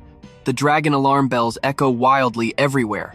Every single expert of the Heavenly Dragon sect instantly appears, and in the blink of an eye, two figures dive down from the main hall. One of them aggressively yells out, "Who dares to come to our mountain and cause trouble? Do you have a death wish?" Facing this deadly threat, Bayun merely sneers, clapping back coldly. "My Grandmaster gave an order. He told me to come here and wipe out your entire fighting force. Out of everyone, you provoked my Grandmaster. Consider your Heavenly Dragon dynasty to be completely out of luck." They mock her, but trust me, we are about to witness an absolute bloodbath. Let's jump into some absolute madness. This arrogant villain really laughed, asking if a first-tier girl like her could wipe out his Heavenly Dragon mountain. But before he could even finish his villain speech, boom! Just like his lackeys earlier, a massive hand from the Guanyin manifestation drops right out of the sky and smashes him, squashed absolutely flat into the ground. His two remaining buddies standing nearby watch the whole gruesome scene, getting scared completely out of their minds and frantically backing away. Looking at the bloody mess right in front of her, Bayun casually scratches her face and drops a savage mockery. After freezing up like solid stone statues, those two surviving lackeys finally snap back to reality. But they are looking totally pale, and one asks with a trembling, broken voice, "That thing in her hands is a literal divine weapon." Seeing his sect brother evaporate like morning dew, the bald guy is so terrified his jaw practically hits the dirt. He stutters about that earth-shattering move, wondering if it's a lost legendary skill. The thousand-hand Guanyin manifestation of great mercy and compassion? Hearing someone actually recognize it, Bayun floats up on her divine weapon, getting super hyped. She waves her gear around, flashing a bright smile. "Good eye, now it is time to die." And right as she finishes speaking, the Guanyin manifestation receives its ultimate attack order. Now pay attention, because this is where it gets crazy. A giant golden bodhisattva statue appears. Those heavenly dragon disciples are totally frozen, jaws dropped, just standing there waiting for ultimate judgment. A single strike crashes down from the heavens. This terrifying divine weapon does not just wipe out their lives, it casually levels the surrounding mountains too. In the blink of an eye, those towering peaks let out sounds like an earth-shattering elegy. They crack open and completely collapse into nothing. After casually turning those lackeys into pure dust, Bayun chills on her divine weapon, muttering to herself, "Well, the Patriarch did not give extra orders, but I might as well clean up the Heavenly Dragon Imperial City while I am at it. Gotta clean from the inside out, right?" Meanwhile, over at the Heavenly Dragon Imperial City, the sky is still perfectly blue, and the sun is shining bright. The citizens are just busy with their normal daily lives. Suddenly, a blindingly radiant light tears right through space, bringing an absolute earth-shaking explosion with it. It is exactly like the heavens accidentally dropped a giant teapot onto the mortal realm. As for Bayun, the girl who caused this totally accidental fireworks show, she is already flying away on her divine weapon, casually fixing her hair with a super mischievous smirk. The royal family is wiped out. From now on, the nobles can just fight and tear each other apart over this heavenly dragon nest. Thinking about that, Bayun playfully sticks her tongue out, thinking to her little self, "But what does any of that have to do with this little fairy anyway?" Meanwhile, back at Lan Thien Hong's estate, the atmosphere is overflowing with the super sweet taste of pure romance. Day and night just seem to completely blur together here, leaving only the ultra-sweet moments of this totally devoted couple, making anyone watching just shake their head at all this public display of affection. You saw that coming, right?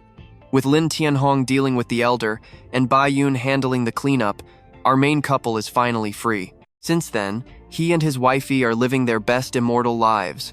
Working hard on their indoor sports day and night, these two literally do not know the meaning of tired. The scene quickly shifts to a wildly overgrown, dense old forest packed with heavy green foliage. Walking down a tiny dirt trail, the graceful figure of Lin Lingyun slowly comes into view. Only now, after a crazy cross-continent journey that lasted 2 whole years, has she finally survived the dangerous roads to set foot on the edge of the Phoenix capital forest. Lin Lingyun raises her delicate hand to block the glaring sun, letting out a soft sigh. Phoenix Capital is finally here. I really managed to drag myself all this way. She suddenly stops walking, her hand instinctively resting on her chest as her mind floods with anxious thoughts. This is the very first place the ancestor stepped foot. Will I actually be able to find him? Meeting the ancestor for the first time, will he even recognize this distant granddaughter? Or will he just think I am some lost traveling merchant? After thinking for a hot second, Lin Lingyun decides to push even deeper into the dense forest. She casually strolls forward, completely clueless that Jun Wuxi and his old servant Qing are hiding behind a bush in the distance, quietly watching her like predators stalking their prey. His eyes are totally glued to Lin Lingyun, a weird light flashing in his pupils, almost like he is actively using some kind of secret probing technique on her. Under Jun Wuxi's gaze, the girl's entire body is covered in a layer of pale green aura that is both incredibly pure and insanely powerful. To him, this is clearly an absolute gift from the heavens, a super rare masterpiece. Jun Wuxi instinctively breaks into a chillingly sinister smile, whispering softly to his old servant, "Elder Qing, look at this gorgeous phoenix fish I just managed to hook." Hearing that, Elder Qing smiles so hard his wrinkles deepen, immediately kissing up to him.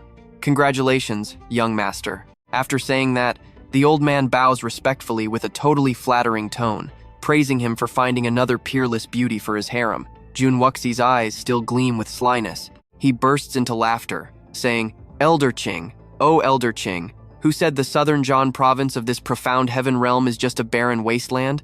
I am seeing monster-level beauties springing up like mushrooms after the rain."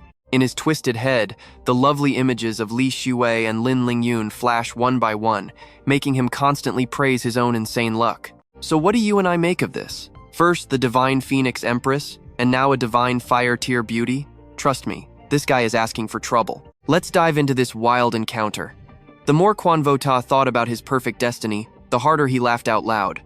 "Ha ha ha, this young master's fortune is absolutely off the charts today." After speaking, his creepy gaze dragged up and down Lan Linvan's body. He stared at her like he was inspecting some rare, priceless treasure, from her slim waist up to her chest, and then his eyes dragged right back down to her curves. His eyes didn't hide his greedy desire at all. He quickly raised his folding fan to hide his twisted, excited smirk. Inside, he was gloating. In this whole world, only conquering a top-tier female genius with supreme talent like hers could actually get this young master totally hyped up. Right at that moment, Lan Linvan suddenly stopped in her tracks. Deep in her eyes, a flash of freezing killer intent sparked. Almost instantly, she spun right around. Her clear voice echoed out with cold, absolute authority. "You sneaky little rats, get out here right now."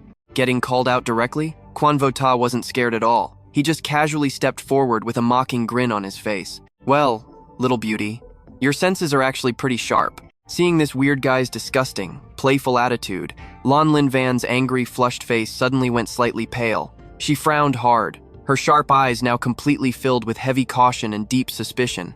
"Who the hell are you? What are you plotting?" Facing her total fury, Quan Vota just chuckled softly, his tone obnoxiously arrogant. "I see your talent isn't bad at all, so I decided to grant you a heaven-sent opportunity." He flashed what he thought was a charming smile, but his next words were pure trash. "You get to be this young master's personal female slave. Now pay attention. This is where it kicks off." Hearing this, Lan Linvan's anger absolutely exploded. She pointed right at his face, gritting out her words. "What gutter did you crawl out from? Are you daydreaming right now? Get out of my sight immediately, or don't blame me when I beat you so badly, your own parents won't recognize you." Facing her fierce reaction, Quan Vota just faked a heavy sigh. Oh wow. This young master never wants to get physical with beautiful women. He put a hand to his forehead, shaking his head with fake regret. "Why do you have to force my hand like this? I might ruin that fragile skin that looks like it would break at one touch." Right after that, Quan Vota's expression completely flipped. His eyes scanned her from head to toe like he was pricing a rare item, licking his lips like an absolute creep. This young master would be so heartbroken. Hearing those filthy, lustful words instantly lit the final fuse on Lan Linvan's absolute raging fury. She roared out a curse, wishing him dead, and quickly pulled her jade flute right out of her bag. The second the flute played, a massive emerald green spiritual phoenix illusion burst out. It carried heaven, shaking power, diving straight toward those two arrogant scumbags. Elder Thon panicked the second he saw the green phoenix illusion. He screamed out, This is 8th tier magic. Only cultivators at the Divine Fire Realm can cast an 8th tier spell. The old man's eyes bulged, looking over at Quan Vo Ta. His body shook violently, maybe from fear, maybe excitement. He stuttered, "What kind of insane talent and destiny is this?" But unlike his terrified servant, Quan Vo Ta just burst into manic laughter.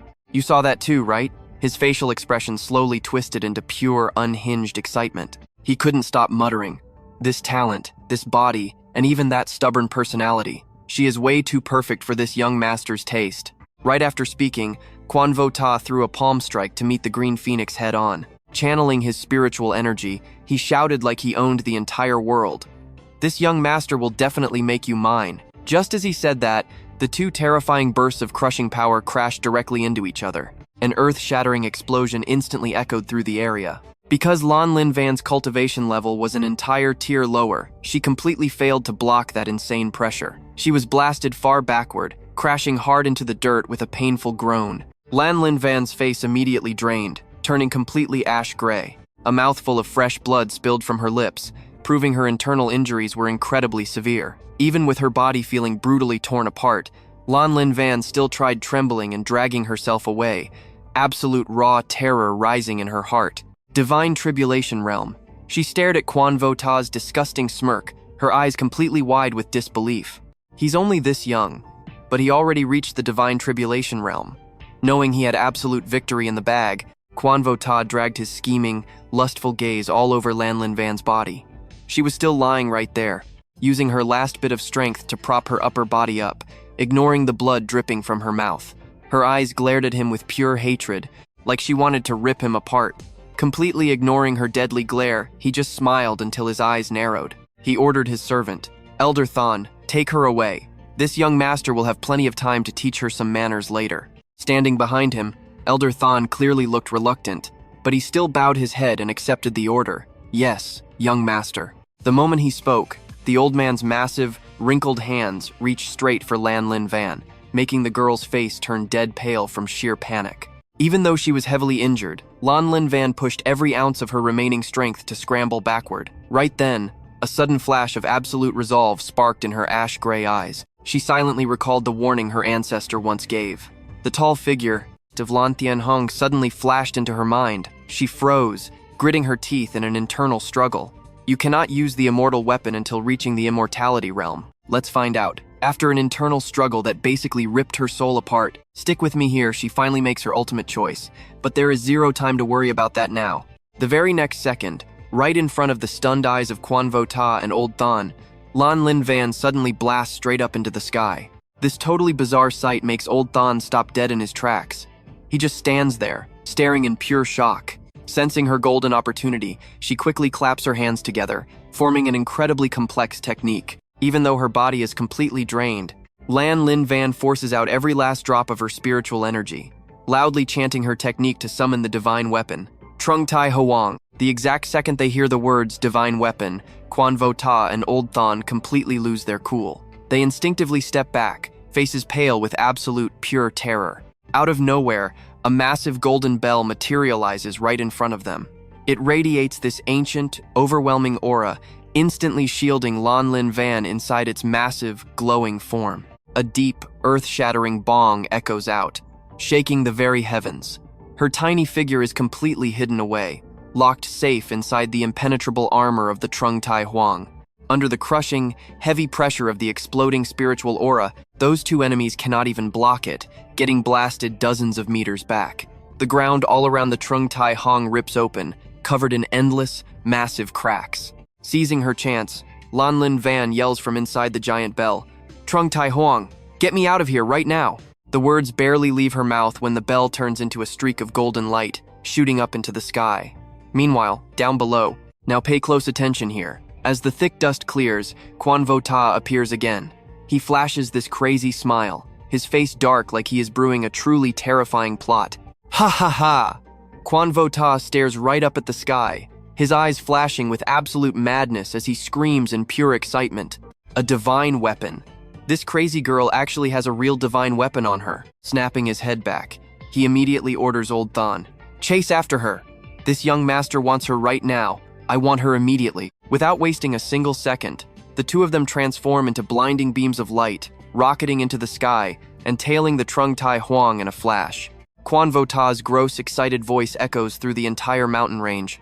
"Little beauty, you are never escaping the palm of my hand. You hear me?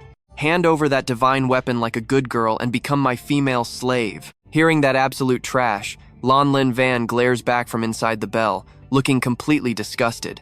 She silently curses to herself. "Oh my god. How is my luck this incredibly bad to run into these two absolute demon tyrants? Pushed to a total dead end by this insane guy, Quan Vo Ta." Lan Lin Van's patience finally snaps completely into a million pieces. She violently spins around, screaming at the top of her lungs. "You totally sick pervert. You really think I will ever be your slave? I would honestly rather die." But her fierce badass rebellion just seems to make this guy even more excited. "Ha ha ha, little beauty. In front of this young master, you do not even have the right to visit the underworld if I say no." Right in that ultra-critical moment, Lan Lin Van suddenly feels a sharp electric pain shoot straight from her energy core. She bites her lip until it bleeds, desperately trying to swallow down her groan. "Ugh," she cries out in her mind, panicking. This is bad. Her spiritual gas tank is totally empty. I know what you are thinking. How does she survive? Lan Lin Van squeezes out her last bit of strength, darting forward while her mind races at light speed. Should she risk it all and use the spatial power of the Lan Thien Hong? But she has not even fully mastered it yet. If she messes up, all her power will vanish like morning dew, and then she is basically a dead fish on a chopping block. She shoots a quick glance back, seeing those two leeches still trailing her without ever giving up. Suddenly, a completely reckless, insane idea flashes in her head. Whatever, there is no going back now. High risk equals high reward. Action time. Lan Lin Van hits the brakes mid-air, spinning her body wildly as her hands form hand seals so complex they make you dizzy. Lan Thien Hong, hear my command right now. 10,000-mile teleportation. Even with her body feeling like it is literally shattering apart, she grits her teeth, using all her strength to roar out the word open. Instantly, the Lan Thien Hong responds. From a tiny object, it suddenly swells up at terrifying speed, blasting out this brilliant, absolute divine light. It rockets into the sky, ready to literally rip space apart. Seeing this epic sight, Lan Lin Van's eyes light up like she hit the jackpot, cheering wildly inside. It actually worked. Without hesitating for another second, she furrows her brow and tells herself, "Gotta run." But right at that crucial, life-saving second, Old Than's creepy, wicked laugh suddenly rings out from right behind her. Her spine goes totally ice cold. Those happy eyes instantly turn into pure panic. Hee hee. With this old man here, do not even dream of escaping, little lady. The second he speaks, his figure flashes and teleports directly in front of Lan Lin Van, blocking her one and only path to survival. Without stopping, Old Than suddenly raises his withered hand, aiming straight for the Lan Thien Hong floating way up high. A lightning-fast palm strike smashes right into the bell, causing the magic treasure to deeply cave in. In a single blink, the treasure-gathering energy lets out a super dry, sickening cracking sound. And then, it just shatters into a million tiny crystal pieces. You and I just witnessed a total disaster. Alright, stick with me here. Even the artifact Lan Thien Hong couldn't take it, screaming before losing its form and crashing down like completely useless scrap metal. The second her artifact gets knocked out, Lin Lingyan's very last drop of magical energy completely flickers out like a dying candle. Her body goes totally limp, losing all support as she goes into a literal freefall. Enter Jun Wuxi, who's been watching from the sidelines all this time, instantly seizing his golden opportunity. His eyes light up like floodlights, absolutely thrilled to play the hero saving the damsel in distress. He smugly yells out, "Do not panic, gorgeous," flashing what he probably thinks is his most charming smile. Jun Wuxi shouts out while reaching his totally creepy hands right toward her. He tries to grab Lin Lingyan, who glares back with pure fury. But come on, she is definitely not the type to just roll over and give up. Completely exhausted, she still manages to scream out for her artifact, Lan Thien Hong. An absolutely desperate command rips through the air right after. Go down fighting against that absolute scumbag. Following its master's last command, the tiny artifact charges directly at Jun Wuxi, turning its incredibly durable immortal body into a completely reckless, full-speed suicide weapon. But Jun Wuxi is no ordinary opponent by any means. He instantly throws his hands up to block. The two forces clash head-on, triggering an earth-shattering explosion that rocks everything. Now watch closely. This is where it gets crazy. Massive smoke covers everything, and the insane explosion shakes the entire dark forest to its very core. Right then, out of the thick dust clouds, a stumbling figure gets completely blasted back, face planting straight into a random green bush nearby.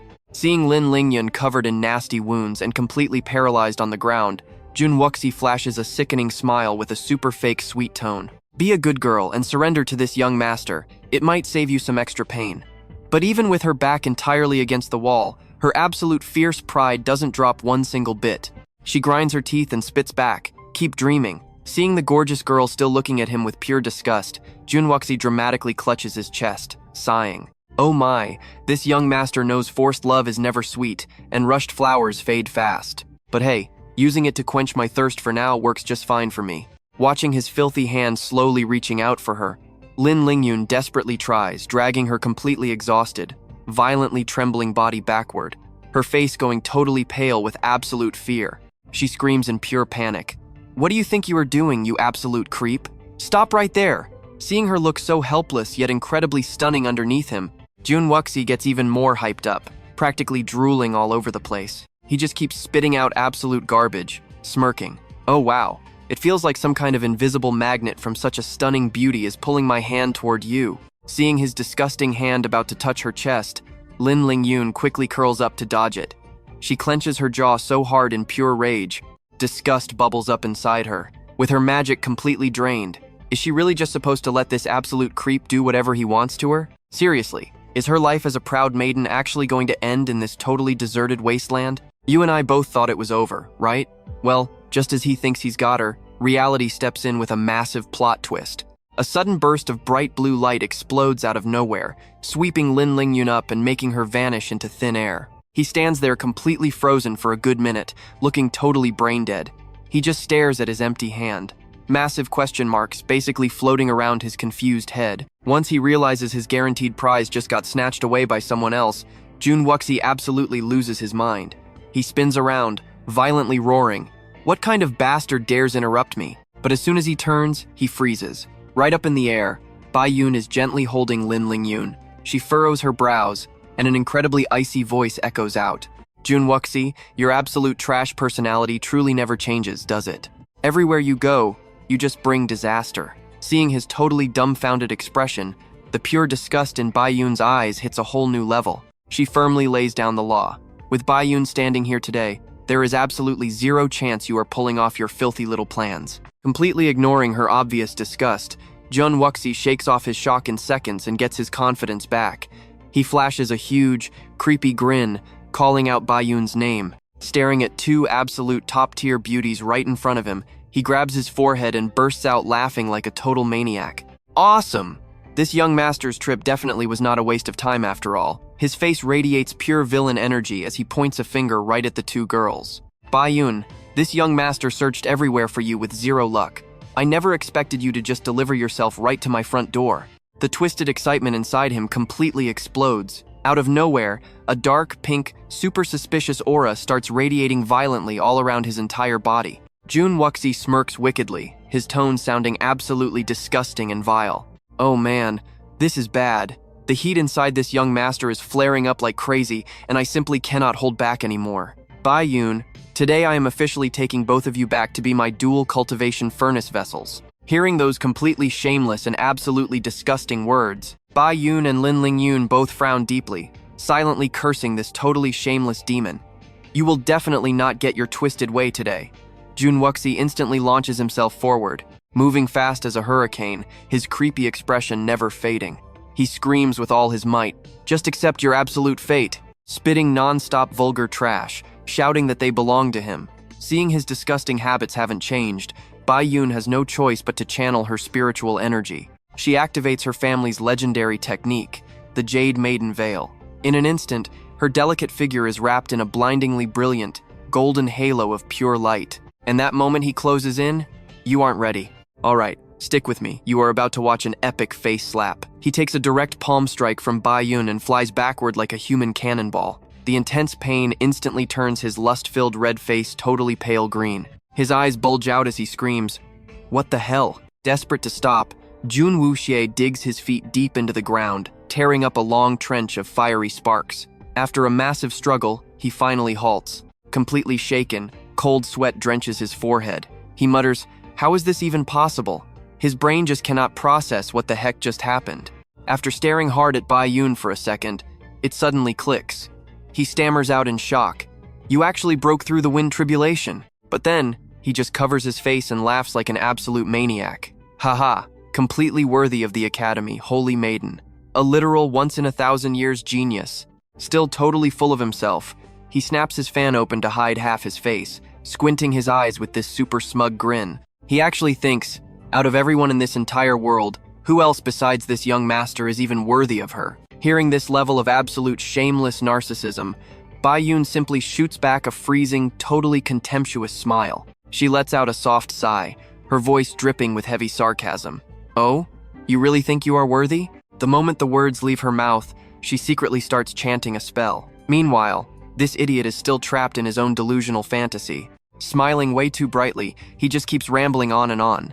It is just a tiny little wind tribulation after all. Did you forget I already passed the fire tribulation tier? He glances at her, gathering energy in the distance, yet keeps right on spitting out these empty, sweet-sounding garbage lines.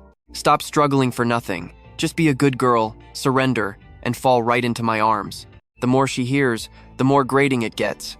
Finally, she completely tunes out his absolute nonsense. She focuses 100% of her spirit on her technique.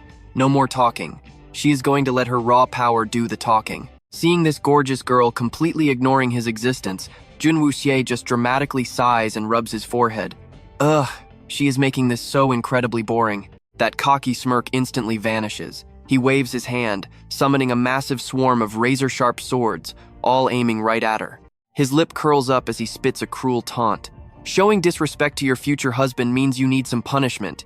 He barks out, "Go!" Instantly, the massive sword swarm shrieks through the air, diving straight for Bai Yun just as she finishes her final chant.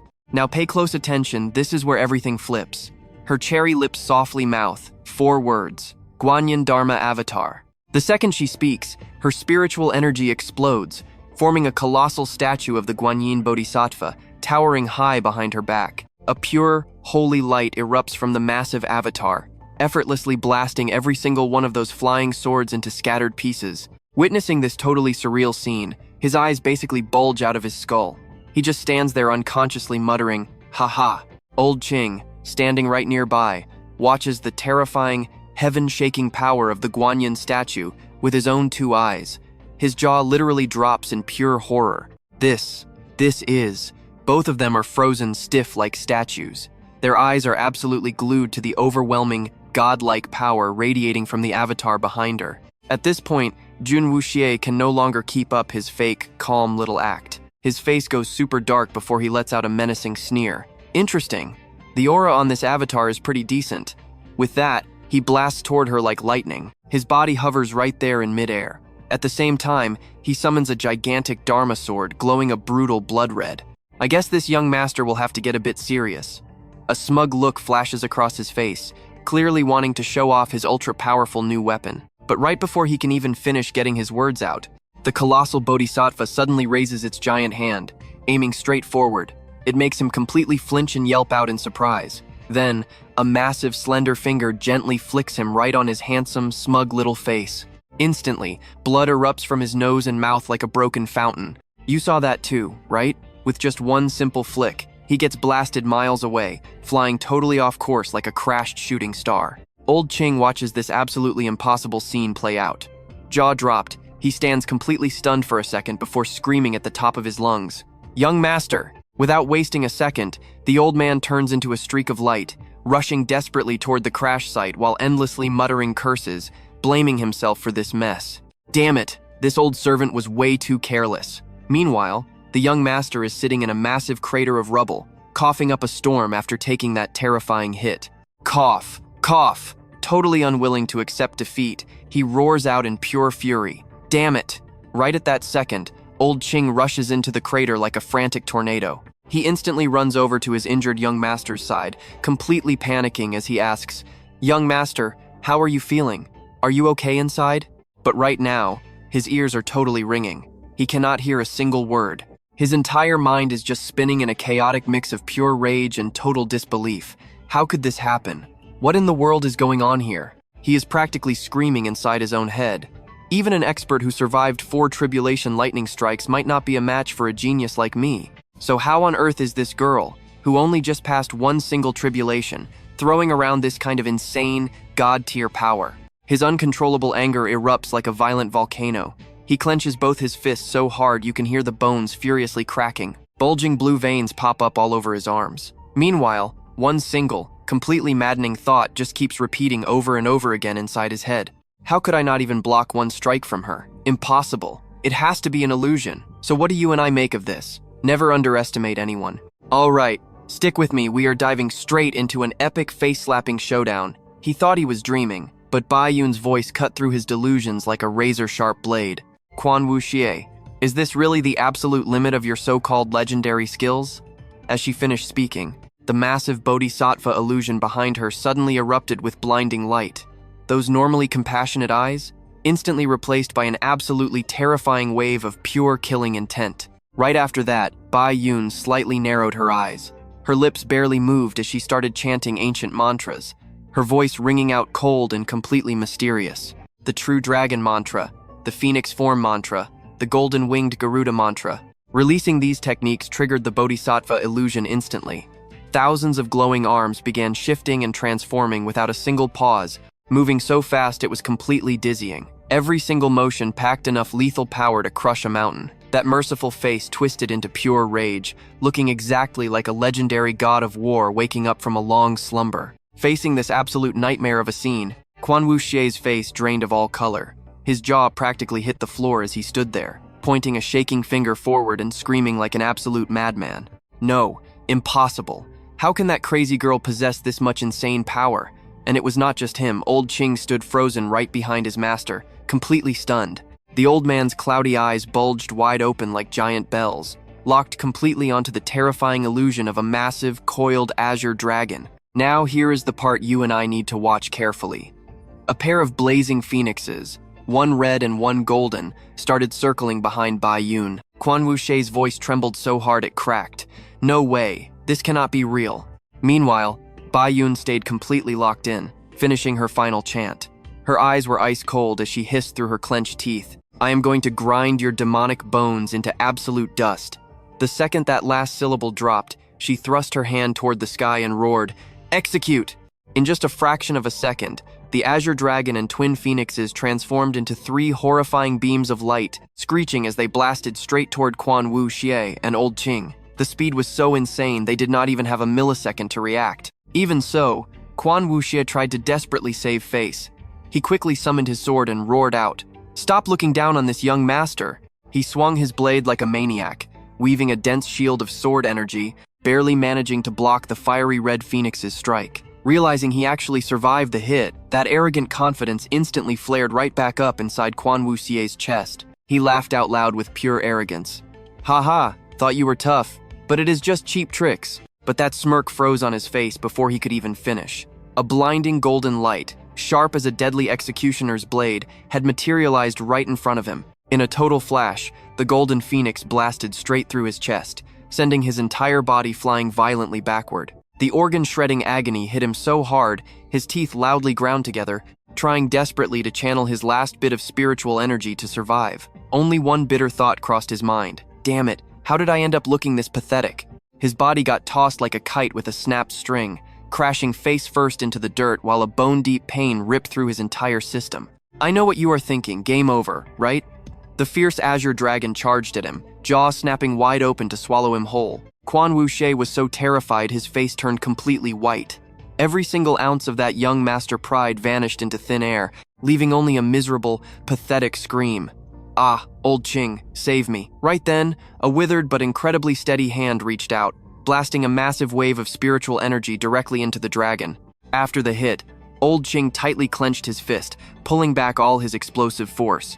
He stood firmly shielding his master, his old eyes narrowing as he dropped a completely ice-cold warning. Do not even think about touching a single hair on my young master's head. Seeing this, Bai Yun actually felt a bit tense, secretly calculating her odds. Old Qing stepped in, so killing Quan Wuxie today is not going to be easy. Right at that critical moment, Lin Lingyun stepped forward, respectfully cupping her hands. I am Lin Lingyun. Thank you so much for saving my life. senior sister. May I humbly ask for your honorable name? Bayun replied without taking her eyes off the enemies for a single second. I am Bayun. I cannot get distracted right now. We will talk once this is settled. Suddenly, Bayun froze in place. Absolute extreme shock washing over her entire face. Wait, Lin? She stood completely stunned for a moment. Is it really such a crazy coincidence? Coming down the mountain, I actually met someone connected to the founder. Lin Lingyun was still totally confused about what was going on, so she quickly asked, Senior sister, is something wrong right now? Over on the other side, old Qing quickly crouched down next to his master. Young master, please do not panic. Let this old servant heal you.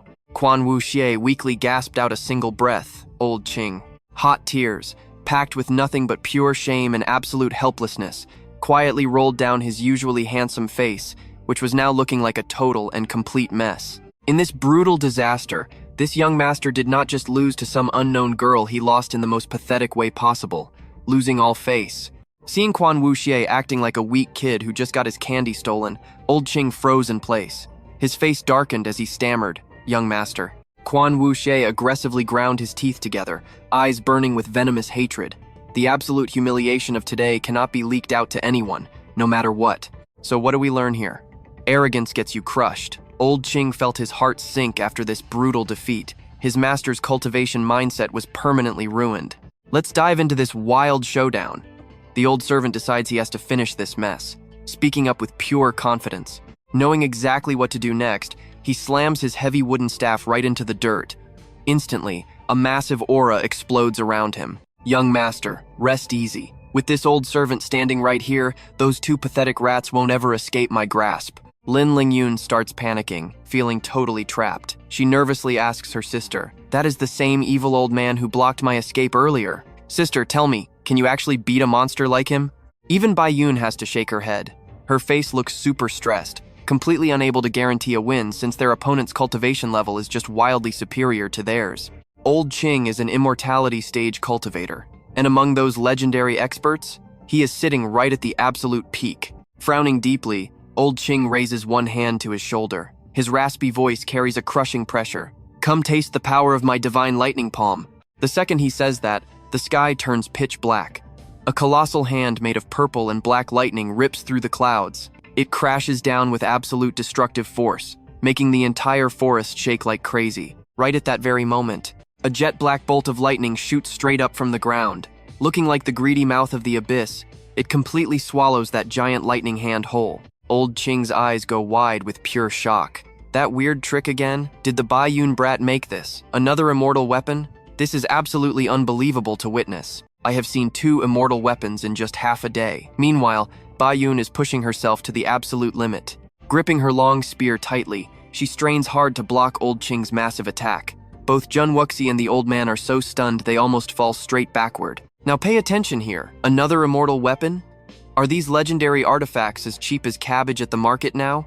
The long spear in Bayun's hands radiates an unmatched, heroic aura. Its shimmering black light instantly captures the attention of everyone on the battlefield. Lin Lingyun's voice trembles, totally unable to process what she is seeing. Wait, she actually has her own immortal weapon too? The black hole created by the immortal weapon slowly shrinks down, while the gigantic lightning hand completely fades away into absolute nothingness. Bayun holds her defensive stance, while everyone else stands frozen like literal statues. Heavy beads of sweat drip down her tired face from using way too much energy. Is this really the true power of the immortality stage's 7th tier? It is honestly terrifying. Jun Wuxi is boiling with pure jealousy and rage. Pointing right at Bayun, he screams, "This is absolutely impossible. How on earth do you possess an immortal weapon?" Mid-rant, he suddenly freezes up, completely startled by a crazy thought that just crossed his mind. Wait a minute, that is not right. The Crown Prince suddenly brings up an ancient legend, his voice dripping with heavy suspicion. Rumor says 10,000 years ago, immortal Venerable Lin, founder of the Academy, completely crushed countless supreme experts across the 9 heavens and 10 earths. Inside his legendary cave dwelling, he stored countless divine treasures and incredibly powerful inheritances. Before ascending to the heavens, immortal Venerable Lin left it all to the Academy. Jun Wuxi speculates aloud, staring at Bayun like she is a literal walking treasure chest. Could it actually be? Did you find his hidden cave dwelling? You and I both know she did. But she stays completely calm, even throwing back a slightly provocative look. "Oh, do you honestly think I would ever tell you?" Hearing her say that, the young master instantly flashes a spine-chilling, wicked smirk. "Ha, I have my own ways of making you spit out the truth yourself." He quickly turns and barks a command. "Old Qing, this involves legendary immortal treasures. Use your absolute full power, and definitely do not let them escape." Old Qing bows his head. "Understood, young master." Right after, the old man lets out a massive roar. His eyes glow brightly as the spiritual energy inside his body spikes to the absolute limit. His originally scrawny, dried-up body rapidly swells in size, violently ripping his clothes apart. Huge, thick muscles bulge out like literal small mountains, while crackling lightning snakes all around his body. The solid ground beneath his feet completely shatters, unable to handle this absolutely terrifying pressure. In just a split second, that scrawny old man transforms into a massive, muscular giant, radiating a pure aura of total destruction from head to toe. Baiyun instantly feels that crushing pressure. Growing super anxious, cold sweat completely soaks the back of her clothes. The 7th tier of the immortality stage is just too terrifying. Old Qing takes a deep breath, exhaling hot steam. A split second later, his giant body completely vanishes from his original spot. He suddenly appears right in front of Baiyun, throwing a brutal punch carrying the force of 10,000 thunderbolts. That horrific speed scares Lin Lingyun entirely out of her wits. It is just way too fast to track. Left with zero options, Baiyun uses her immortal weapon to block. She creates a thick black mirror, desperately trying to counter that massive attack. The lightning force violently rebounds and slams right into the ground, completely crushing a massive crater into the earth. The holy maiden drops to her knees. Her trembling hands tightly grip the spear as she breathes heavily, face covered in dirt. "It hurts so bad, my shoulders feel ripped apart." Baiyun frowns deeply, cursing inwardly to herself. Damn it all. Even with an immortal weapon in hand, fighting a 7th tier immortality stage half-immortal is nearly impossible. After destroying the entire landscape, Old Qing stands tall like an unmoving mountain. His voice drips with pure scorn. "To actually take a punch from me in this powered-up state, little girl, you do deserve some praise, but your luck ends here." Standing behind him, Jun Wuxi laughs with wicked delight. "Capture that girl alive for me. I will torture Baiyun myself. Trust me, you will want to see her payback." "All right, you and I are about to see an absolutely insane escape." She sighs, glaring at that arrogant young master with pure fury. So shameless. They are trapped. So what now? Lin Yun gently taps Baiyun on the shoulder, whispering, "Sister, hurry up and transfer your magic power to me right now. This is literally our last chance to get out of here alive."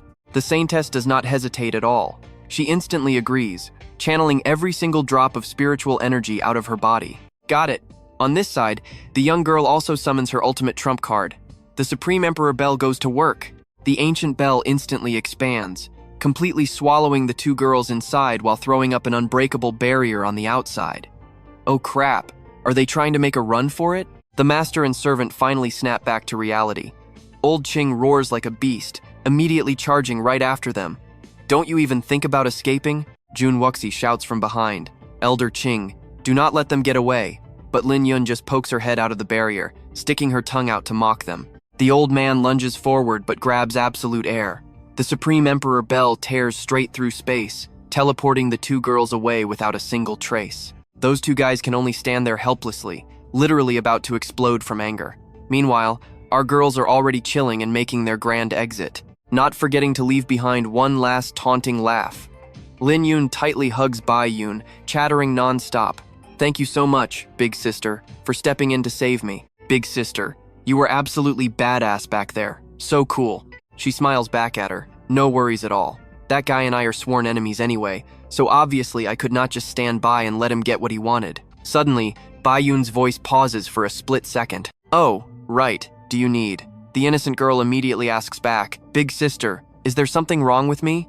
"Now pay attention, this is important." The Saintess starts calculating. This kid is incredibly young but already reached the divine fire tier. Plus, she even has a divine artifact protecting her. With talent like that, she is absolutely perfect to join the Jisia Academy of their palace sect. But if she rushes to invite her right now, it might feel way too forced. Better to just observe her for a few more days before deciding. Thinking that, she immediately flashes a bright smile and says softly, "It is nothing." So, What are your plans for the next part of your journey? She asks, her voice carrying a hint of genuine worry. That Jun Wuxi guy is not an easy target to deal with.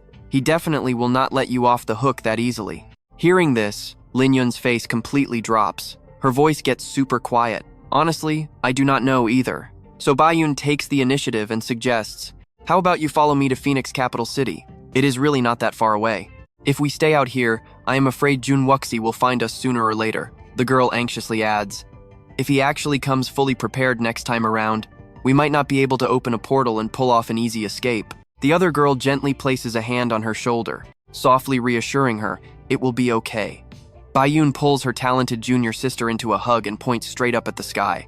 If he and that old man dare to show up again, they are picking a literal death wish. The Supreme Emperor Bel escapes the spatial rift, and they are finally safe. Her family's founding ancestor can even slaughter big shots from the upper realm.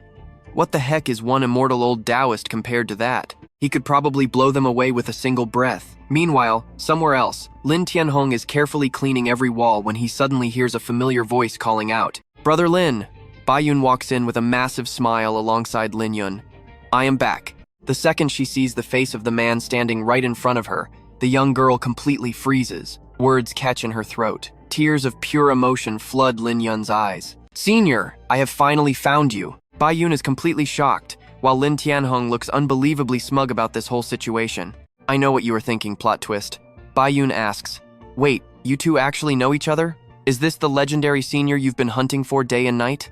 Lin Yun is still sobbing from overwhelming joy when someone casually pulls a wooden chair right up next to her, looking completely relaxed. Now, did I not tell you to properly shoulder the Lin family's burdens? Why on earth did you come rushing all the way out here? His junior sister does not even try to argue. She immediately pulls out a rolled-up paper tube. It seems like to Lin Yun, absolutely nothing else matters right now. She only wants to confirm one single thing. Skipping all the small talk, the little girl takes a massive gamble and asks directly, Senior, are you really the ancient ancestor of our Lin family? Standing right next to her, Bayun's eyes go wide with shock.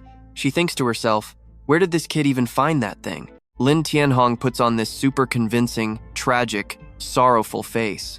Ah, I never expected Ji to actually keep this portrait of me. He acts so incredibly well that the innocent girl completely falls for it. He solemnly nods his head.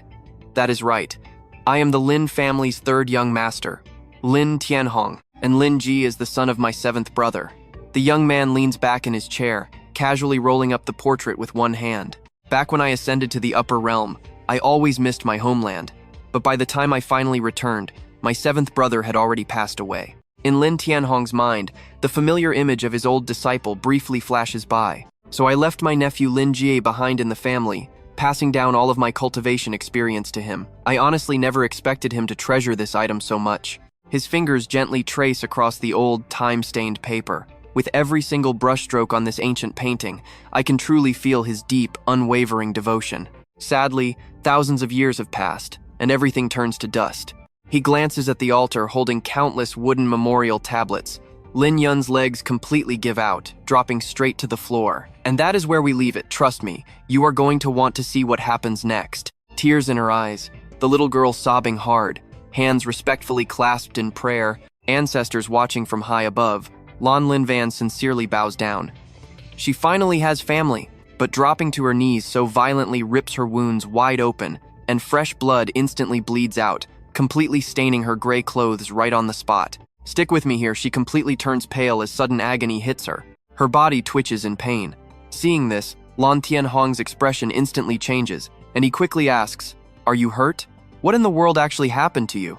Saintess Bakvan quickly speaks up for her, starting a full explanation that is so insanely detailed she doesn't miss a single thing. Oh, great ancestor, our Lin Van here actually clashed with the precious son of the Kuk Dao Tien Kung princess. She waves her hands around while talking, making the story so vivid and dramatic that anyone watching would instantly want to hand her an Oscar for Best Supporting Actress. Lan Thien Hong just stands there nodding constantly like a bobblehead. When she gets to the intense part, she even chokes her own neck to add extra tragic drama. Finishing her story, Bak Van firmly concludes, Yep, that is exactly what happened. Lan Thien Hong falls into deep thought. In his memory, the human world is divided into 4 distinct regions. Back then, the central continent had 4 great palaces, including Takha, Kuk Dao, Hong Tran, and the Jiao. but he's only familiar with Takha. His hands unconsciously clench tight. Those literal nobodies that this master wouldn't even bother looking at back in the day now dare to step on others and act this arrogant? He mutters softly, letting out a string of super annoyed curses. Hearing this, Saintess Bakvan fully panics, instantly dropping down to sit on the floor while covering her face in total embarrassment. The Takha Academy really is a bunch of utter trash. Having peace for 10,000 years just to let Kukdao Tien Kung ride our heads. How shameful. Lan Thien Hong rubs his chin, looking deep in thought. If they actually dared to hurt you, the two poor girls tightly hold hands right away, their teary eyes looking up at their ancestor. They are absolutely filled with hope, finally feeling like they found a solid wall to lean on. But watch closely, this towering legend stays quiet, then calmly drops the coldest line ever.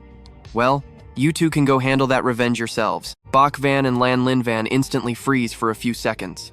All that massive hope inside their hearts completely shatters into pieces. They both cry out aloud, "Huh," in total confusion at the exact same time. Bak Van quickly bursts into tears, her voice choking up. "Master, that bastard has a 7th tier longevity expert guarding him." She throws her hands up, continuing.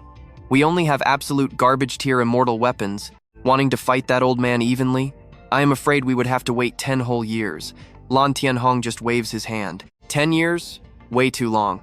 I will give you 2 these things, and it will be enough. Lan Lin Van watches his every move intently, while Saintess Bak Van tilts her head, super curious. He stands grandly between the two girls, raising both hands high up like he is bestowing a holy blessing, and shouts loudly, "One dream passes 1,000 autumns." One of his hands immediately forms a seal, his fingertips flashing with blinding light.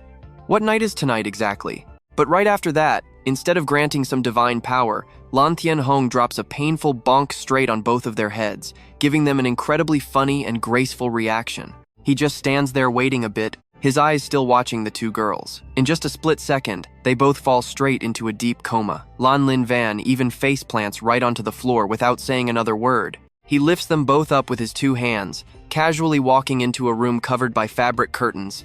Walking along that familiar gravel path under the tiled roof, he gently places both girls onto the bed, crosses his arms to look, and proudly mutters, "This is the Supreme Immortal Sutra created by the Great Dream Master. You and I know their current cultivation level. Just one night dreaming basically equals 10 whole years of bitter training." His eyes casually glance over some slightly revealing spots due to the two girls' sleeping postures.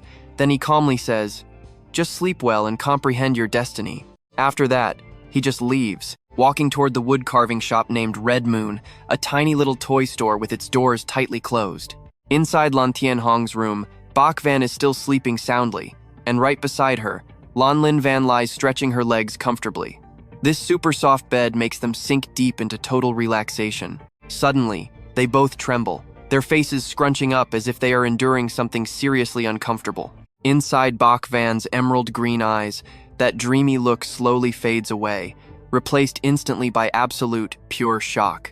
She quickly jumps up, staring blankly at her own 2 hands, stuttering out, half-step longevity stage." Right beside her, Lan Lin Van is also completely mind-blown. "Sister, you already passed the wind tribulation." The two girls stare at each other in absolute shock, shouting at the exact same time, "Sister, exactly how long has it been?" Right at that moment, Lan Thien Hong appears perfectly at the door, calmly saying, "Oh, are you all awake? Did you get a good night's sleep?" Emotions running completely high, both girls instantly rush over to him. "Brother Lan, what in the world is actually happening here?" Their eyes literally sparkle with pure trust and worship. "I only slept for 1 single night, so why does it feel like I cultivated for 10 years?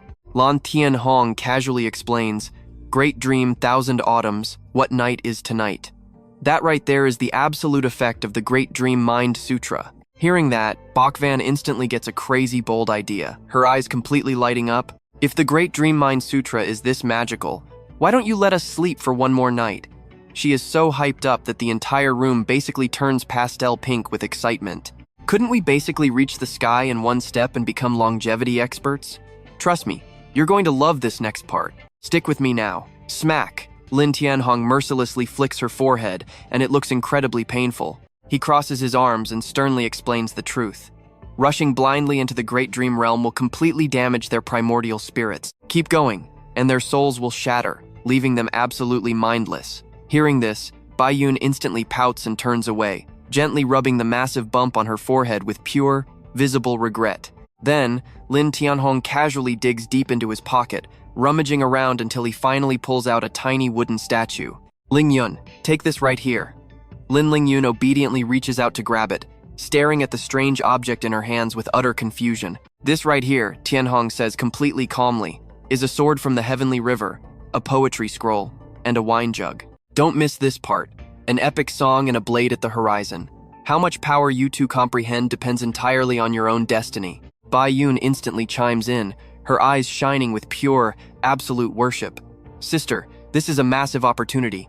It actually contains the supreme Tao rhythm left behind by Brother Lin." The little girl is deeply moved. She immediately drops to her knees, respectfully saying, "Thank you, distant ancestor." Thien Hong quickly waves his hands in the air, gesturing for her to stand up. "Quit calling me distant ancestor, it is way too formal. Just call me Brother Lin from now on." After saying that, he leans in close, whispering a very strict warning. "And whatever you do, absolutely do not let my wife find out my true identity. Got it?" Then he gets right back to business, his eyes staring off thoughtfully into the distance. "You and I both know what is coming next. In the painting, an old man and a youth, I am guessing those are the targets." A sinister, bone-chilling expression suddenly crosses his face. Time for payback. Hearing this, the two girls instantly get super hyped, loudly cracking their knuckles together to warm up for the absolute beatdown they are about to unleash. Yes, instantly, the two transform into blazing beams of light, blasting right out the door like lightning. They leave Thien Hong standing there alone with a very knowing, mysterious smirk on his face. Meanwhile, over at the brilliantly sunlit Divine Wind Imperial Palace, two dark figures, an old man and a youth, casually stroll right up to the massive front gate. Old Qing and Jun Wuxi walk with pure, unfiltered arrogance. The guards spot the intruders and instantly raise their heavy spears, going on high alert to block their path. Crossing their spears right in front of them, one guard barks out, "Imperial Palace grounds. Absolutely no entry for outsiders. Back off right now." But before he even finishes speaking, a massive spray of blood erupts. The poor guard is violently slashed into 100 pieces before he can even process what happened. And this is where we leave it. Old Qing respectfully bows, saying, "Young master, please." Jun Wuxi just smugly waves his paper fan, looking completely and utterly satisfied. "Ha, I haven't started in 2 years.